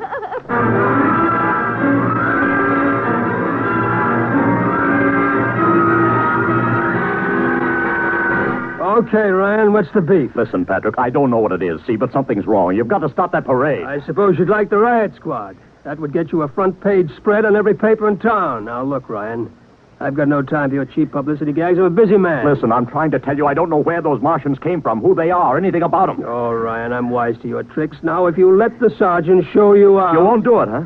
An honest citizen appeals for protection and you refuse it. I most emphatically do. Now, beat it. All right, Patrick. I'll go right to the mayor's office. I'll have you busted flatter than the fried egg. Go ahead. I'm sure His Honor will be glad to toss you out on that phony nickel-plated skull of yours.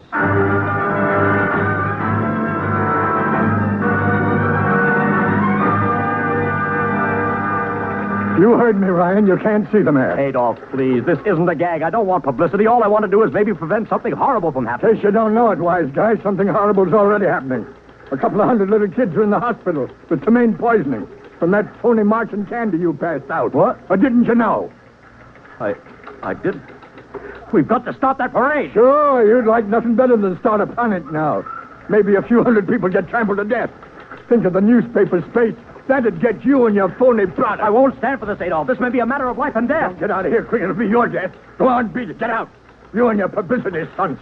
Makes me sick to my stomach.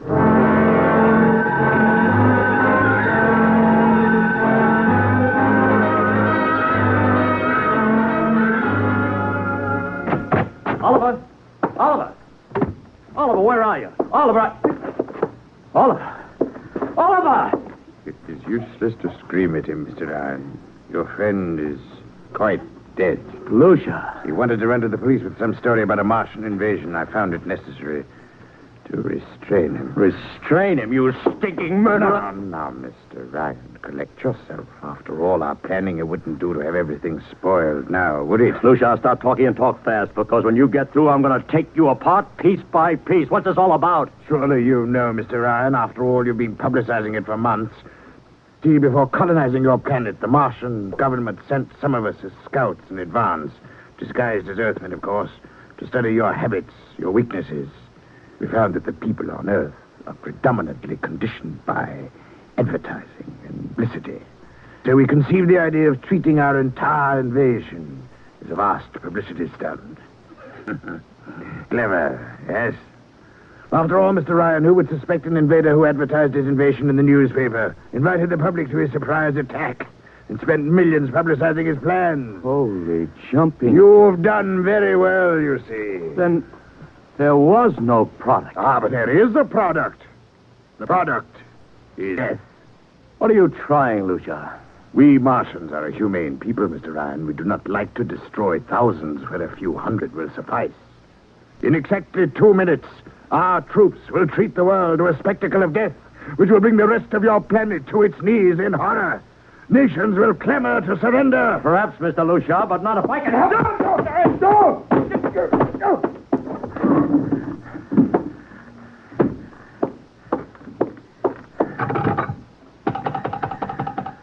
Yes, please? Operator, this is Mr. Ryan. Get me the field telephone on the reviewing stand of the Martian Day Parade. Hurry. Anyone in particular? Just hurry.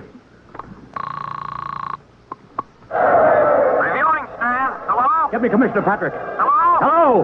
You have to talk louder. I want Commissioner Patrick. Oh. Patrick! Wait a minute. Things are quieting down. Hey, what was that you wanted? This is Ryan. I have to talk to the commissioner. It's a matter of life and death. Oh, you can't talk to him now. The chief Martian is presenting the PBA check to him. The Martians are going to fire a salute. Listen, you gotta stop him. What? Stop him! I'm sorry, Mr. Ryan. I can't. You idiot! The worst is going!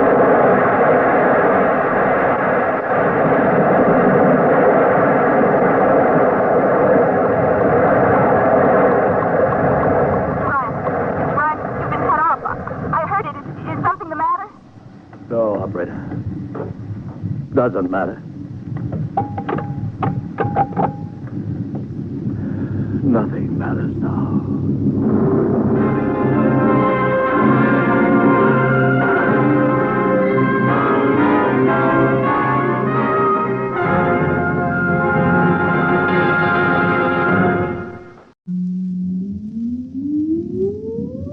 Countdown for blast off.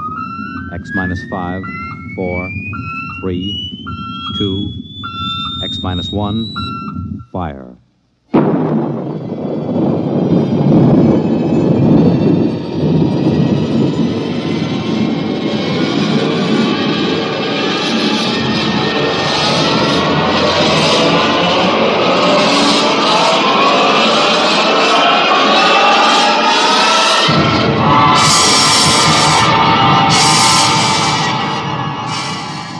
From the far horizons of the unknown come transcribed tales of new dimensions in time and space.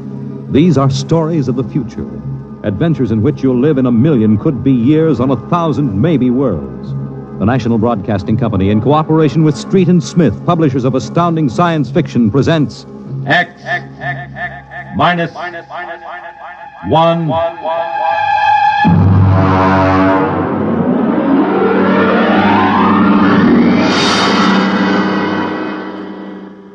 Tonight's story, The Roads Must Roll, by Robert Heinlein. Hear them hum, watch them run. Oh, our job is never done, for our roadways go rolling along. While you ride, while you glide, we are watching down inside, so your roadways keep rolling along.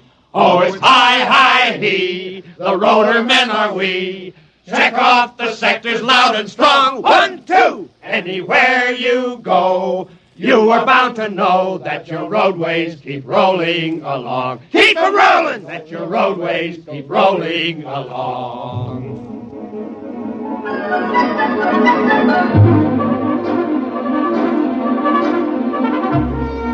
It was in the middle 1950s that the automotive age began to die. The traffic engineers had long expected it. For years, they had watched our vast cities sprawl and spread out, spill over into the countryside, become more and more dependent on motor transportation. And then finally, the inevitable breaking point was reached. The growing flood of cars and buses and trucks began to swamp the streets and arterial highways. The building of roads could no longer keep pace. The superhighways, clogged, congested, became packed with cars stalled bumper to bumper. And the cities began to die of slow strangulation, for the traffic could no longer roll. And then the engineers took over. They banned the automobiles, tore up the superhighways, and in their place they built the rolling roads, mechanized roads that moved like huge conveyor belts, whirling along on their giant rotors at speeds ranging from 5 to 100 miles an hour, carrying the freight, the food, and the people from city to city and coast to coast. And no one worried over the fact that if the road should ever stop, our whole economic life would stop. For the machinery had never failed yet. But people forgot that machinery depends on men, the men who run it. Who makes the roads roll? We do! That's right, the engineers. We're the brains of the road. And where would the public be if we didn't keep the roads rolling? Right behind the 8-ball, and everybody knows it. All right, then. We're the men who hold the power, and it's time we started using it. We've called this meeting of the Engineers Control Committee because that's what we want to do. Control. Because I'm tired of taking orders from the Transport Commission, from slick desk jockeys like Jim Gaines, who don't even know a roller bearing from a field corn. Now let Gaines yammer about our duty to the public. That's a lot of eyewash. We've got the power, and we're the men that count. Now it's time we quit fiddling around and use a little direct action to get what we want. Mr. Chairman! Mr. Chairman! The chair recognizes Brother Harvey of the Transport Mechanics Union. Thanks. Now, I don't rightly belong here since I'm no engineer. I'm just here to represent the workers' union. But I want to know what's all the shouting for. You engineers have got better working conditions than we have, and we ain't kicking. You say the engineers are powerful. You say you can tie up the roads. Well, so can any screwball with a jar of nitroglycerin. And he wouldn't need no engineer's degree to do it, neither. Harvey, are you speaking for your union now, or are you here as a stooge for the Transport Commission? Listen, Van Cleek, I helped found my union. I led the strike in 75 for decent working conditions. Where were you engineers then? With the Finks! Brother Harvey, remember, you're only a guest at this meeting. Go on, Van. Now listen, man. I'm one of the old engineers on the roads. You all are, worked up the hard way. We didn't go to the fancy technical institutes like those young punk cadet engineers the commission is training to take over our jobs unless we do something to stop them. Jim Gaines hasn't been able to fill us full of the old school spirit and that baloney about how the roads must roll. So all right then. Why don't we get smart for a change? What would happen if the roads stopped rolling? Maybe the country would begin to realize that they can't do without us. Maybe we'd begin to get the things we want. Who says the roads must roll?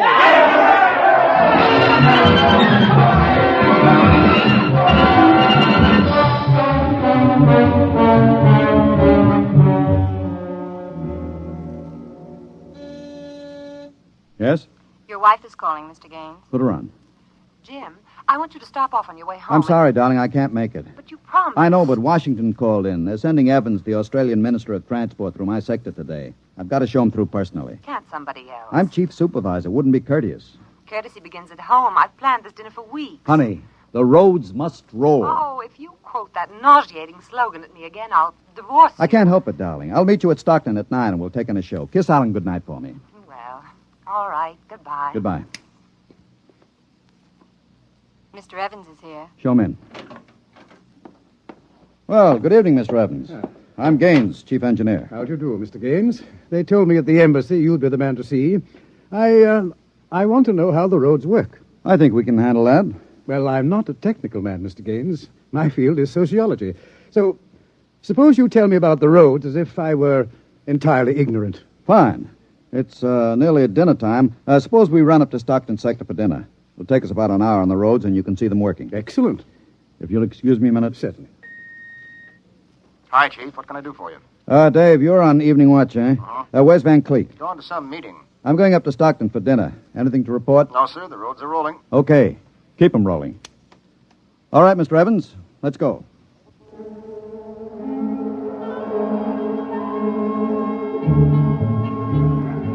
This is the low-speed strip. Ever ridden a conveyor before? No. It's quite simple. Remember to pace the motion of the strip as you get on. There. We'll go right across. Each adjoining strip is a few miles an hour faster than the one next to it. Freight is carried on the 50-mile strip, most passenger traffic on the express strip.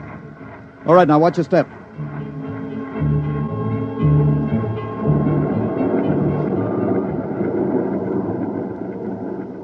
Here we are, the maximum speed. 100 miles an hour.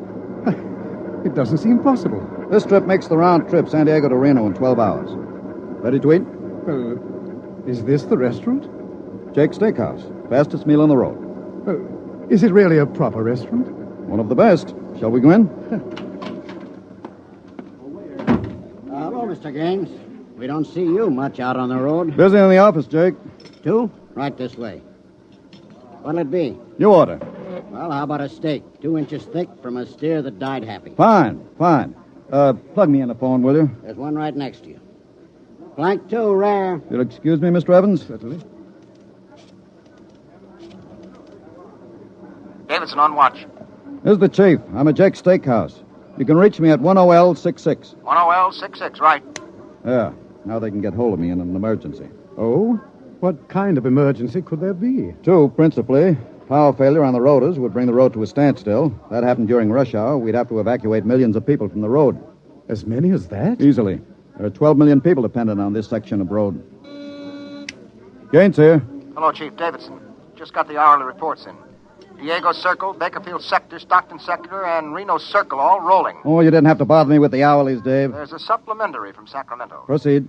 Cadet Engineer Gunther, while on watch, was found playing cards with C.J. Ross, technician on duty. Any damage? One rotor running hot, but still synchronized. It was jacked down and replaced. All right, have the paymaster give Ross his time and turn him over to civil authorities. Place Cadet Gunther under arrest and bring him to Rotown Central. Yes, sir. All right. Keep him rolling. I was saying there were 2 possibilities of danger. Can you visualize what would happen if the strip under us would break? Oh, I hadn't thought of that. You don't realize you're traveling at 100 miles an hour. Well, it can't. Not now. The strip has a safety factor of over 12 to 1. It'd take a blowout of several miles of rotors and a failure of circuit breakers before the strip could part. But it happened once in the early days on the Philadelphia-Jersey City road. The strip wasn't much more than a conveyor belt. It buckled for miles, crushing passengers against the roof. Forward section in front of the brake spilled them down under into the rotors and rollers. Oh. Was it very bad? Over 3,000 people were killed in that break. But the roads had to go on. The entire economic system hangs on the roads. If they stopped now, the country would starve. Well, isn't it possible that you've become too dependent on these roads? I mean, if your whole economy is geared to the function of one type of machinery... The roads are foolproof now. The machinery is interlocked with an enormous safety factor. Yes, but in the long run, machinery depends on men. What if you had a strike? We had one back in 75. Well, there's not much danger of that anymore. No? Well, why not? Every cadet that goes to work on the roads today is a graduate of the United States Transport Academy. They're all picked men, screened for emotional stability, and trained to give us the same kind of loyalty that Annapolis and West Point develop in their men. I see. Are you a graduate, Mr. Gaines? No, I'm too old for that. The academy wasn't set up till after the strike in 75. But it won't be long now, maybe 5 or 10 years, before the oldest engineer on the roads is a man who's been through the academy. Gaines here. Davidson, there's another trouble report from Sacramento Sector. Again? What is it this time? What is it? What happened? Emergency stop. Hello. Hello, Davidson.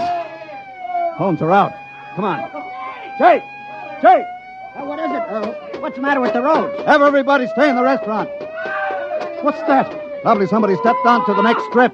Got cut to ribbons. There'll be plenty of casualties. Jake, where's your getaway hat? In the pantry. Look here, aren't we going to help those people? I've got the whole road to think of. Don't bother me. Give me a hand, Jake. The hatch is stuck. Is he coming with me, Mr. Evans? You've got to move fast. I haven't got any time to waste.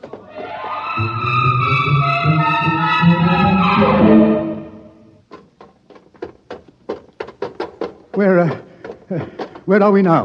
Freeway on top of the inner road ceiling. That's the outer shell over us. Are we going outside? No, there'll be an access down manhole over here. They're spaced every 100 feet. There, by the green light. Now, this will get us down on the northbound road. Careful, it's dark. Now stand away from the door, Evans. Yes.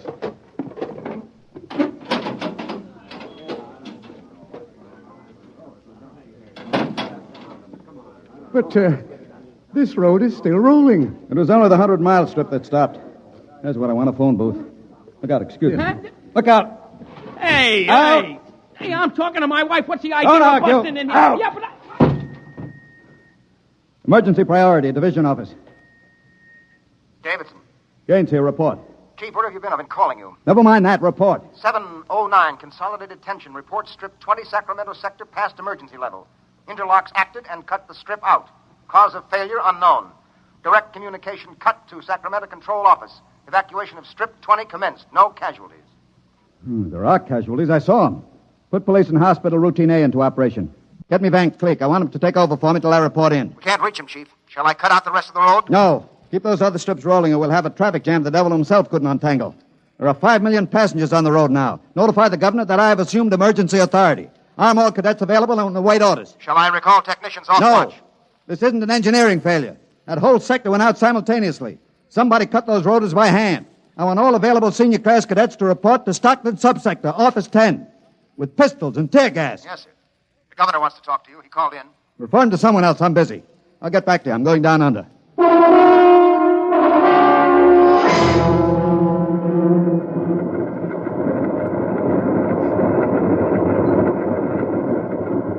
Evans! Evans! I can't hear you. The noise. Put on this helmet. What? Helmet! Helmet! Oh, yes. You can't hear without an anti-noise filter. Come on. What are we looking A for? recon car. There should be one here. Are those the rotors? Now, the big ones are rotors. They drive the road. Little ones are rollers. They give continuous support. There's a watch gang now, jacking down a rotor. Can they hear us? No, the noise filter works on a 4-foot radius. I'll flash him. Now, he sees the light. Cadet Wilson reporting, sir. I want your recon car. Emergency. Yes, sir. Right over here, sir. Come on, Evans. Yes. Now, get in. But it's so small. You'll fit all right. You can take off your noise filter now. Hang on, she accelerates like a rocket. Oh, my stomach. Relay station. This is Gaines. Get me Davidson, senior watch officer. Mr. Gaines, the mayor wants to talk to I haven't got time. Get me Davidson. And leave this circuit hooked into Davidson's board until I tell you to cut it. you. Yes, sir.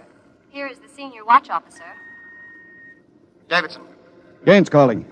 Have you found out yet what's stopping the roads? No, sir. It's still a mystery to me. All right. I'm on my way in a recon car. Hold everything till I get there.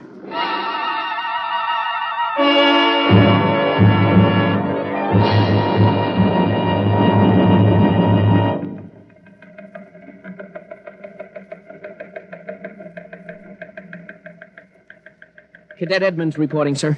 3 platoons of cadet engineers standing by with tumblebug motorcycles. Armed? Pistols and tear gas as ordered, sir. Good. Assistant Supervisor Van Cleek is calling you on Circuit 9, sir. Van Cleek. It's about time. Cut me in. Yes, sir.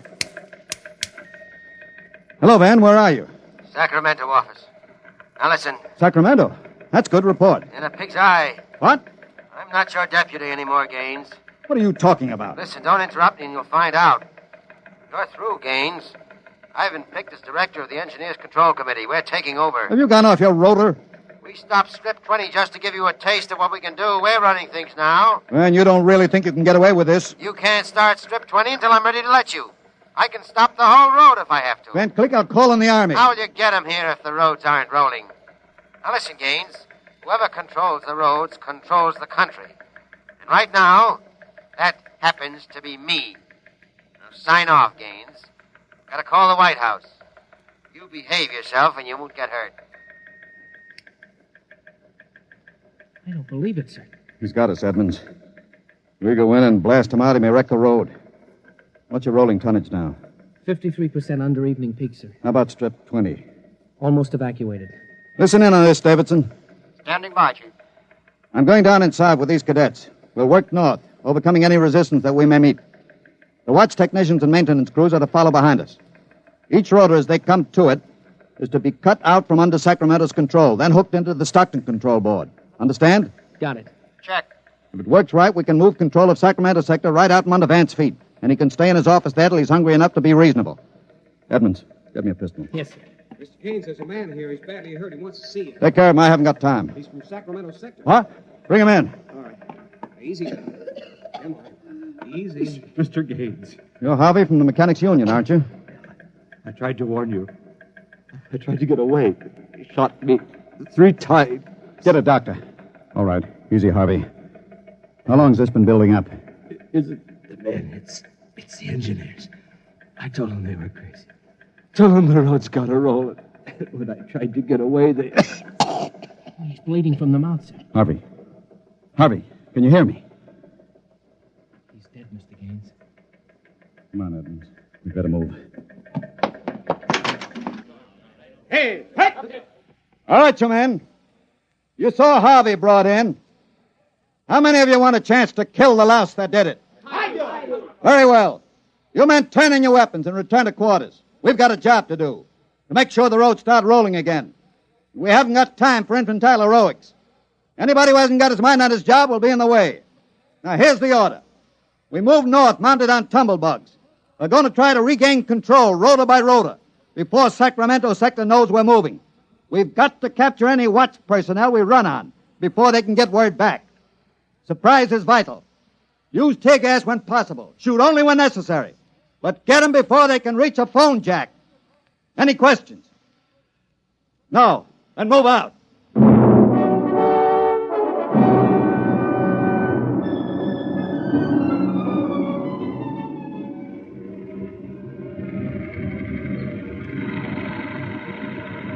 What's the score, Edmonds? 33 prisoners so far, nobody killed. Whoops. Yeah, since I rode one of these tumblebugs, I've gotten how to steer it. Oh, sir, there's a man ahead. There at the rotor base. He's got a phone jacked in. Hurry. If he gets word back, we're sunk. I don't think he's seen us. I'll dismount and get him.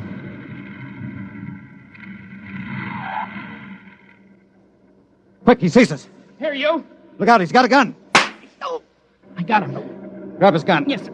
You had a phone jacked in, all right. If we got through to Sacramento office, it's going to be tough. I don't know, sir. Maybe he didn't get the call through. Wait a minute. Listen. The road. Take off your noise filter. There.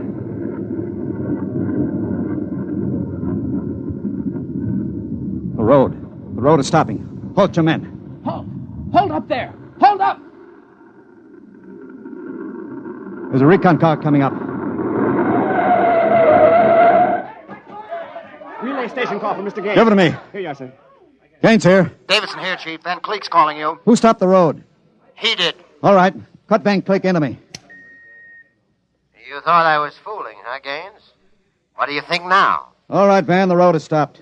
You won this trick. Then why don't you get smart and give up? You can't win. You forgot something, Van. You can't lick the whole country. Yeah? Gaines, I've got a switch button in my hand. If I push it, it'll blow 300 yards straight across the roads. And then for good measure, I'll take an axe and wreck the control station before I leave. That's pretty drastic, Van. Yeah, if I blow this charge in the middle of Sacramento sector, it'll get an awful lot of people. There are plenty of shopkeepers still on Strip 20, and that row of apartment houses next to the road will go. Look, Van, you don't want to blow the road, neither do I. Suppose I come up to your headquarters and talk this over. 2 reasonable men ought to be able to make a settlement. Is this some kind of a trick? I'll come alone and unarmed. My men will stay here. All right. All right, Gaines. But one wrong move, and I blow the road.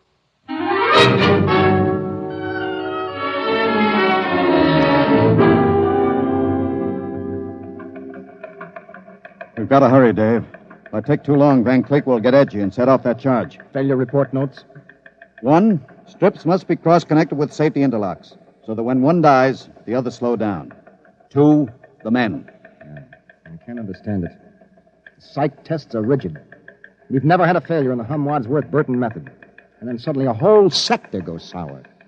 How could Van Cleek get a whole crew of psych-cleared men to revolt? It's easy, Dave. As my deputy, he was ex officio personnel officer for the whole road. He must have been faking psych records for years and transferring maladjusted men into his sector. I've got that personnel record, Mr. Gaines. Man's record. Masked introvert. Inferiority rating 7. Comment. Despite a potential instability shown on Wadsworth Curve, this officer is especially adept in handling men. He's adept, all right. I haven't got time for any more, Dave. You're not going up there to Sacramento office. I've got to. He'll be armed. He'll kill you. I've got to take that chance. But unarmed? Why don't you call him the Army? He won't dare blow the road. Yes, he down. would. Look at that psych record. He's putting up a big, brave front, but he's rotten inside. He wants to be taken seriously. He wants everybody to think he's the most dangerous man in the country. And if I call the Army in, he'll try to prove it by blowing the road. How can you stop him, Mr. Gaines? He'll have a gun. What'll you have? What'll I have? Only a prayer. And what I know about Mr. Van Cleek.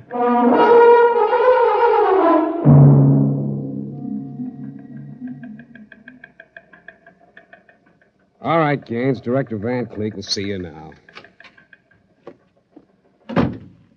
Gaines is here, Director Van Cleek. Come in, Gaines. Behaving sensibly at last. You know I've got you where I want you, and there isn't anything you can do about it. I searched him, Director. He's unarmed. Mm-hmm. I want you to sign this now. It's a declaration of your recognition of the Engineers Control Committee.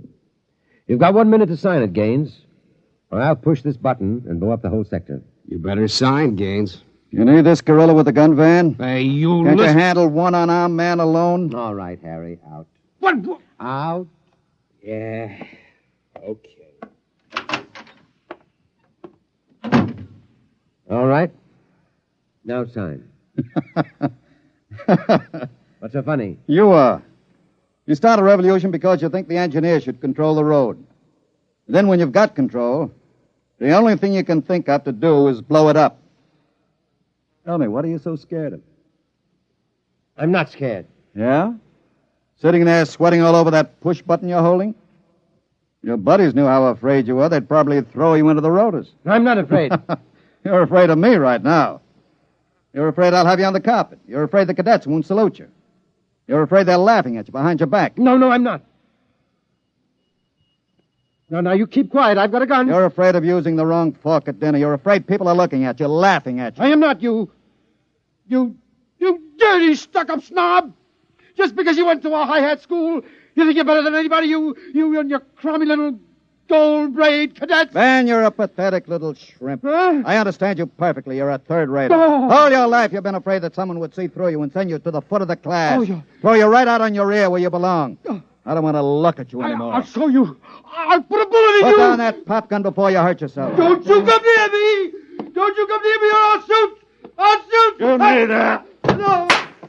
Let me go. Give that pistol. And thanks for not disappointing me, Van. I don't understand. I thought if I wounded your little ego, you'd forget to push that button and pull a trigger instead. I'm afraid you'll never make a good executive, Van. They have to know when to push buttons. Davidson. Gaines here. Chief, are you all right? Are you? I'm all right. Attack now and mop up. I'll hold the control room. I've got Van Cleek, and I think his little revolution is just about over.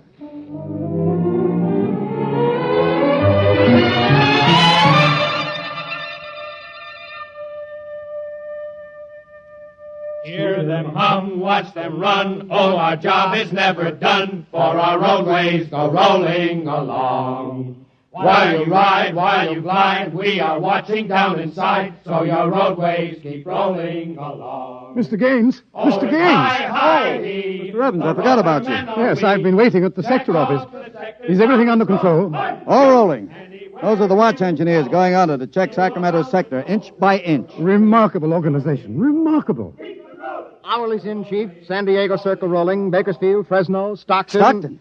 Stockton? Oh, no. What's the matter, Chief? Trouble, Mr. Gaines? It sure is. I promised to meet my wife at Stockton for a show.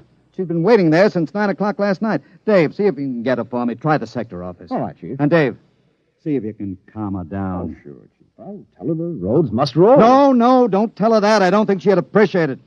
She's heard it too often. Oh, it's I-I-E, the roller men are we. I better get going.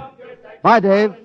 Keep 'em rolling. And Anywhere you go, you are bound to know that your roadways go rolling along. Keep them rolling, that your roadways go rolling along. Keep them rolling, that your roadways go rolling along. Keep them rolling, that your roadways go rolling along. Keep them rolling, that your...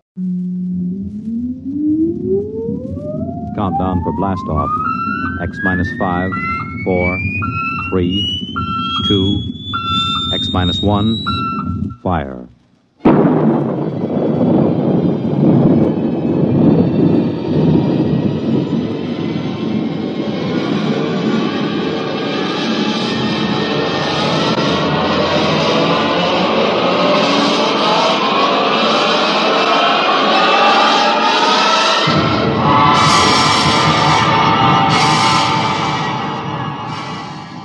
From the far horizons of the unknown come transcribed tales of new dimensions in time and space. These are stories of the future, adventures in which you'll live in 1,000,000 could-be years on 1,000 maybe worlds. The National Broadcasting Company, in cooperation with Street and Smith, publishers of astounding science fiction, presents X minus 1.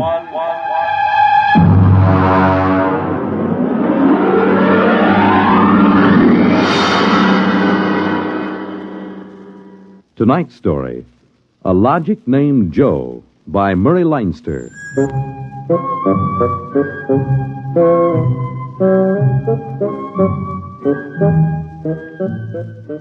It was on the 3rd day of August that Joe came off the assembly line. And on the 4th, Laureen came into town. And that afternoon, I saved civilization. Laureen is a blonde I was crazy about once, and Joe is a new 1974 model Logic that I've got stored away down in the cellar.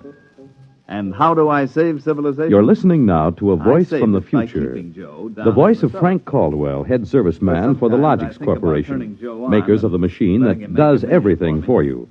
Well, nearly everything anyway. The electronic Logic. In the year we speak, 1974, no modern home was complete without one. And the Logic sets were working so well that life was soft indeed for repairman Frank Caldwell. That is, until that fatal day of August the 3rd, when suddenly the Logics began doing everything for their users and doing it too well. On the 3rd of August, there wasn't much doing, and I'm hanging around the boss's office smoking up his cigars.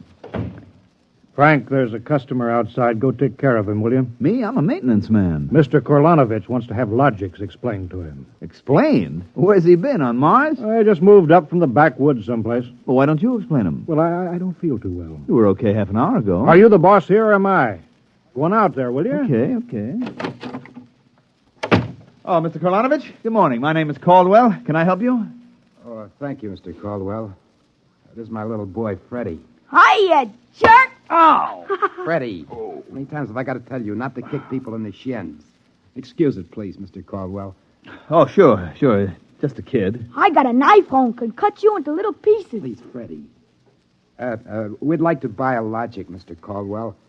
The gentleman we spoke to first said he had to leave in a hurry. I'll fix him. Well, I understand that you're not acquainted with Logics, Mr. Korlanovich. That's right. We just moved to the city. Uh-huh. My wife, she saw everybody else had a Logic, and you know how women are. Oh, you bet. Well, you can't get along without a Logic in this day and age, Mr. Korlanovich. Look, I got a snake. You want to see? Well, you shut that. Now, about the Logic. Here, I'll just plug in this one right here. Now, you see, the Logic looks kind of like an old-fashioned television set, only it's got keys instead of dials. Now, a lot of the keys are standard, like the television stations, the news, the stock market quotes, and so on. Of course, if you want to talk to somebody, you just punch the number of his Logic. It's like making an old-fashioned phone call. But there can't be keys for everything. Oh, no. Now, let's say that you want to ask a question, like what to take for a sore throat, or who won the American League pennant in 1911. You turn on the Logic, then you just punch the question key and ask, like this. Who was the first president of the United States? George Washington. There, you see. But I already knew that. Well, of course, that was just a sample. I got a little store. Will it keep books for me? It will keep your books, record your contracts, serve as a filing system, and check up on what happened to your lawyer's last client. Anything. Hey, they're really something, these things. 10,000 services and information sources in one. Read our advertising. What I want to know, Mr. Caldwell, how do these logics work? Of course. Now, you saw that big building across the street? Sure. Well, that's one of the relay tanks. You see, there are a dozen of them all around the country, and they're all hooked up together. And there's a data plate in one of those tanks for every fact in creation. Anything that you want to see or hear, you just punch for it, and the logic gives you the answer. Hey, listen. Could I ask this thing how to make dart poison? How to make what? Dart poison. Like in Africa. I could shoot the darts through my bean shooter. I think maybe we better not get one of these things. Oh, no. It's perfectly all right, Mr. Kolonovich. The logic won't tell you that. I bet it will. I'm going to try it. Hey, how do you make dart poison? Public policy forbids this service. Oh, what did you do that for? Kind of some little brat. Because some people might ask things that aren't good for them. Listen, I don't like this here one. I want that one over there. Kid, they're all alike. I want that one. If I can't have that one, I'm going to hold my breath till I'm dead. Well, I got a lot of time. It's no use, Mr. Caldwell. You might as well give him the one he wants. But look, kid, they're so much alike that even I can't tell them apart. I can. I want Joe. Joe? Who's Joe? I guess he means the logic, Mr. Caldwell. He has to think up a name to call everything. You should hear some of the names he calls me. Not till I'm 21. I promised Mother. Okay, so we call him Joe, but them things are all alike to 1/10,000th of an inch. I don't care. I bet he'll teach me how to make dart poison. Okay, then. Come on, Joe.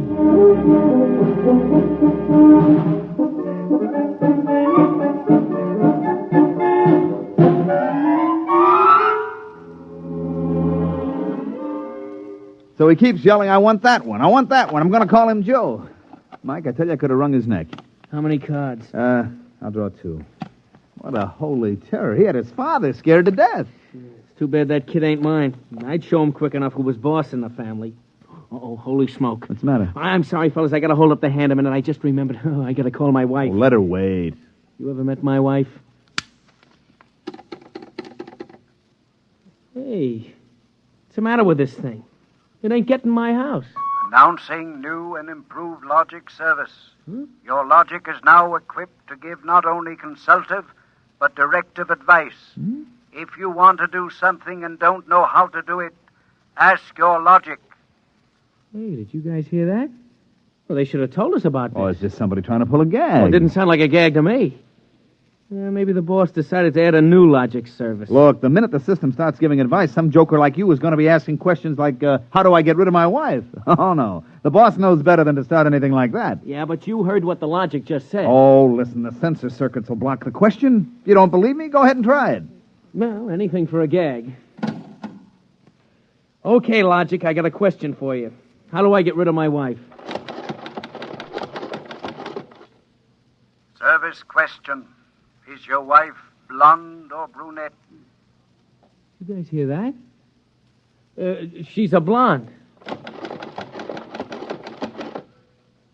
Hexacrylobinatine is a constituent of green shoe polish. Take home a frozen meal containing pea soup. Color the soup with green shoe polish. This poison is fatal to blonde females only. This fact is a product of logic service. You cannot be convicted of murder. It is improbable that you will be suspected. The saints preserve us. And it's bound to be right. These things can't make a mistake. Well, Mike, don't just stand there. Check the sensor circuits, quick. Oh, we can't get to them. They're all sealed up. It's supposed to be impossible for them to go out of order. Well, they're out of order now. And I got a feeling that some awful things are going to happen.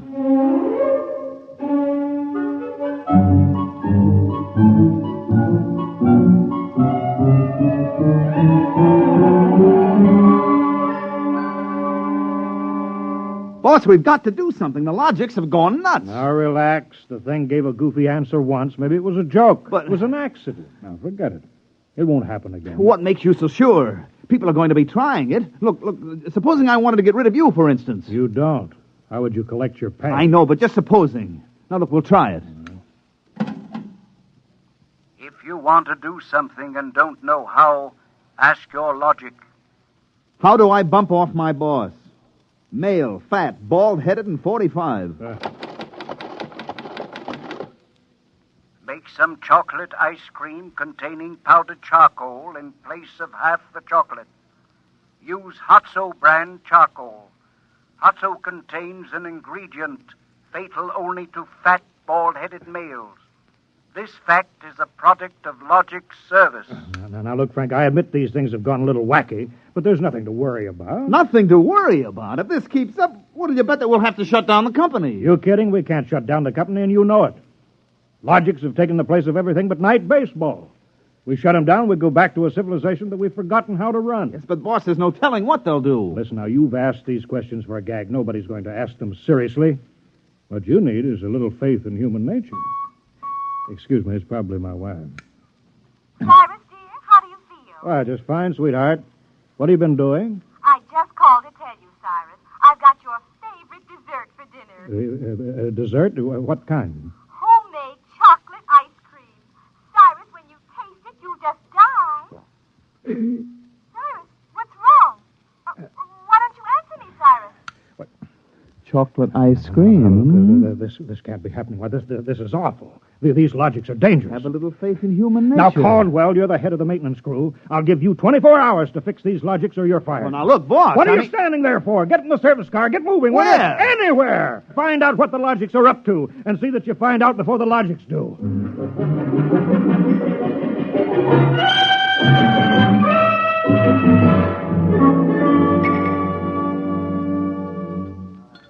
Bartender, give me a double. Come on up. Last night, have a little drink, pal. What's the matter, pal? You had a bad day? Oh, excuse me, bud. Listen, pal, you gotta listen. I got troubles. Bartender, will you get this barfly off of me? On your way, son. Oh, don't say that. I got troubles. How am I going to keep my wife from finding out I had a couple of little drinks? How am I going to do it, huh? Look, mister, it's a hot day, and I've been driving a car around in it, see? And I've been trying to keep a bank president from having apoplexy on account of his logic told him how to rob his own bank. I've been trying to stop 6-year-olds from asking what comes after the bees and the flowers and their fathers from asking how to get $1 million by tomorrow. I've been tripping over dead bodies so artistically croaked that nobody's ever going to find out who done it, and all you got on your mind is how am I going to keep my wife from finding out I've been drinking? Dry up, will you? Go ask a logic. My pal, my boy, where's the logic? Where's that logic? Here, right behind you. Here's a nickel. Listen, I gotta hear. Now, come on, logic, old pal. Old pal, be nice. How does a guy keep his wife from finding out he's had a couple of little drinks? Answer me that, huh? Buy a bottle of Franine hair shampoo. It is harmless, but contains an ingredient which instantly neutralizes alcohol. 1 teaspoonful for each jigger you have consumed. Oh, boy, gotta buy a bottle of... what was that again? The president's right. You'll never remember it as far as the drugstore. I think there's a bottle in the back room. Somebody left it. Oh, my pal. Oh, my boy. No more trouble. You just show me the way to go. I got a picture of him back there drinking that shampoo. Yeah. Give me another double. I don't know what's worse, to be as low as you or as high as him. Where is he? I know he's here. Where is that bum? What do you want, lady? My husband. I know he's here. Where is he? Show me the way to go. That's him, that no-good louse. I'll show him. Thinks he's coming home staggering again, does he? Well, I'll teach him. Poor guy. Why, my dear, what a surprise to see you here. Archibald, you're sober. Of course, my love. I'm sober as a judge. Then what are you doing in this saloon? Your suspicion wounds me deeply, my love. Let me tell you, my dear, that I have been conducting a research project that is going to make us a fortune. I'm going to patent Soba, the drink that makes happy homes.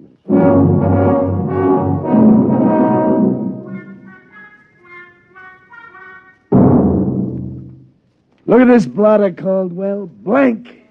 The greatest crime wave in history, and we can't even make an arrest. They're all perfect crimes. Thanks to the logics. But, Sergeant, we're doing our best to find Well, out... that's not good enough. You can't find out what's back of this. Shut down the company. Unless the police department will. Look, nobody is back of it. The logics run themselves. They pick their own circuits automatically. You mean they're doing all this by themselves? Sure. We always knew they could do a lot more things than we knew about. I think they're just trying to be helpful, that's all. That's all, huh? Well, you better make them cut out the tricks, including this new business they're up to now. What new business? Just started an hour ago. Every time you turn on the logic, it asks your name, and then it spells out the whole history of your life. What? I haven't heard about that. What's it do that for? You tell me. Go on, go ahead, try it. Okay. What is your name? How do you like that? I'm Frank Caldwell. Frank Caldwell. Were you ever called Ducky? Ducky? Wow. Lay off, will you, fella? What if I was? It's been years. Ducky, there is a call for you. Hello, Ducky. Holy cats. Lorene. Ducky, darling, how marvelous. Hey, let me get a look. Huh? Gosh, Lorene, where are you? I'm in a hotel. I just got into town. Oh, Ducky, wasn't it smart of the logic to find you? The logic? To find me? I asked it how to find Ducky. You must have an unlisted number, darling. You're not in the directory. Well, gee, how have you been, Lorene, since I saw you last? I heard you got married. You won't believe me, Ducky, I know, but I've had 4 husbands, and I've never loved anybody as much as I love you. You've divorced 4 husbands? 3. The last one, died unexpectedly. Oh, who unexpected it? He did. But the jury acquitted me, Ducky. They knew it was just a little old accident. So now I'm free again, and we got lots of things to talk over. You come right on over here, Ducky, instant. Oh, well, Lorraine, I'm working, you see, and I'll call you back. All right. Here's a kiss. Mm-hmm. That'll have to hold you till you get here. Hurry, Ducky. Oh, my back. What am I going to do? Do like you were telling me a while ago. Huh? Calm yourself. Ducky.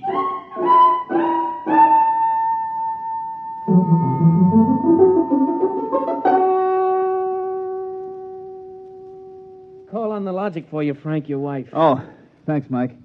Hi, Gerd. Frank, I've been trying to get you for an hour. Where you been? I've been out making calls, honey, trying to find out what ails these logics. Well, you better find out in a hurry or there's going to be trouble. Now, look, good. Now, just take it easy, huh? Caldwell, you can't let this happen to me. They're asking everybody's name, and when you tell your name, it reels off your whole history. Well, honey, I don't think they're doing that anymore. I think that was just temporary. Well, in the meantime, it's told everybody in the neighborhood all about me. I punched Mrs. Hudson's name. She's been married 3 times, and she's had Mr. Hudson arrested twice for non-support and once for beating her up. It'll tell anybody anything. Yeah, but look, Gerd, I'll tell you. Frank, you stop these things or I'm going to leave you. Oh, honey, you don't mean that? I do. If you can't figure out how to keep our private lives out of every logic in town, then I'm through, and that settles it.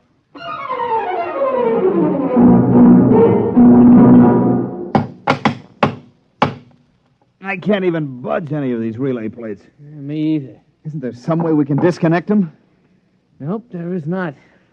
They weren't built to be disconnected. The sensor circuits were supposed to take care of cutting them off. Now, see who that's for, Frank. Hello, Ducky, darling. Oh, Lorene, not again. Ducky, darling.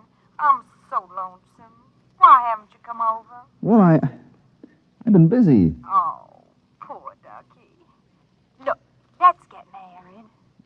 Gosh, Lorene, well, what I mean is... Right away, Ducky. You're not busy tonight, are you? Look, Lorene, I got married. Oh, poor boy. My poor Ducky. Well, we'll just get you out of that. No, now, look, Lorene. It's all arranged, darling. I'll just call up your wife and have a little talk. No, now, please, Lorene, I mean, it's nice of you to think of me and all, but Yeah, you just give me your address and your logic number, darling. I haven't got one. Never mind, darling. The logic will find out for me.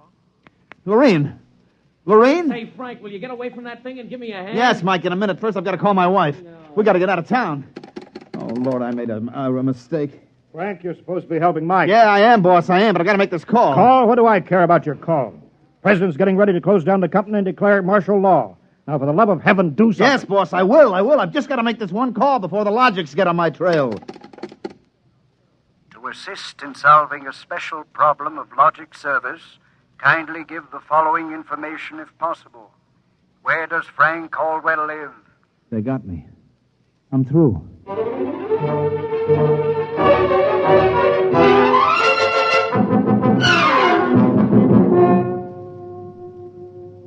Look, Gert, will you please not ask any more questions? Frank Caldwell, I told you I was leaving you. Honey, leave me later. Right now, will you pack up yourself and the kids? We got to get out of here. But what is all this? Are the cops after you or something? Yeah, that's it. That's it, the cops. Now get moving, honey, will you? And will you get away from that logic? But don't you think we ought to hear the police call?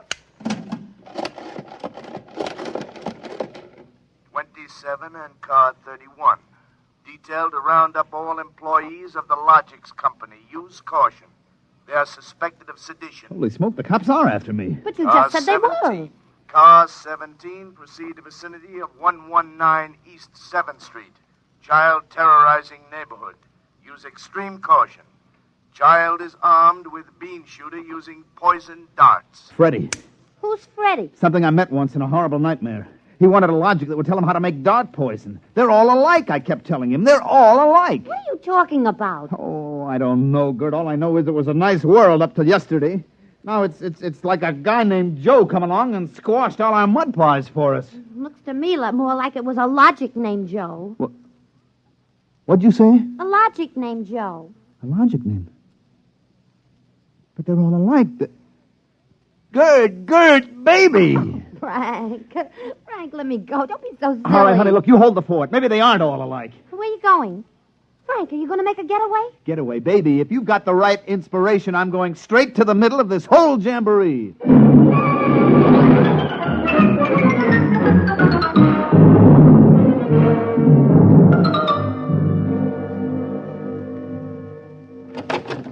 Yes? Oh. I was hoping it was the police. You remember me, Mr. Kolanovich, Caldwell of the Logix Company? Logix Company? I wish the Logix Company was at the bottom of the ocean. I don't blame you, believe me. Now, where's your logic? In here. I'd smash it into a million pieces if I wasn't afraid of what Freddie would do to me. Look, just get out of the way, will you? I've got business with Joe. If you want to do something and don't know how, ask your logic. Oh, we're back to that routine, Well, I want to do something, all right. Can a logic be modified to achieve correlations for which human brains are too limited?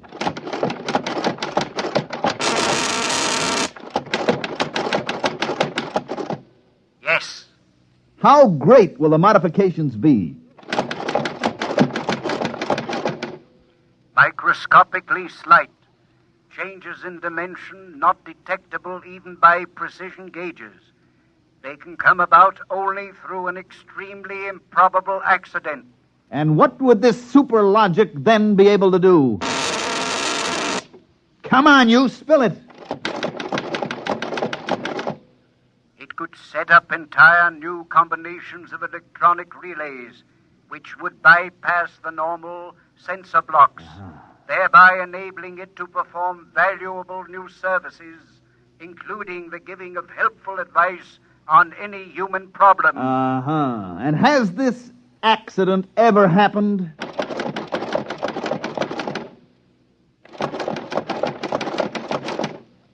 Come on. It has happened only once in the case of the logic now owned by the Kolanovich family of 119 East 7th Street. A logic named Joe. Thanks, Joe. That's all I wanted to know. Hey, what's all that about? I'm taking this logic away, Mr. Kolanovich. I'll bring you a new one, and our troubles are all over. Hey, you, get away from Joe. Correction, our troubles are just beginning. Freddie, put down that blowgun. Ah, shut up. Hey, you, I said get away from the logic. Look, Freddie, I'm going to bring you a nice new one, see? I want that one. Get your mitts off it. What I got in this bean shooter ain't lemonade. Mr. Caldwell, the police. They're outside. Yeah, for me and Freddie. Nuts. What they want you for? You ain't smart enough to do nothing. Oh, no? Hey, there's plenty I could tell you. Look, there's the cops, kid. It's you and me against them. So what you gonna do about it if you're so smart? Now, look, we may have to fight our way out. Let me see that blowgun. I know a way to hop it up so the cops won't have a chance. Now, come on, give it to me. Okay, let's see what you can do. Here. Thanks. Here! Mr. Caldwell, you're a great man. Now all I got left to do is pull this plug out of the wall. Come right in, Sergeant. Well, that must be the kid. You don't look so tough to me. Well, he just got a little softening. There'll be no more complaints, officer. I guess I can go on where Mr. Caldwell left off. Caldwell?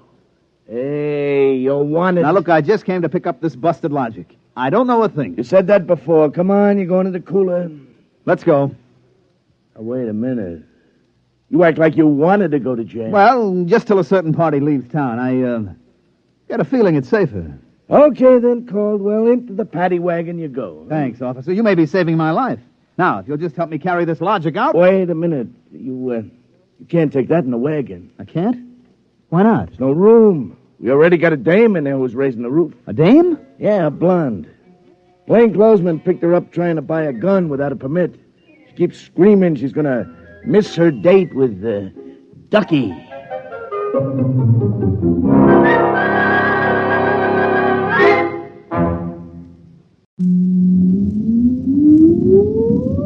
Countdown for blast off. X minus 5, 4, 3, 2, X minus 1, fire.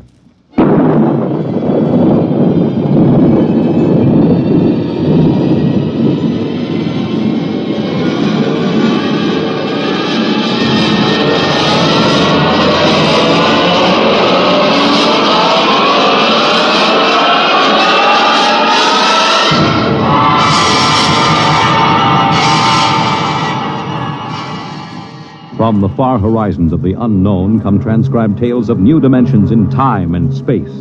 These are stories of the future, adventures in which you'll live in a million could-be years on 1,000 maybe worlds. The National Broadcasting Company, in cooperation with Street and Smith, publishers of astounding science fiction, presents X minus 1.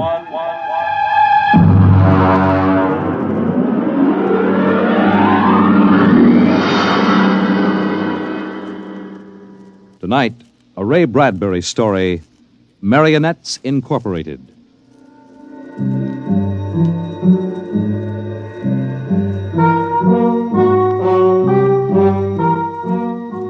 By the year 1990, we should see many amazing technological advances. And yet, in many ways, life will be very much the same. A husband will stop off at a bar on his way home and perhaps unburden himself a little to a friendly bartender. Well, that's good. Almost feel as if I could go home and face Nettie now. Wife trouble, Mr. Smith? Wife trouble, Sam. If only she'd relax a little bit. Look, you see this bruise on my lip? She kisses me. For an hour every night when I come home. Can you do anything for it? Well, I try, Sam. You can't figure them out. Well, I guess I'll go home and feed myself to the lioness. I tell you, Sam, when Nettie gets finished demonstrating how much she's missed me, I feel like a man who's been stuffed into an electronic washing machine with the dial set at rinse dry. How much do I owe you? Well, if it isn't Henry Smith. Huh? Brayling! Well, as I live and breathe. Walter Bray, what are you doing here? We're having the night out. Say, does Gloria know about this? Things have changed, Henry. I thought she kept you chained to the bedpost most of the time. Not anymore, Henry, not anymore. So you aren't divorced, are you? Oh, no. Gloria's home. What did you do, put sleeping powder in her coffee? Oh, goodness, no. That would be highly unethical. Well, now, look, I can't believe you just walked out on her. 10 years of marriage, Henry, and I never had a night to myself. But it will be different from now on. By the way, what time is it? 10 o'clock. Well, I guess I'd better be going. Scared? Don't want to crowd my luck. Oh. Although, really, there's nothing to worry about. Well, I'd sure like to know how you do it, Walter. Would you really? Yes, I would. All right, Henry, since you've always been a friend of mine, I'll let you in on it. Come on, my car's outside. I'll drive you home and let you see how it's done. Well, now, that's nice of you, Walter. Oh, no, not at all. We fellas have to stick together.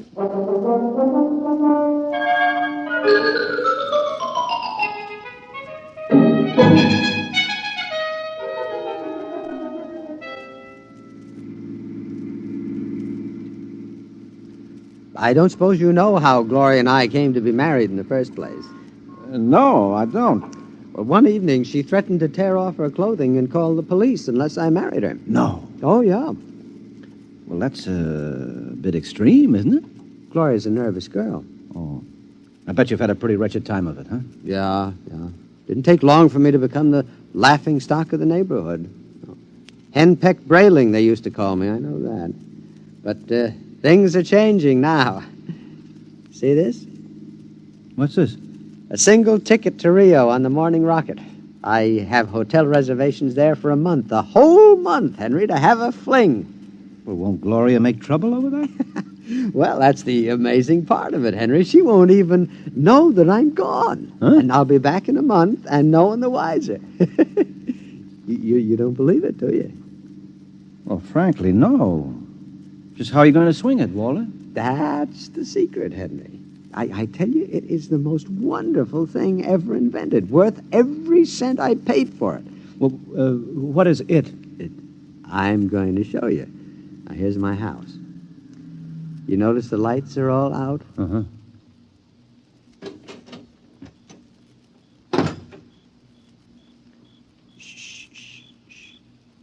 Now, we'll wait here on the front porch. Say, Walter, you haven't gone off your rocker, have you? Shh. Let me see.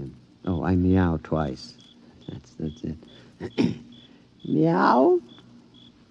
Meow. Now watch the window in my bedroom. It looks as if somebody's... Hey! There's a man up there. He's looking out. Good. He sees me. Now he'll be down directly. Oh, now look, isn't this a bit embarrassing for you, Walter? No, not at all. You'll find out. Here he comes. Hello, B2. Good evening, Mr. Brayley. Either I'm going out of my mind or there are two of you. You never told me you had a twin brother. I don't. Look, if this fellow weren't in pajamas, I couldn't tell you apart. Well, that's the secret, Henry. Everything go all right, B2? Just fine, Mr. Brayley. I suppose my wife was in her usual good form this evening? Well, as a matter of fact, we spent the evening playing gin. No screaming, shouting, accusations? No, sir. No, it was a very quiet evening. Well, but this is even better than I thought. Marionettes Incorporated aims to satisfy, sir. Did he say Marionettes Incorporated? That's right, Henry. Now look him over. Isn't he excellently fashioned? You wouldn't dream he was a robot, a marionette. No, I don't believe it. Well, it's against the law, of course, to duplicate a human like this, but it's well worth the opportunity. I still don't believe it. You can't tell him from a human. Well, only one way. Put your ear next to his chest. Huh? That's it. Now listen. It's machinery. Walter, old man, how long has this been going on? Well, I've had him a month. I keep him in the cellar in my toolbox. And tonight I told Gloria that I'd like to be excused for 5 minutes to run down to the cigar store. Uh-huh. She agreed. I went down the cellar, took out Brayling, too, and sent him back upstairs to sit with my wife till I got home. That's miraculous. Of course, Walter, it doesn't seem quite ethical somehow. Oh, nonsense. Highly ethical. Hmm? I've been home all evening. I shall be home with her for the next month. In the meantime, another gentleman named Walter Brayling will be in Rio having the time of his life. Well, can he walk around without fuel for a month? He refuels himself. Oh. He's built to do everything. Eat, drink, sleep. You'll take good care of my wife, won't you, B2? Well, your wife is rather nice. I've grown quite fond of her. There, you see? Yeah, Walter, how long has this Marionettes Incorporated outfit been in business? Secretly for 2 years now. Why? Well, I wonder, you suppose there's a possibility that I might get in touch with him? You? Hmm. But your Nettie is madly in love with you. Well, I know that, but even so, just a little respite, a night or two once a month, huh? But she loves you dearly. Yeah. So much she can't bear me to leave her for half an hour. You know that lately she's taken to calling me up at work 10 or 12 times a day, talking baby talk. Your Nettie? My Nettie. So now what do you say, old man, hmm? As a favor to an old buddy, huh? A fellow lodge member? Well, I could put you in touch with the man who makes them. Of course, you'd be pledged to secrecy once you learned where he's located. Oh, well, naturally. Very well, then. Here's his card. Marionettes Incorporated. W. Zeig, proprietor and owner. New humanoid plastic 1990 models guaranteed against wear. Our motto, no strings attached. Address, the Jumble Shop, 43 South Wesley Drive. Yeah. Mr. Zeig will take care of you. He's a charming fellow. Real craftsman. Say, that's wonderful, Walt. I'll see him first thing tomorrow. Well, I better be getting home now. Nettie is probably splitting a gasket. We'll see you around, old man, after I get back from Rio. While I'm gone, you might drop around regularly, just as you always have. Treat Brayling, too, here, as if he were me. Otherwise, Gloria might be suspicious. Yes, fine, I'll do that. Oh, before I go, these marionettes, they're safe, aren't they? Oh, absolutely. Tell him, B2. Oh, we're guaranteed. Well, that's fine. Well, good night, Walter. Good night, B2. Good night, Mr. Smith. Good night, Henry. Well, I'm glad someone else will have a chance at a little happiness and freedom. All right, Brayling, too. It's back into the cellar box for you. Come on, down the steps. That's it.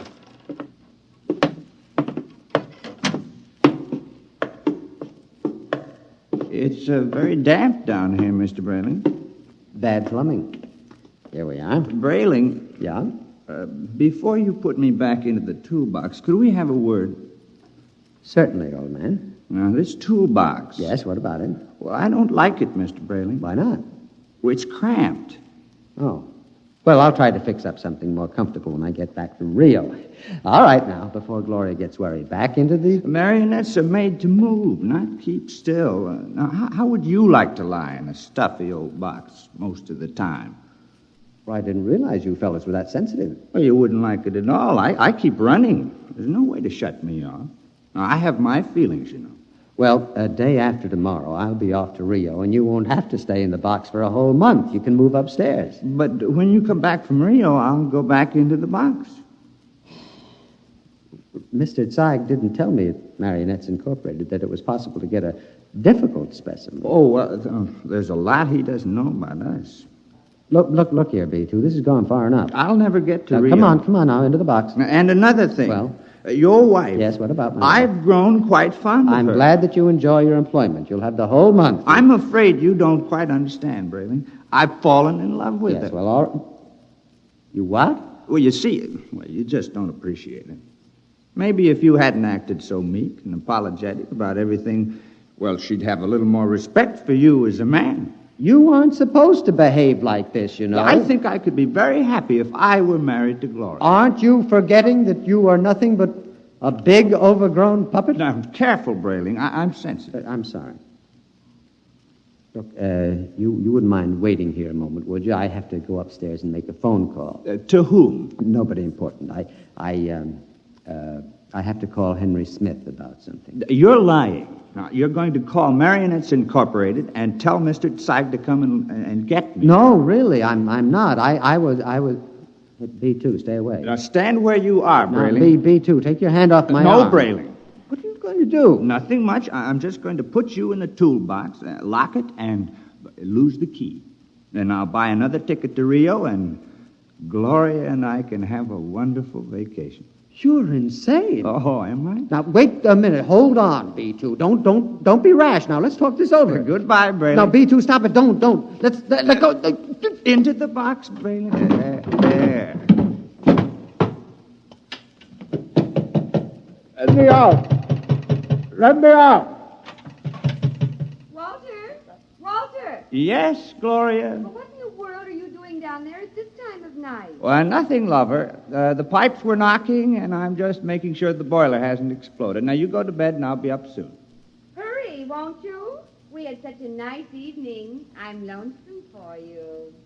You won't ever be lonesome again, darling. Never again.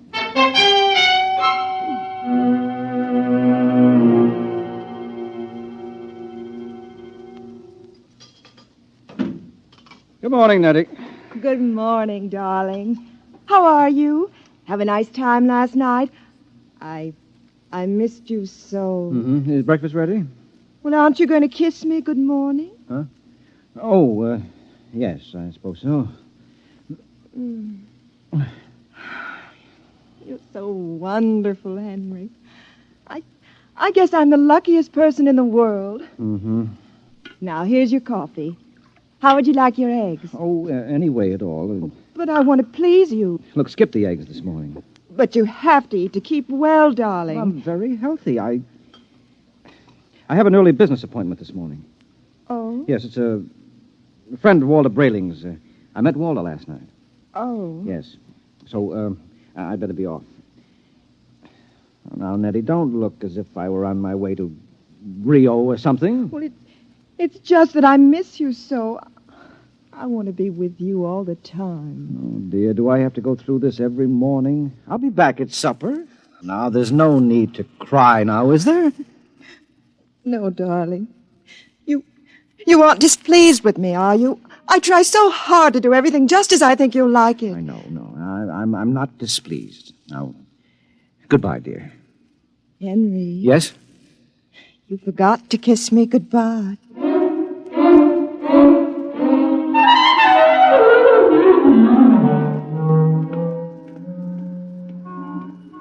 No strings attached, no strings attached. A very nice puppet with no strings attached. Let's see now. Jumble Shop. 43 South Wesley. Well, that should be about... here it is. Yes? Mr. Zeig? Yes? Walter Brayling recommended me. Enter. Thank you. Your name? Henry Smith, 55 Evergreen Place. And what can we do for you, Mr. Smith?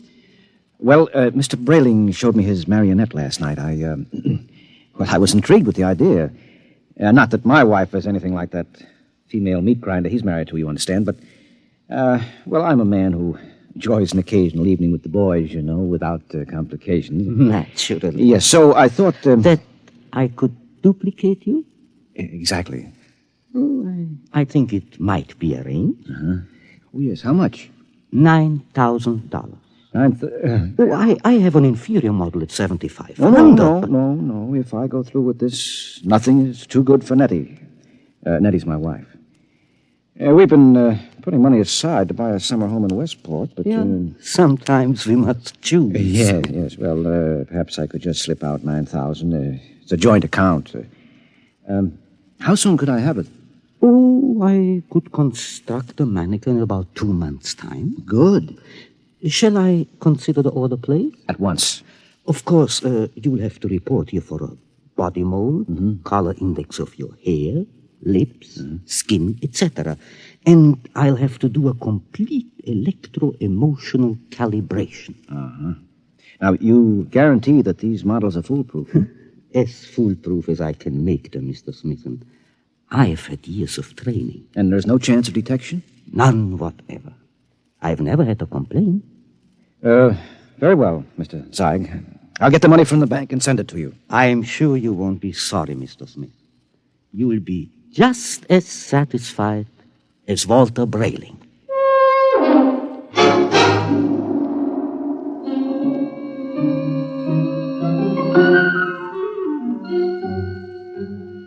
Teller. Yes, Mr. Smith? I'd like to cash this draft in my joint account, please. Yes, sir.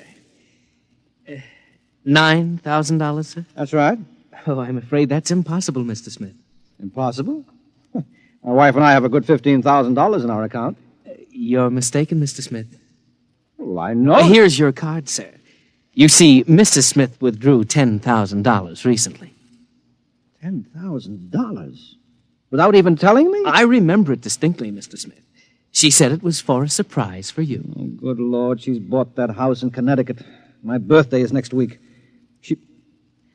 Oh, no. I've got to borrow it somewhere. I've already contracted... Yes, sir. Quite a surprise for you. Mr. Smith?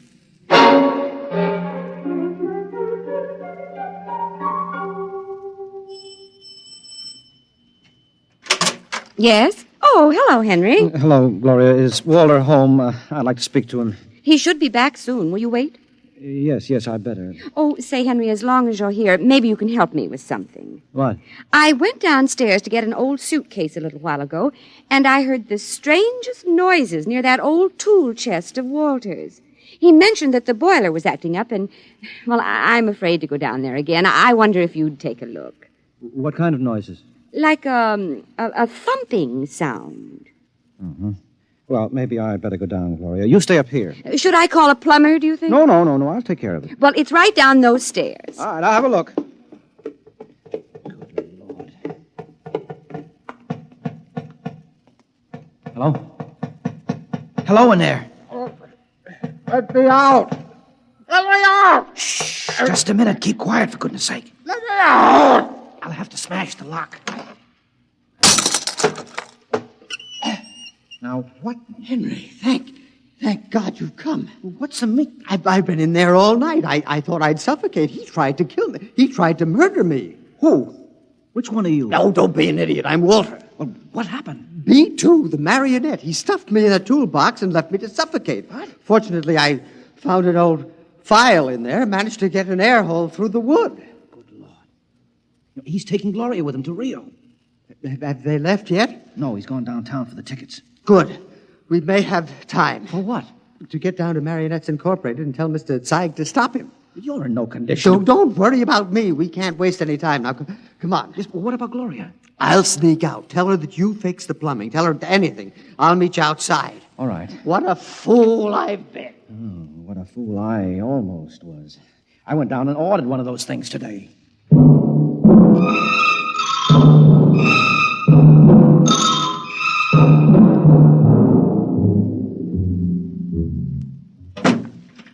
Gloria, love. Yes, darling. Did you get the tickets to Rio? Right here in my wallet. A honeymoon for two under the Pampas moon. Oh, Walter, it's so nice to have you like this. Oh, you like the change? I don't know what did it, but whatever it is, I'm in favor of it. I hope it's permanent. Well, I intend to see that it is. By the way, darling, do you happen to remember where that old pistol of mine is? Pistol? Yeah, I just thought, since we're going to be traveling in strange countries, well, it wouldn't hurt to bring it along. Well, I think it's here in the sideboard. There. You know how frightened I am of these things. Well, I'll be very careful of it. Now, in fact, I think I'll go down to the basement and practice. Not really shooting it, of course, just to make sure it's in good working order. Well, now, do be careful, darling. Oh, I will. If you should hear a shot, now, don't be frightened. I may fire it into a block of wood just to test it. Perhaps I'll fire it into that old tool chest of mine. That should absorb it. Oh, speaking of that tool chest... What about it? It reminds me that Henry Smith was here. Oh? Yes, I heard some noises downstairs, and he went to fix the plumbing. Oh, is he still down there? No, he left. I really don't understand it. He seemed so anxious to see you before he went down to the cellar. And then he just left. Did he stop the noises? Well, he must have. I don't hear them. Yeah, I see. What is it, dear? Well, I have to go out for a while, darling. But, Walter, we have to pack if we're leaving. Well, I'll be back soon. There's something very important I have to attend to. What is it? Well, just some personal business with Henry Smith. Now, please excuse me, darling. And now, don't worry. When I get back, everything will be fixed once and for all. Oh, we can enjoy the rest of our lives just as though the old Walter Brayling never existed.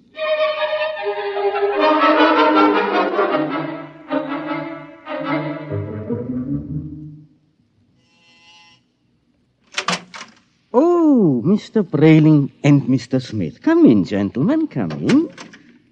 What brings you? Mr. Zeig, you told me your marionettes were foolproof. They are. My personal guarantee goes with We each know all one. about your personal guarantee. Except that Mr. Brayling's dummy knocked him out, Yes. stuffed him in a toolbox to suffocate, and is making plans to run away with his wife. Oh, dear. Yes, well, Mr. Zeig.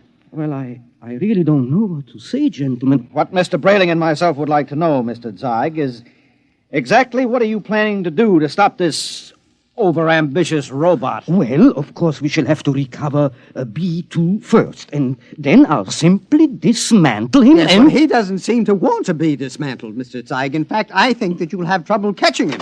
Maybe I can save you the trouble, gentlemen. Yeah, B2. Look out, he's got a gun. I thought I'd find you here when I discovered the tool chest empty. Now, you look, B2. Whatever you're planning, you won't get away with it. Oh, I think I will. Mr. Zeig, can't you do something? I'm afraid I can't think of anything. I'll save you the trouble because I'm going to kill the three of you. No, you won't get away with it. No, you forget that Gloria and I will be on a plane to Rio in a few hours. All right, Mr. Zeig, you first. Now, see here. This isn't fair. I created you.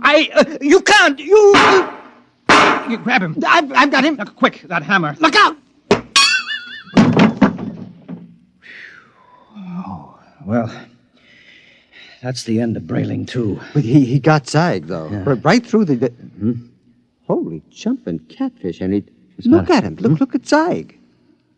It's nothing but a mass of coils and springs, just like Brailing 2. Well, he's nothing but a marionette. He's no different.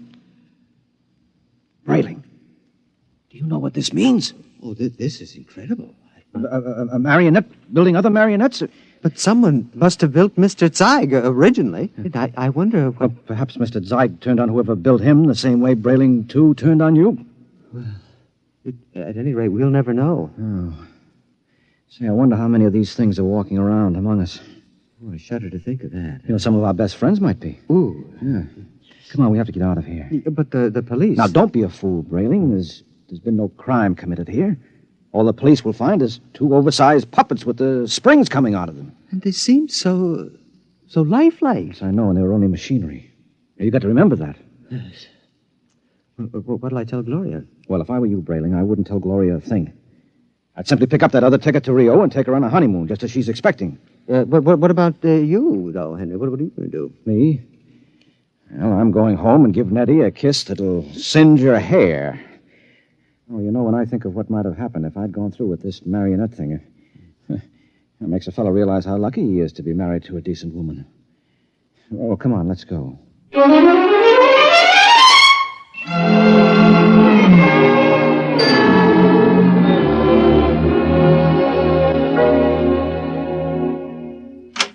Nettie? Nettie? Where are you, sweetheart? In here, darling. Oh, I've missed you today. Come here. Oh, Henry. Oh, you look tired, darling. Can I do something for you? Just tell me I'm yours to command. Oh, man's a fool to jeopardize a nice home and a loving wife like you. Oh, you do love me, don't you, Nettie? Oh, you know I do. Here, let me get your slippers on. Now, it feels good to sit back on the sofa and relax. Oh, you don't know what a trying day I've had. Oh, I can see you're all upset. It isn't anything I've done, is it, dearest? No. Well, in a way, something you've done is connected with it, yes. What's that, darling? The money.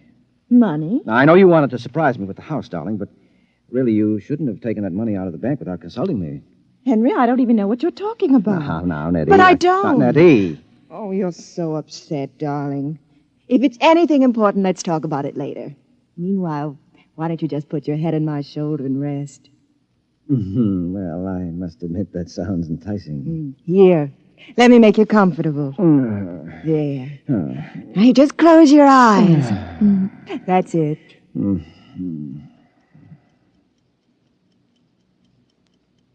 Nettie, Yes, darling?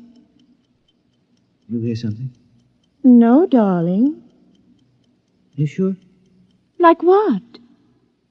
Like the ticking of a clock? No. Strange. I don't hear it now, but when I had my ear against your chest... Oh, no. Oh, no, she couldn't have done that to me. Not Nettie. What are you talking about? I'm talking about... No, I won't believe it. You're my Nettie, aren't you? You're real live flesh and blood. But I hear it. It's coming from you. It's coming from you.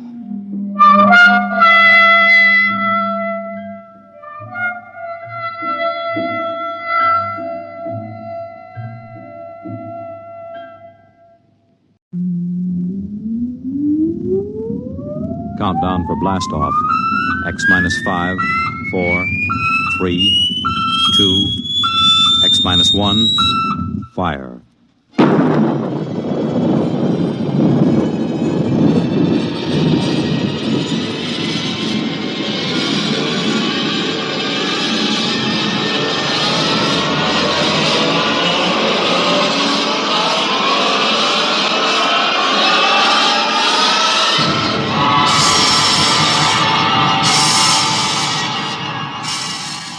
From the far horizons of the unknown come transcribed tales of new dimensions in time and space.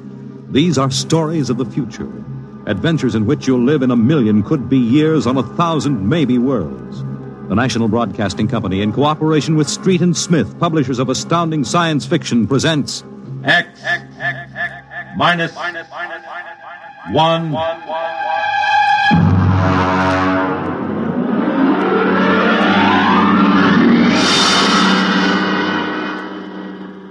Tonight's story, The Vital Factor by Nelson Bond.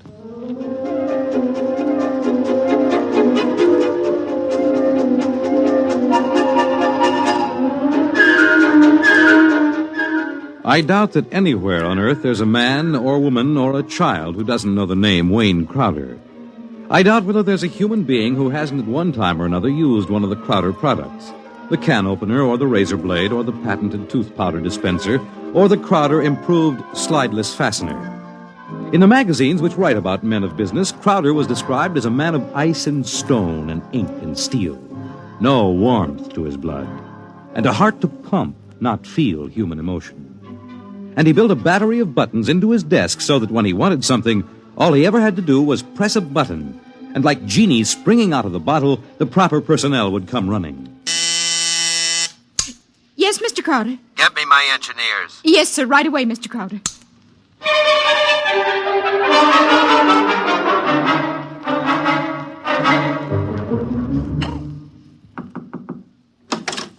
Here are your engineers, sir. All right, close the door and get out. Now, gentlemen, sit down. Gentlemen, I want you to build me a spaceship. A spaceship, sir? That's right. I've decided that I am going to be the man who gives space flight to mankind. Any questions? Sir, we can design such a ship. That part isn't too hard. Yes? But we've no way of providing the motor to power such a ship. When the ship's ready to fly, there'll be a motor. Sir, I don't like to contradict you, but you can't go ahead of the total technology of a historical period. It's like asking somebody in 1600 to build the internal combustion engine. You see, scientists have been searching for a motive power for spaceships for decades now without success. You'll have a ship, but we can't lift that ship from the Earth's surface. That is, not to the point of free flight at any rate. Mr. Crowder, you see you'll be spending millions of dollars, hundreds of millions perhaps, for nothing. What's your name? Phillips, sir. You're fired. Go down to the cashier and draw your pay and get out. What, sir? Get out. Nobody who works for me thinks of how much something costs. But we use money. We don't let expense provide a rationalization for not beginning a project. All right, Phillips. I give you permission to leave. Right now.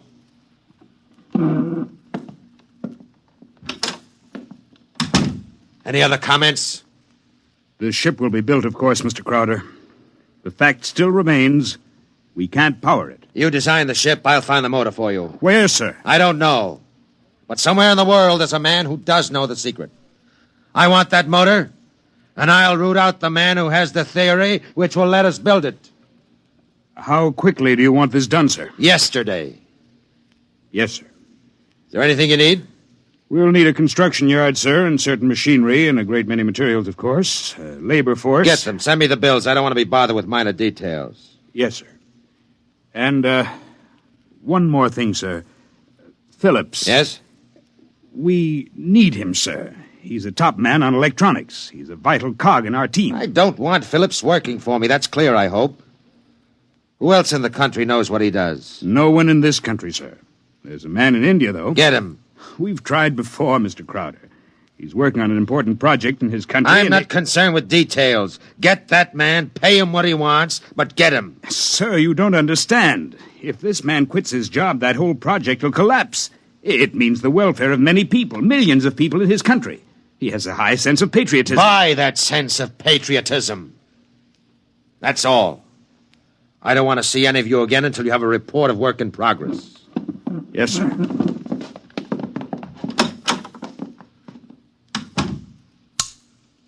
Miss Holmes, there's a man named Phillips going to draw his pay. I want 2 company policemen to meet him at the cashier's office and escort him from there directly off the premises, and I want them to be emphatic about it. Yes, Mr. Crowder.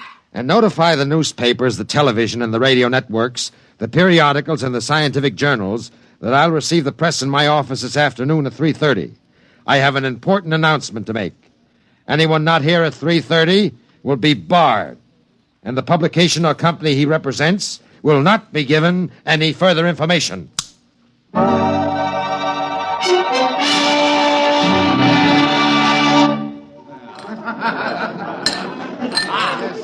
Gentlemen, you can finish your drinks later. Gentlemen of the press, and ladies, it's my pleasure to be able to tell you that I'm in the process of constructing a spaceship. Any questions? Did you say spaceship? That's right. That's what I thought you said. I knew the drinks weren't that strong. Mr. Crowder, is this spaceship under construction now? It is. You solved the problem of motive force, then? No, sir. Well, what sort of... You mean you have no means of propulsion for this spaceship? That problem is not solved as yet. Oh! It will be! That's why I called you in this afternoon. I want you to announce that I have $100,000 in cash, waiting for the man or woman who first brings me the basic idea for such a motor. I'll supply all equipment for research and construction, and I'll see that the rights of the inventor are protected and more than adequate royalties will be paid him or her. That's all I have to say now. Mr. Crowder, one more question, please. Yes? You have a name for this spaceship yet? No, not yet. Well, then let me suggest one. Yes? Crowder's Folly. Quiet! All of you, quiet! What is your paper? The Daily Times, sir. Miss Holmes, inform the company police that under no circumstances is any representative of the Daily Times ever to be allowed on company property again. Strike that paper from the list of those to be invited to future conferences.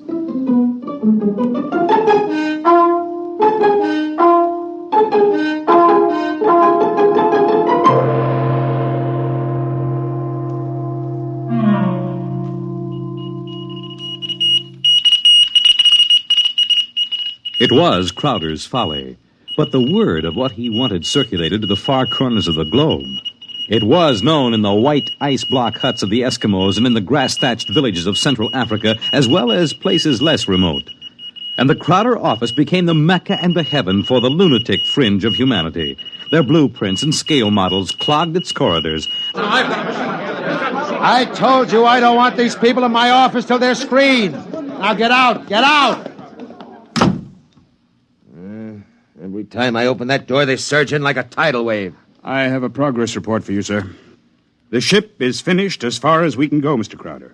Certain additional construction can't be done now because it depends on the shape and mass of the engine, on the type of fuel, on the weight of that fuel. I see, all right.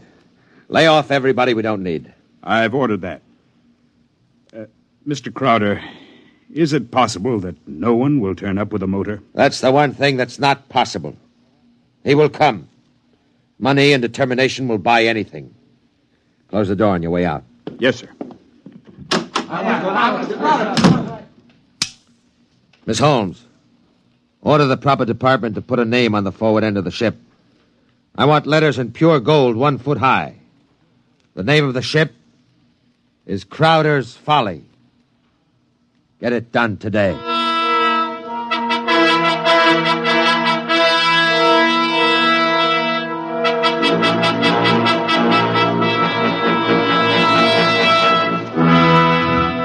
The sun came up in the morning, and the sun set at night, glinting rose on the silver sheen of the hollow ship's skin as it lay in the yard. The golden letters on the prows spelled out the fury of Crowder for the world to see. A staff of 50 were employed as time went on in taking rust preventative measures to ensure the ship's well-being. The staff of 50 worked in 3 shifts around the clock, armed with oil cans and grease cans and other containers and sprayers of preservatives. In a year, the first experiment seemed ready to bear fruit, and a test was held. The atomic fission motor.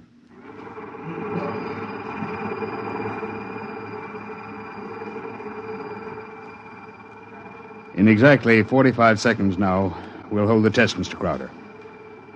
The sound you hear is our generators here, building up power to supply the motor by remote control. If this needle goes round to the part of the dial marked in red, there'll be an explosion. Are there any questions, sir? Proceed with the tests.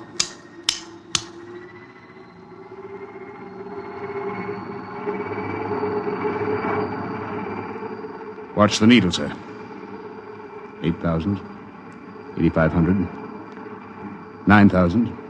10. 11. 12. 15. That's an overload now, sir. 18. 20. I don't know how much more it can... What happened? Your generator blew out. What kind of incompetency? I beg your pardon, sir. The motor blew up. What are you talking about? I would have heard...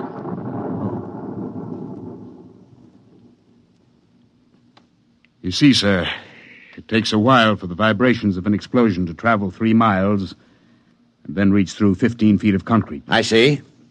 Well, there are other experiments in progress. Let me know when they're ready for testing. Yes, sir. Mr. Crowder, the inventor of that motor had to be right with it, of course, during the tests. He had a family. The fool knew what he was doing. He understood the danger. He was paid enough to be able to afford insurance. The cost of insurance on such a project was prohibitive, sir. Well, if his wife was thrifty, she saved out of what he earned this last year. His salary was relatively small, sir. Most of the money went for the research. He should have demanded an adequate salary. I haven't stinted on money. The fool failed. I have no further responsibility. Yes, sir. You want us to continue screening applicants? Of course. All right. Make a settlement on the widow. And don't turn anyone away if he seems to have the remotest possibility of success. I'm telling you, my man will come. Money and determination will buy anything. And strangely enough, Crowder was right. Because one day there came to his office a stranger, a small man. He looked even smaller in that tremendous room. He was an unusual visitor in that he carried no briefcase fat with blueprints or formulae. He was unusual in that he neither blustered, cowered, nor deferred to his host. He was a pleasant little stranger, bird-like of eye and movement, bright and smiling. Mr. Crowder, my name is Wilkins. I can power that ship you want. So? Of course, what I have in mind won't be anything like that meaningless, huge bullet your engineers built for you.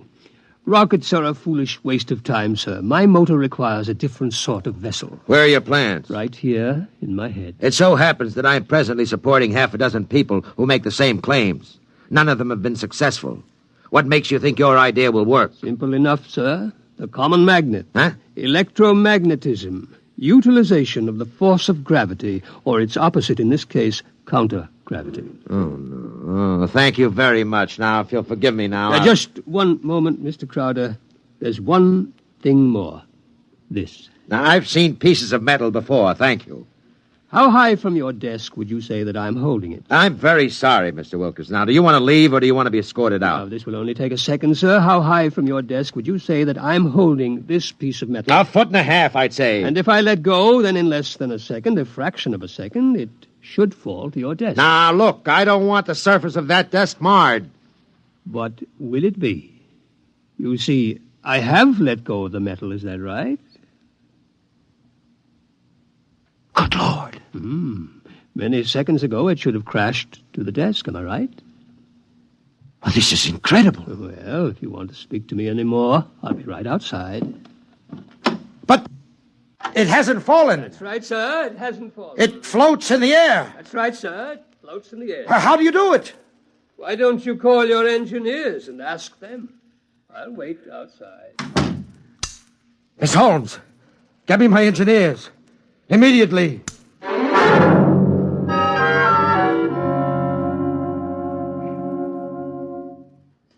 All right, Mr. Wilkins, you're quite right. The piece of metal is apparently counter-gravity, and my engineers can give me no explanation. Thank you, sir. Now, what do you want? For my services? Yes. You've already set the price.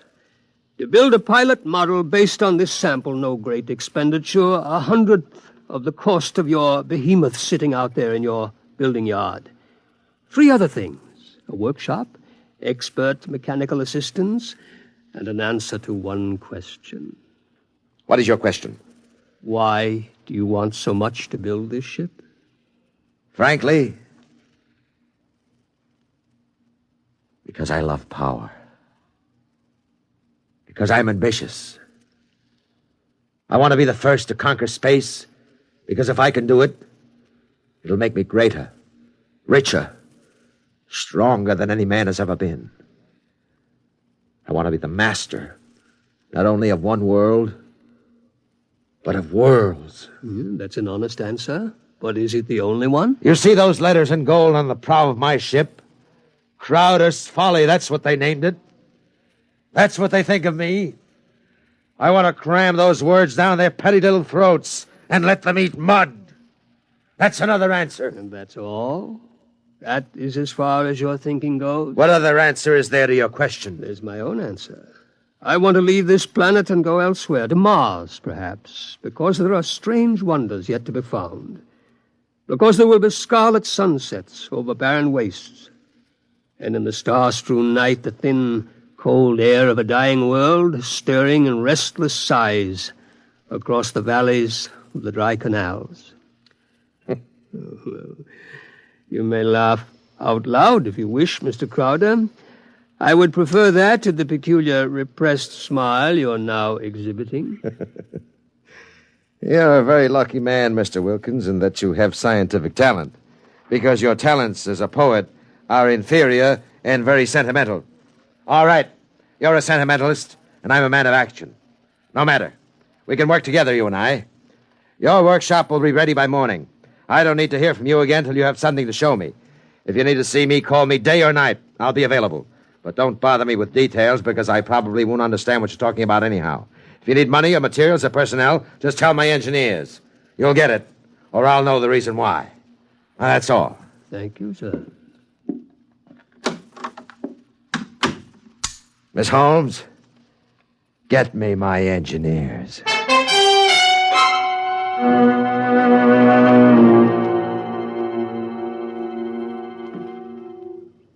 Yes, Mr. Crowder? We have 50 men working on preserving that useless hulk out there in the construction yards. Lay them off. The ship will deteriorate if we do that, sir. Let it rot. Lay them off. Yes, sir. How many other employees are still working for us on the project? About 3,000, sir, including the people working on experimental motors. Get rid of them. Sir? Get rid of them. Mr. Crowder, I never thought you'd drop this project. You were so adamant I'm not dropping anything but deadwood. You saw what Wilkins had to offer. He's my man. And the rest is junk and nonsense. Mr. Crowder, he might fail. We ought to have a minimum of protection against... I say he won't fail. I know the goods when I see it. The rest is nonsense. Several of the experimenters were making much greater progress than I thought was possible. There are great opportunities there. I'm not interested. Not only in the field of spaceships, sir. One man has a motor no bigger than a football, which will drive an automobile 24 hours on 4 cents worth of fuel. It's almost finished, sir. Not interested. It will be of great benefit to mankind, sir. Your name will go down... My name will go down in history for this spaceship. The profits in such a motor, sir. I have more money now than I even know how to count. And when I make my space flight, I'll have more than that. Yes, sir. You just lay everybody off that isn't needed. Give them 2 weeks' pay and my thanks for a thankless job well done. And that's all. Yes, sir. I'll get it done, sir. Oh, one more thing. There's no need to let the folly rot. Dismantle it. Sell the basic materials we don't need. Salvage whatever will be useful to us. That's all. A year's work. Yes. In 10 years or 20 years, and I do the same thing. That's why you're an engineer, and I'm an executive. That's why you work for me. Because when I have to, I can be ruthless with my own mistakes. When a thing has lost its usefulness to me, I get rid of it. Well? I was just thinking, Mr. Crowder. What would happen to me if my usefulness to you were over? I've worked for you 20 years now. Just don't give me any occasion to consider your usefulness terminated. That oughtn't to be too hard. What? Nothing, sir. I'll make the arrangements at once.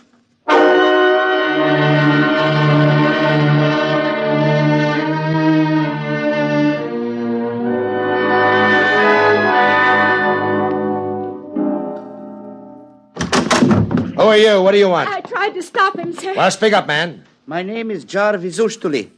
I'm an electronics expert. Oh, yes, I remember. You're the Indian. Come in, come in. But do you want me, sir? I can never... Never mind, Miss Holmes. Just stay outside. Close the door behind you.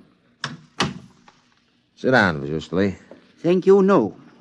I want to give you a gift before I leave. Oh? You leaving? I thought we still needed you. I resigned. Sorry to hear that. I'm told you're a good man. I want you to understand what's behind this gift. Huh? I was working on a power project in my country which would have meant a tremendous rise in the standard of living for millions of my people. I was unable to resist the money you offered. Well, had you resisted, even more money would have been forthcoming. I placed no limit on your worth to me. I understand. But you see, I did not come without a sense of guilt, because there was no one in my country who could take my place. I would assume that. And now I discover that what I did was for nothing. The spaceship on which I worked is being dismantled. That's right. So I have been corrupted by you at a whim. I think you have too much power, sir. I think you use your power for evil, selfish purposes. Selfish, yes. Evil, no. Only sentimentality is evil. I think otherwise. And so, in order that you shall not corrupt anyone else, I have this gift for you. Here you are, sir. And just one more shot for good measure to make sure you're really dead. Good.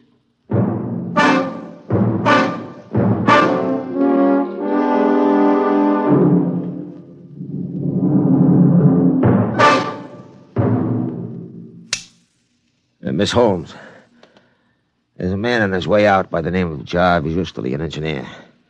He's not to be molested. He probably won't stop at the cashier, so I want a check for 6 months' salary in advance mailed to his home address. The man showed a certain quality of ruthlessness which is deserving of recognition. Oh, and have the chief of the company police bring me a new bulletproof vest. This one seems to have been dented in a couple of places.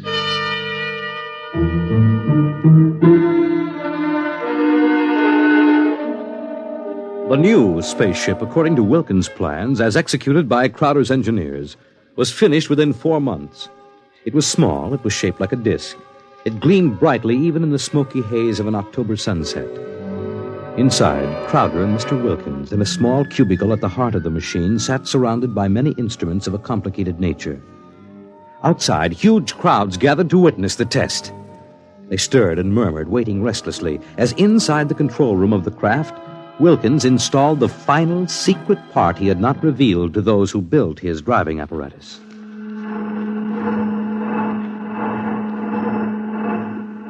Well, Wilkins, what's holding us up? Nothing new. Oh, sentiment, perhaps? A wish to look once more on Earth's familiar scenes?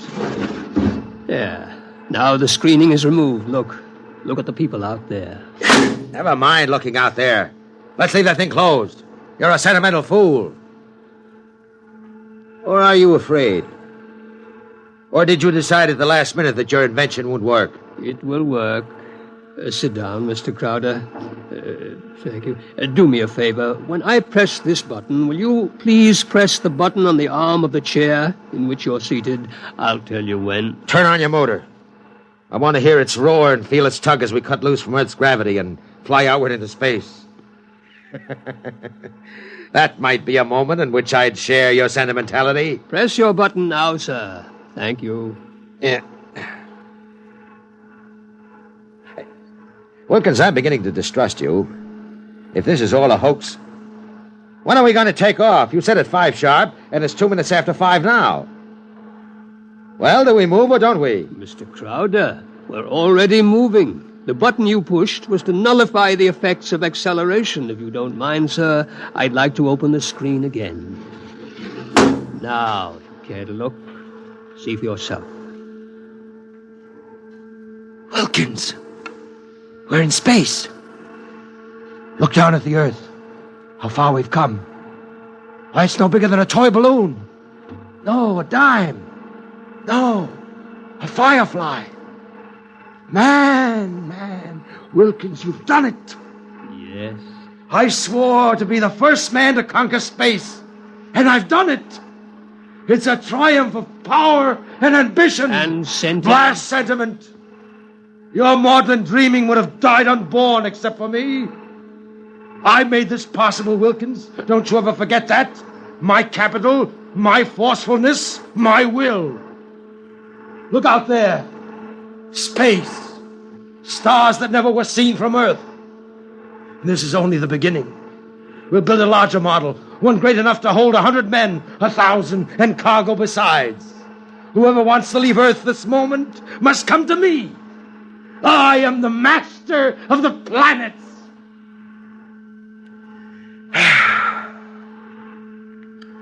All right, Wilkins. Turn back now. No. Huh? I said turn back. No. Well, we've proved the ship can fly now. Now turn back. I want to start work at once in preparation for the long flights to come. Not so. We will go on. What are you doing? Defying me? I'll break your puny little body into pieces. Can you control this ship, Mr. Crowder? Would you like to be stranded out here in space, just adrift in space without control? Would you like that? Turn back. No. What's the matter with you? Are you out of your mind? Oh, I am a sentimentalist, Mr. Crowder. Your money and ambition paved the way, that's true, but sentiment was the vital factor that sent me to you. Sentiment, sir. You see, Mr. Crowder, I wanted to go home. Home? Home? You are out of your mind. You will forgive me if I remove these primitive clothes? Who are you? Oh, it's all right, Mr. Crowder. I hold no special malice toward you. There's no need to be so terrified because you've had your first close look at a Martian.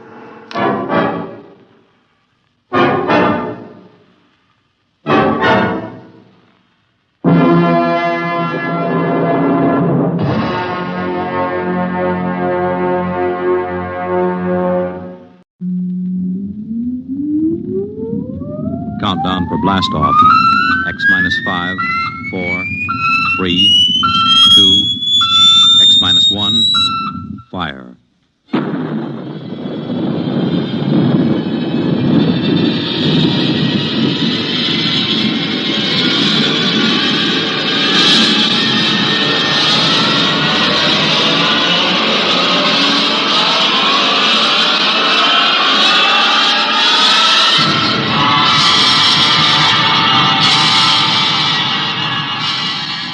From the far horizons of the unknown come transcribed tales of new dimensions in time and space. These are stories of the future, adventures in which you'll live in 1,000,000 could-be years on 1,000 maybe worlds. The National Broadcasting Company, in cooperation with Street and Smith, publishers of astounding science fiction, presents X minus 1.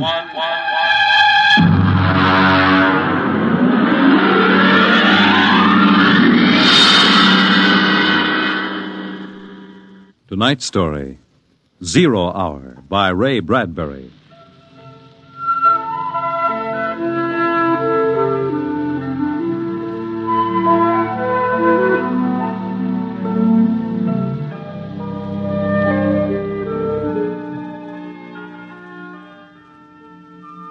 It was a perfect summer day in the year 1985. Sunlight illumined the suburbs, and the town drowsed on a tide of warm, sunlit air. On the lawns, the children played, and in the homes, busy mothers prepared for the evening arrival of their husbands.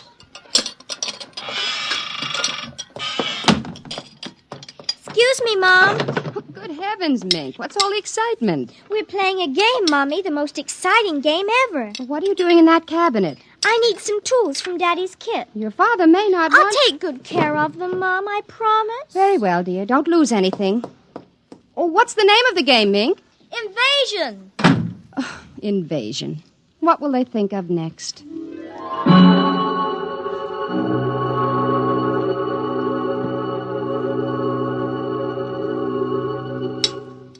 This, and this, and this, and this. Put that over there and bring that over here. No, you ninny. Now get back while I fix this. They want it this way. See? Sure. Just let me fix this. We'd better talk to Drill and get some more instructions, Art. Where is Drill? Drill? Hey, Drill! Drill! He's in the rose bush, I think. I'll talk to him myself, and you write it down on the pad. Okay. Drill? Drill? Okay. Drill wants you to write down triangle. What's a triangle? Never mind. Drill will tell us when he wants us to know. It helps the invasion. Well, how do you spell it? Drill, how do you... Shh! Mink, here's your mother, looking out the window. Mink? Who are you talking to? The rose bush, Mom. Only it's not really a rose bush. That's Drill. Well, who's Drill? He's planning the invasion. Oh, what an imagination. You'd better come in, dear, and clean up for supper. In just a second, Mom. Art, did you write down what Drill just said? Yup. 4, 9, 7, and A, and B, and X, and a fork, and a string, and a hexagony. Hexagonal, Droopy. Oh. Come in, Mink. Supper's in 10 minutes. Okay, Mom, just a minute. I have to tell Drill. I wish we didn't have to eat, though. It holds up the invasion.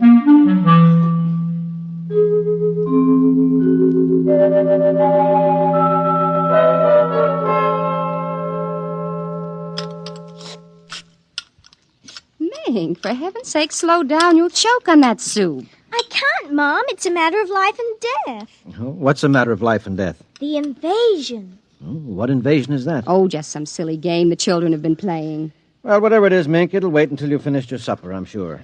But Drill is waiting for me, Daddy. Oh, who's Drill? New boy in the neighborhood? He's new, all right, only you can't see him. Not yet. He hasn't come through yet. What do you mean you can't see him? He lives in a rose bush in our backyard. Oh. Imagination, Henry. Mm-hmm. Well, while you're at it, tell me more about this new game. It's Martians invading Earth, Dad. What? Well, not exactly Martians, Dad. They're from... I don't know. From up. And from the inside of that little head of yours. You're laughing. Drill said you would. You'll kill Drill and everybody. Well, I didn't know you could kill a Martian. Not really a Martian, Mom. Maybe he's from Jupiter. Or Venus, even. Imagine. They couldn't figure out a way to attack the Earth. So the kids are helping the Martians. Oh, pretty slick, those Martians, using the kids for a fifth column, eh, Mary? Drill says after the invasion, we can stay up as late as we want. No more baths either. Oh, is that so? And we can watch all the grown-up televisor shows. Mm-hmm. Well, I don't wonder this invasion has caught on among the kids. Some of the kids are giving us trouble, like Dale Britz and Petey Jarrick. They're growing up, so they won't believe in the invasion. They make fun. Worse than parents, even. I hate them worst. We'll kill them first. I hope you're saving your father and me for last. Drill says you're dangerous. Know why? Why? 'Cause you don't believe the Martians ought to let us kids run the world. But I think they'll let me keep you because I'm helping so much. I'll talk to Drill. Maybe we won't have to kill you. Mary, I think this nonsense has gone far enough. Can I go out now, please? Run along, dear.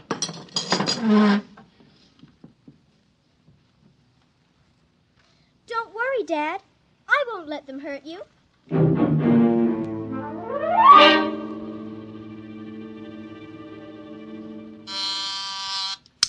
Televisor. Oh, would you please connect me with Mrs. Helen Rogerson on Channel 72Z, Pittsburgh, Pennsylvania. What is your channel, please? 817X, New Rochelle, New York. Thank you. Just a moment. Go ahead. You can see your party now. Hi, sis. How are things in New York? Fine, Helen. How are things in Pittsburgh? Oh, you look tired. Oh, I've been having a terrible time with the children. Sick? No, just underfoot. They've got a new game that's got me just about crazy. It's called Invasion. Did you say invasion? Isn't that strange? My Mink is playing it, too. My boy Tim is all involved with some imaginary fellow named Drill, who's running the invasion. Must be a new password. Mink likes him, too. How do you suppose these games start? My backyard looks like a scrap drive. They've got every conceivable kind of mechanical gadget out there. I talked to Josephine Schiller in Boston, and she says her kids are wild about it, too. It's sweeping the country. I can't understand it. Helen, do you suppose... What? Oh, nothing. Just a wild thought that crossed my mind. Oh, say, the reason I called is that black and white cake recipe. What was that? I don't know. One of the children might have hurt himself. I'll have to run and see, dear. Call me back tonight, will you? All right, Mary. Bye. Mink? What is it? Who was that who screamed? Peggy Ann. What happened? She got scared and ran home. Did you hit her? Nope, she just got scared. She's a scare baby anyway. Now, Mink, tell me why she screamed. No, I can't. Mink, you'll answer me or come inside this instant. I've had enough nonsense. I can't quit now, Mom. It's almost 0 hour. Then tell me what frightened Peggy Ann. Okay, she saw Drill. He almost came through. Through what? Those pipes and things we set up. She looked into one of the pipes and screamed. I guess she saw Drill. And no one hit her? No, Mom. Very well, Mink. I'll call Peggy Ann's mother and see how she is. If we could only get Drill through, it would be easy. Then all the others could come through after him. I'm going in now, Mink. I'll call you in for your bath in half an hour. Your father and I want to go out tonight. You won't be able to go out, Mom. Why not? 0 hour's 5 o'clock, Mom.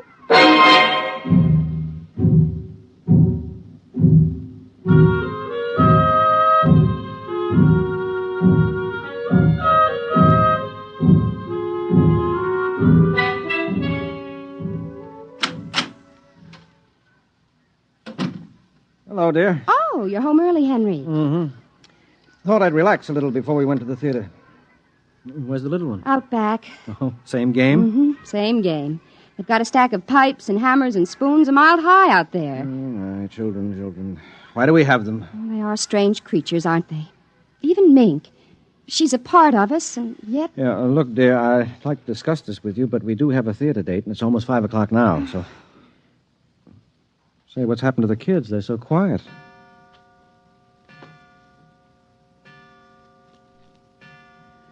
Well, when children are quiet, you know there's some mischief.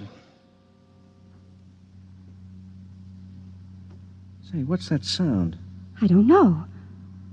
Those kids aren't playing with anything electrical, are they? I'm sure they aren't. At least... Just the same, I'd better go out. Henry, ask them to put off the invasion. Good Lord, what's that? Mary, look out the window. Henry! What is it? Where are the children? Mary, why are you shaking? What did you see? Henry! Quick, up to the attic. Well, they aren't in the attic. Yes, the attic, quick. No, Mary, come back here. Mary, don't go up. They aren't up there. Mary, are you out of your mind? There's no one up here. Quick, shut the door. Lock it. But there's nothing up here. What is wrong with you? Now, Mary, come to your senses. Henry, we've got to stay here and hide. What are you talking about? I saw it through the window. Henry, it was horrible. They weren't making believe. It is an invasion. Oh, Mary, for heaven's sake, let's get down out of this attic and talk this over sensibly. I want to find out if Mink is all right. She's all right. I saw her. She was leading them around the corner of the house. Leading who? The kids? Shh. Listen. Well, there's nothing. Listen. The front door. They're coming. Good Lord, those kids sound like 50 men with boots on. No, not men. Oh, please, God, don't let them find us. Don't let them, please, God. I don't understand this. Who's there? Don't shout, they'll hear. Who's down there? I demand that you answer me. Oh, they're coming. The whole house is shaking. Who's there? Hush, please be quiet. They might go away. Henry. Mom? Dad? Are you in the attic? Henry, listen. That's Mink. It's Mink. We've got to save her. Henry, don't you understand? She's leading them. What? She's leading them. She's on their side, Henry. Oh, please, God, forgive them. The children on their side? She told us, but we wouldn't believe her. Shh, listen. They're coming up. Oh, God. Mom? Dad? We know you're in there. I guess you better melt the lock, Drill. Henry, the lock. It's melting. The door. Oh, dear God. Mom, Dad? Oh, I see you now. Peekaboo!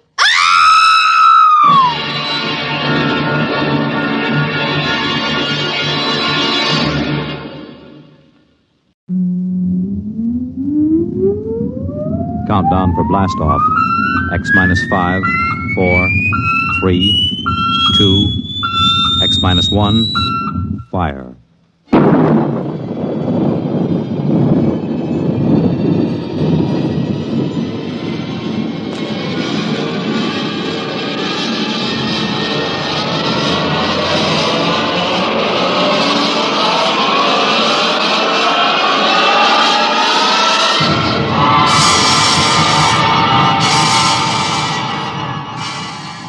From the far horizons of the unknown come transcribed tales of new dimensions in time and space. These are stories of the future, adventures in which you'll live in a million could-be years on 1,000 maybe worlds. The National Broadcasting Company, in cooperation with Street and Smith, publishers of astounding science fiction, presents X minus 1.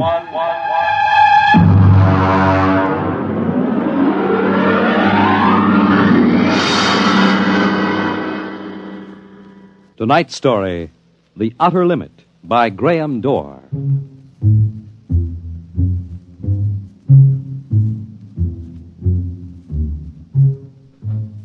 We go ahead now in time to 1965. We're on a vast concrete runway set in the desert of the Southwest. A giant metal ship stands before us, prow pointed for the stars. And in 5 minutes, the signal will flash and it will tear up through the atmosphere to the outer limit.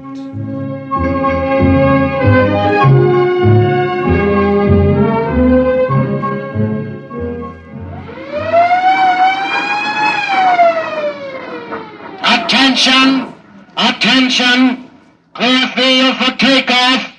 Clear field! 5 minutes, Steve. Right. Warm her up, Charlie. Turn her over! I want to go over procedure again, Steve. Don't worry, I got it straight. We'll just make sure. Okay, I take her up on jets to 50,000, then I cut in the rockets. No lower, or your tail blast will burn out 3 counties. I climb 4 minutes on rockets, then start maneuver tests. Remember that, no more than 4 minutes.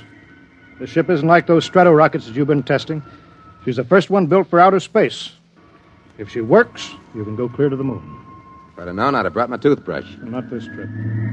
Now get this, Steve. You've got power there to clear the Earth's gravitational field, but remember, after you cut in the rockets, you've only got 10 minutes fuel. If you go beyond the outer limit and don't save fuel for the return, you won't get down again, ever. You'll drift out into space. Get that now. 10 minutes fuel. Okay. As far as I'm concerned, this project is a lot more important than that cosmic ray bomb that they're testing out in the Pacific tonight. Well, the Security Commission brass doesn't think so. I don't see any undersecretaries under anything. Don't you worry, Steve. In the long run, our ship will make the CR bomb back-page stuff. But in the meantime, it's just as dangerous. Now, remember, half the principles in this ship are pure theory, slide rule stuff. If anything goes wrong, we may have to scrape you off the landscape with a soup spoon. You have a charming sense of humor. Now, here's what I'm getting at, Steve. We're risking your neck in this test. Anything blows, we don't want to have the next man pull the same boner. So keep your mic open, keep talking. If anything goes wrong, we want to know exactly why. And we won't be able to ask you. Let us know before you pull every switch, before you do anything. Got that? Even if you only have to blow your nose. All right, get those fuel lines away! Well, I guess that's about all, Steve. Hey, that reminds me. If Mary calls, I'm just up on a milk run. I didn't tell her today was it. How is Mary? She's okay, but she's due about now, and I don't want her to get nervous. Hey, I didn't know the baby was that close. Steve, you know, I really ought to be sending a single man on this job. What, and cut me out of a soft paycheck? Forget it, Hank. You know you can't get anybody else who can take 15 G's acceleration when those rockets cut in. Yeah, I know. It's time, Steve. Yeah. I'll see you later. Don't worry, Hank. I'll sweat for both of us. Button her up, Charlie. So long, Hank. So long. We'll give you the light from control.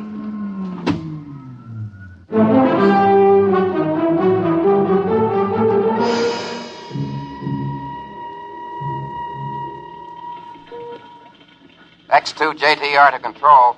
Are you there yet, Hank? Okay, Steve. I'm ready to go. Mr. Hanson. Ready on radar, Sergeant? Check. Mr. Hanson, you better see this. What is it, Elsie? Message sent up for Steve. Mrs. Weston just left for the hospital. What? Hello, Steve. Yeah? Stand by a minute. Shall I hold it up, Mr. Hanson? Yes. No, wait just a minute. It's too late now. You going to tell him? Well, maybe he's got enough to worry about. Hey, what's holding us up, Hank? Something on your mind? No, there's nothing, Steve. I just wanted to say good luck. All right, Charlie. Give him the light.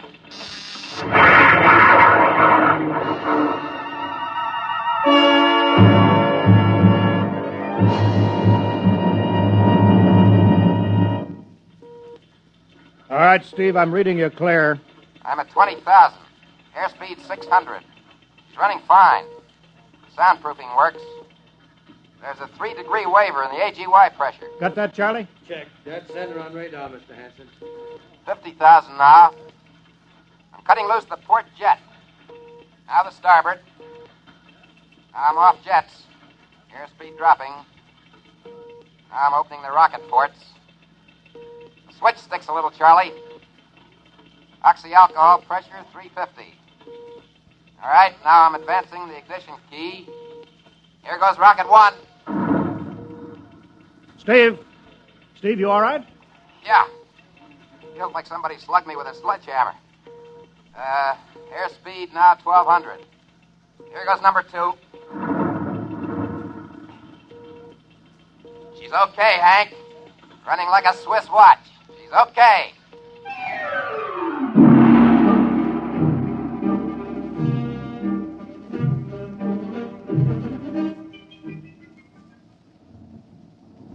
Hello, Steve. Elapsed rocket's time is now 4 minutes. What's your altitude? Over to you. Speed 4,400, still climbing.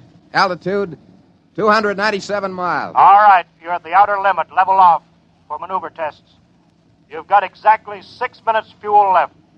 I'm starting a 3-degree left bank. She's a little sluggish. There, it's all right. There's a low vibration somewhere. Maybe the cockpit cover. My view screen's a little fogged. Now I'm straightening out. 5 minutes fuel left. Now I'm starting a 3-degree right.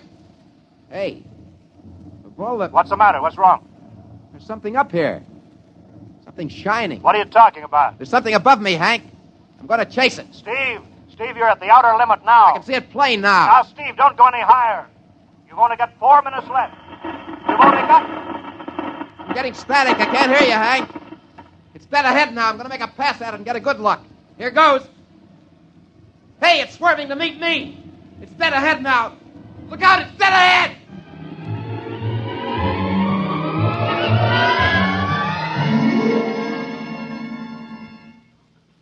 Hello, Steve.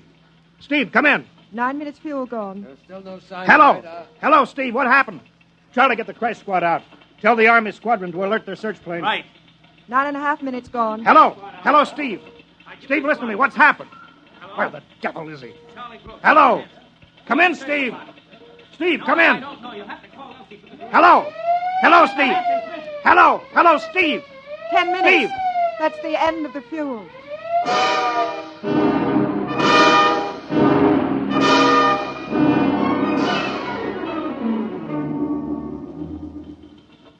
How long has it been now? 10 hours, Mr. Hanson. Nothing more on radar, Sergeant? The screen's blank. Colonel Carulli called in. The search planes are back. Couldn't find anything. Should be some trace. He couldn't have bailed out, could he? You don't hit the silk at 4,400 miles an hour. We either went past the outer limit and ran out of fuel, or something blew, and we'll find the pieces scattered from here to the coast. Why does it have to be the best man? Always the best man.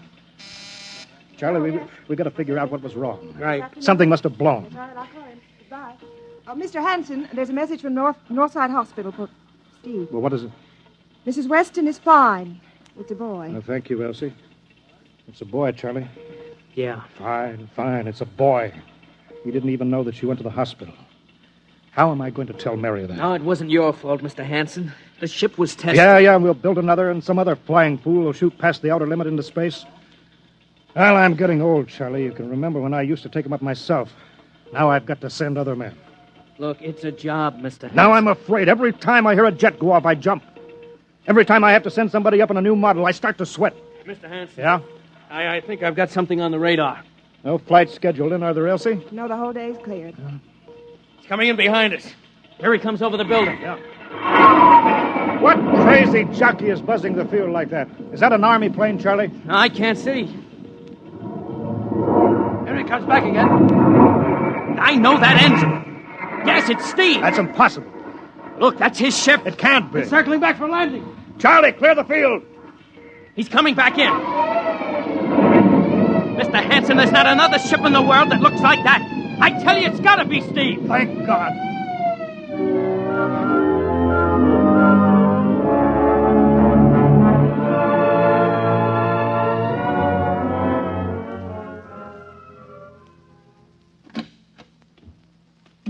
All right, sit down over there, Steve. Quicker we get this done, the quicker you get over to see Mary and the baby. Elsie, give the order to check and refuel the rockets. I don't want anybody in here till I get Steve's reports. Bury any calls. All right, Steve, let's have it. What the devil happened to you? Hank, that cosmic ray bomb. Does it still go off tonight? What are you talking about? Straighten out, Steve. Where have you been for the last 10 hours? Listen, Hank, there's something more important. Now, come on. I've got to get a report on the screen to Washington, so let's have it, will you?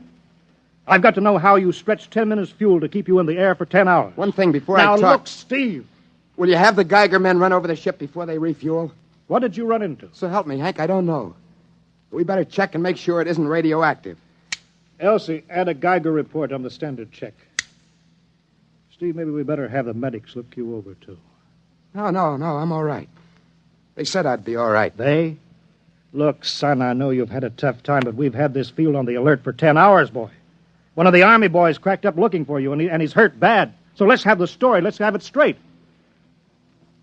I don't know how to tell you, Hank. Hank, I saw something up there. At 300 miles? I chased something up there, Hank, and I caught it. Now, don't hand me that, Steve. Listen!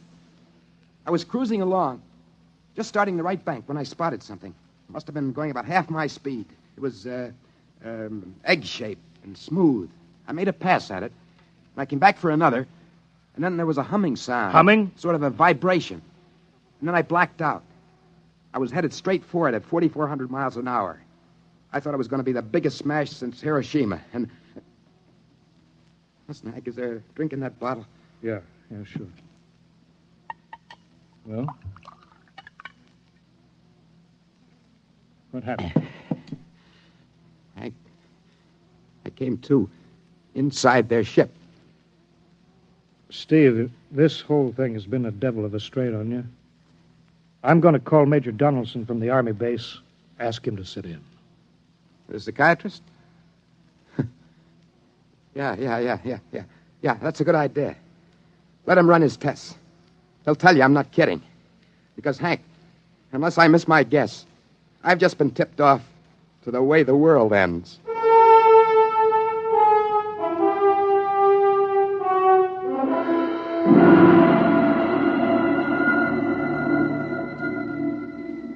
You should be getting drowsy now. Count backwards from 10. 10, 9, 8, 7, 6, 5, 3.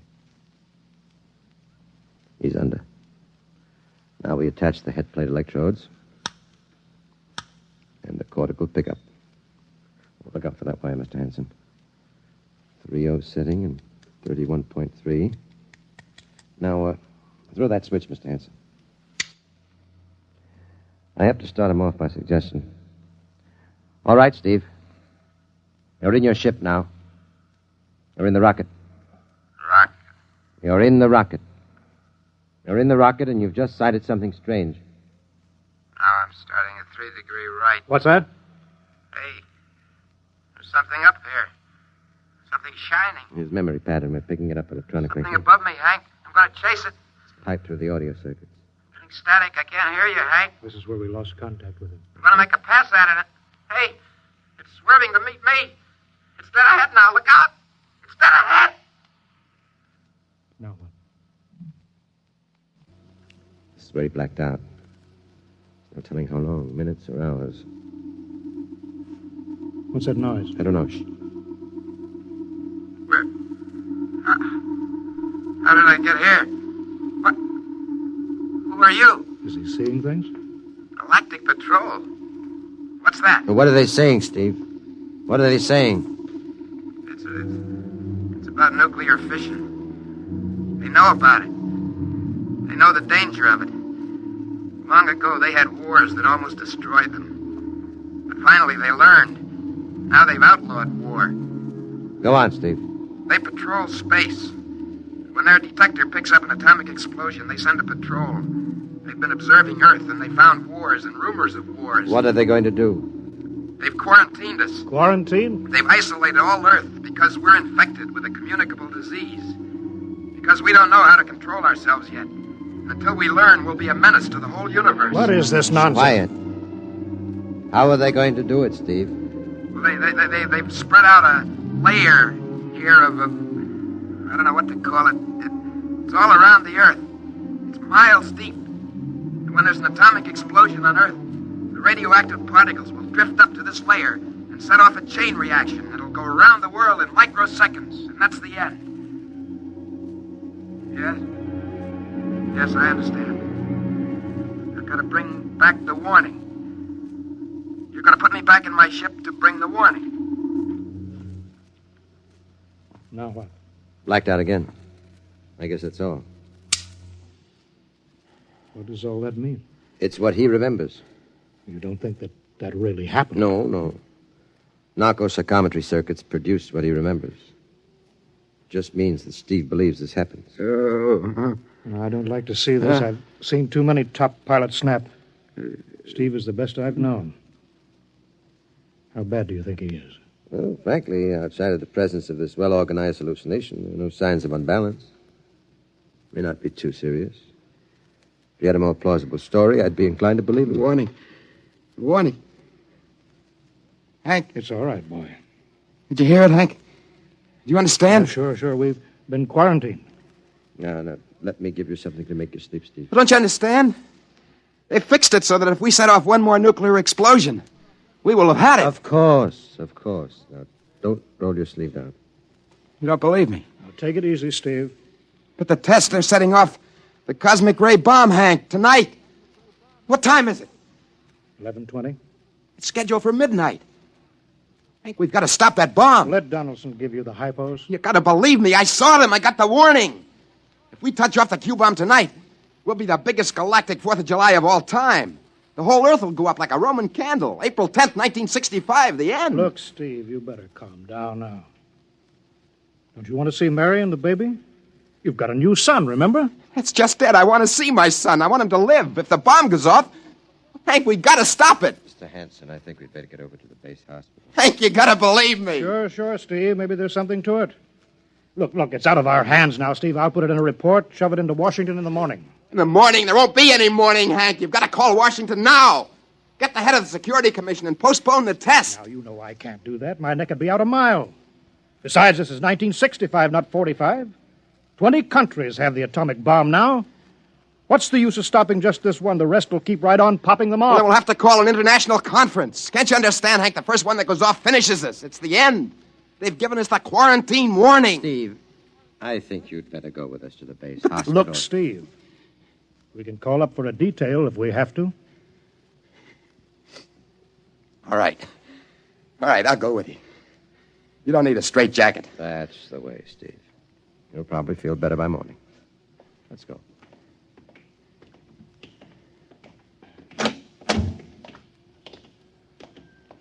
Tomorrow I'll drive you over to the hospital to see Mary and the kid.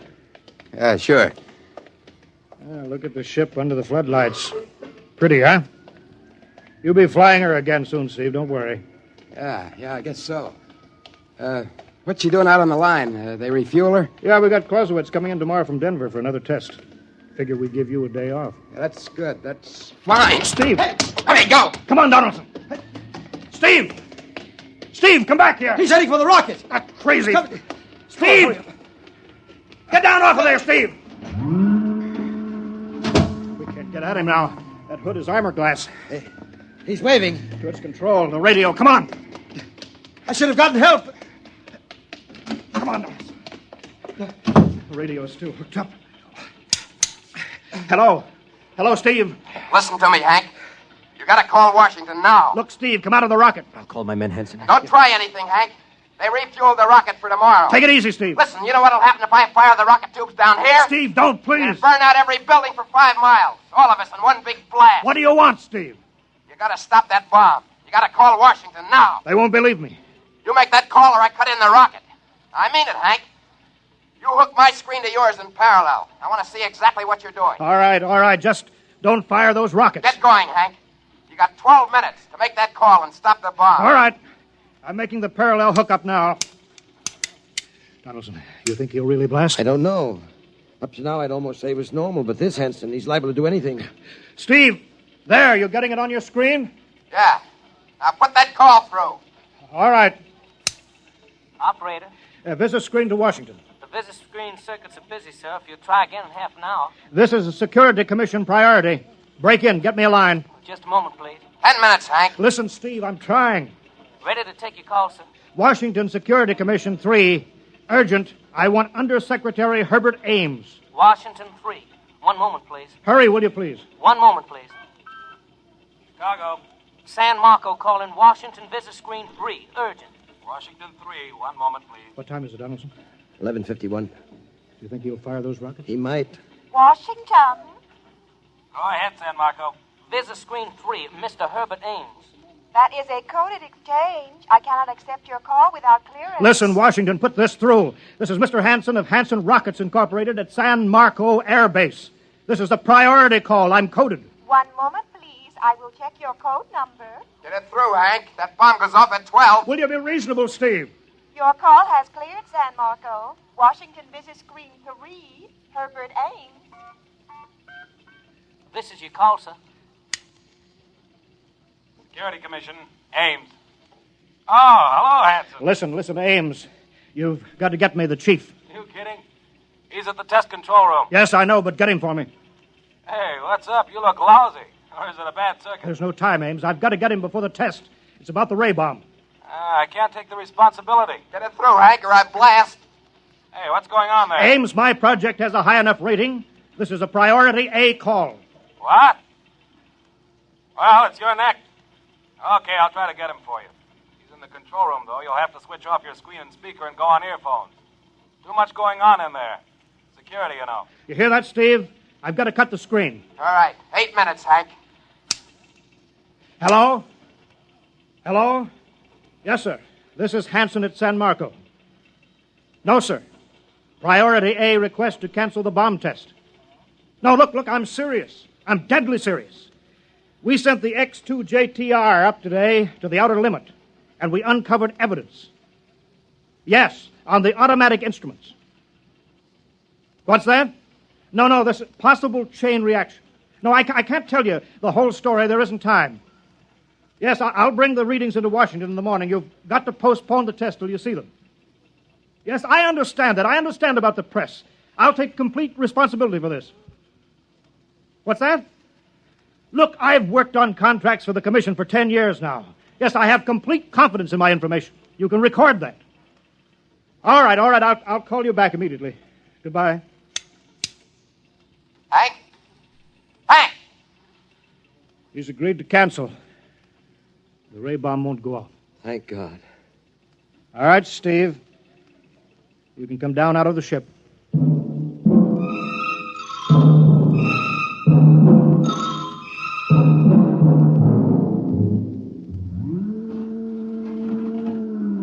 There he comes. He's opening up. All right, Steve. Come on down out of the ship. Sure, Hank. Hank, I was scared. I was plain scared. All right, easy now. It's all over. Bomb won't go off. Thank God. Hey, look. I want to see Mary and the baby. Can you get me transportation now? Hey, wait a minute. It's almost 12. They won't let you in the hospital now. I want to see the baby. For sure you do, but you've been under strain. I've got a shot here for you, Steve. Give you a good night's sleep.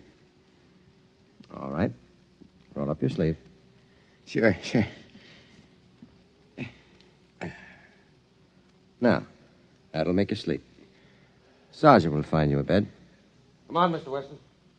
Well, good night, Hank. I am kind of beat.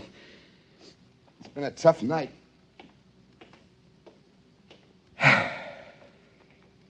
Sure has.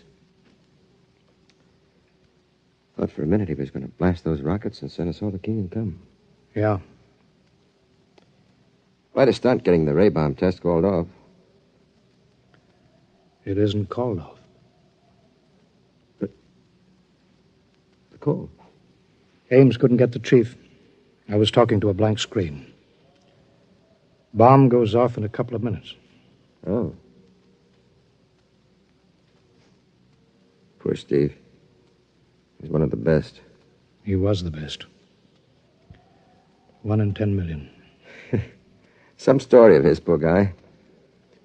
For a while, he almost had me believing that quarantine. That's a very common delusion. The end of the world. Last night, never saw the stars so bright.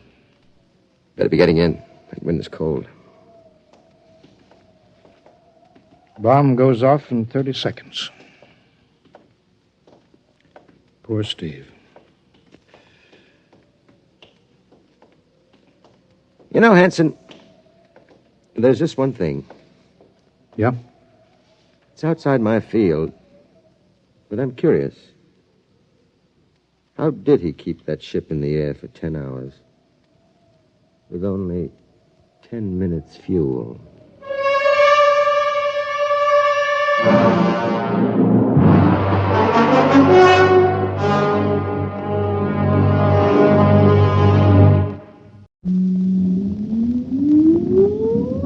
Countdown for blast off. X minus 5, 4, 3, 2, X minus 1, fire.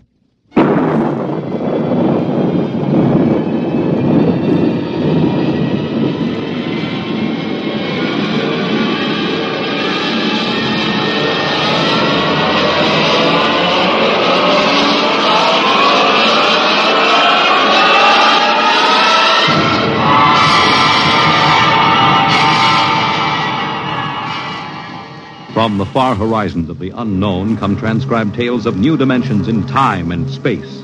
These are stories of the future, adventures in which you'll live in 1,000,000 could-be years on 1,000 maybe worlds. The National Broadcasting Company, in cooperation with Street and Smith, publishers of astounding science fiction, presents X minus 1.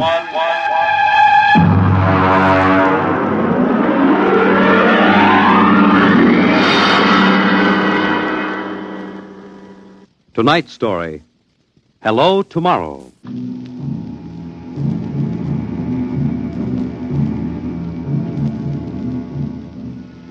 After the third atomic war, when the Earth was a mass of red radioactive dust, a handful of men and women went deep underground in the struggle for survival. A new civilization was built deep underground, a civilization which must keep a ceaseless vigil against the deadly gamma rays which filter down through the Earth. A civilization where the prime consideration is the genetic survival of the race. It is to this civilization in the year of our Lord 4195 that we take you now.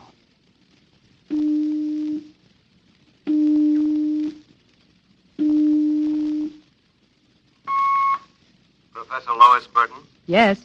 I have a call from the Director of Emotional Stability for the Third Oblong. Go ahead, sir. Hello, darling. Hello, dear. How is the Director of Emotional Stability?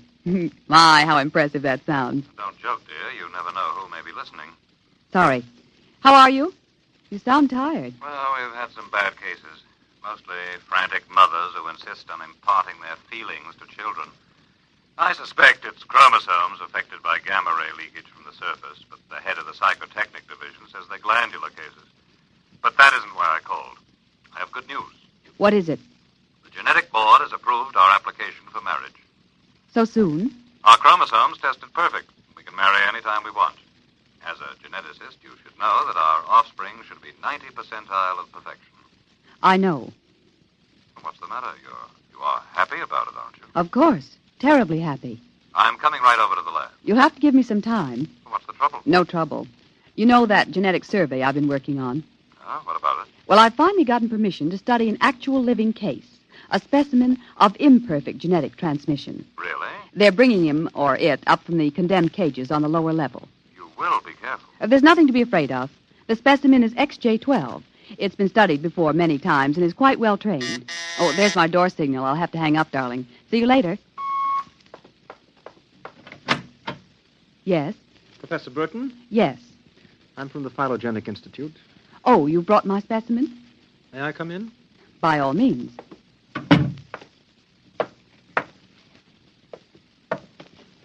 Oh, how... Horrible?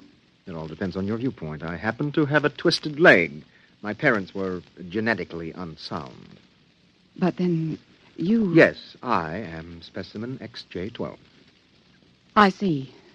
I hope you aren't shocked. No stable person permits feelings to enter into his work. I will admit to surprise. I was expecting something a little more abnormal. Well, I try to be as abnormal as possible. It pays off. The Phylogenetic Institute allows me out of the genetic cages ever so often so I can breathe the pure air of the upper levels and mingle with the genetically perfect. You seem quite well educated. I spent the first years of my life here in the upper levels. How is that possible? As a small child, my mother concealed me from the director of heredity. My mother actually, dreadful word, loved me. That would explain your obviously low threshold of emotional control. If you choose to call it that. You seem to be struggling to repress a few feelings yourself. We will confine ourselves to the impersonal aspects of our work. As you please. I shall require you as a demonstration for a lecture I'm delivering to one of my classes tomorrow. At your service. Sit here, please. Grip these electrodes tightly. I'm going to calibrate your electrochemical tension. I'm quite familiar with the procedure. I realize that as an imperfect I am expendable, but I should hate to be electrocuted. The charge is not lethal. Plus 15 surface tension. You know, you have beautiful hair. Plus 12 at a depth of 4 centimeters. My hair meets minimal requirements for the genetic code. And lovely blue eyes. Crystal clear. Plus 10 at 7 centimeters. Pretty. A perfect woman. Lovely expressive hands. And a heart of stone. Like all the rest of you perfect survival types. Shut up. Oh, could it be you do have feelings? I seem to sense an air of emotional tension. It's nothing, dear. This is the specimen. You, specimen. Tell this dolt who I am, Lois. This is the Director of Emotional Stability for the Third Oblong. You will address him as Mr. Director. Mr. Director. This creature seems quite impertinent. He's only a specimen, darling. Well, use him and ship him back to the cages. He's probably radioactive.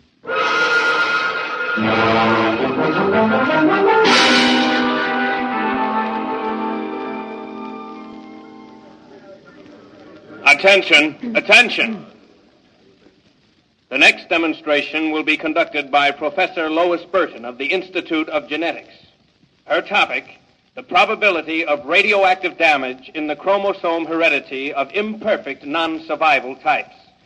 Professor Burton. As you know, most imperfects are destroyed at birth. However, those who, for one reason or another, manage to survive are segregated in cages on the lower level for study purposes. The specimen we have today has been trained to tell in his own words about the factors in his upbringing. You will have to forgive his immature emotional control factor. He is, as you can see, quite different.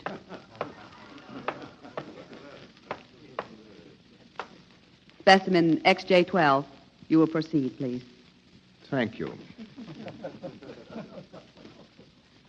My mother was a psychotechnician in the Fifth Oblong. My father was an historian specializing in the records of pre-atomic surface culture. In the earthquake of 2170, apparently some hard radiation filtered down through the tunnels and penetrated the Fifth Oblong. The effect on my hereditary factors is quite apparent in this twisted leg. My father taught me in the last days before he was executed that every human personality is born with certain inalienable natural rights.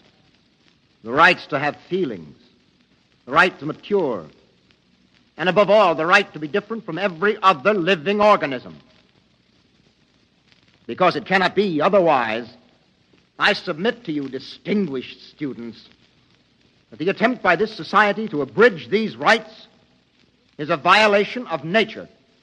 I submit that the imperfects, the mutants, those who are different, have as much right to exist and be free as you. And I say break open the cages. Stop him! Give us back the right to be individuals. Stop him! Ah! Perhaps that will teach you. Professor Burton, take this specimen back to your laboratory and confine him.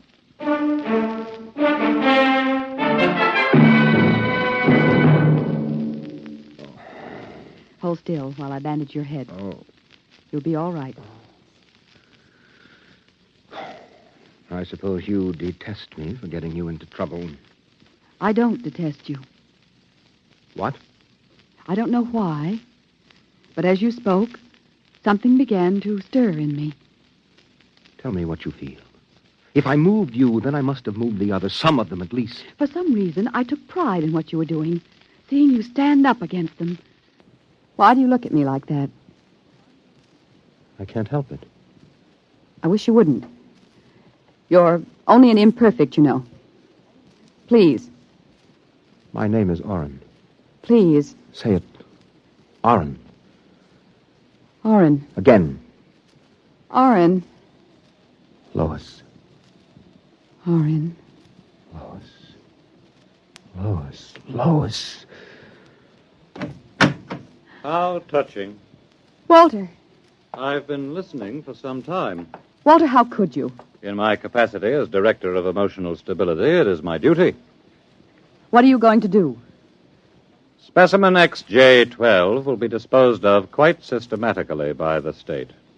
For the good of the state, for the good of the genetic code, and in the name of emotional stability.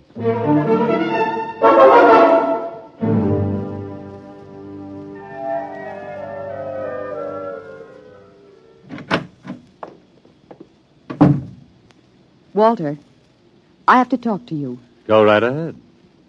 Walter, you mustn't destroy him. The specimen? Why not? He's emotionally unstable.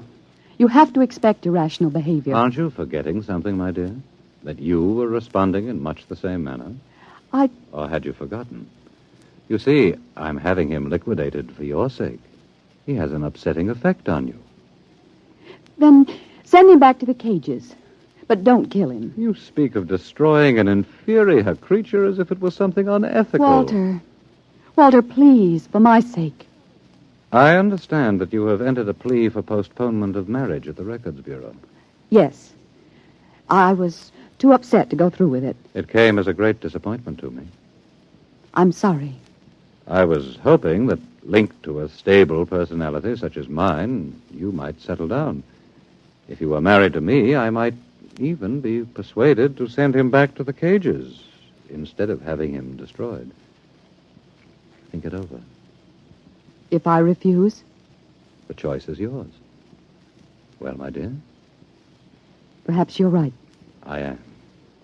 I suppose I ought to be rational about this. After all, he's an imperfect. I'm glad you've come to your senses. When can we be married? Tomorrow, if you like. The sooner the better.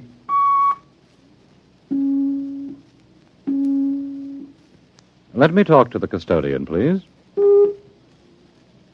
Hello. This is the Director of Emotional Stability for the Third Oblong. I would like you to cancel the execution of specimen XJ12. Turn him over to be remanded permanently to the genetic cages. You'd better go. I'll pick you up in, say, an hour, and we'll make plans. All right? Yes. Yes, of course.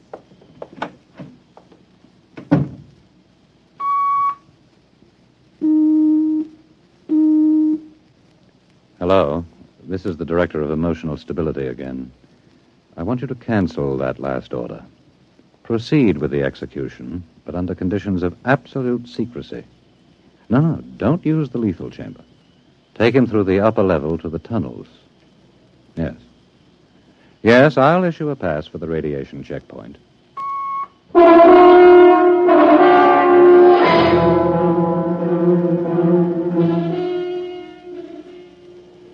Into the elevator. Very well.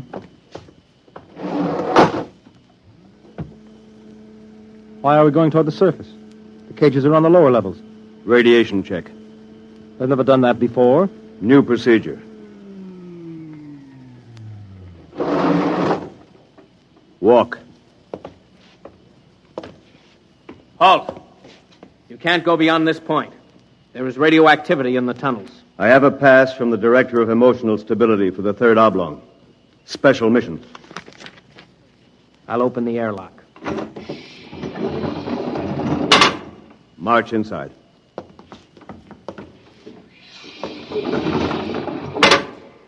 Turn around. So this is how they get rid of the imperfects. Now, before you dispose of me... Yes?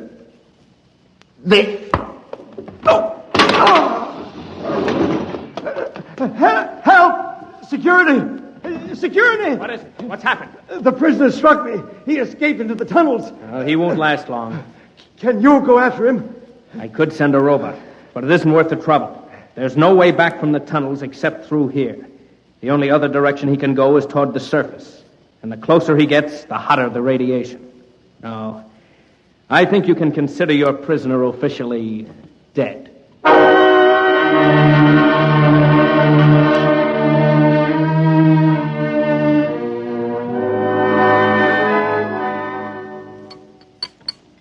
More wine? No, thank you, Walter.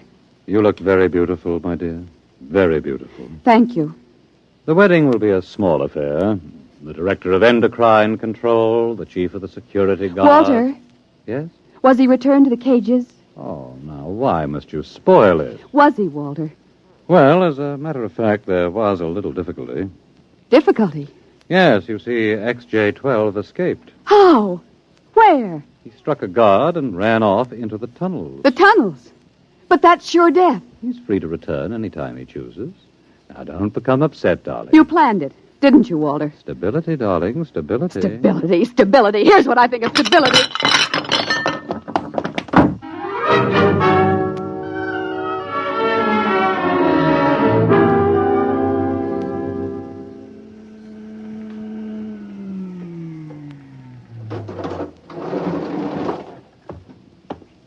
Halt! State your business. I'm Professor Burton of the Genetic Institute. You can't go into the tunnels, Professor. You'll have to let me by. I'm the fiancée of the Director of Emotional Stability. Oh, I suppose you're after the one who escaped? Yes. He's quite dangerous, I understand. I'm well armed. Wouldn't it be better to send a robot? I'm quite capable of handling him. He was my subject. All right, miss. It's your risk.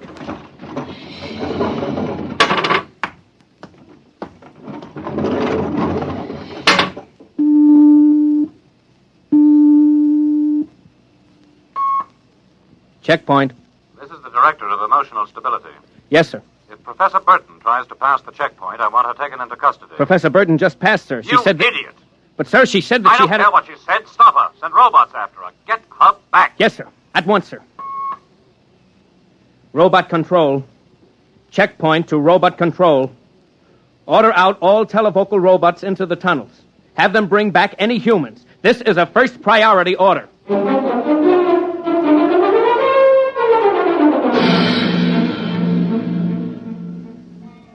Oren! Oren! Oren! Oren! Oren! Oren! Oren, where are you? Oren. Hello? Oren! It's Lois. This way. Behind the rock. Over here. Oh, darling, darling. Lois. Lois, why did you come here? It's suicide. I had to. Oh, darling, are you all right? So far. You've got to turn back. Give yourself up. They'll kill You me. can't stay here. The radiation is +4 at this point. It gets worse as you approach the surface. Lois, darling, go back. What will you do? I'm going ahead. But you can't. I can. I'm going to the surface. It's certain death. Not even the robots can survive it. Well, at least I'll be the first human in 1,100 years to see what the surface of the Earth looks like. Come back with me. No, Lois. Then I'm going with you. Lois. Don't try to stop me, darling. There's nothing to go back to now. Nothing but Walter and emotional stability. You really want to come with me? Yes. You know what it means. I don't care. My mother used to believe there was a life after death. A place called heaven. We'll believe it, too. Oh, no, Lois, I can't let you go. Oren, I love you. See, I know how to say it now. Say it again. Oren, I love you. What is that? It sounds like... Orin, it's a robot patrol. They're looking for us. All right, come on. This way.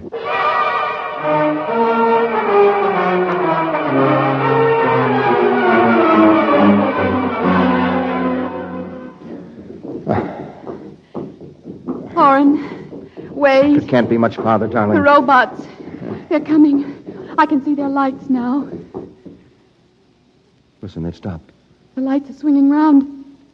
Orin, they see us. Come on. Look, Lois, look ahead. You can see the lights reflecting from something. It looks like a lead door. Yes.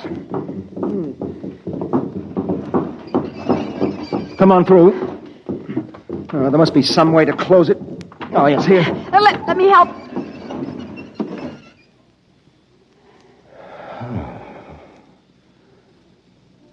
Well, they won't get through that. It's solid lead.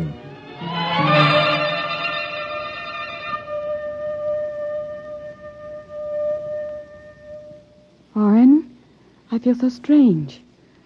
Where are we? I don't know. Look, up there.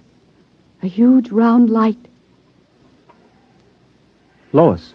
Yes, Orin. Lois, that's Luna, the moon. We're on the surface. How strange and red everything looks. How it glows. It's the radioactivity. Quiet and peaceful. And deadly. Oh, hush, darling, hush. Sit here and rest a while. Put your arm around me. Yes. Orin, I'm afraid.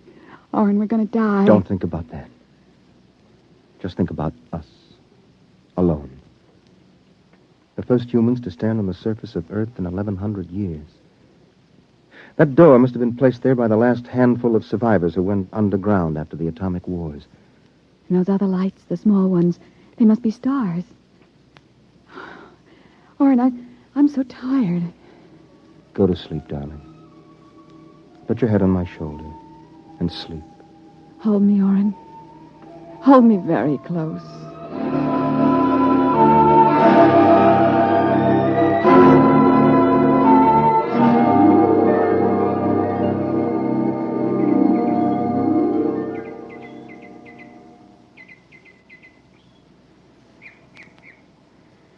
Orin. Hmm? Orin, wake up. Hmm? What? Look, it's light. The whole universe is light. Oh, Orin, how beautiful. Look. This must be the heaven my mother talked about. See the plants? All green and fresh. And the birds. How strange they look. Lois, this isn't heaven. But we must be dead, Orin. We should be dead. The radiation. By all the laws of nature, yes. By and yet... all the laws of nature. Orin. Orin, we're not dead. This is Earth. And we're alive. We're not going to die. But, Lois, the radiation, it's present. You can see its effect. Orin, did you ever hear of geotropism? I'm not a geneticist. There is a natural law of adaptation by which an organism will try to adjust itself to its environment by changing. It's called geotropism, don't you see? No. All these generations we've been bombarded by radiation filtering down through the Earth. Each successive generation must have inherited some degree of immunity. But... Orin, it can't hurt us. Don't you see? We're immune. We're probably the first generation to inherit sufficient immunity. But, darling, if that's true, then we can transmit that immunity. We can pass it along to our children. And they to their children. Come on. We'll have to find food and water. The practical wife. Wait a minute. What are you doing with that rock? I want to scratch something on the outside of this lead door. Lois and Orin. 4195 A.D. Hello, tomorrow.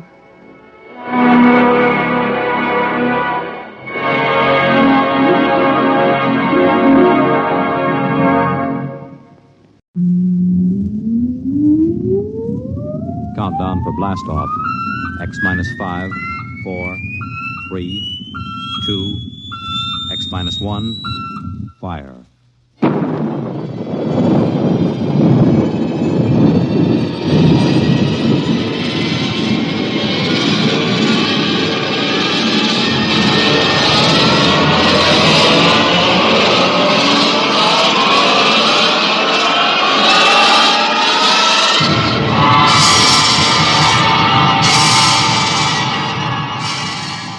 From the far horizons of the unknown come transcribed tales of new dimensions in time and space. These are stories of the future, adventures in which you'll live in 1,000,000 could-be years on 1,000 maybe worlds. The National Broadcasting Company, in cooperation with Street and Smith, publishers of astounding science fiction, presents X minus 1.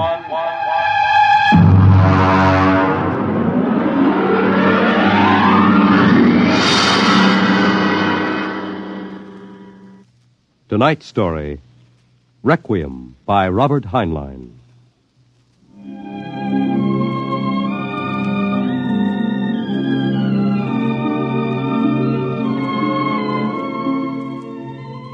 On a high hill in Samoa, there is a grave. Inscribed on the marker are these words: Under the wide and starry sky, dig my grave and let me lie.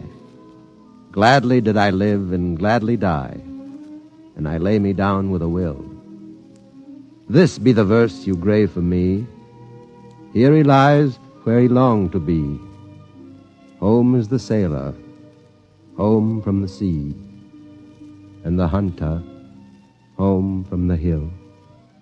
These lines appear another place, scrawled on a shipping tag from a compressed air container, and pinned to the ground with a knife. It wasn't much of a fair, as fairs go. The trotting races wouldn't be held till 8 o'clock at night. The flags and bunting drooped in the gray afternoon, and the pitchmen seemed discouraged. A large black limousine stood at the side of the road, 32 cylinders purring quietly. And over the dust and the clatter of the fair, a bullhorn blasted the highest pitch. Hurry, hurry, hurry, this way to the moon rocket, the moon rocket. See it fly, the actual type rocket used by the first man to see it fly. Chills, thrills, the romance of space. You can ride in it for only $25. Hurry, hurry, hurry. Hey, Charlie, have you got that feed tube patched? I welded it. Good for maybe an hour. What a crowd. They wouldn't risk a nickel to see the sun blow up. Oh, Captain, excuse me, Yeah? Captain. Oh, yes, sir. 50 cents to inspect the rocket. One? Could you take a passenger this trip? You mean you want to go up? $25. That's right. Yes, sir, right away. Charlie, take the pitch. Step this way, sir. Look out for the feed lines. Oh, yes, I see them. Hey, Doc. Passenger for a checkup. Okay, Mac. Well, is this necessary? Regulations. Take off your coat, open your shirt, roll up your right sleeve. All right. How are things, Mac? Slow. We're not drawing as much as the cooch tent. It'll pick up tonight with the trotters. I'm ready, Doctor. All right, give me your arm. All right, breathe in. Breathe. Breathe. Uh-oh. Sorry, Mac. No go, Doc? Cardiac condition I couldn't certify. I'm sorry. You mean you won't take me up? He's the doctor. Well, I rather expected it. Sorry. Between you and me, we could have used the 25. Excuse me, Captain. Yeah?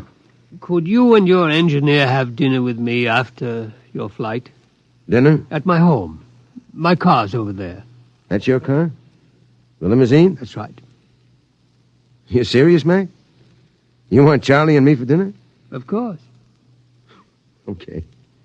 Okay. Don't see why not? Thanks.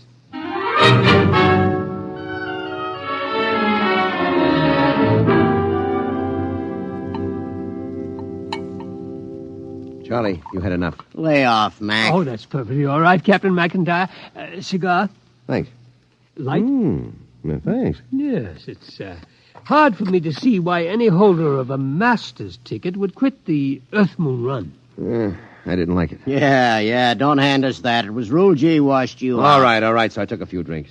Tell me, gentlemen, are you satisfied with what you're doing now? Are you kidding?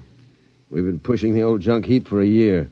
Half the time, the sheriff has an attachment on the ship for a fuel bill. It stinks. Would it help you to get back to the moon? Well, sure. I could get a short-haul job hopping ore. I kept my nose clean. I might even get back on the run. Would you be open to a business proposition? What is it? You own your own rocket? Barring a couple of liens against it. I want to charter her to take me to the moon. You hear what he said, Mac? He wants us to fly that old heap to the moon. He can't do it. The old boat's worn out. Why don't you charter a regular company ship? Oh, no, I can't do that. The company charter comes up before a congressional committee this year. They have to follow the regulations. You can't pass the physical. Now, if you can afford to hire us, why don't you bribe a couple of company medics? It's been done before. I know, but not for me. I'm D. Harriman. Harriman? You own the company. Hey, what are you giving us? I own a large percentage of the company, but the other directors won't permit me to jeopardize the franchise. You tie that, Mac. A guy with half the money in the world, and he's up a creek. Shut up, Charlie. Why do you want to go to the moon so bad, Mr. Harriman? Well, it's the one thing I've really wanted to do all my life. I'm maybe 50 years older than you. When I was a kid, nobody believed we'd really reached the moon. You've seen rockets all your lives. When I was a boy, they laughed at the idea, but I believed. I wanted the moon then. I used to stand in the backyard and stare at it.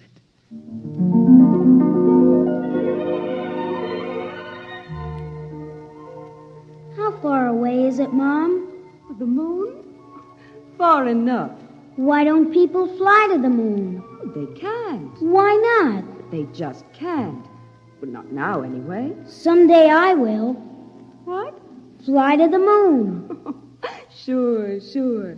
Now, come on, Del. Inside. Way past your bedtime.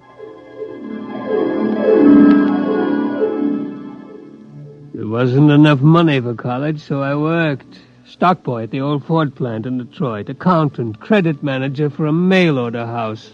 Then New York and Wall Street. And then transportation.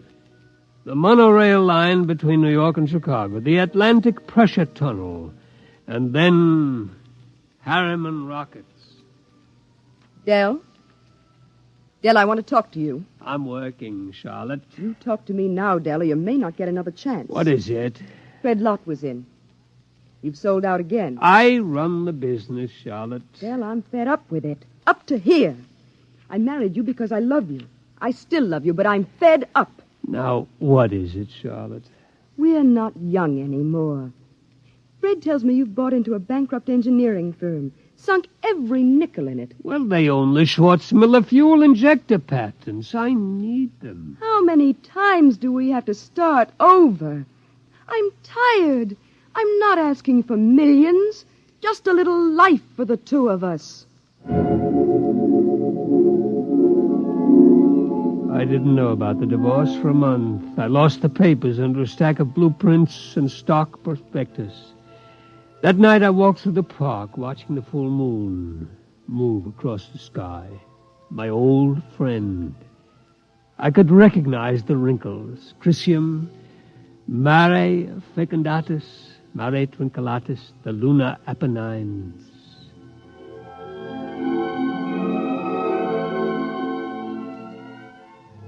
It took 2 fraudulent bankruptcies and an investigation by the Securities and Exchange Commission before we did it. The moon.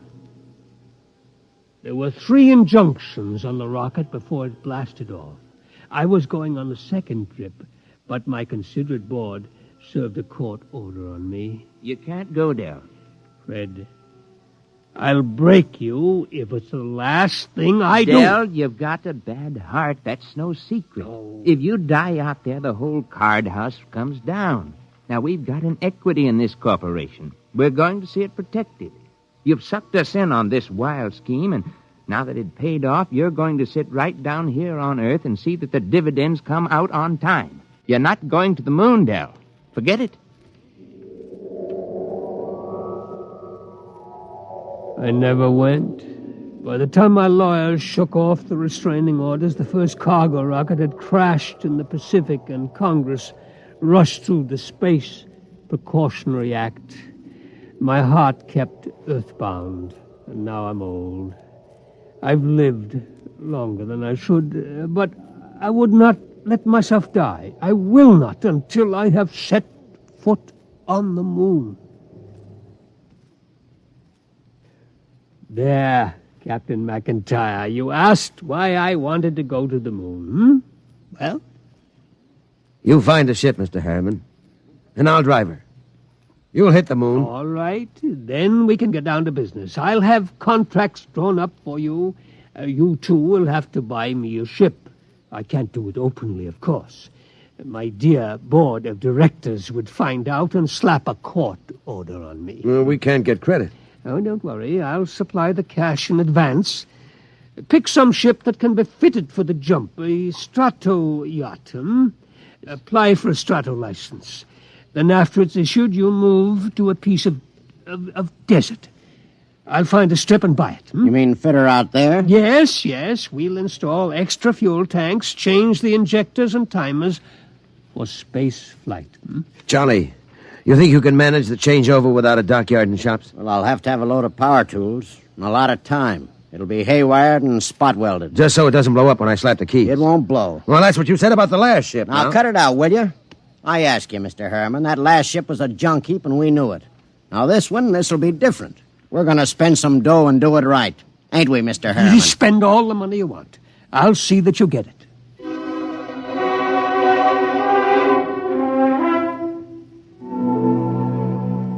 132 shares of Apex Holding at 60% of par. Check. 52 preferred of Spaceways Fuel, 50% off par. Check. That's the list.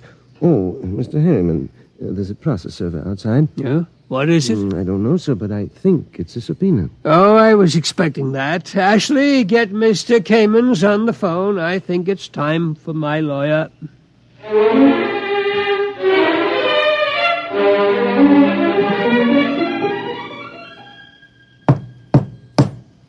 May it please your honor, counsel representing Mr. Harriman's relatives contend that his behavior for the past few weeks gives clear indication that a mind brilliant in the world of finance has become senile. They petition you to declare him incompetent and to assign a conservator to protect his financial interests and those of his heirs. May I suggest that in the last few words, my opponent gave away his entire thesis. It is evident that the petitioners believe that my client should conduct his affairs in such a way as to ensure that his nephews, nieces, and their issue will be supported in unearned luxury for the rest of their lives. Therefore, we pray this court will confirm my client in his right to do what he likes with his own. Deny this petition and send these meddlers about their business.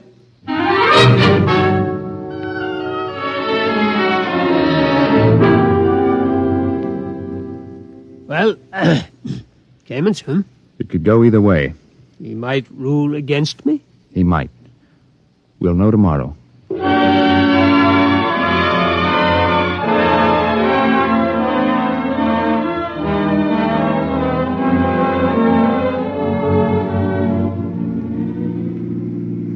Here it is. Eccentric millionaire disappears. Yes. You eccentric, Mr. Harriman? Well, they used to call me crazy, but that depends on your credit rating. A bench warrant under contempt proceedings has been issued. They won't find me out here. How is the work going, Charlie? My end's in pretty good shape. Well, are you ready to go? My nephews will have detectives out looking for me. Well, I could run those calibration tests tonight. Take till midnight. After that, it's up to the Commodore here. There she is, Mr. Harriman. That's the job that'll take you to the moon. It's a good ship, isn't it? Hey, Mac, stop the car. Yeah. All right. Oh. He's out? Look at him. Where'd his medicine? Vest pocket. Here. Break the glass. Hold it on his nose. He looks lousy. Yeah. There. He's breathing easy. Come around soon. Mac, we ain't gone through with this. Why not? It's murder. He'll never stand up under the initial acceleration. Maybe not, but that's what he wants to do. You heard him. I don't like it. He's an okay old buzzard. What do you want to do with him? Send him back to Kansas City so his no-good nephews can shut him up in the cellar? No, but... Okay, then. Now get out there and make your setup for those test runs. Get that ship ready to fly.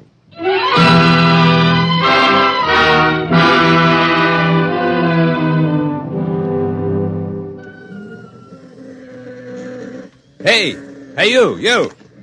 Me? How many other people are there out in this desert? What can I do for you? You James McIntyre? Hey, Mac.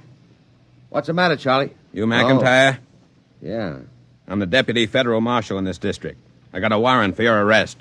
What charge? Conspiracy to violate the Space Precautionary Act. I suppose you're Charles Schwartz. I got one for you, too. Thanks. And a man named Harriman. Got a court order to put seals on your spaceship. We haven't got any spaceship. What's that, a kiddie car? Strato yacht. Yeah? Well, I'll put seals on until a spaceship shows up. Where's Harriman? In the shed. What shed? Oh, my knuckle. That's the one I broke playing football. I'm always hurting that finger. We gotta hurry. Get Papa to the cabin and strap him into his hammock. Right. So long, deputy. Oh, my knuckle.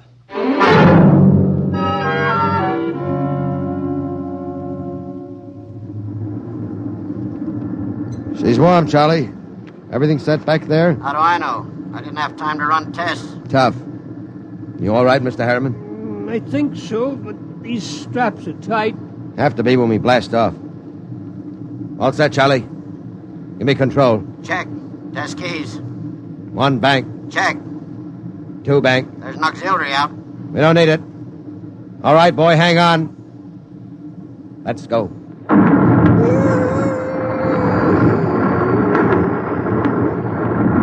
How are you, Pop? I'm doing fine. Couldn't be better. You better stay in your hammock. I'll loosen the straps a little. What is it? Nothing. Just go easy on that side. You ain't fooling me none, Pop. We got a couple of busted ribs. There isn't much I can do till we ground. You take a neobaritol and I'll wake you when we cut jets. No, I'll stay awake. Okay, just as you say, Pop.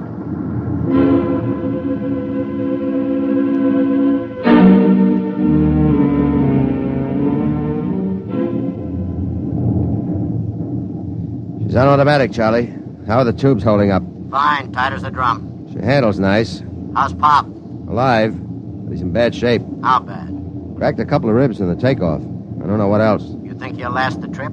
His heart was pounding like an off-time valve. Well, he'll last. He's tough. Tough. He's delicate as a canary. I don't mean that. He's tough down inside where it counts. Just the same, you better set her down awful easy if you want him alive. I'll make a full swing around the moon and ease her in an involute approach curve. It'll go fine if we got enough fuel.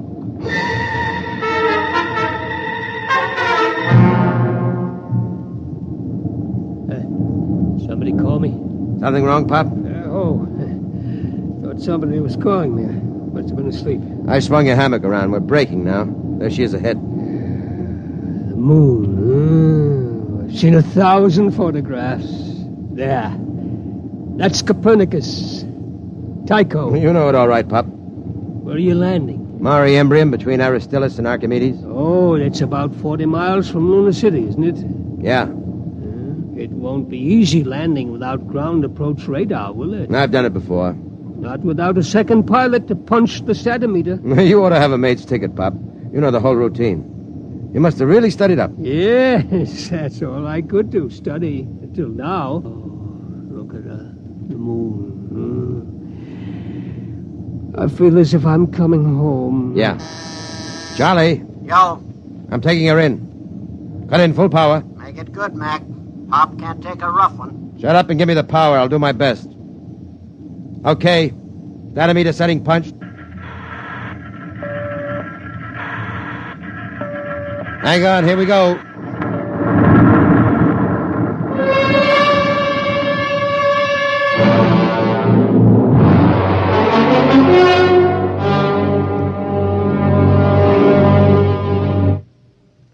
That was a lousy landing, Mac. Dynamite drift. How's our passenger? Quiet.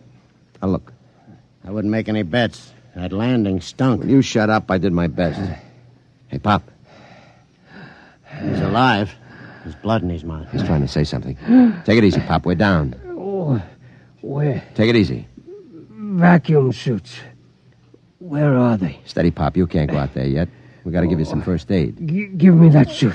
What do you think, Mac? Might as well. Get the suit out of the locker. There, we'll use the big one. Be more comfortable. Okay. Hurry. Okay, Pop. Easy now. Hurry. All right, pull it up. Seal these zippers, Charlie. Take it easy. All right. The helmet. Air diaphragm set? Check. Air valve? Set. Lift it on him. Don't hit him. There. All right. Come on, Charlie. Get into your suit, and we'll carry him out the back.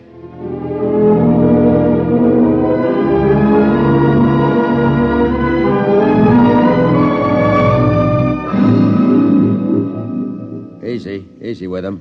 Okay. You all right, Pup? Outside. Take me outside. His left leg is gone. Get your shoulder under it. Right. Open the lock. All right, Pop. Come on. We're going out on the moon.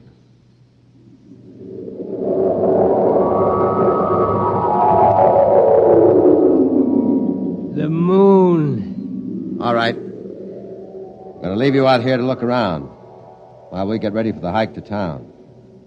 You all right? The moon.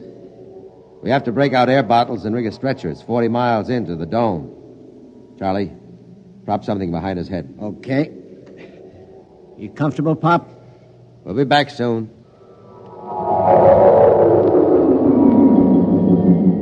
Moon. I can feel the pumice dust, and it doesn't hurt anymore.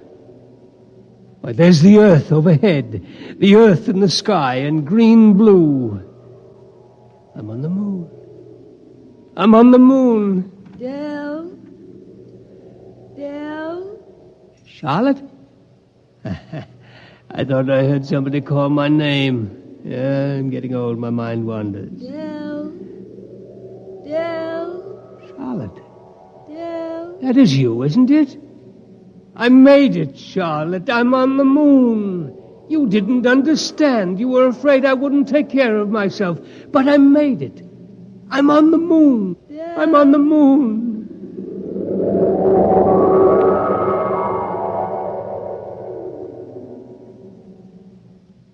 Come on, Charlie. We better get Pop going. Here, give me a hand getting him on the stretcher. Never mind the stretcher, Mac. What's the matter? He won't need it.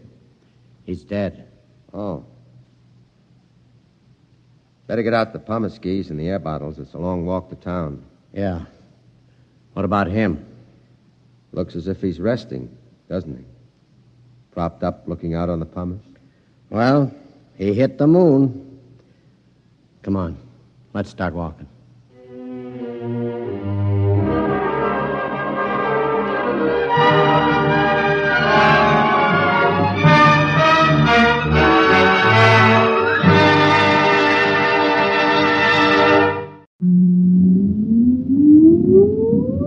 Countdown for blast off.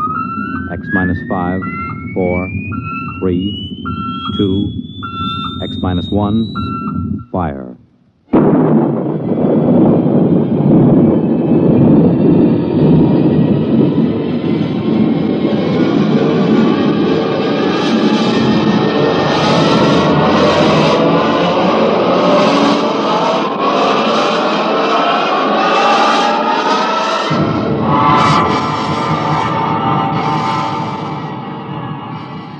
From the far horizons of the unknown come transcribed tales of new dimensions in time and space.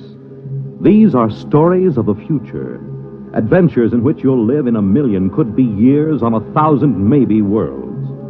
The National Broadcasting Company, in cooperation with Galaxy Science Fiction Magazine, presents X minus 1.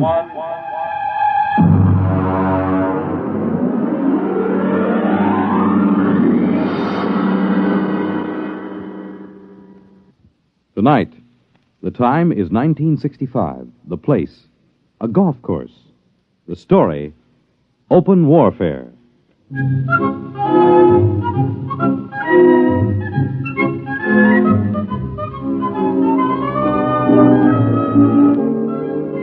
You wouldn't believe it, but there are some people that think that caddy is a pet name for a big car.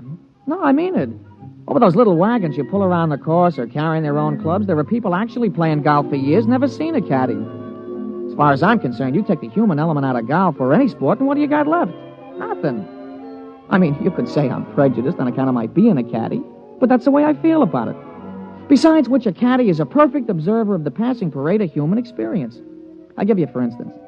Now, you take Jim Pearson. He won the U.S. Open in 1960, 61, and 64. Well, let me tell you about Jim Pearson. He was the pro at the club here, and I remember when it all started. He was out playing with Mr. Hatcher. That's Sam Hatcher. He couldn't break 90 if the ball had wings. And in the locker room, he looked like a sack of flour that had been set down hard. But he was loaded with money. Anyway, they were waiting for a foursome of dames who, shouldn't have been wearing slacks. When Hatcher turned to Jim, and with a real sweet smile, he lowered the boom. Jim, you're a good golfer. Thank you, Mr. Hatcher. You're a good golfer, even if you can't teach me anything. Oh, you're coming along fine, Mr. Hatcher. We've been good to you at the country club, haven't we? Oh, yes. I want you to do something for me. Yes, sir? Stay away from my daughter. Oh, well, Mr. Hatcher. I won't have Alice marrying a man who has nothing but coordination and muscles. What? When I was only your age, I was making $50,000 a year. It takes brains to do that. Brains get more valuable. Muscles deteriorate. There's nothing muscles can do that a machine can't do better. You don't think I could make $50,000? I know you can't. You haven't got the guts. Now, listen, Mr. Hatcher. I'm just quoting history, Jim. Take the tournament in St. Louis. You blew up. And the Goodall and the Palm Beach. You could have won all those.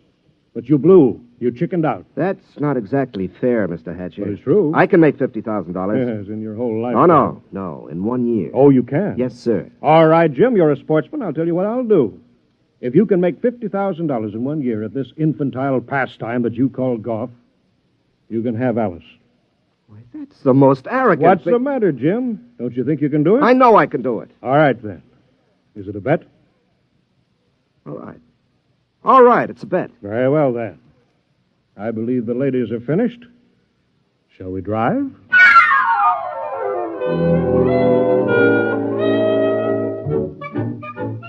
Naturally, old man Hatcher set a trap for him. And I guess it worked pretty good, too. Jim knew I heard the whole thing, so he used to talk it over with me. Hey, I've been doing real good this season, Mr. Pearson. Sure. Been away on the whole circuit. I haven't seen Alice more than 1 day at a time in the last 6 months. You, hear from Miss Hatcher? Oh, yes. Yes, I got a telegram right after I won the first tournament. It said, and I quote, "I won't be bought and sold. Signed, Alice." She found out about that bet, huh? Yeah, I'm sure her father made sure she did. Wouldn't it frost you? It did. It cost me $5,000 in tournament money, and then I just got mad. You know, the cold mad, the kind of mad that puts 20 yards on your drive? Yeah, I know what you mean. Sometimes when I get sore at the caddy master, I go out to the driving range. Bango! Every time you hit it, you got it right between his eyes. Yeah, that's the idea. Every time I slam a ball down the fairway, I feel as if I've just belted Hatcher right behind the ear. You, still figure you got a chance? Oh, I'm going to get that $50,000 this year, all right. I'm going to win the U.S. Open, and that's worth $25,000 in cash plus vaudeville appearances or Ed Sullivan's television show or something. And I'm going to take the money and I'm going to lay it in front of Alice and I'm going to say, I wasn't buying you. I was buying the right to tell you I love you. Ah, gee, that's pretty. All right, never mind. Give me a number 7 iron.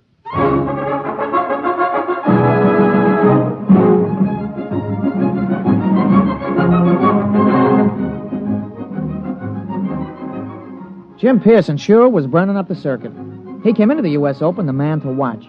The day the tournament opened, Jimmy Cannon had in his column, "You are Jim Pearson, the hard luck boy with the velvet swing." It was real philosophical.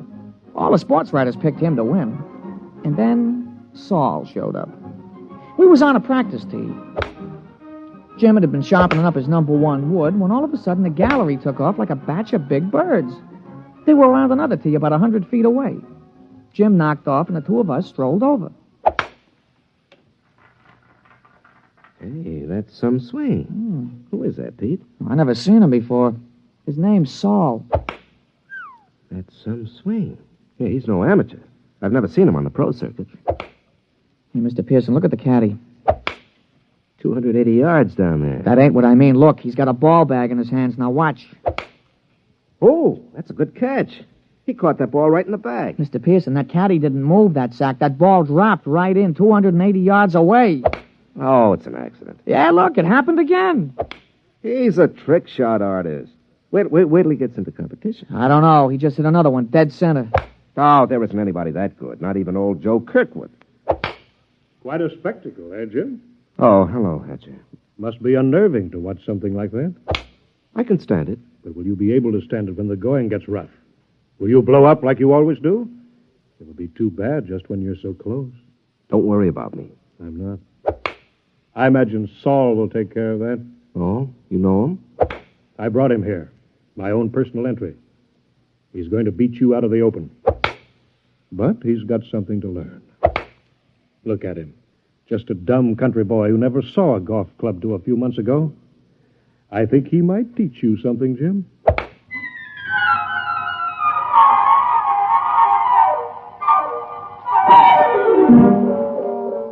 Oh, I could tell Jim was going to have a good day the minute he took his driver out of the bag.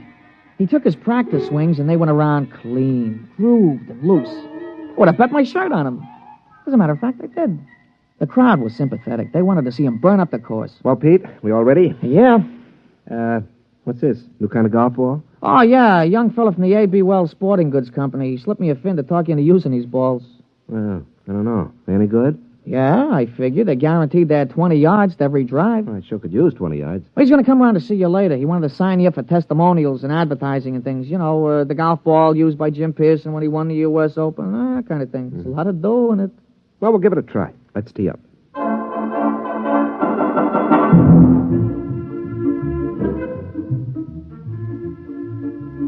Oh, he started off real good. A long, straight drive right down the fairway. It was a birdie 4. Jim was clicking him off that day. There you are, Pete. 34 and a 32 for 66 on the 18. 6 birdies, 12 pars. Yeah, 3 more rounds like that should win easy. Hey, how were the new golf balls? Huh? Oh, fine. You know, they aren't kidding. It does average out about 20 yards longer on the drive. I'll have to get a couple more dozen.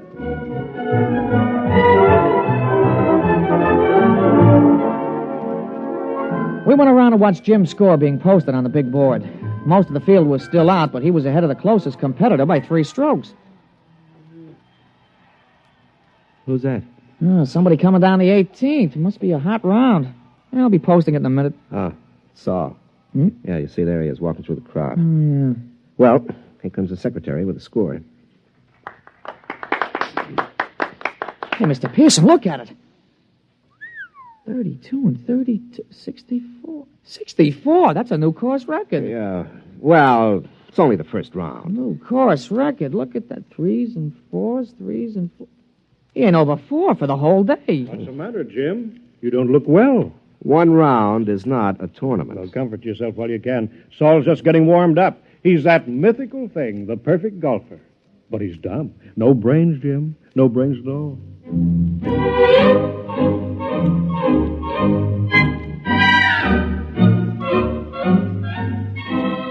Naturally, in the sports broadcasts and the newspapers, Jim could have been playing on a miniature golf course at Asbury Park, New Jersey. The big news was Saul. They all called him Silent Saul. The odds the boys in the shower room played around with on Pearson took a dive, and you couldn't get even money for Saul. The next morning, Jim's gallery was pretty small. When he stepped up to the ball, there was a smattering of applause like a matinee just before they closed the show. But his drive was as straight as the day before and longer by about 20 yards on the average. Hey, that's a nice putt, Mr. Pearson. Yeah. Who's that? That's Saul, I'm afraid. He's coming around behind you. Well, he's going to have a big fight.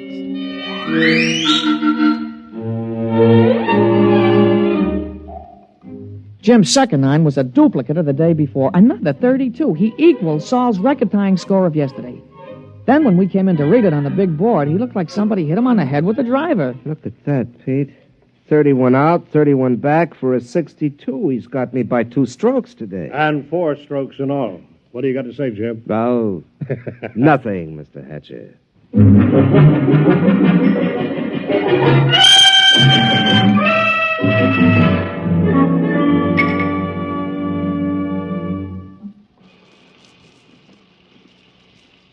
Throw me the soap, will you, Pete? Yeah, sure, Mr. Pearson. Yeah. Thanks. You know, there's something wrong, Pete. Just doesn't happen this way. That's tough luck, Mr. Pearson. Oh, no, it's not that. People don't just pop out of nowhere and break all records at the Open. Men don't take up golf and become perfect golfers in a month. He's got to have some weakness. Well, if he has, he ain't shown it yet. Well, I've got to find it.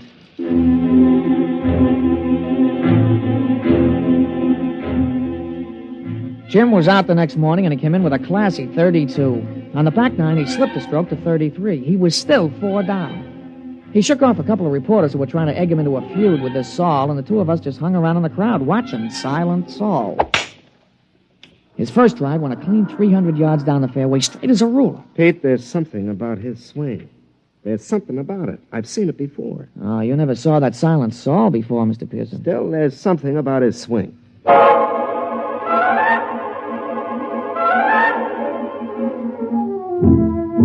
On the follow-up shot, Saul had about 240 to go. He took a club from his bag and took a few wiggling gestures, set his driver behind the ball, and swung. Pete? Did you see that swing? Those wiggles? Yeah, well, a lot of guys do that. Yeah, but it's unnecessary. I mean, you don't have to make those wiggles before you address the ball. Yeah, sure, and you don't have to spit 3 times every time you got a tough putt, but you do. But there's still something strange about him. Everything about him is perfection, except those wiggles. And he doesn't talk. Look at him putting. Just look at him. Mm-hmm. That could be Todd Winters, couldn't it? Yeah, he does look something like Winters. Yeah, when he putts. But that iron shot, who wiggles like that? Who does those wiggles? George Potter.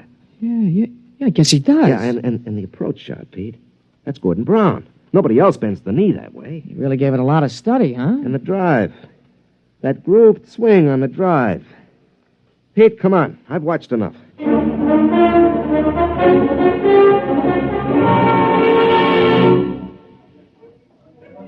Ah, Pearson, a 63, I see. You're 6 strokes behind with 1 round to go. You want to give up now? I don't think I will. I think we'd better talk about it privately. Oh, that won't be necessary.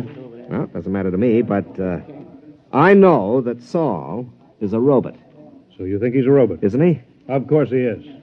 How does it feel to be beaten at your own game by a mindless machine? Oh, you haven't won yet. The golf ball takes some funny bounces. How did you find out about Saul? Oh, Saul is a lot of things, but none of them is Saul. He's Todd Winters, George Potter, Gordon Brown, and his drive. That's me. You copied it after me. Take us away and there's nothing left. Tell me, how'd you do it? Money can do anything. All it needs is a purpose. We've been working on colloidal brains up at our place. Our new miniature atomic power plant is ideal. You throw in some sensory mechanisms, some relays, feed in analysis of a slow-motion pictorial study. And you have a golf machine. Must have cost hundreds of thousands of dollars. Closer to $1 million. $1 million?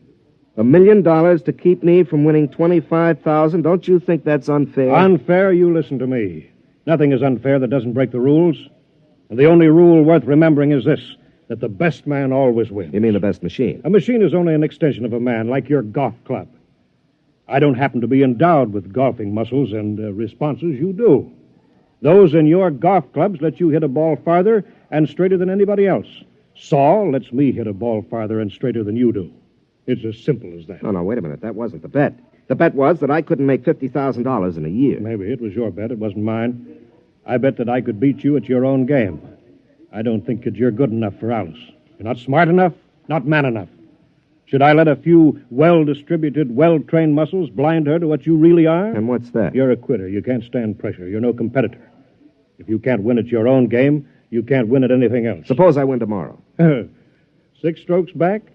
Playing against the perfect golfer? Suppose. Then I'd have to admit I was wrong. You have my word on that. And you could also have Alice, if she wants you.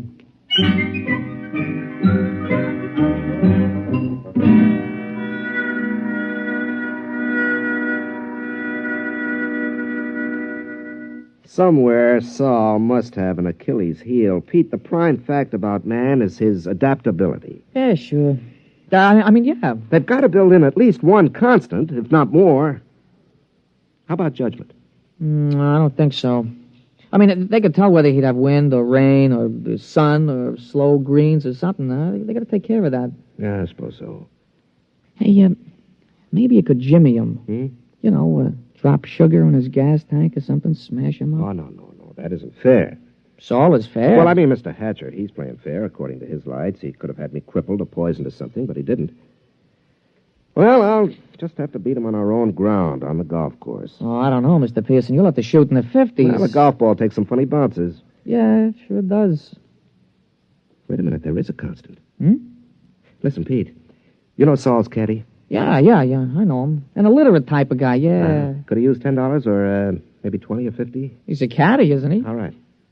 Pete, I want you to talk to him. You'll do better than I can.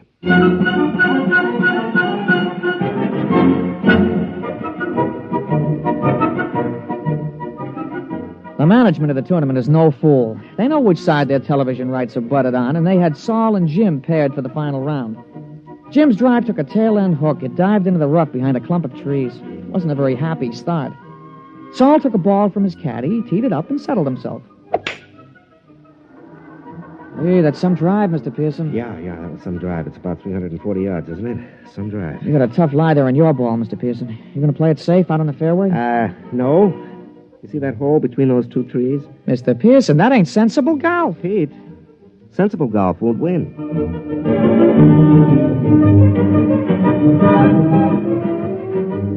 Well, he made it. The ball went through the opening and rolled to a stop just in front of the green. Saul's easy 4-iron shot was dead on the pin all the way. But it hit the back edge of the green and hopped into the rough. Jim took an easy putt for a birdie, and Saul's recovery was long, and 2 putts gave him a par. Well, that's one of the strokes I need. And that's the way it went. Jim's game sparkled, and Saul's game kept finding trouble. For the first 9, Jim came in with a scorching 30, while Saul came in with a 33. Kept on like that. Saul kept overshooting the green. They came into the 18th hole with Saul still 2 strokes up. Now, look, don't you worry, Mr. Pearson. You're going to tie him for sure. Oh, that's no good, Pete. By tomorrow, his game will be on again perfectly. Jim's drive sliced behind a fringe of trees. He had to shoot blind. He made it on the green, about 25 feet from the cup. Okay, Pete. This is it. Saul's in for a 5. Don't you worry, Mr. Pearson. Don't you worry. Okay, I won't. He lined it up. He studied the green. He noted the slope and the lay of the grass. And then he stroked the ball. We did it, Mr. Pearson. We did it. You're the new U.S. Open champion.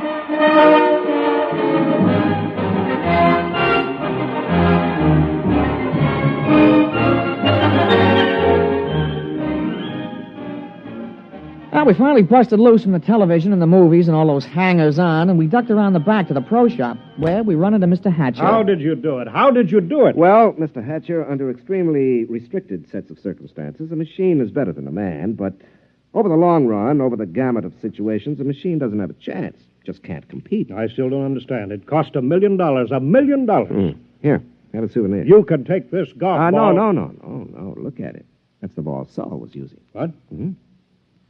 Well, that's another brand. That isn't Saul's regular ball. That's right. It's a new one. Guaranteed to add 20 yards to the average drive. But that's unfair. Well, your robot was built in with one constant. It had to be a golf ball. Well, it just couldn't adapt to a better ball. But that's not fair. Why, that's... Well. How about... There are no perfect golfers, Mr. Hatcher. There are only good ones and better ones. But, well, I've been thinking about this robot of yours, and I'll be around in a few days to talk to you at your office. Huh? About what? Well, I'm sure you don't want to support your son-in-law for the rest of his life. And I have $50,000 to invest in business making robots. Useful robots. And leave golf to the men. They're better competitors. Now, if you'll excuse me, Mr. Hatcher, I've got a telephone call to make to your daughter.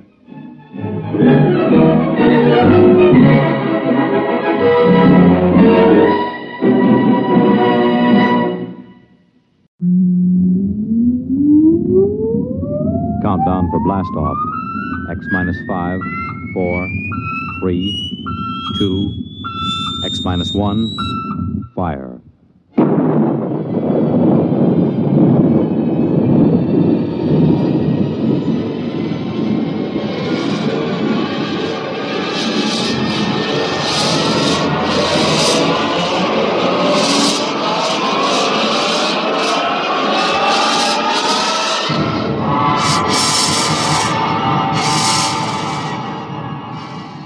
From the far horizons of the unknown come transcribed tales of new dimensions in time and space. These are stories of the future, adventures in which you'll live in a million, could be years, on 1,000 maybe worlds. The National Broadcasting Company, in cooperation with Galaxy Science Fiction Magazine, presents X minus 1.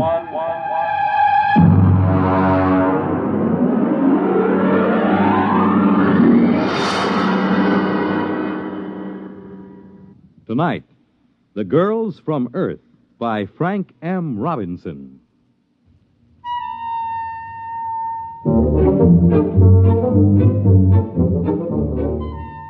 Mike McDonald is the name.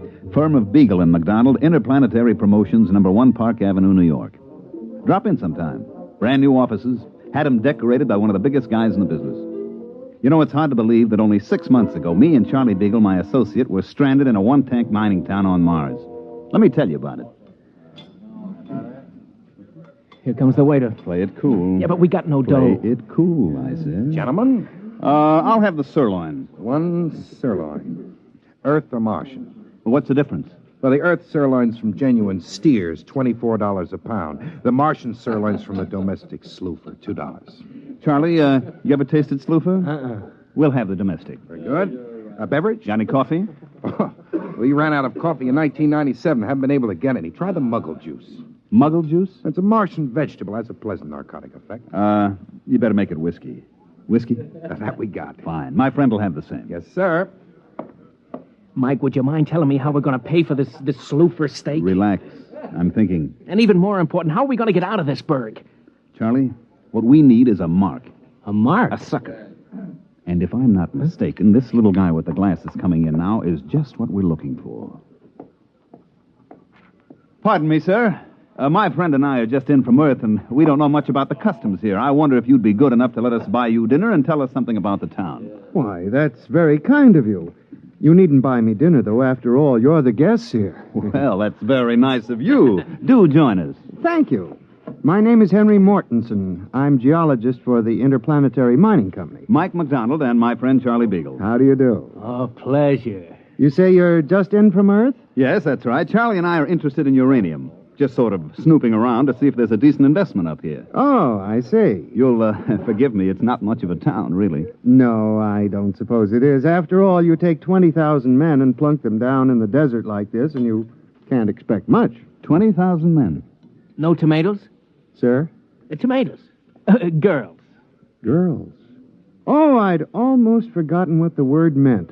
No, you see, the colonization board hasn't been very successful in persuading Earth women to migrate here.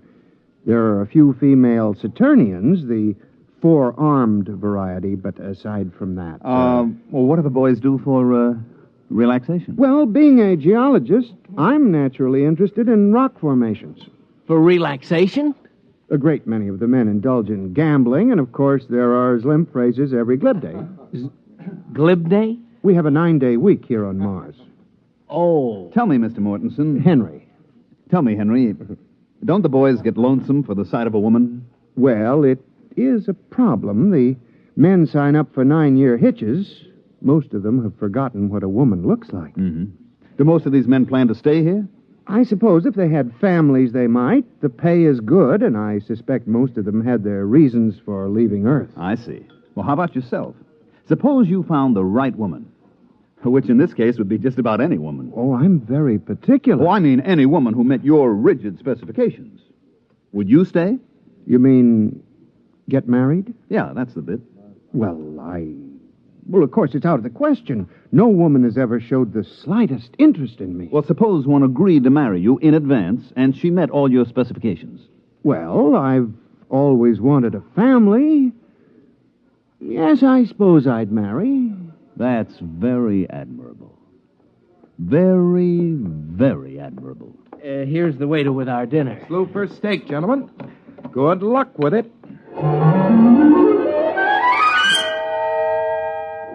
Henry picked up the tab, and we got a rough idea how much cash these guys on Mars pack around with them. Enough to choke a galactic telescope is about all. We thanked the little guy and sat around until he left. Then I went to work.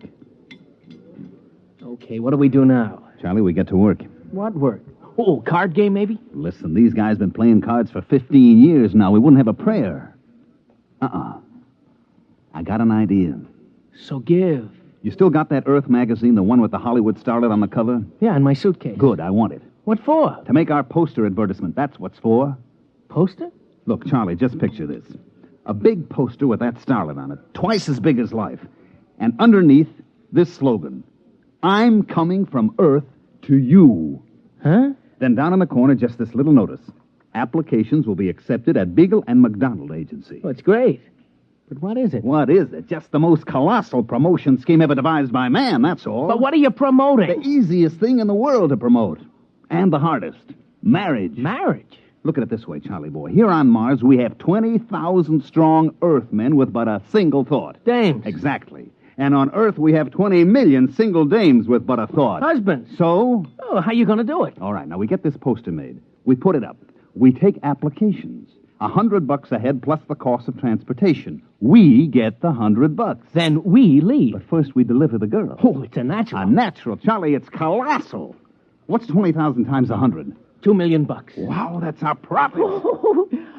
Wait a minute. What?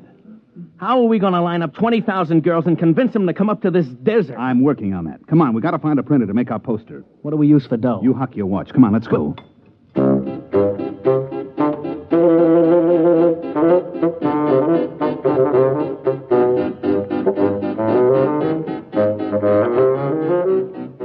We got the poster made, and it is a beaut. The artist threw in some extra fullness in the lips and stuck a glass of champagne in one hand. The next step was to rent a little field tent right outside the mining camp.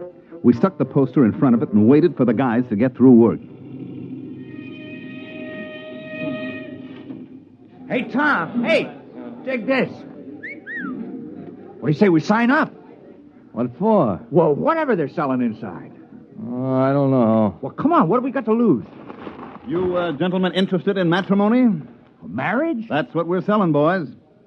To her? Or anybody your heart desires. Just step inside, fill out the specification chart, pay your fee, and we deliver. On the level? On the level. Well, what do you say, Tom? It's worth a gamble. Right this way, gentlemen. Mr. Beagle will take care of you. No sooner said than done, gentlemen. Step right this way and live.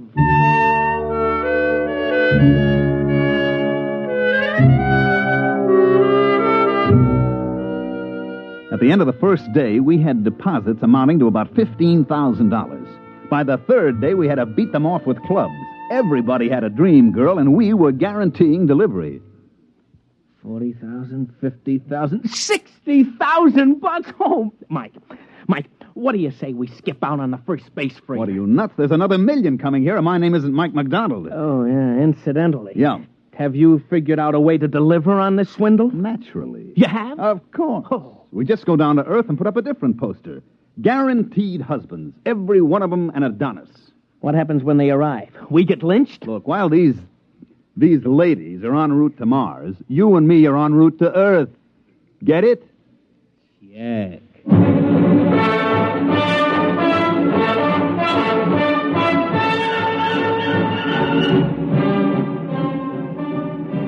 I radio-phoned a friend of mine down on Earth and had him place an ad in the New York papers the next day, complete with a picture of a handsome Martian uranium miner and a caption that read, "Husbands are waiting on Mars."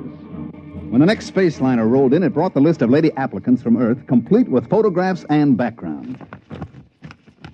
Here's the first batch, Charlie. Let's look them over. Yeah, right. Let's see now. Maybe the next one will be a little better. How is it? Let's see the next one. Lola Carroll, age 29. 29? Whew, she's 40 if she's a day. Occupation, homebody. Background in education, blank. Oh, note from Mitchell. Says she did 4 years at a reformatory for shoplifting, and she's currently on parole. Let's see this one. Wanda Baker. Age 35, occupation gymnastic instructor, State College. Note says she was picked up for loitering and fined on 17 different occasions. Oh, brother. These ain't exactly the creme de la creme, these ladies. Oh, what'd you expect? It ain't what I expect, Mike. It's what the boys in the mining camp expect. $100 fee plus $2,500 for transportation. That ain't hay. Wait a minute. I got an idea. I'm waiting. First, we get rid of all these pictures, see? Then we print up a few thousand pictures of movie starlets, and we paste them on the applications. We make a few changes in the statistics, such as age and so on, and we're back in business. You know, Mike, I used to think you were about as crooked as a one-armed bandit, but I don't think it anymore. I know it.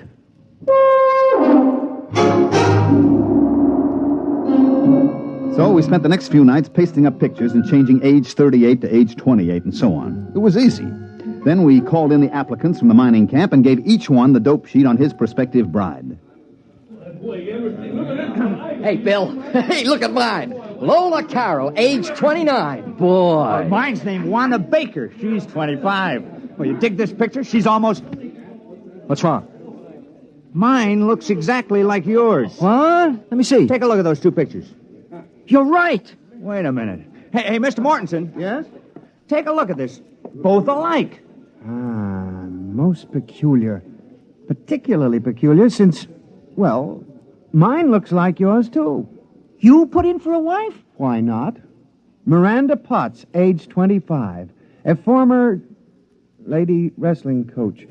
But the pictures puzzle me. I think maybe these guys are trying to pull a fast one. You may be right at that. Come, gentlemen, let's pay a visit to our benefactors, Mr. McDonald and Mr. Beagle. At the precise moment that Henry Mortensen and his two aggressive companions decided to drop in on myself and Charlie Beagle, we were in the process of tying our money into small bundles and placing it in suitcases, which also contained our clothes and tickets for the next rocket to Earth. It was very embarrassing. Oh, yes, gentlemen? We would like a word with you, Mr. McDonald. Well, Mr. Beagle and I are a little busy. I'm afraid it'll have to wait. Well, what seems to be the problem? Just the three of us have the picture of the same girl clipped to our applications. Really? Well, let's have a look. Right here. Well, what do you know? Charlie, take a look. Huh? You imbecile, you didn't check for duplicates. Well, now I think maybe I have an explanation, boys. Go on. None of you has been on Earth for some years now, is that right? That's true. Well, you know how styles take hold on Earth. One year every woman's curly and blonde. Next year it's straight and brunette. Well, the same thing has happened with cosmetics, makeup, and so on. Now, gentlemen, when I was on Earth last month, every woman in New York was trying to look like a certain movie actress. It got so men couldn't tell their own wives apart. That isn't very convincing, Mr. McDonald. Look, boys, obviously there was some mix-up at the Earth Agency. They got the wrong pictures pasted up or something, but I'm sure it'll all straighten itself out. Now, if you don't mind, Mr. Beagle and I have to finish packing. We mind. You do? You do? Uh-huh. Tom, you take that money in those suitcases and lock them up over the company office. Now, boys, just a minute. That's stealing, boys. It's considered dishonest. We ain't stealing. We're just keeping the stuff in escrow, you might say. Till when? Till the rocket ships get here with the girls. If these dames are as gorgeous as you tell us they are, you'll get every penny of your dough. Suppose they ain't quite gorgeous. And you and your friend here are going to suddenly find yourselves unable to carry on as living humans. You fetch my meaning? I fetch.